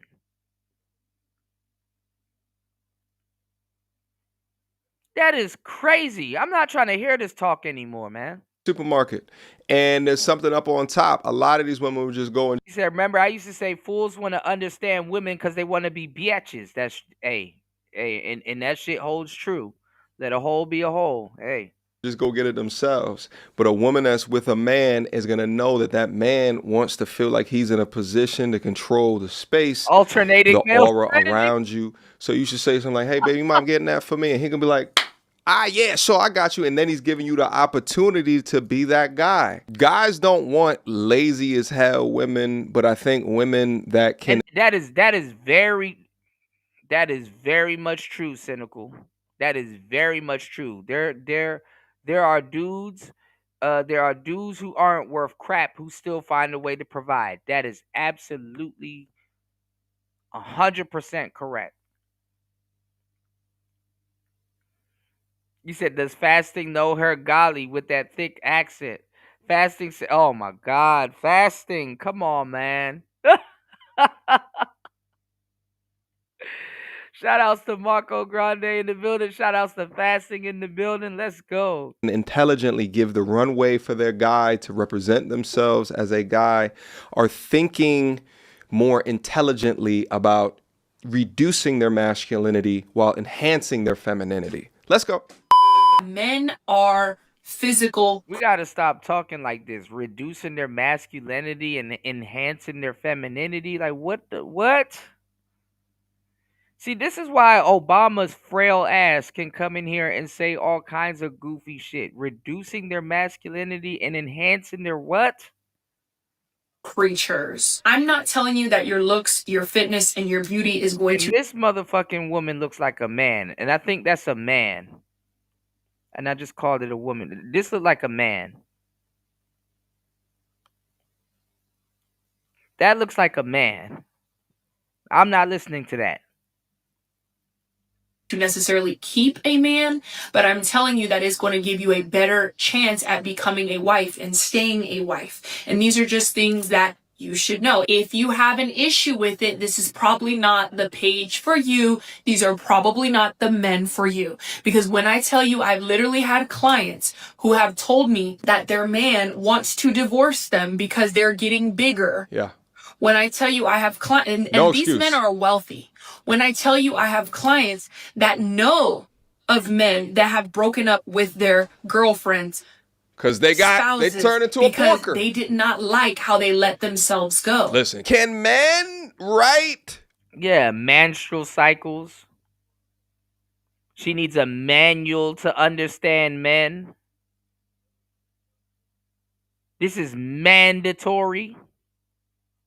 This ain't womandatory. This is mandatory. He said she's African. Laugh out loud. Crazy seeing an African feminist. I know a couple of them. Transferable. Wait into the prenup. Can there be a weight obligation? Let's say 6 months post-pregnancy. You got to get down to a certain weight, baby girl. That's 6 months. What you been doing? All right? You'd have less of this postpartum if you're in the goddamn gym. I guarantee you that, all right? I'm going to say you're not compassionate or caring because she's going through it and she's going to say she's stressful. She's going to figure out a way to stay fat. Nevertheless, though, The weight thing is a huge damn issue, which is why I focus on it so much, because men are, in fact, I think women are visual creatures too, but men damn sure are visual creatures. Let's go. I hate to break it to you ladies, but this is the tough love that we need to hear. These are things that you're gonna have to do to maintain and keep these types of men. She got on too much It is makeup. what it is. I don't care what nobody say. Having a nice body, having your body in shape is a flex. It is a flex that nobody can take away from you. It's a flex because it gives you a different aura. You walk with a different type of pride. You have a different type of confidence. And it's not even loud. It's silent. You don't have to say nothing. Like, your body speaks before you even enter the room. Your whole energy is different. Like, you walk with a different energy. So keep that body. Get that body together, stay in the gym, keep working out, keep doing it. You ain't got no money, get fit. If you funny looking or if you're not cute, get fit. There are 3 types of people that this society reveres and pedestalizes: the beautiful, the healthy, and the wealthy. Means any 3 of those things are very hard to get. Society reveres things or people that have things that are hard to get. And it's beauty. That's some real shit. America's absolutely a safe space for lunatics. America is absolutely a safe space for lunatics. That's some Health and wealth. And if you don't have beauty, natural beauty, and if you don't have money, the simplest thing of those 3 to acquire, to get, is to get fit. That's a $10 a month membership at Planet Fitness to start. That's shopping the outside of the supermarket to start.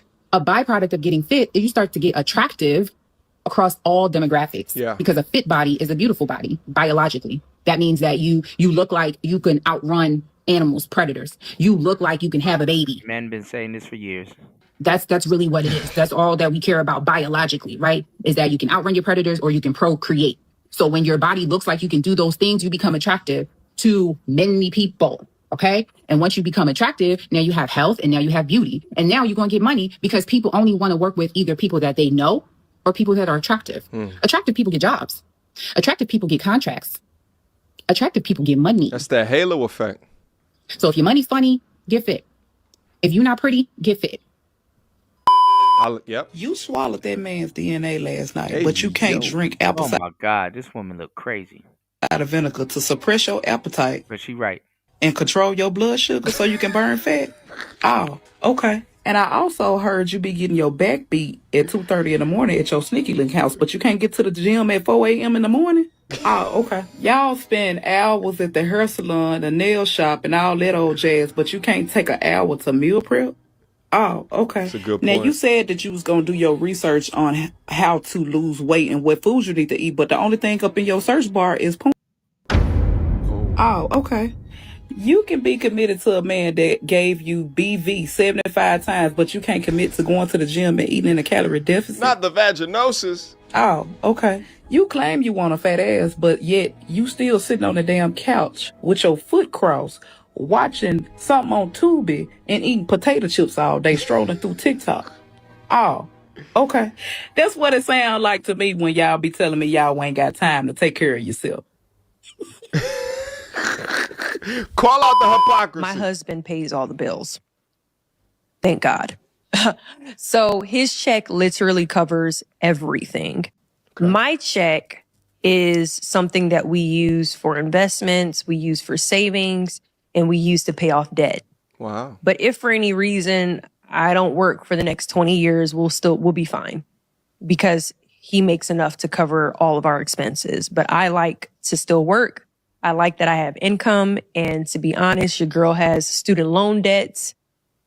I've got debt. So I'm glad that my check is able to pay towards both him and I's debt. So anyway, so we went through and we did all of our expenses. We put down our rent, our car payment, our car insurance, our phone bills, the average cost of groceries, the cost of our Wi-Fi, the cost of electricity, the cost of water. We did an entire spreadsheet of every single bill I love it. that we had. Come on. And then we went through and we looked for ways in which we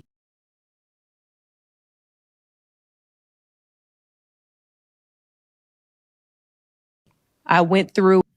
Hold on.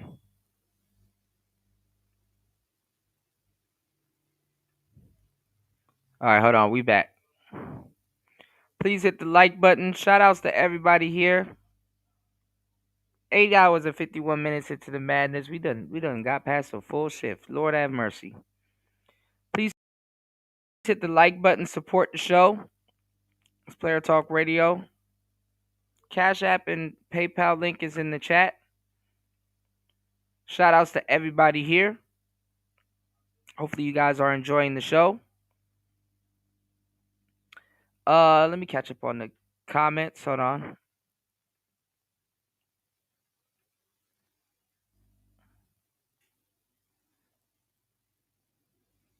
Let me see if I can catch up on the comments. Dang. My signal, y'all. Hold on, y'all.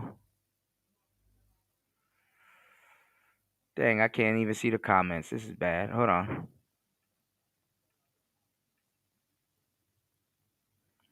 New comments will display here. I can't see them.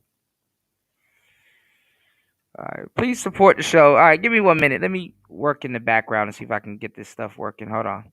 Let me know if y'all can hear me. Please put a 1 in the Spreadsheet chat. of Hold on. every single bill I love it. that we had. Come on. And then we went through and we looked for ways in which we can condense the cost and the expenses of our bills. Yep. I'll give you an example.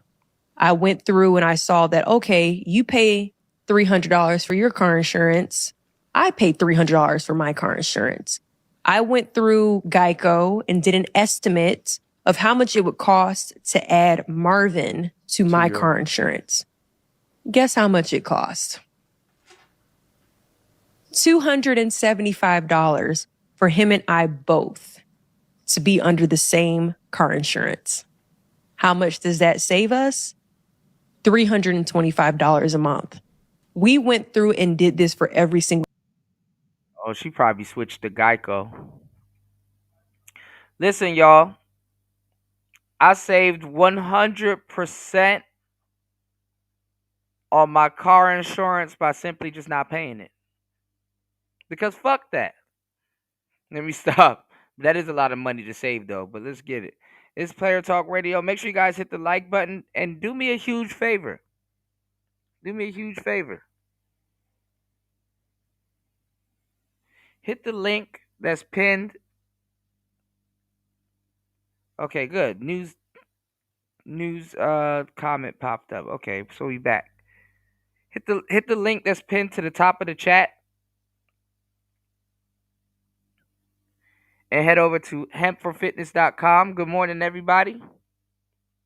Did you get a good night's rest? If you need a good night's rest, make sure you head over to hempforfitness.com and get your hands on the watermelon gummy rings. Or you can get the green apple gummy rings or the Baja Berry Blast gummy rings. Take a couple before you sleep. Take a couple when you wake up. Best sleep you'll ever get. Head over to hempforfitness.com. That is hempforfitness.com. All right. If you are in the gym, head over to hempforfitness.com. That is hempforfitness.com. You know your sleep is very important if you're in the gym. Head over to hempforfitness.com. That is hempforfitness.com. If you need to change up your diet or regulate your diet, I don't even got to say it. Y'all know where to go. See? Repetition is the father of learning. But I'm going to say it. Head over to hempforfitness.com. That is hempforfitness.com. Make sure you use coupon code T-Tube10 to get 10% off your order. And when you mention CUDA, you will get 2 free gifts with your order. Remember to mention T-Tube10 to get 10% off your order. And when you mention CUDA, you will get 2 free gifts with your order. It's Player Talk Radio. Let's get back into it. That we had. Looking for ways to. Yeah, I was about to say that too. Now he up under you When she get mad, she cancel. Exactly. And then now he get pulled over and he's driving around without insurance. Or if he gets into a car accident, because whole T, when you on your own policy, you don't get into no car accident. And as soon as you sign up under her, bad luck start happening. And now she on your ass because you done ran up her car insurance. Her shit sky high. He said, still not trying to use eCam. This is what happens. No, my Wi-Fi is what happens. It sucks. You know, definitely need to improve it. You know, shout outs to everybody here. Please hit the like button and support the show. It's Player Be Talk able Radio. to condense our bills and to get rid of things Smart. that we don't need. I also use an app called Rocket Money.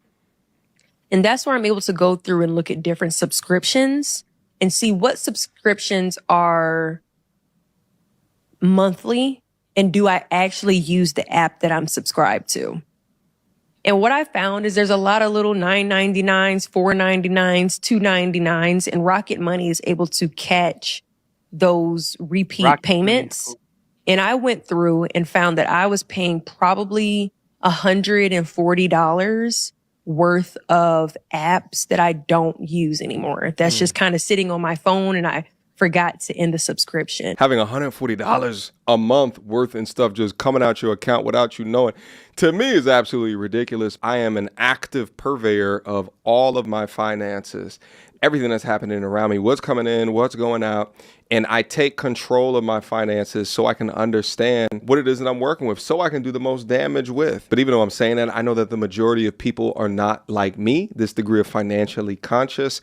And probably her situation is a lot more normal than what even I would consider normal. Money gives many people anxiety, so they don't want to check their accounts because those are the real life analytics, because the real analytics of their financial situation could mess them up mentally. But I would say to the majority of people is that you got to take control of that, especially if you're in a marriage where you guys are sharing, right, responsibility between different expenses.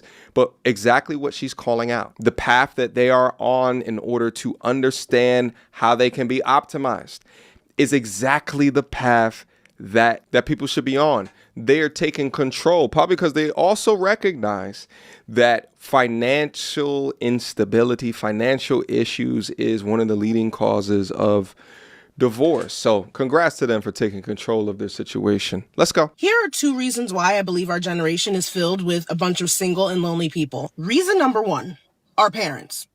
If you're a millennial or a Gen Zer, you probably had parents who pushed you more towards finding a prestigious career over building relationships. That's what they made you focus more on: school, career, job. You got to do it. They pushed us to be single. Not saying anything is wrong with school and careers, but that's what they made you focus more on. Reason number 2, y'all not gonna like this. We all slightly overvalue ourselves. Oof, don't get me, y'all. We all think we deserve a 10 and above, a certified 20. We all think we need that, when really, a lot of us are 5s.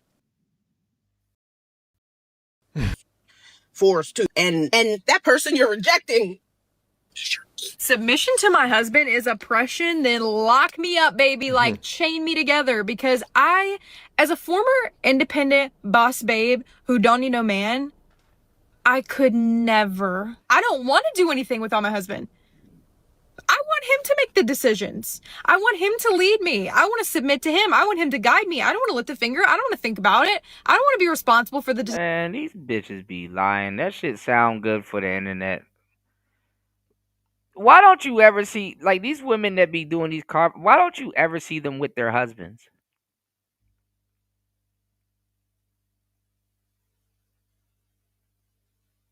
Like, when I hear women say this, I'm like, okay, let's talk to your husband though. We don't want to talk to you. Let's talk to your husband.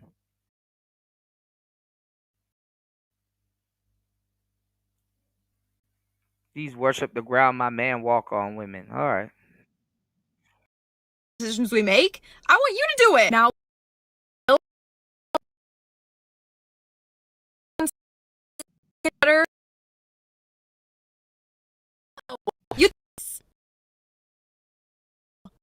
No.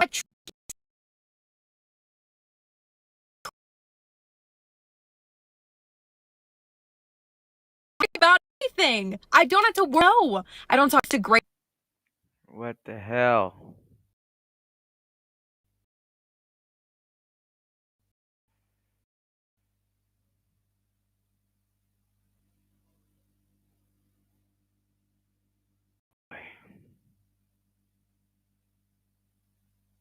Give me 1 second, y'all. Not really. I don't. I speak life over my husband. I talk about how amazing he is. He can do no wrong in my eyes. I'm obsessed with him. When did come oppression? I couldn't. So here's the thing, right? This is a PSA for modern women out here. Y'all, stop arguing with that man and being combative because he checking you on things that need to be. That's what a man's supposed to do. That's what a man does when he actually cares about you and wants you to be in his life and is serious about you. He don't play about you. Yeah.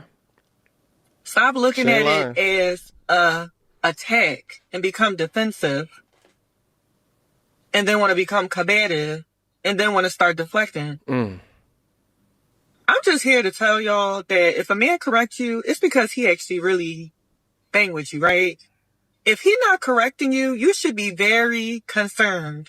If he's just letting you do whatever you want to do, he don't like you like that. I promise you, he don't like you like that. So I'm going to be the woman to tell you, let that man correct you in peace. Stop arguing with that man and being combative with that man. Yeah. And anytime you want to argue and be combative, I just want you to take your hand and pop yourself just like that. All right? You know, now that I think about it, I often tell men that you need to stand, hold firm. You need to hold the line. You need to set your boundaries. You need to tell them no when you don't feel comfortable with something or you just don't want to do something, or if it's not in aligns to the path that you are laying down. And what I also say is that women, or just people in general, will not respect you if they can walk all over you. But the funny thing is that a woman who respects you, you checking her, will turn her on. That's usually what they want. They want to be put in a goddamn place. My thing is that you have to have a healthy, not a toxic way to be able to check, right? If it's a check that also there's a lot of drama within there, there's a lot of pull and tug and toxicity within it, then the juice ain't worth the squeeze. But sometimes they will shit test you. They will say and or do things that to kind of get you off of your center. And it is your job as a man to bring them back in line or bring them back into the center. And they'll like you for it, inevitably. Let's keep going. These are some controversial rules in my marriage. To me, they're not controversial, but according to society, having rules at all is controversial and oppressive. But with the divorce rate being over 50%, I'm not going to listen to society. Number one, he is the head of the household, which means he is the final decision maker. Does this mean I'm not involved in conversations or decisions at all?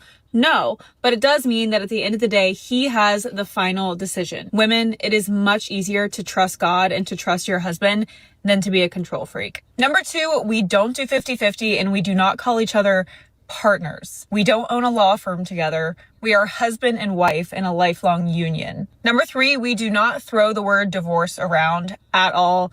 Not even to joke. Ending a lifelong covenant is really not something to joke about. So that word is just not in our vocabulary. Number four, we don't hang out with friends of the opposite sex alone. And we also don't text friends of the opposite sex unless it's something like, hey, can you text so-and-so to bring potatoes for tonight's dinner? I don't know. That's and if respect. I do need to text one of our friends of the opposite sex, I just throw them in a group chat with my husband. It's a respect thing, and there's nothing that you should be talking about with someone of the opposite sex without your spouse knowing, unless it's like a birthday gift or something. And number five, we have very clear roles/chores in the house. I highly recommend establishing this before you even get married. That way there's no room for resentment. Come on. Let me tell you a little secret. Stop staying in relationships. Oh my God. Why all these hoes sound the same? I can't listen to this shit. Just lie after lie. Let me tell you something. Make that man some corned beef, cabbage, and rice. Like what?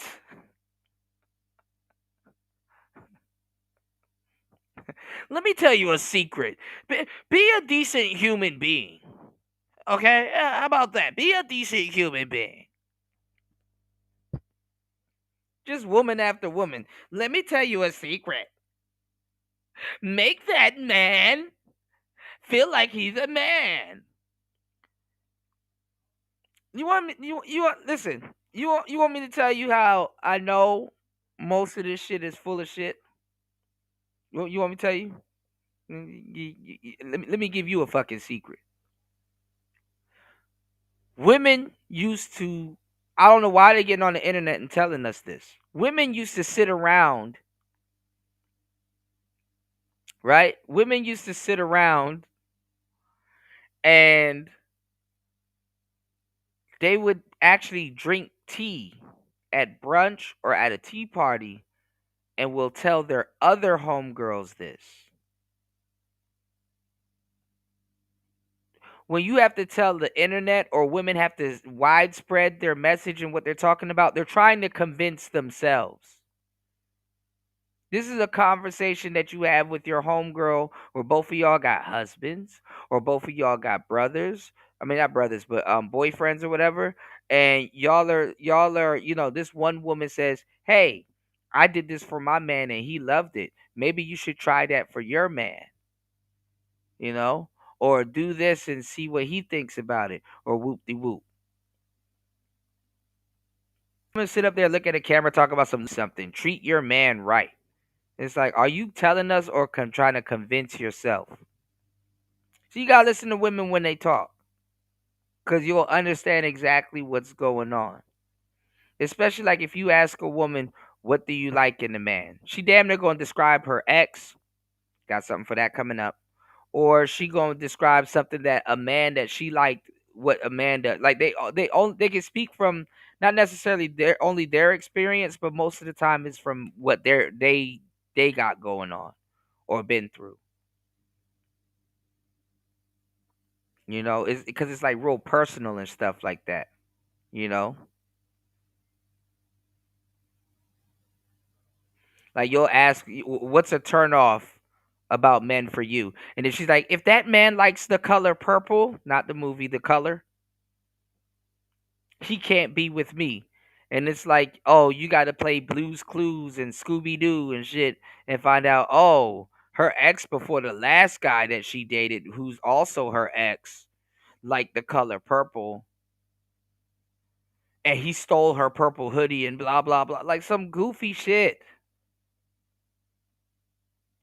And that's why she doesn't like it. It's like, come on, man. It's like specific and it's dumb usually.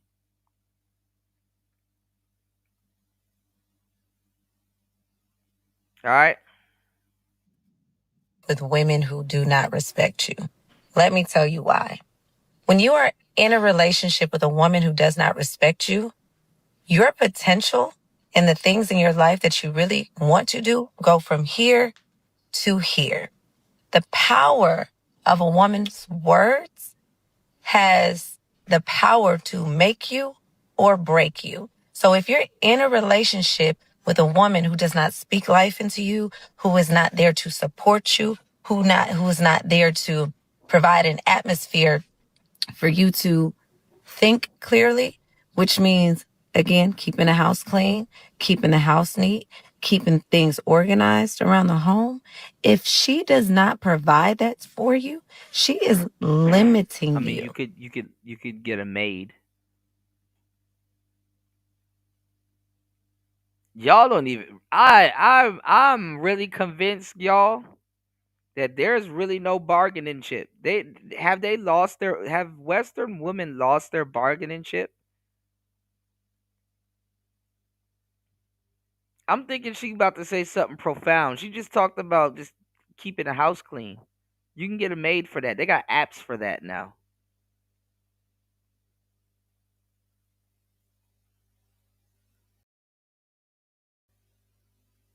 They did a study too where they said the actual best maids, not even maids, but like cleaners, are dudes. Like a bro would come to your house and just like clean everything up and just bounce and have everything like your workspace and all that shit ready for you. Yeah, corned beef, cabbage, and rice. Hell yeah. Hell yeah, LT man.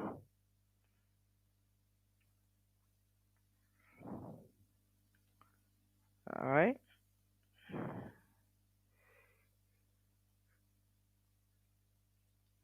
Oh man, she just all she did was describe a clean house that she helped dirtied up also.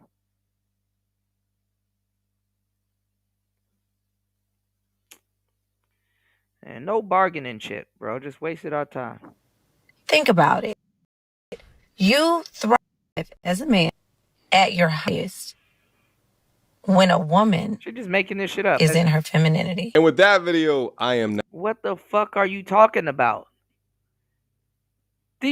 Am I the only one hearing this? You thrive as a man when a woman is in her femininity? What are you talking about?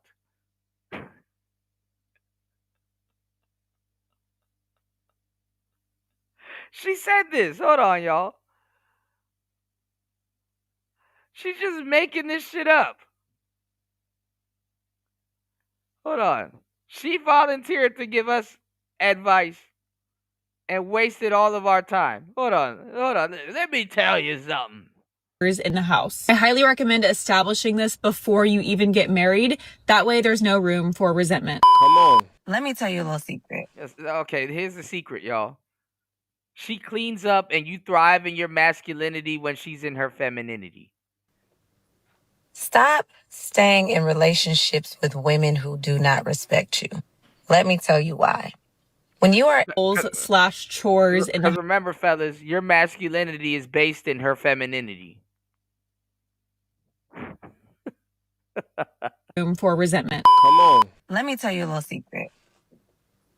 Stop staying in relationships with women who do not respect you. Let me tell you why. When you are in a relationship with a woman who does not respect you, your potential and the things in your life that you really want to do go from here to here. The power of a woman's words has the power to make you or break you. So if you're in a relationship with a woman who does not speak life into you, who is not there to support you, who is not there. I don't even know what the hell she's talking about. What she's trying to say is that a woman is in charge of your ego. This is stuff that I've said so many times. Can you even steal right?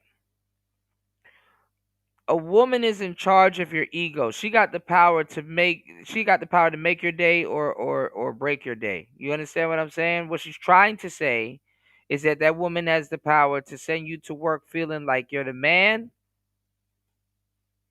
with her compliment or something like that. And some of the stuff that she's saying to you, she has the power, to basically make or break.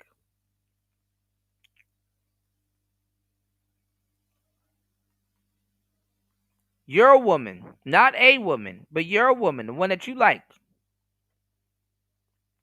has a job and she's in charge of your ego, a good part of your ego. She got to know how to stroke your ego. To not make you feel like a man, but make you feel like the man. You already a man. I don't know why I keep forgetting their femininity is compromised. They have to convince themselves before they can try to convince you. I get it. No, I mean, it's not even about you being a man. I'm saying she's in charge of your ego. She does have a good percentage of your ego. If that's your lady. What they want to be is in charge of your soul. Because that's how they feel like a man has them. Because you're in charge of her. Not in charge. She's not in charge of your ego, but she has a good amount of dominion over it. Just the same way as you with her, you know? You can make her whole month by calling her beautiful or whatever. It's some goofy shit. The rules change a little bit when you're in quote unquote love.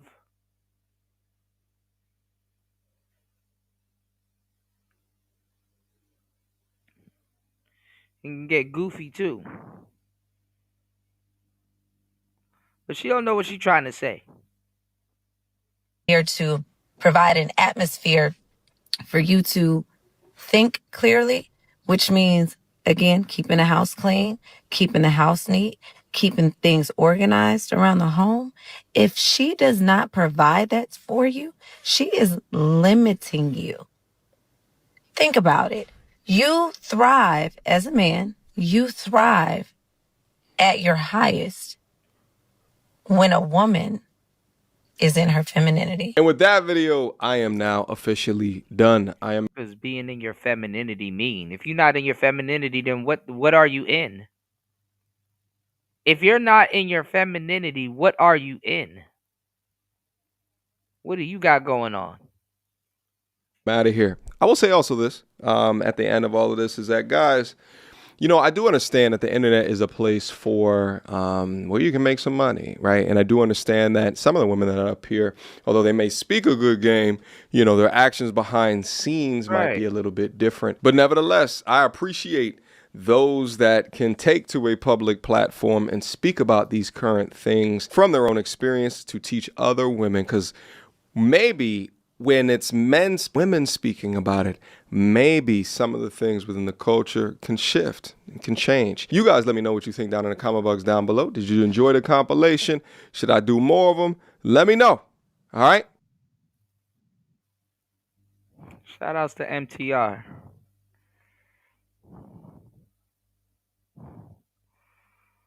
All right. Talk about someone when you in your femininity, he can be at the height of his masculinity. Okay, I guess he's not a man when he's not with you. I guess he wasn't a man when he met you neither. Good to know. All right, let's move on. Some more clips. All right, this came across my desk also. We recognize that our women, that our partners respond to accountability moments. What? Funny enough, this is gonna be great. I started, I became single again prior to my current relationship and marriage. I got back on the dating scene. I started to notice trends with how women tended to describe their exes. So early on during dates, especially the first date, I like to ask women, when you look back at your past situations, past relationships with men, what's some things you could take away that you feel like you could have done different? Oh, I'm sure that question went over well. But that's going to show. You never heard a woman ever say out of her mouth, "I'm not dating material." Keep in mind, fellas, stay woke and support the show. Lord have mercy. Never heard a woman say in her mind, I mean, just in general, "I'm not dating material." Well, let's go. Show you a lot of what you need to know about what you're probably going to deal with later on. Why? Because the ones that struggle to answer it, or the ones like, I remember one of the first women I tried to do this with, nothing.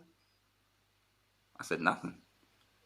And I was like, so you've never had to change anything, or you didn't see anything wrong that you could have done different with any of the men from your past? You 28 years old. How's this possible? Like, why you? Wait, you've never been. Why? Like, it's you not computing. Why are you surprised?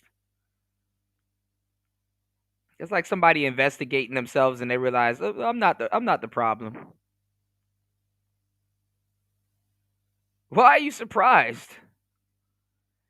You see, y'all got to be careful, especially my players that are married and they want to leave love to go look for love.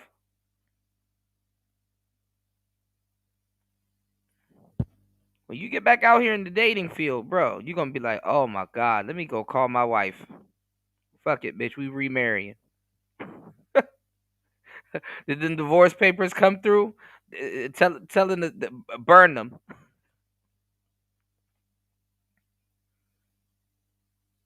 You go get your wife back.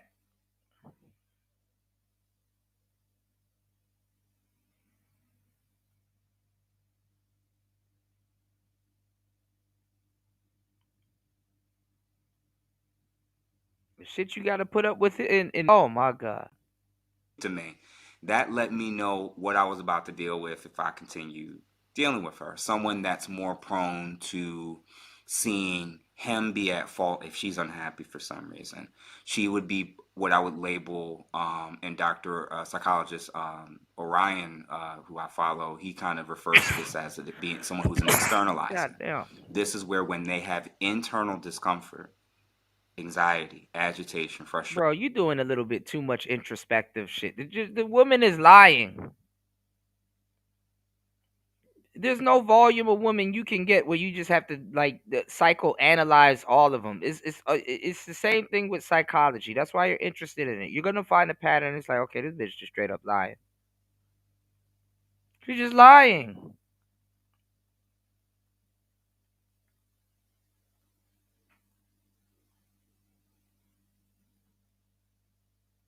Just lying. They don't look inward at what's the course or cause of it. They look outward at who to point as the blame or the cause of it. So when you're dealing with someone who's an externalizer, when you ask a question like, in your past relationship, what's something you could have done different? I'm not saying that your ex couldn't have done things wrong. I'm asking, what could you have done different in terms of that relationship or how you could have approached things different? If they say nothing, they're basically telling you that they're actually an externalizer. They see all relationships with men where it didn't work out as the men being the problem. So this idea of you walking around and thinking, well, when I get with her, she's gonna apologize to me. She's gonna take accountability with me. Good luck. Good luck. Because her track record says, and if she's after the relationship's ended, after she's had time to reflect, that she may be months or years removed, and if she still can't point to anything she could have done different, that lets you know the hell you're about to go through if you decide to try to pursue her and integrate her into your life and your finances. She is not going to see the things that she ever does wrong as ultimately her fault. Well, I did this because you said that. Mm-hmm. Well, I acted that way because you didn't do this. You made me feel this way. You made me react that way. Well, I was upset because it's always going to... Yes, sir. Shout outs to Aunt T in the building. Yeah, man. Bro, it's been all these shows been good and eventful. Good to see you back, bro. Shout outs to Aunt T in the place to be. Let's get it. Because of you or someone else. And the beauty of asking that type of question early on is you're going to learn is that you're going to see the variations of how they'll answer it. And it's going to start to extend, it's going to pop out super clear early on if you ask a very poignant and intentional question like that. Okay, 2 follow-up questions on that. Question number 1, was she fine?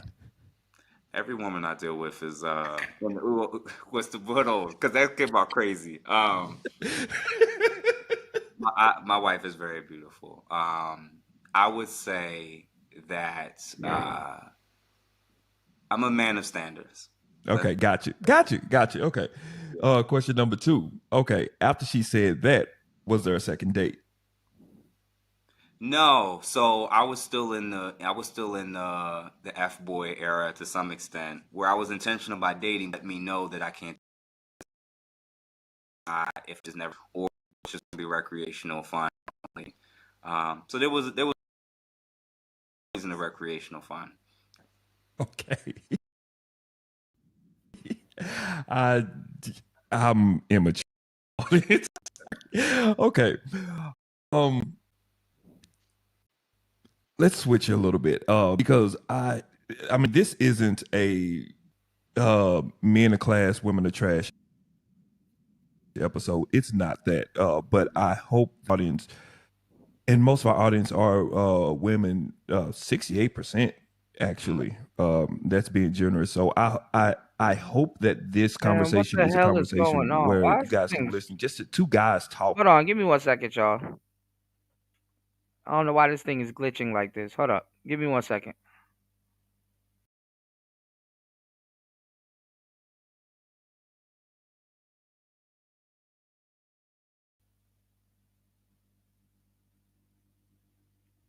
All right. We should be a little bit better now. Hold on. Let's go. A lot of it better. Hold on. About stuff without the subconscious idea of trying to get the woman's approval in the conversation.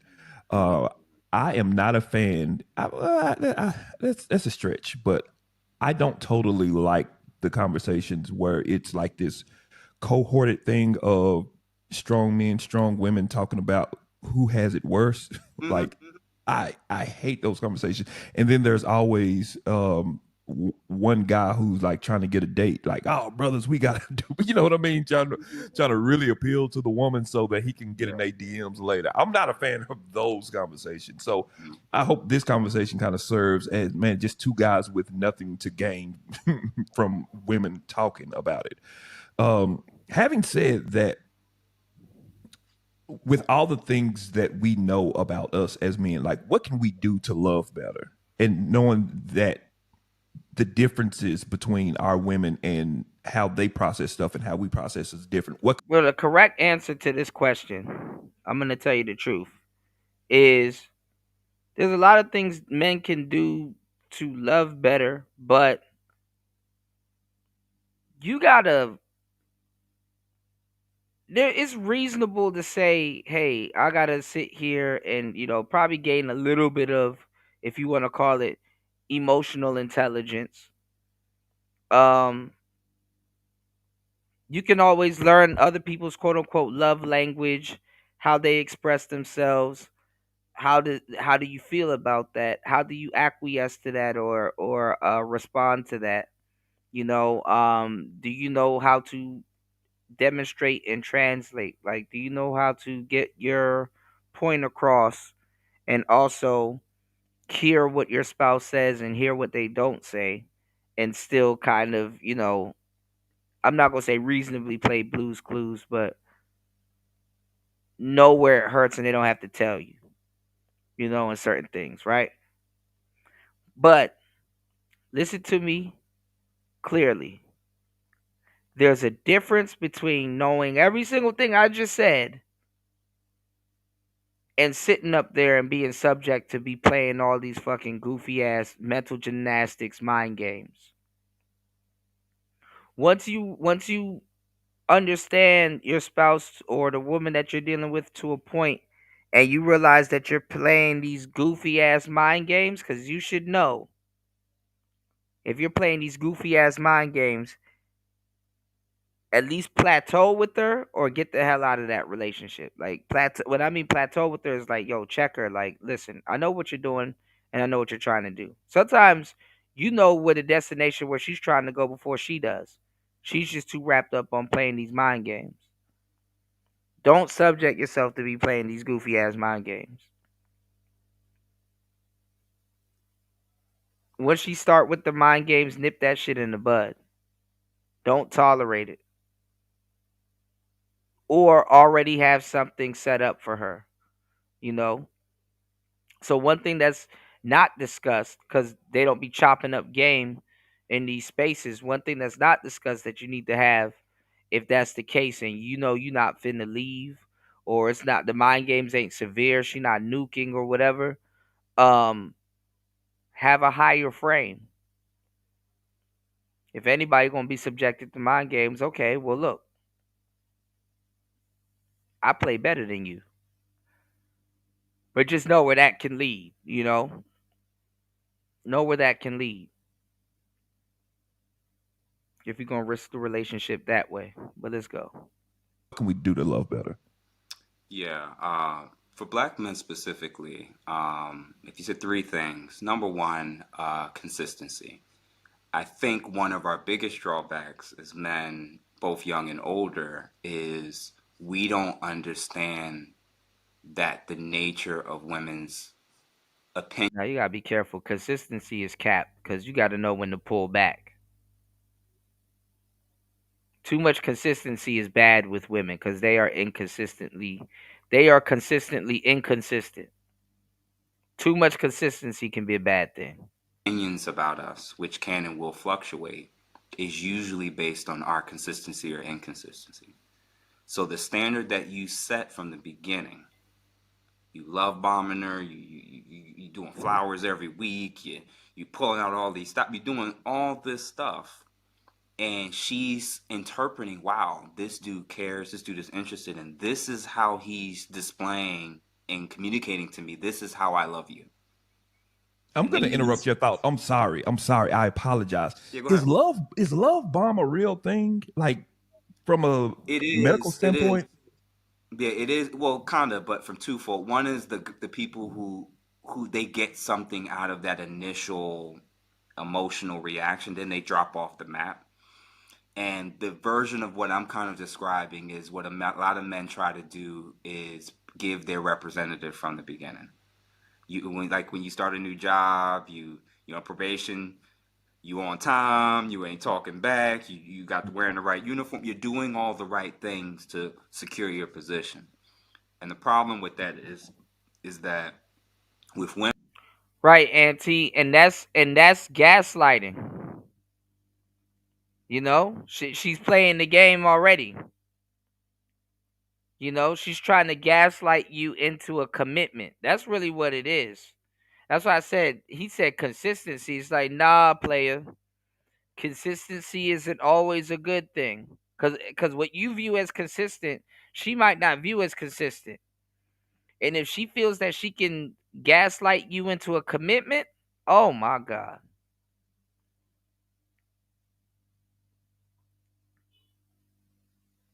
You better commit on your own terms. Don't let her gaslight you into commitment.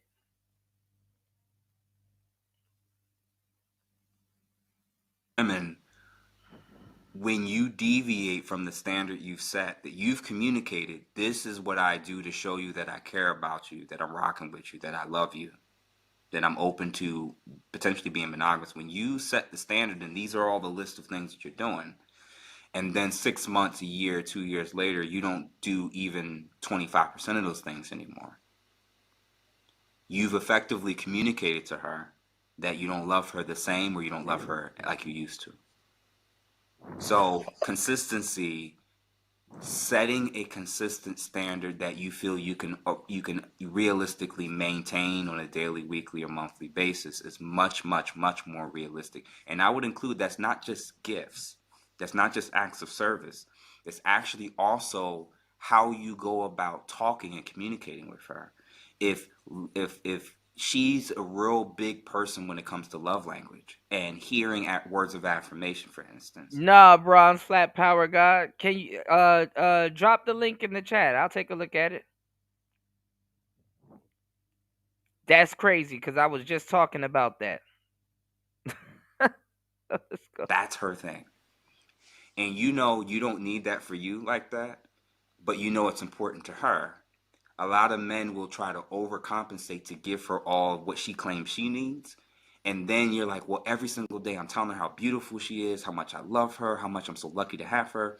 Man, by the time you get to 6 months, by the time you get to a year and a half, you're not doing that in the same way like you used to. Now, in her mind, your love has decreased. So if you're like, okay, every week, once a week, I need to set aside time to kind of let her know, what I'm thinking, how much I appreciate her, thank her for the things she does for the kids, maybe even buy her some flowers or be intentional. That may be a lot more realistic than trying to hold yourself to a standard to match her expectations. Now it's up to her.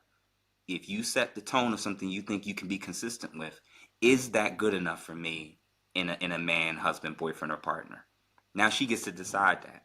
But when you're being inconsistent and you're all over the place, she's going to interpret your view of love as constantly going up and down.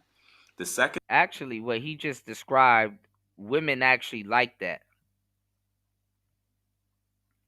What he just described, women actually like that. Women actually like a love that goes up and down. When you're consistent, you're predictable. God damn, y'all got to stop repeating talking points. He looking up to the right now instead of the left. He not pulling from the.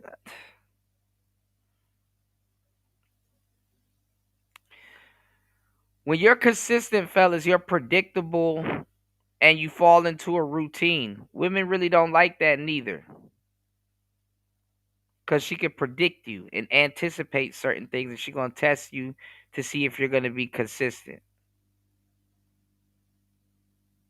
before she gets into her other bag. Okay? They like the up and down shit because guess what they view it as? You being spontaneous. Ooh, what is he going to do today? Because she don't know what she going to do today. They like people sometimes that's just as spontaneous as them, but they somewhat got it in control. Like as a guy, you got to be spontaneous, but you got to have it in control. She can be spontaneous and it be out of control because guess what? That's what you're there for. And her too, but what he described is what they're actually attracted to. Spontaneity. second thing I think we can do as men specifically is strive Right, towards Auntie. improving our own personal integrity. That's extremely difficult for those men who are very charismatic, who have a lot of women who are interested in them, who have a very high body count, or just are prone to various different temptations. Integrity is the thing that integrity is the thing that will uproot anything that you've planted. And it doesn't matter how long it's been planted, how long it's been growing. When your integrity is called into question and you're shown to not be a man of your word, it doesn't matter how much you spent on the ring in that moment to her. It doesn't matter how much you spent on trips, how much flowers you've given her, how many compliments you've done, how much you sacrificed. When your integrity is called into question in a moment and it's revealed that you effed up, temporarily, her whole view of your love is now taken. Oh my God. Fellas, women don't look at integrity the way a man does. That's not how women view that. Women don't look at integrity the way a man does, and that's not how women view that. You got to translate this correctly. There's a whole difference between male psychology and female psychology. I'll give you an example. You want to know what women call integrity?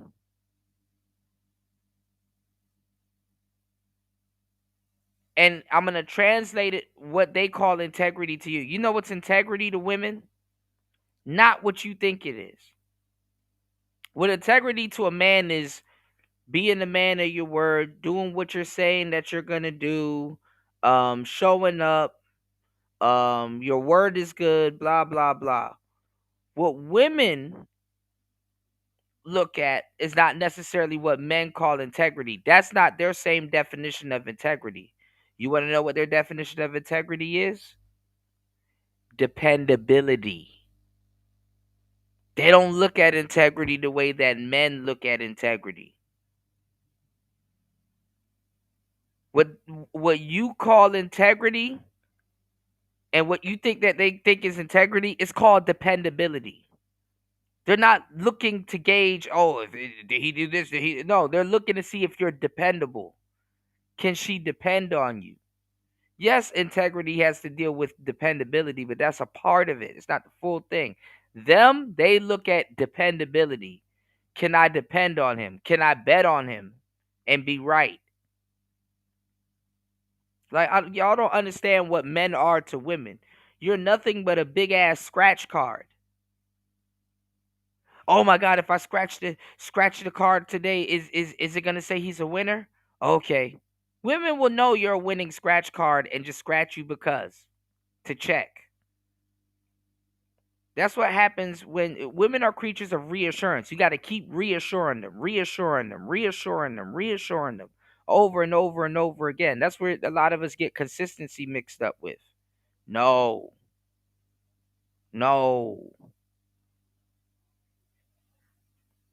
It's about being dependable.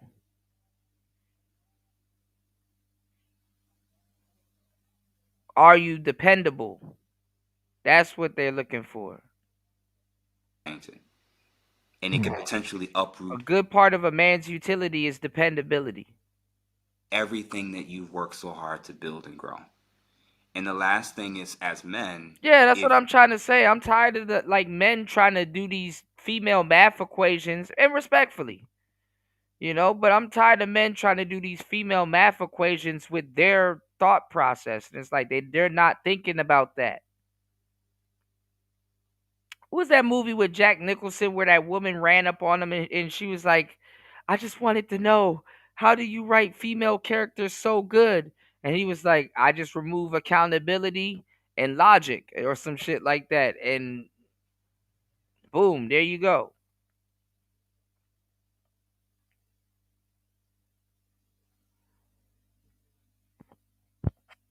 Like, they're not looking at no goddamn integrity like we looking at it. Your dependability is a utility for women.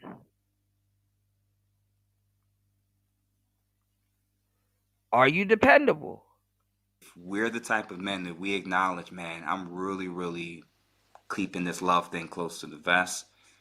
It's because we weren't wise and intentional in the past with who we tried to give that love to. There were women where we were the super nice guy, the good guy. We tried to put out all the, and it didn't work. She didn't stay. And knowing that love doesn't guarantee that they will stay, we can walk away with these versions of views of women where either they're completely unreliable, untrustworthy creatures that we kind of have to keep at bay, or we have to be on this other extreme where we have to kind of simp to them and tell them everything that they want to hear and always be trying to prop them up even when they don't deserve it. No, you just need to be wise and intentional. And some of it as men, we learn by trial and error. It doesn't matter. We know what it's like where there's an older dude that tells you certain things. We know we learn the most about women through experience. Mm-hmm. Through experience. So once you've gotten the experience, now you have to take that experience and add wisdom and intentionality to it as you decide to redirect. All right, I'm 25 now. I'm 30 now. I'm 35 now. The things that used to get me off my game at 20, at 18, at 21, I can't fall for the same stuff anymore. So if I am going to show up, if I am going to be more vulnerable, more loving, more open, more caring, I have to be extremely selective with the women that I'm even going to provide the opportunity to do that with. That means you're going to start turning women down. That means the first date will be the last date. That means potentially you're going to have to get rid of the whole, listen, I can't see her as a wife, but she still is a good time. You're going to have to start to move away from that type of stuff. Because at some point you're going to get to a place where you realize if you're going to do it, you have to be wise and intentional. So those would be the three things. Be consistent, strive towards improving on your integrity, and just being wise and intentional with the woman or women that you're going to choose to try to do that with. I'm currently battling in my mind like what questions to ask because listen in the comments. Tell us, like, is there anything that's clicking? Because everything that you say, like, I have like 3 or 4 different follow-up questions, but I don't want to belabor the time. But dude, you are hitting on so many points. I'll tell you very quickly one of the thoughts that I was having when you were saying the trial and error part.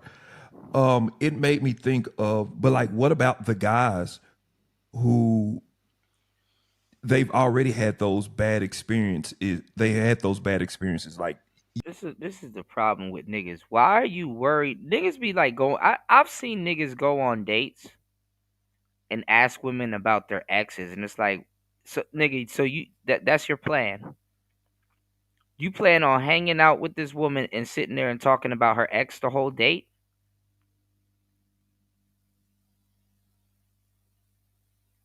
Which is a feeble attempt to try to not necessarily one up him, but to gain intel and information to be like what you shouldn't be. When in reality, I'm gonna tell you the truth, you should actually be like her ex. How you think he got her? But you should be like her ex also and probably bounce, because her ex probably was the smartest person in the equation. Why are niggas worried about another woman? She's there with you. Why are you worried about the last man?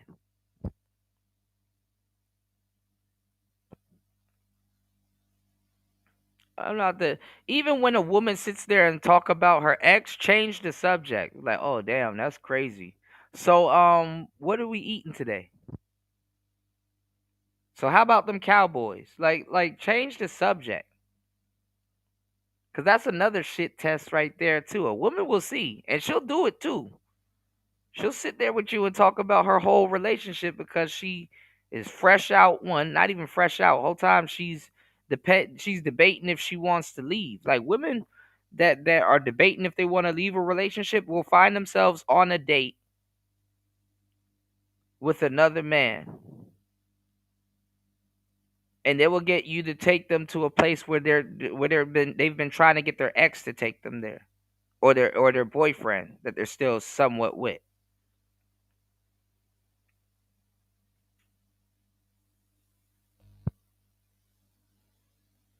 So if you sit there and fall for that and think that, oh, this is a topic that she's clearly interested in, let me kind of humor it and talk with her about, man, you stupid as hell.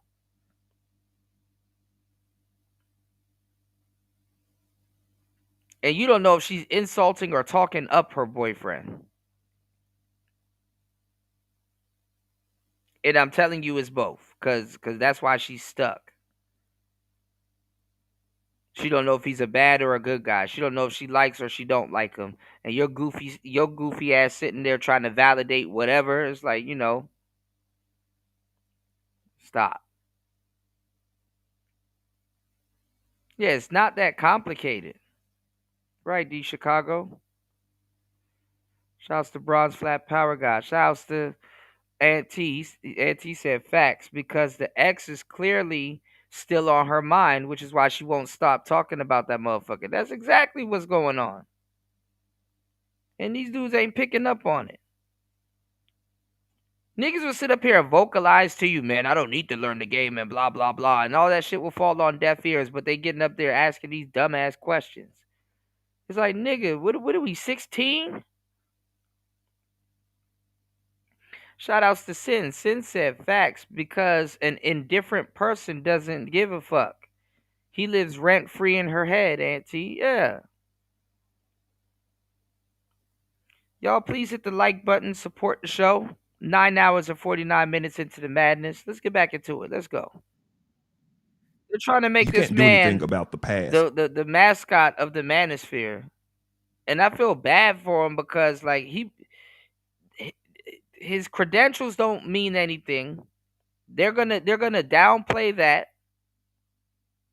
If he keeps going on these panels, he's gonna end up crashing out and yelling. Then it really ain't gonna mean a damn thing. They're gonna steal this man's joy and innocence away right in front of us, and I feel bad about that. I might do a pre-record and tag him in it and warn him. And it don't matter if you're a damn therapist or a psychologist major. Psychology applied the wrong way will blow up in your face just like a bad experiment. Trust me. I got hella game, and I know exactly what I'm talking about and know the ingredients for outcomes. So, hey, shout outs to Party. Welcome back. He said next he gonna want to know how big her ex's meat is. Right. Like these are them black pill boys conversations, right? What's the biggest you had? My current, like what? What's going on, Dollar Washer? Good to see you, player. Auntie said a bitch will talk about her ex being a liar, Julier is July, y'all. Being a liar slash cheater for an hour straight. And as soon as you talk about yours for 3 minutes, she'll say she doesn't want to sit here and have a convo about your ex. I'm not even gonna lie. You should never talk about your ex as a man. Cause she gonna do what men should do with women. It's just that niggas be wanting pussy. That woman will empathize with that woman a little bit more just off the story that you telling, and probably come up with a reason why she shouldn't give you some pussy. Crazy as kept. She gonna emphasize with that woman some more and come up with the reason why she shouldn't give you some pussy. Cause she gonna be like, okay, let me hurry up. Let me see what that woman saw in him. You know? Let me see. Let him sit up there and explain what that woman saw in him real quick and see if I can see where she coming from as to why she left this motherfucker I'm on this date with. You know?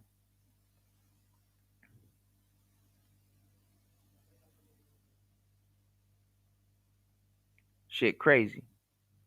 It's happened. I've had bad experiences. I had bad women. I was a bad partner. All of that stuff. I'm guarded. I don't want to be guarded anymore. Like, what's the process for that person? Same thing I would say to women. Prioritize meeting with, being mentored by, and being influenced by people who have healed perspectives of the opposite sex. So the starting point is when you've been cheated a lot as a woman, when you've been treated wrong, done dirty, and then you keep running to podcasts and influencers and celebrities and life coaches who are all talking about how crappy and dirty and useless men are. Something tells me you're not going to walk away with a healthier, whole, and healed view of men. That's good. When you are a man that's made mistakes or picked wrong. No, it's not. Your job is to learn how to move with caution, but also learn how to cut a clean slate, because you going out on dates and saying feminist goofy bullshit and all kinds of other dumbass shit. Because women don't really hear themselves like that, but that's not that man's problem. And God blessing all the trap niggas. I'm sorry for a nigga that got to sit around and have to listen to that goofy shit. Your perspective as a woman should be to move with caution if you really was hurt by some shit and learn how to cut a clean slate. You know how much niggas I know that been hurt by hoes, but they cut a clean slate? And I know some dudes that don't. But you gotta learn how to cut a clean slate to give yourself and whoever that you out with an opportunity, or you just wasting your time. And you gonna turn around and get mad at men for that when you also played a role in wasting your time.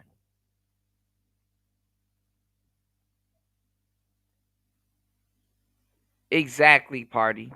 And women aren't as like, this ain't the women of yesteryear, and even the women of yesteryear was full of shit for the most part. There's some good ones and there's some not so good ones.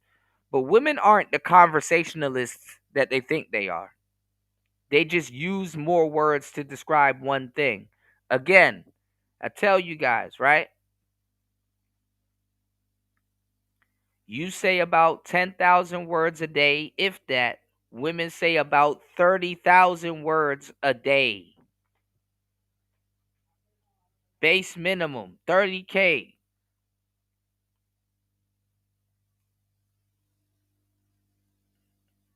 All right. And then you keep following content or red pill content about women ain't this and modern women this and women ain't. Okay, yeah, there's definitely some noticeable changes with modern, but so all of them are crap. Ain't none of them good now. Like at some so what my argument is, my suggestion is, it's when I get around people or listen to or subscribe to people who sound like they have more healed perspectives on the sex that they're talking about. They're in a place where they can tell you how you need to hold yourself accountable, They can teach you how to screen out those you need to step back from or pull away from. And they're also teaching you about how to reward the good things that you say you want in men or women. So as an example, if as a man, you keep gravitating towards the women who tend to show a lot of their bodies on social media because they're getting a lot of attention, OnlyFans subscriptions, money, clout, et cetera, and you keep gravitating towards these types of women, and then are shocked when they get with you that they're not 100% satisfied with just your attention and still having that need for that, seeking that validation outside of the relationship. It's not about all women are bad. That's a reflection of your inability to acknowledge if what you want is a woman that respects you, respects your views, respects your leadership, you probably need to gravitate towards the women that aren't necessarily looking and seeking external validation by thousands or millions of men. That's the reality. So it's going to people who have hold and healed perspectives that come off wise enough. And I really mean this when I say it's not just that they have a healed perspective. It means something to somebody that's sitting across from me or on the phone with me that's like, listen, man, I'm not perfect. These are the ways I've made mistakes. These are the ways I've fallen off the mark. And these are some of the things to look out for. I'm going to always hold those people who have lived it, failed, acknowledge it, and still, despite the failures, have a healed perspective. Those are the people that should be number one on the list. I have one more question. I want to throw this in real quick and just kind of get your short feedback on it. Just to kind of pull the podcast veil back a little bit. Part of the way, like if you want to grow your podcast, if you want to get views and stuff like that, part of the way to do it is to really, really lean heavy into relationships, but really lean heavy into confirmation bias. And that is a huge part, even if you don't necessarily believe it. Like if you want a whole bunch of women to, get on board, then have a platform that say men are trash, that whole thing. And these men do this, men do that. And then it's very easy to get the women who maybe just came out of a terrible relationship to hear somebody say that men are trash. Like, yeah, that's what happened. That's what happened with me. And man, you got women that won't and haven't even been through that shit, yelling and saying the same thing. We've been saying this for years. A woman, her friend will go through that shit, and she will pretend like she went through it. They all say damn near and do the same. A lot of what's happening in the whole podcast world. And when you said that you're going to these podcasts and getting this information from stuff like that, there are a lot of these shows that don't even necessarily believe what they're saying. But they're just saying it because they know that confirmation bias is a really, really strong thing. I made it a point on my show in this platform to try to have as much balanced conversations as we possibly can. With conversations like this and this perspective and stuff like that. And hopefully these conversations start to rise in the community a little bit more than the everything else. Because I don't think that those conversations are helping our folks. Right, Auntie? I don't know. Especially relationships. So yeah. Let me ask you in these last couple of moments. Here's one thing. Sound like Peter Griffin. This is something that really grinds my gears.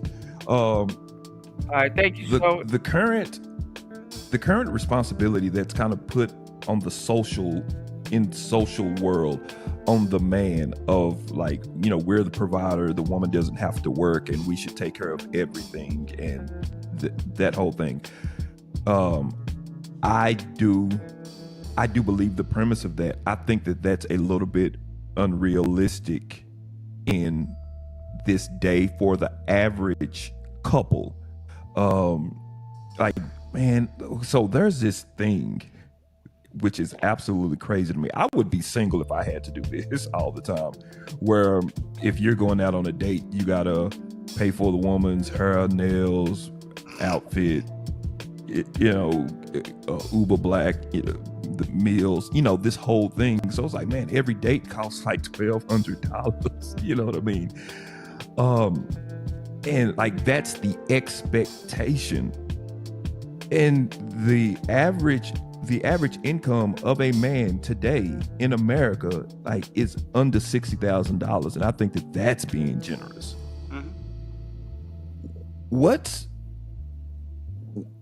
are your thoughts on the expectation of the modern man to do all of this stuff versus what a real person can do? This is the whole, as a community, we're probably the community that's most swayed by social trends, by what's trending and viral on social media. The overwhelming reality is that I really don't give a damn about what social media says about what I need to spend when they're not paying me. I'm not super duper interested in what social media has to say when they're not committed to me. When they don't pay my bills, they're not helping raise my kids. They're not, like, we put so much stock in and this is the thing about what tends to go, you mentioned it, what tends to go viral on social media is the things that are not seen as normal. It's always the thing that's abnormal, good or bad. The thing that's strange or not something you'll see every day, that's the thing that goes viral. The reality is that overwhelmingly, most relationships in all ethnic groups in Western countries where it's the most costly to live, both people are working to some degree. That's just the reality of it. Going back in time and pointing to this random Victorian era period and saying that's what we need to project onto modern society with women who ran off to college to get degrees, potentially accumulated student loan debt, potentially bought a home before they even found a male partner counterpart, and now have all these bills, expenses, and other expectations. Listen, man, this is me, what I'm about to say. I'm in the tax bracket where I'm probably make more than 90% of people on the planet. That has if you're in America and you make six figures, man, I'm getting deja vu. I've been hearing the same shit over and over and over and over again. Do you really think I'm going to care about what somebody who got this agenda of how they think I should spend my money off of social media? Yeah, you better make sure you stick to this. Some goofy over at the Lapeef Network or on Anton's panel is going to have you crashing out. I'm telling you, you're going to be crashing out. Yeah, I'm kind of falling asleep too myself, man. Shout outs to him. He's not making me sleepy. I've just been working for a good minute, man. I didn't expect to do another marathon show, but as men, like, it doesn't actually matter what the women who claim or say that. Half of them ain't getting it. That's why they single now. And then they'll be like, oh, the guy I used to date, he used to do, well, he's not in your life now. So, like, getting gaslit to spend money off women that have gotten money from... He's going to turn into the new Anton Daniels. I give it by mid next year, he's going to be red-pilled as fuck. A bunch of other men, you the one, you just look stupid. I'm not saying that the red pill gonna be more than his degrees at that point. Unrealistic to believe and claim that that's what they want. I'm saying, as a man, you're just not obligated to reward that type of expectation or behavior. And it would be better for you short and long term when you hear that, when you sense that, when you see that they're sharing that in their stories and their posts. And Hood Hobby said, you got too much confidence in the Zistas. their comments.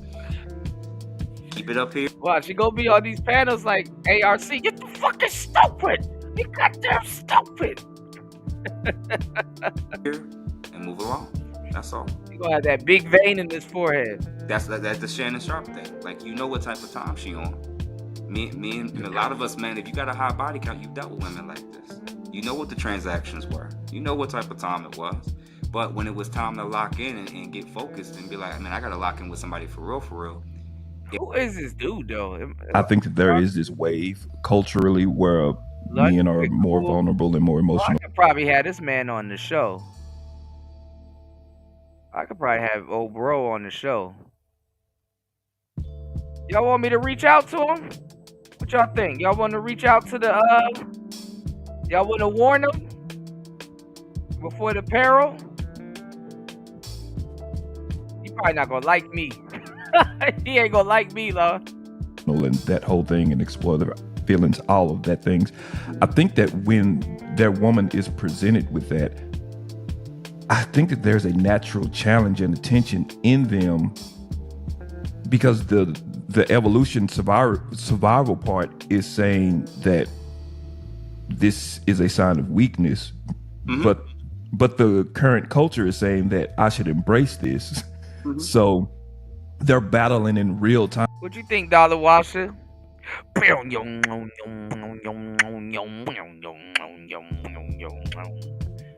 should reach out to him on how to actually be there for their man and still view him as a man.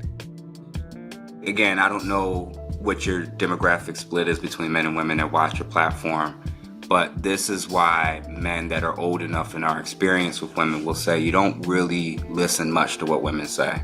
You go off of what they respond to. Unpack that, my God. Well, they can tell you all day the type of man that they want. Saying the same shit a player will tell you. You say he hasn't ran into a hyena yet. Oh, he has. He around a bunch of hyenas. They're just cosplaying like they just. It's like piranhas. You know how like you could be swimming with a bunch of piranhas and they all kind of acting shy, but when one of them take the bite and then the other one smell the blood in the water, that's what's going on. Oh, he around a bunch of hyenas. One just haven't sank their teeth in it yet. Want the type of man that they're looking for, you need to look at the type of men that they slept with, the type of men that they call their exes. I'm not sitting up here worried about no type of man that they slept with though. The type of man that they're with now, and whether or not those match. If her actions match her words, you can put more stock in her words. But which is often the case, they can tell you a whole host of things that they want you to do and how often they want. But the reality is, I think what they actually mean is, I want you to be vulnerable, open, transparent, and vulnerable about anything and everything, as long as it doesn't pertain to making me feel bad about myself. And I think that's actually what they're actually communicating without realizing it. They don't actually want to hear about all the ways in which they undermine the relationship, undermine his leadership, undermine his ability to be able to take control of the direction of the finances, of the spending, of some of the things we're doing or not doing with the child, of how some of her choices. They know this already, though. Could potentially be harming the direction of the family, the unit, the marriage, etc. Most people don't want to hear that about themselves, let alone women. So the reality is, no, they don't actually want to hear. PhD in religious studies from the Graduate Theological Union in Berkeley, California. He's a traditionalist. So this woman is supposed to be a feminist. She's a leftist feminist arguing with an Orthodox Christian. And it's funny because she's black and he's white. Let's see if she treats him with respect, knows what she's talking about, and let's see if he gets a kumbaya story. Let's go. And Eastern Orthodox Christian. He is also an online educator. Also joining us today is Zena. She's a senior at USC pursuing a sociology degree. She is a leftist. She does social and philosophical. She majors in underwater basket weaving. Commentary, and is a content creator, and was recently featured on a Jubilee episode debating Jordan Peterson. She's the Jordan Peterson Slayer. So there you have it, folks. The topic today is free will and determinism. You'll each have up to a 10-minute opening statement, and then the rest of the... She in pout mode. She kind of had a little bit of problem with what he said. She in pout mode now. Show is going to be open conversation. We're going to have 2-3 breaks for messages from the audience. Patrick, you're going to go first. Go ahead. All right. All right, y'all, please hit the like button. She cute though. Y'all, please hit the like button. Support the show. Feminism done won over some cuties, man. Before we get into this topic, yeah, I liked it. I'm about to share it too. Let's go. Brian, thanks for having me. Zena, thanks for being here for the debate. To begin, obviously, I'm going to be affirming the existence of free will, and determinism is self-refuting ideology. Every paradigm has a metaphysics, an epistemology, and an ethics. Two of those legs, determinism is already going to lose. She don't know any of them words he's saying, but let's go. If all beliefs are conditioned based on, nature versus nurture, they're neurological, your brain's determined, you're conditioned by social patterns, well then all knowledge claims are then beliefs. And if that's the case, then you can actually not make a universal knowledge claim. The same thing as if you were debating an argument for relativism. Claiming that relativism, that there is no truth as a truth statement, is counterfactual and contradicts itself, can't go anywhere. That's a self-defeating argument. Isn't feminism against your religion? Like, it should be a sin to be a feminist, technically. Argument, especially within a debate that is premised on logic. Never really thought about that. Reason and all these different things. So, what do you think, fasting? It's a sin to be a feminist. I mean, lesbianism, but hey. And for my opening statement, I put together a quick little logical syllogism that demonstrates that moral responsibility is inconceivable within a deterministic framework, and I look forward going back and forth with Zena in regards to social justice, racism, slavery, reparations, all these different things. Oh, look, he done brought up the Kumbaya story before she did. Actually depend upon moral responsibility and people actually having responsibility on their right or wrong choices, good and bad, these types of things. But there isn't an objective standard within a deterministic framework, and so they basically have compatibilism, something like Daniel Dennett's argument, which is really just a semantic argument that's using freedom in a new context. And that's, again, I'm not going to play that game. But for just a quick opening syllogism, and so anybody watching, if this opening statement maybe feels like it's a little bit over your head, that's all right. We'll get into the nitty-gritty as the debate moves forward. But if moral responsibility, rational deliberation, and love are real, which the majority of people presume that they are, and determinism, compatibilism, or Skinnerian behaviorism render them illusions, then determinism, compatibilism, or behaviorism are self-refuting worldviews because they depend on the very realities that they deny. And so I have 7 principles. Essentially, they're different apologetic arguments to deconstruct determinism. The first one would be obviously the moral responsibility argument, that if determinism is true, no one can actually be held morally responsible for anything. Number 2, and this is the irony of actually being in a debate, that even though you're arguing in favor of determinism, again, the debate is premised upon that you're going to persuade somebody. What's going on, Chaos? Which video? To adopt determinism, which then undermines the central premise of determinism. So argument from rationality, it's a self-refutation. If determinism is true, then all knowledge are beliefs. Therefore, determinism itself is a belief. Amongst all beliefs are equal. And on that basis, determinism is real. They live as if they are free. And so I'm interested to hear what Zena thinks about voting and how voting works, or democratic structures work within a deterministic worldview. You definitely got an RBF. Choosing a career, debating is premised on the idea that we actually have free will, and promises, making promises. If she makes promises to her friends, regret, guilt, any sort of deliberation, these are going to, again, be inconsistencies with a deterministic worldview. Argument from counterfactual possibility, all decisions presuppose modal freedom. So when evaluating alternative possibilities, determinists rely on what could have been. For example, if they go to court, yet in their worldview, there is never a what could have been, because everything's already determined. And then I assume what's going to pop up is that determinists like to use a neuroscientific. It don't even look like she listening. She got tunnel vision. Women really don't have to use smarts to address men. This is why Andrew gets up under their skin, because you got to actually think before you speak to him. Argument that's really built upon Benjamin Libet's findings. It's really from the 1980s, and the field of neuroscience has actually moved beyond this. So it's a minority opinion, the idea that neuroscience has actually proven that your brain is determined or your thoughts are determined. This is not the universal opinion of the field. It's actually a minority opinion.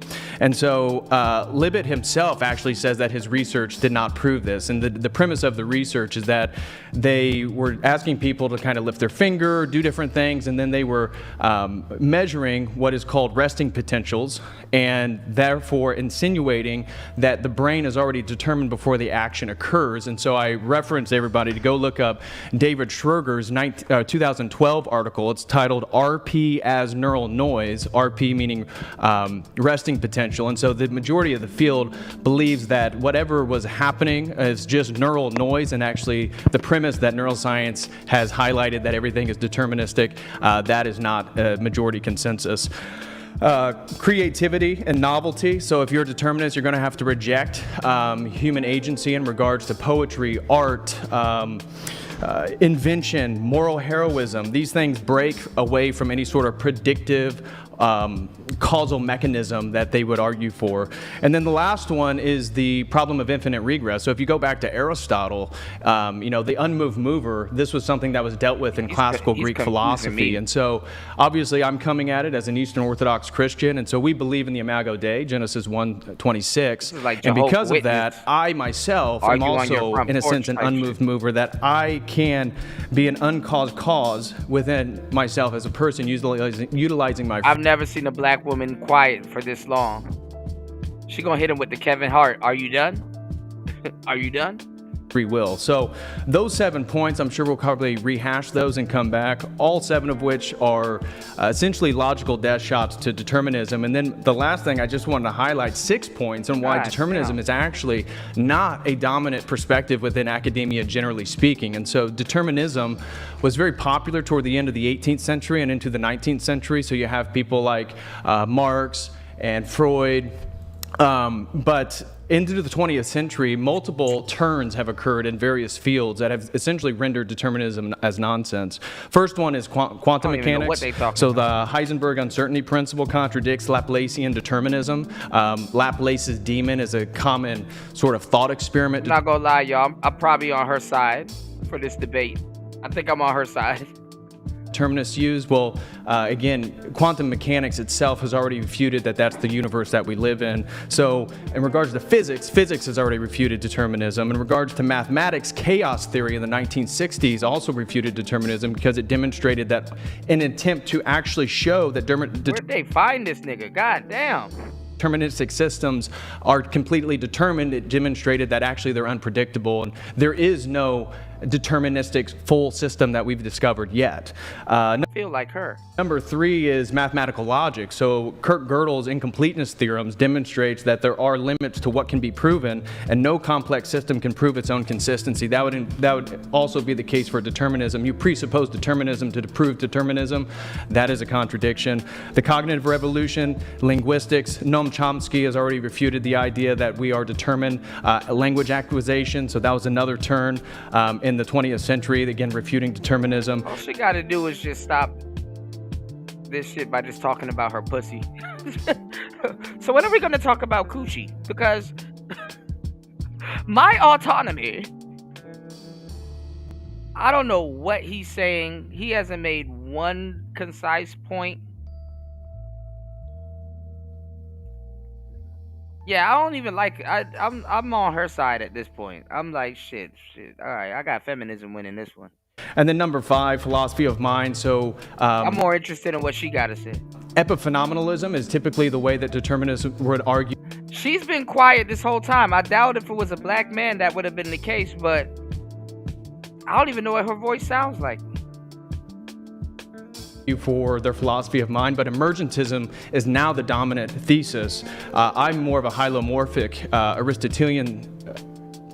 Emergentism? Aristotelian? What? I'm in that camp more so than even the emergentism camp. Emergentism? But it shows that mental states cannot be explained by conditioning alone. And then the self-referential collapse. This is essentially the logical basis that all of this... A Brad Babel?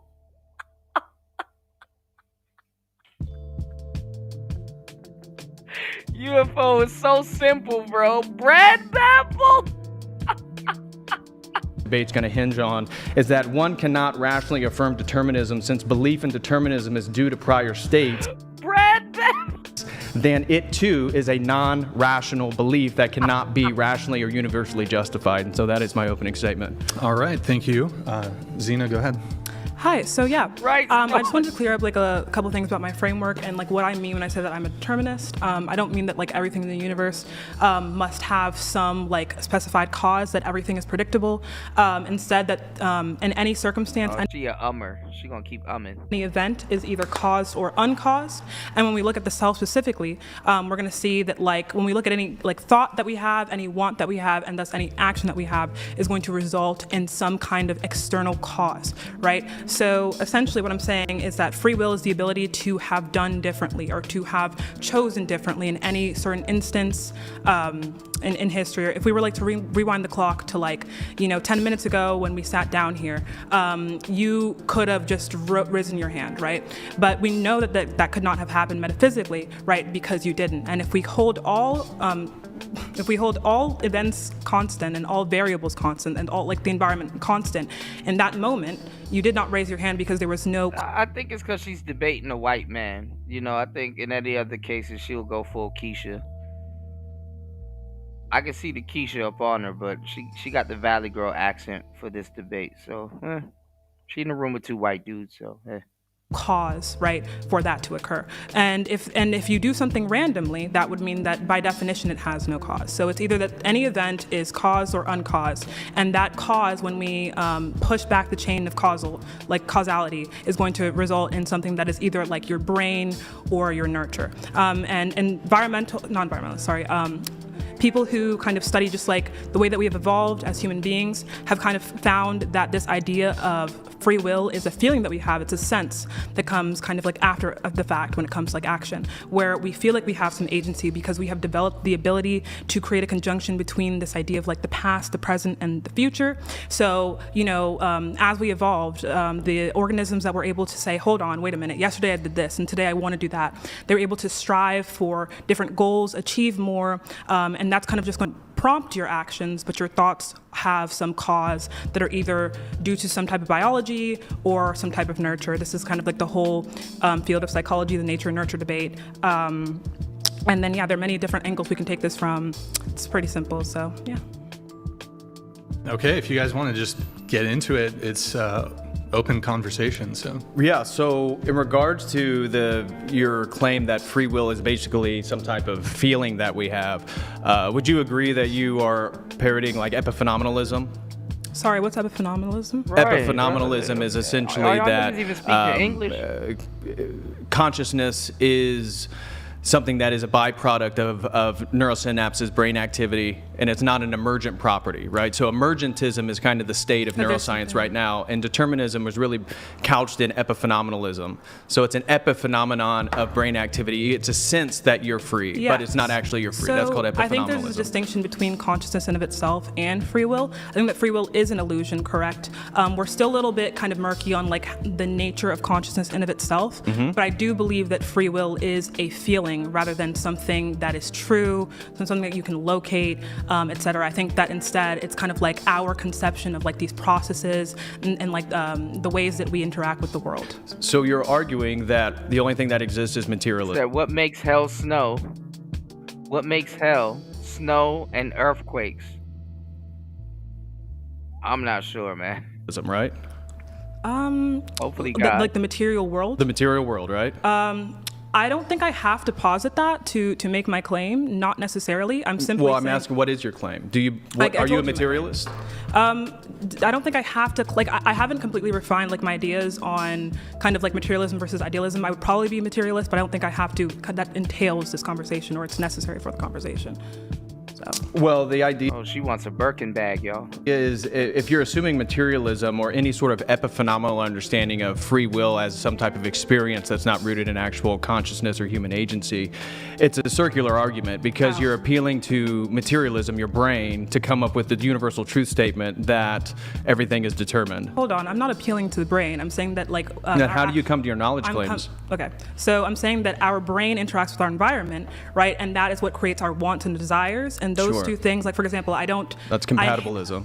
No, that's not. That's how like people make decisions, right? But that's called compatibilism. No, so compatibilism. Your brain compartmentalizes first before any of this happens. But okay. Is the idea that free will is when you act in accordance with your wants. Yes, that are shaped by the external environment. Yeah, and then that's exactly what you just said. Yeah, and then, determinists. Thank you. Determinists also say, right, that we are also shaped by our wants, but free will does not mean that you act in accordance with your will. It means that you would have some agency in the moment to do whatever you want. In regards to like compatibilism versus determinism, we actually agree on the same facts of reality. We just define free will differently. So yeah, compatibilists would also say, you're a product of your environment and your biology, just as a determinist would. Yeah.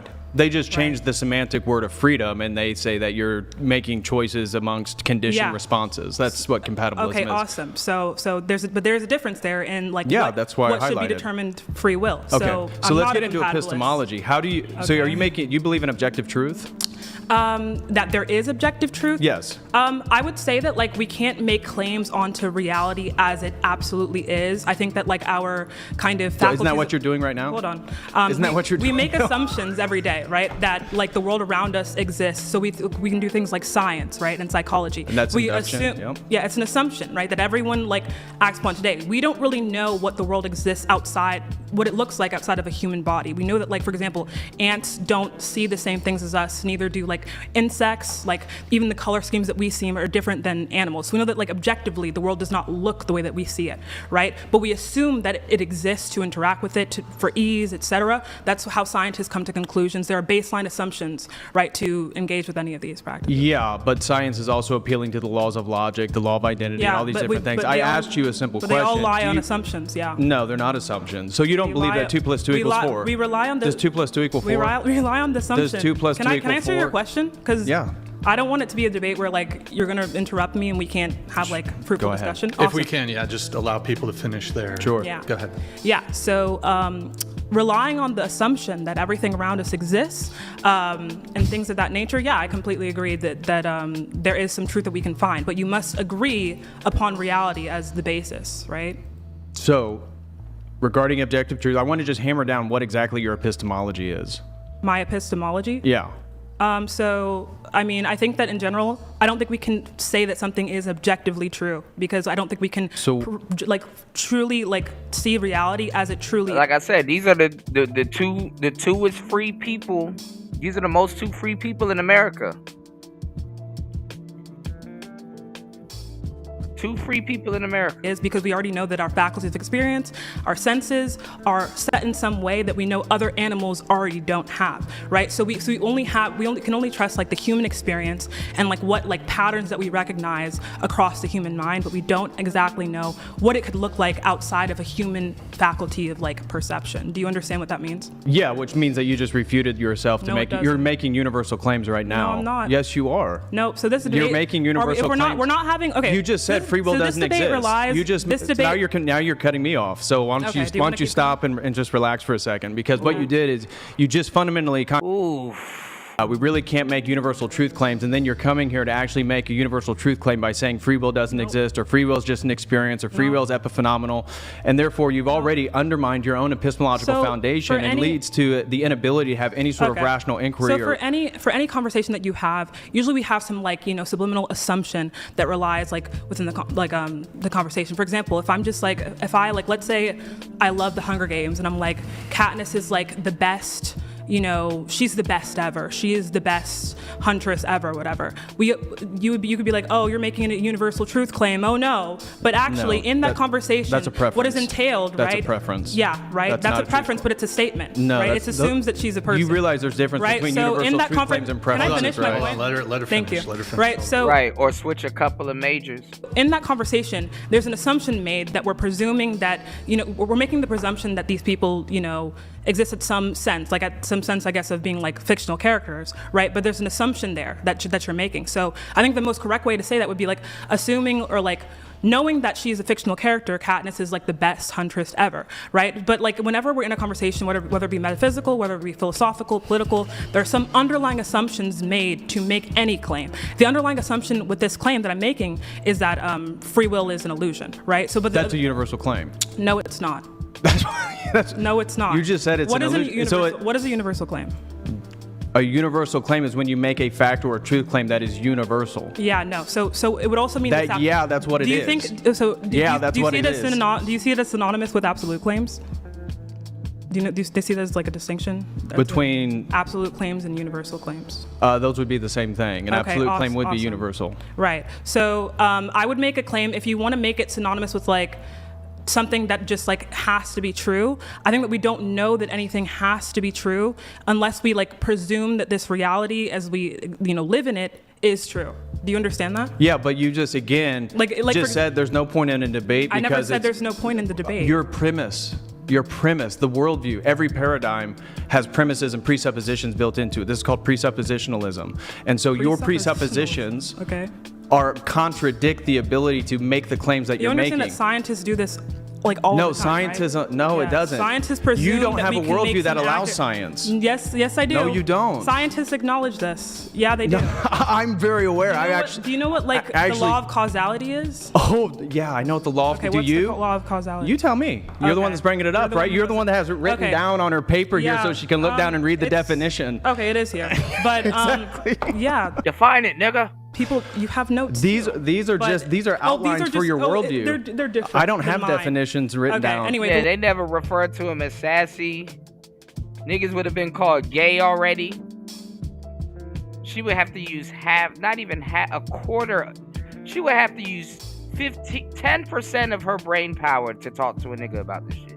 The law of causality essentially says that every event has some cause, right? If it doesn't have a cause, it's random, right? We make all these claims assuming that we can make some type of like statements on reality, presuming that it exists, right? Scientists must presume that reality absolutely exists to make, you know, the claims that they do. So in the circumstances of this debate, I'm going to like presume that reality exists, and therefore I'm going to make the claim that like any event is either caused or uncaused. Does that make sense to you? Yeah, but it's still, you have no epistemological foundation to make an actual claim. Epistemology has to do with do you know what you're a senior. I have a PhD. I actually know exactly what epistemology is. So it's the study of knowledge, what we can know, etc. Right? Exactly. So even in that gives us a framework for knowledge, right? It is the framework that we use. And I'm saying that you can't make universal knowledge claims within that paradigm. I don't think I am making a universal knowledge claim. Does free will exist? No. Okay, then that is a claim. So at no point presuming that reality exists, yes. At no point right now, in the future, in the past, free will has existed, correct? No. It has or hasn't? It doesn't exist. Okay, that is called a universal truth claim. So you just made a universal truth claim. You just contradicted the fundamental premise of your worldview. That claim exists overlying the foundation, this idea that reality exists, right? But that's an assumption, right? So we make baseline assumptions that you exist, that I exist, that I'm not hallucinating right now. So your whole presentation is an assumption. Yeah, it's just like we do this every day. No, it's not, because I believe in the laws of logic. You can say that you know that you're not like, you know, a brain in a vat right now, right? And I don't think that you are, right? I choose to believe that you're not because all the evidence I have, like navigating this world, right, points to the fact that we all exist, that we're all agents, right, et cetera, right? So I make this presumption, but it's a very, very testable presumption, and it's almost back. Like gravity is also a theory, but I believe in gravity because it's testable, right? So just because something is an assumption does not mean that we can't use it or that it's not justifiable in any way. Yeah, it does actually mean that. Do you it's not not believe in gravity? That's now. Do you of course, believe in I believe in gravity. But That's a non-sequitur. It's a really dumb argument that you're making. So what? Okay, so you understand theories can hold But true. theories can actually be built on logical basis. Yes, and so does this one. Okay, so where do you? So how do the laws of logic exist? Because these are non-physical things. Yeah. I'm curious what your cosmology is, because if you believe in the Big Bang, and you believe in material evolution ever since then you can't appeal to things like what are called philosophical transcendentals. You can't appeal to the laws of logic. You can't appeal to number theory. You can't appeal to all these different things because they're non-physical and they're universal and they're unchanging. You can't have Let me finish. Let me finish, nigga.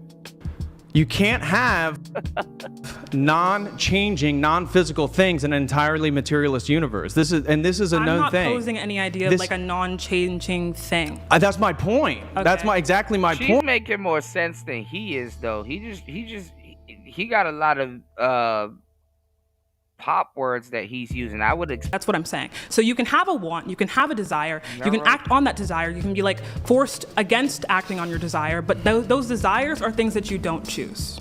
That's what I'm saying. Yeah, and my point is that if that's the case, then being here and trying to persuade people to your worldview Do you have any makes no sense. contention with the actual view, though? Because Yeah, you keep saying, I've laid here's out. the consequence. I laid out Okay. multiple points So about how your paradigm makes. No, let me finish. You just talked. Let me finish. No, I didn't get to finish. You kept speaking. What? I think it was her turn to talk. Let her finish, and then go ahead, David. Uh-oh. Or sorry, Patrick. My mistake.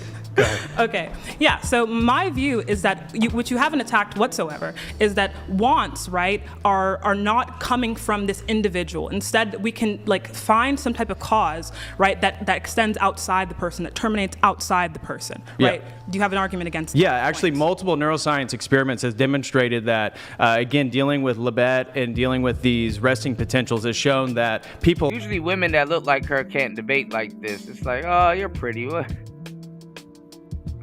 You want to know what's funny? Even when they're smart like this, just dismiss them. Like, oh, what do you know anyway? You'll get the same result. You get the same result. Can actually prevent a series of, or a cascade effect from the actions occurring, which demonstrates a sense of agency. This is why you are not in step with the contemporary neuroscience. You're not in step in contemporary psychology. You referred to psychology earlier. Those fields do not uphold a deterministic worldview. No, they do not. So no one's saying, they do not. And so no one's saying that, for example, we can have a lot of people in poverty that are born into poverty and persist in that cycle. And you can have a couple people rise out of that poverty by some mechanisms, right? People can act that's in ways that seem to be unpredicted. But we're saying that reason that they did choose or did not act in the way that most people did is also determined. For example, let's say, you're born into poverty, but you had an IQ of 130, right? So you're just smarter than the average person. You're able to excel at school better than other people, and thus, you somehow became a millionaire. We're saying that the reason that you were able to rise up out of that position is not because you just pulled yourself out of your bootstraps, but because your IQ was higher than the average person, and that predicted success. That's what we're saying. Okay, but still, I'm not arguing that external conditions don't affect people's lives and have influence in people. Of course it does. I'm saying that's what makes a person do. Yeah, I'm saying it's not. And there's multiple. Let me finish. And there's multiple examples, and so even the entire ascetic tradition of monasticism, and people actually renounce. Oh yes, the Keisha is slowly coming out. She's slowly losing respect for him.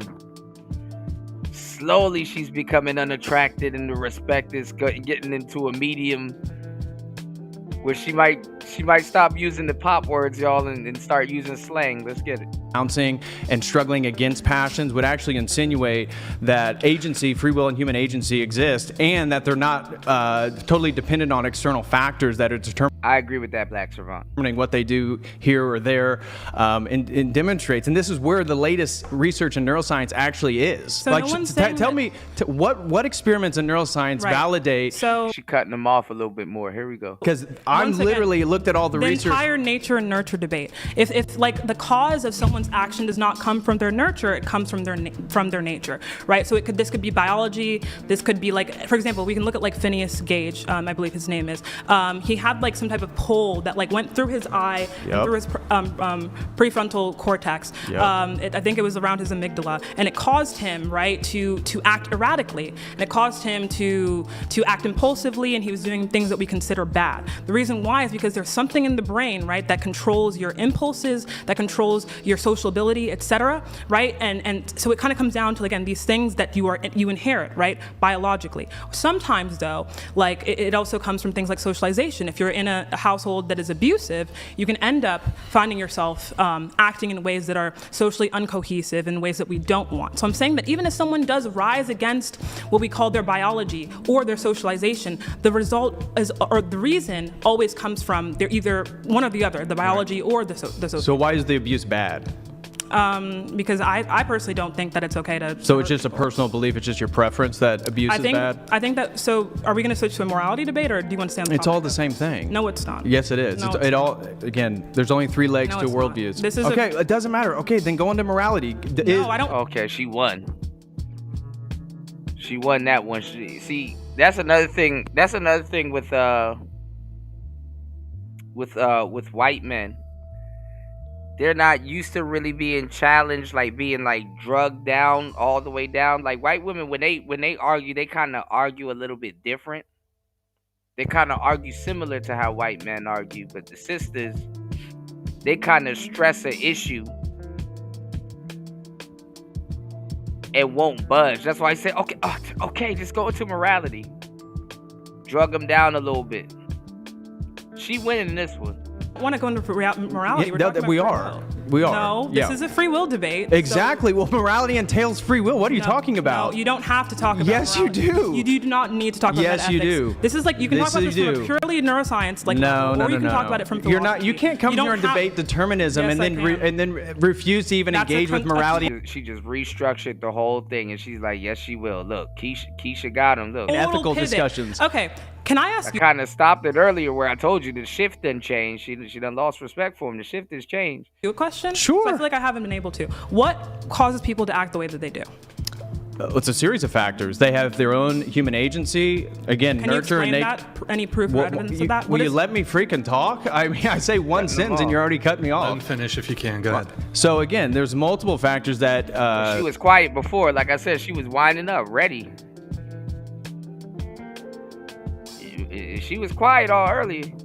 Contribute to the way that people exist in the world. Human agency, again, nature and nurture, all these things are included. It's not one or the other. And the idea that we have to just restrict our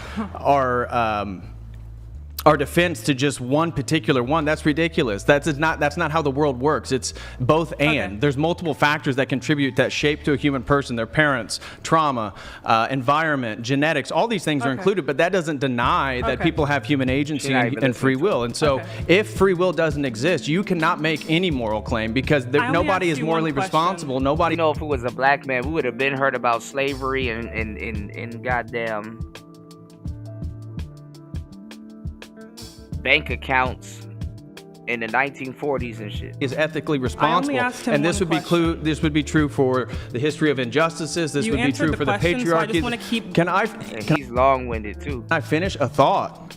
That would be true for patriarchy. That would be true for SA. That would be true for reparations. That would be true for slavery. All these things entail that there is some type of moral. He bringing that up. She want him to stop talking. He talks too much, though. He does.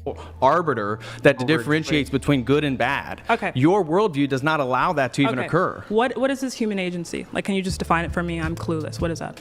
Yeah, for me as a Christian, it's being made in the image of God, Genesis 1:26. All right, so it's every human has this human agency. It means you're made in the image of God. Correct. And God gives you this human agency, correct? Being made in the image of God, yes. All right, so if every person gets this human agency, they're given at birth, essentially, right? So what makes some people's human agency act differently than other people's? We just said there's a whole contributing list of factors. All right, so the other factors you labeled had to do with nature and nurture, the biology and the environment. You talked about she in Lilith mode, y'all. Those are included. Right. So if these two things that we agreed already are fixed, right, our biology. They're not fixed. Yes, they are. You don't control the biology that you inherit. Your environment changes. Do you control the biology that you inherit? Well, biology. Yes or no? Biology is fixed. Okay, it Your is? environment is not fixed because you can change Okay, environments. so what that would was a cause- dumb Hold on, argument. Guys, let That each was a other dumb finish. argument. Let each other finish. Go ahead, finish. That was a dumb I argument. gotta see her debate with Jordan Peterson. Allegedly, she destroyed Jordan Peterson. Maybe because he's old. You know, Jordan Peterson, old as hell, so she probably out-talked him. Argument because biology, yeah, but we're talking about nature and nurture, Yeah. and so environments can actually change. Okay, so your biology Right, is UFO. fixed, right? I told you these are the two freest people in the USA. Hey, I mean, respectfully.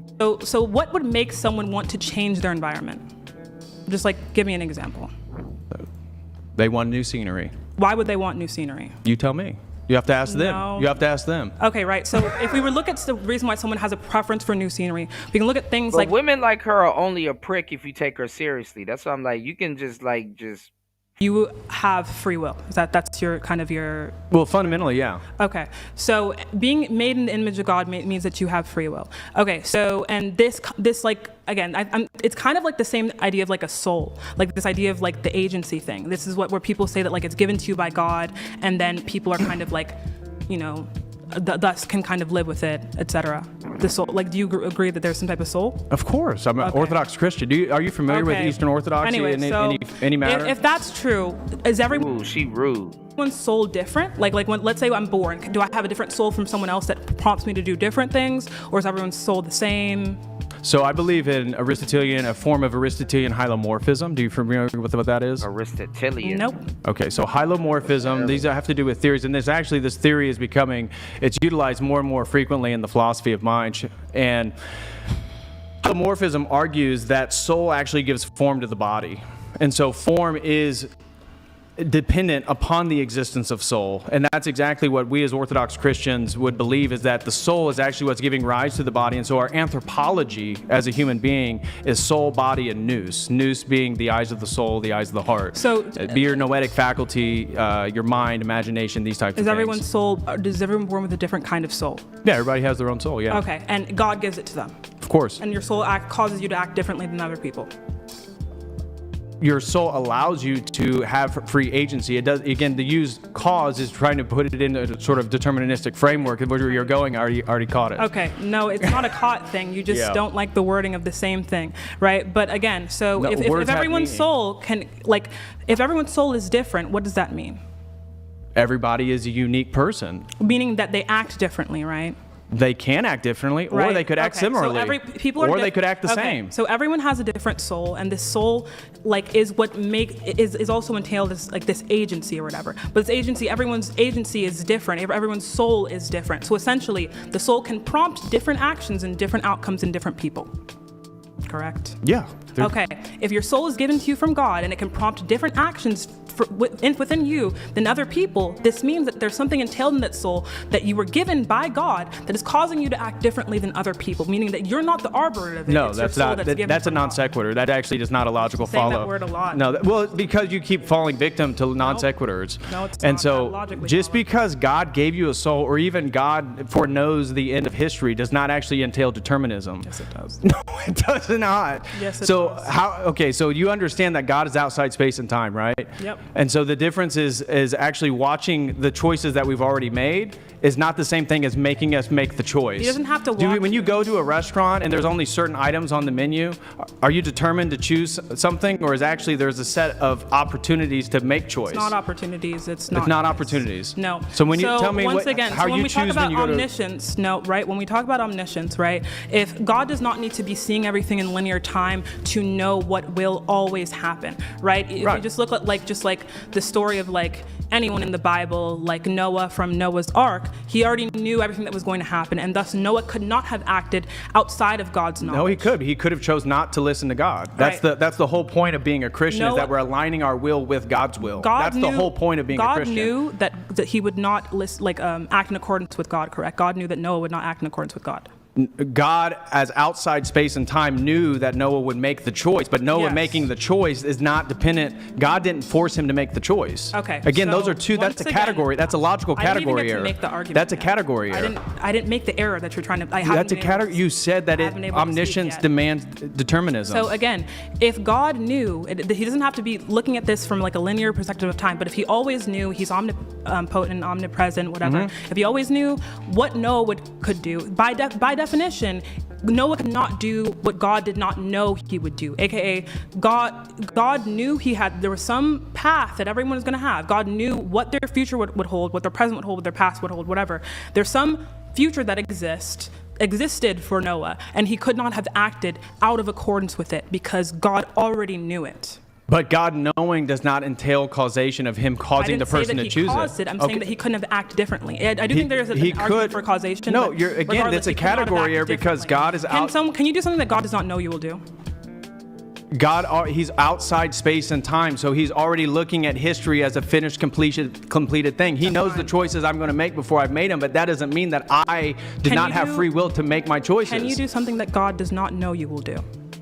No, because God's already outside space and time, but again, that doesn't... She's really talking about Dharma. She's really talking about Dharma, but she's already assuming... See, this is the thing, though. So you have what's called karma, and you have what's called Dharma. So you have, life path. You have what's coming to you, blah, blah, blah. You have your creation, the Omega. He has already seen the choices that we make. Yes. That doesn't mean that I'm putting I'm not anthropomorphizing God because that's not something that humans can actually. Go ahead. That's not something that humans can actually do. So the idea that that's an anthropomorphization of God is ridiculous because that's not even how we understand. What does it mean to be omnipotent and omniscient? What do those two things mean? Omnipowerful. Okay, and all-knowing. All-knowing, right? So where in that definition does it say that God knows everything, not because he's all-knowing, but because he's able to sit at the end of time and just know all the events because he can see them all. I don't think that that's it's not because of some chronological order, but because all knowledge is bestowed to him. Sure. Right? So that doesn't mean... Well, he is the source of knowledge. Exactly. He's the source of knowledge, and he knows all things that will exist. So it's not because he was able to watch, in his head, how everything was. He can do this, but it's not because he he could watch in his head all of history play out, and then he knew, okay, she's going to do this. It's because he knows, right? So it's what's the difference exactly? Right, because you're saying that if you didn't raise your hand, right, God would have known. You could have done either one, yeah. No, and God would have known. True, yeah. Right? How is that not true? You could have done either one. Okay, so I'm saying that we couldn't have done either one because God knew I was going to do that one thing. There's not multiple realities. No, the reality God knowing, that's a logical non sequitur. Just because he knows what we choose does not mean that our choice is totally dependent and he forces us to choose it. Can you do what God does not know you will do? God already knows the decision I make before I've made it. He knows the decisions I'm going to make. Just say God factors in both choices, whether you do or you didn't do it. God factors in both choices. He already has a predetermined outcome. 10 years from now, I haven't even made them yet, and that's part of the judgment. That's part of the life of a Christian. Is God made humanity in the Imago Dei so that we can participate in these categories. Well, I mean, Chicago, God does want to be acknowledged. That's obvious. God does want to be acknowledged. That animals do not have. So for us, that would include love, logic, reason, truth, mercy, compassion, honor, glory. These are called uncreated energies of God, and these are the things in which differentiate us from the animal kingdom and differentiate us from operating purely based on instincts or in a deterministic way that's framed through nature and nurture. Why don't you let me finish something so you can actually argue what I'm talking about? No. So what? 2 minutes? So I can't respond. We're in a debate. Guys, God forgive me. I said something more than 2 minutes. Oh my God. Jesus Christ. I wonder if y'all... Anyway. So, again, decisions that you've made, God, before you ever made them, God knew you were going to make them, correct? Before you even made the decision to, come here today, God knew you were going to do that, correct? Yes, that's where providence comes in. So if God knew you were going to do that, you could have not come here. No, because I've already made the choice from God's perspective. He's outside space and time. I've already made the choice. So that means that you could not have decided not to come because God knew before you came that you were going to come here. No. God's knowledge does not determine my choices. Okay. He knows my choices because I chose they them. do. So now no, you're it saying doesn't by definition. It doesn't make any sense. That's not a logical argument. If he knew them before you chose them, then he doesn't know them because you chose them. He knows them because I chose them, yes. So you said earlier that he knew them before you chose them. So that was a contradiction. Yes, but I still have free will and causal agency. Right. That's the whole idea of repentance. Can you acknowledge that you just contradicted? Let me finish. Really, she says a question. So that's the whole premise of a Christian worldview in regard to repentance, moral responsibility, objective truth. And so without those things, so it's like you're arguing that the Christian paradigm somehow doesn't allow for free will because God's omnipotent and omniscient. Yes. And I'm saying that does not make any sense at all because the entire paradigm. People don't pray to acknowledge God. What I'm saying is that God would like acknowledgement. That's why he accepts the prayers. That's really what it is. People pray because they want to ask for something. Any other time they wouldn't speak to God, which is fucked up. And when people actually get what they ask for, you know what's even more fucked up? They stop praying. Clarity is a thing, man. You said the God people are looking for is hiding from the people. That is true too, Faster. You're going to do before you do them. Therefore, you cannot do the things that he does not know that you're going to do. Right. Is that true or just a true or false for that one? Say it again. Can you do things that God does not know you're going to do? No, he would already know the choices I made because he's already seen the end of my life. He's already seen the choices I make. I am living that out and choosing those as I go, and that's what I'm going to be culpable for. But the end point has already occurred. History has already ended. God is at the end of it. Oh, wait, perfect. So there is an end point of history, and there are some events in history that are going to occur no matter what, even if you don't know them now. Yeah, like the second coming of Christ. Okay, cool. Perfect. So God knows what your life is going to look like. There's some trajectory. There are some events that are going to happen. Correct. In your life, just yes or no? Yeah. Okay. So can you do anything other than those events? Yeah. There's still you still have moral freedom. You still have we'll just see that free will. You still have free will. That was a contradiction. No, it's not. Just because God knows that the things you're going to choose doesn't mean that you can't have a variety of choices. When you make the choice, you have options. You have rational. Great answer, UFO Kamikaze.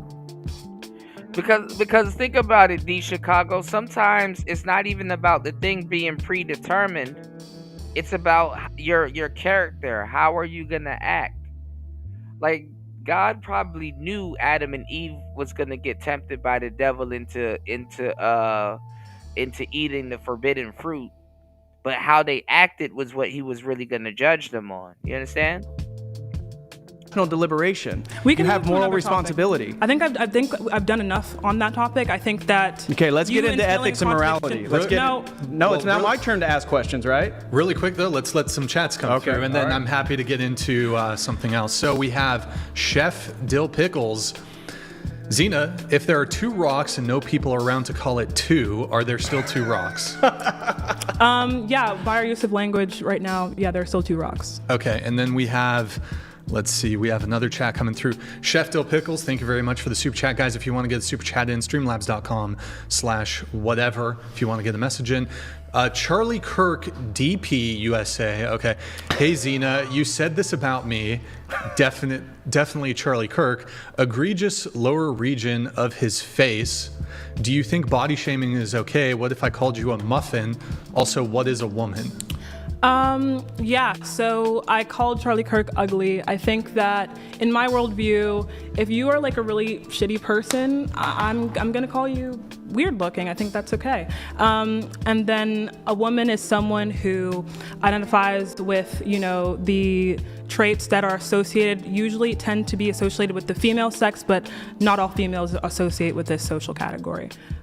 So yeah. Okay. Do you want to bite on that, or? I would just be curious. I mean, again, when we start getting into the trans issues, I mean, determinism and the ability to choose and express oneself certainly is going to play a big factor there. So I'm curious how she feels like, Are children determined? Is it by their parents? Is it their nurture? Is it their environment that is going to cause them to then eventually be castrated, potentially before puberty, or they have to go on these hormone blockers? Like, is a trans person actually choosing to transition? Are they determined to transition? How's that work? Yeah, so this is actually like an interesting question in psychology and sociology, like what makes it so that people kind of are trans. And a lot of times I think that studies, I think it's inconclusive on whether this is like something like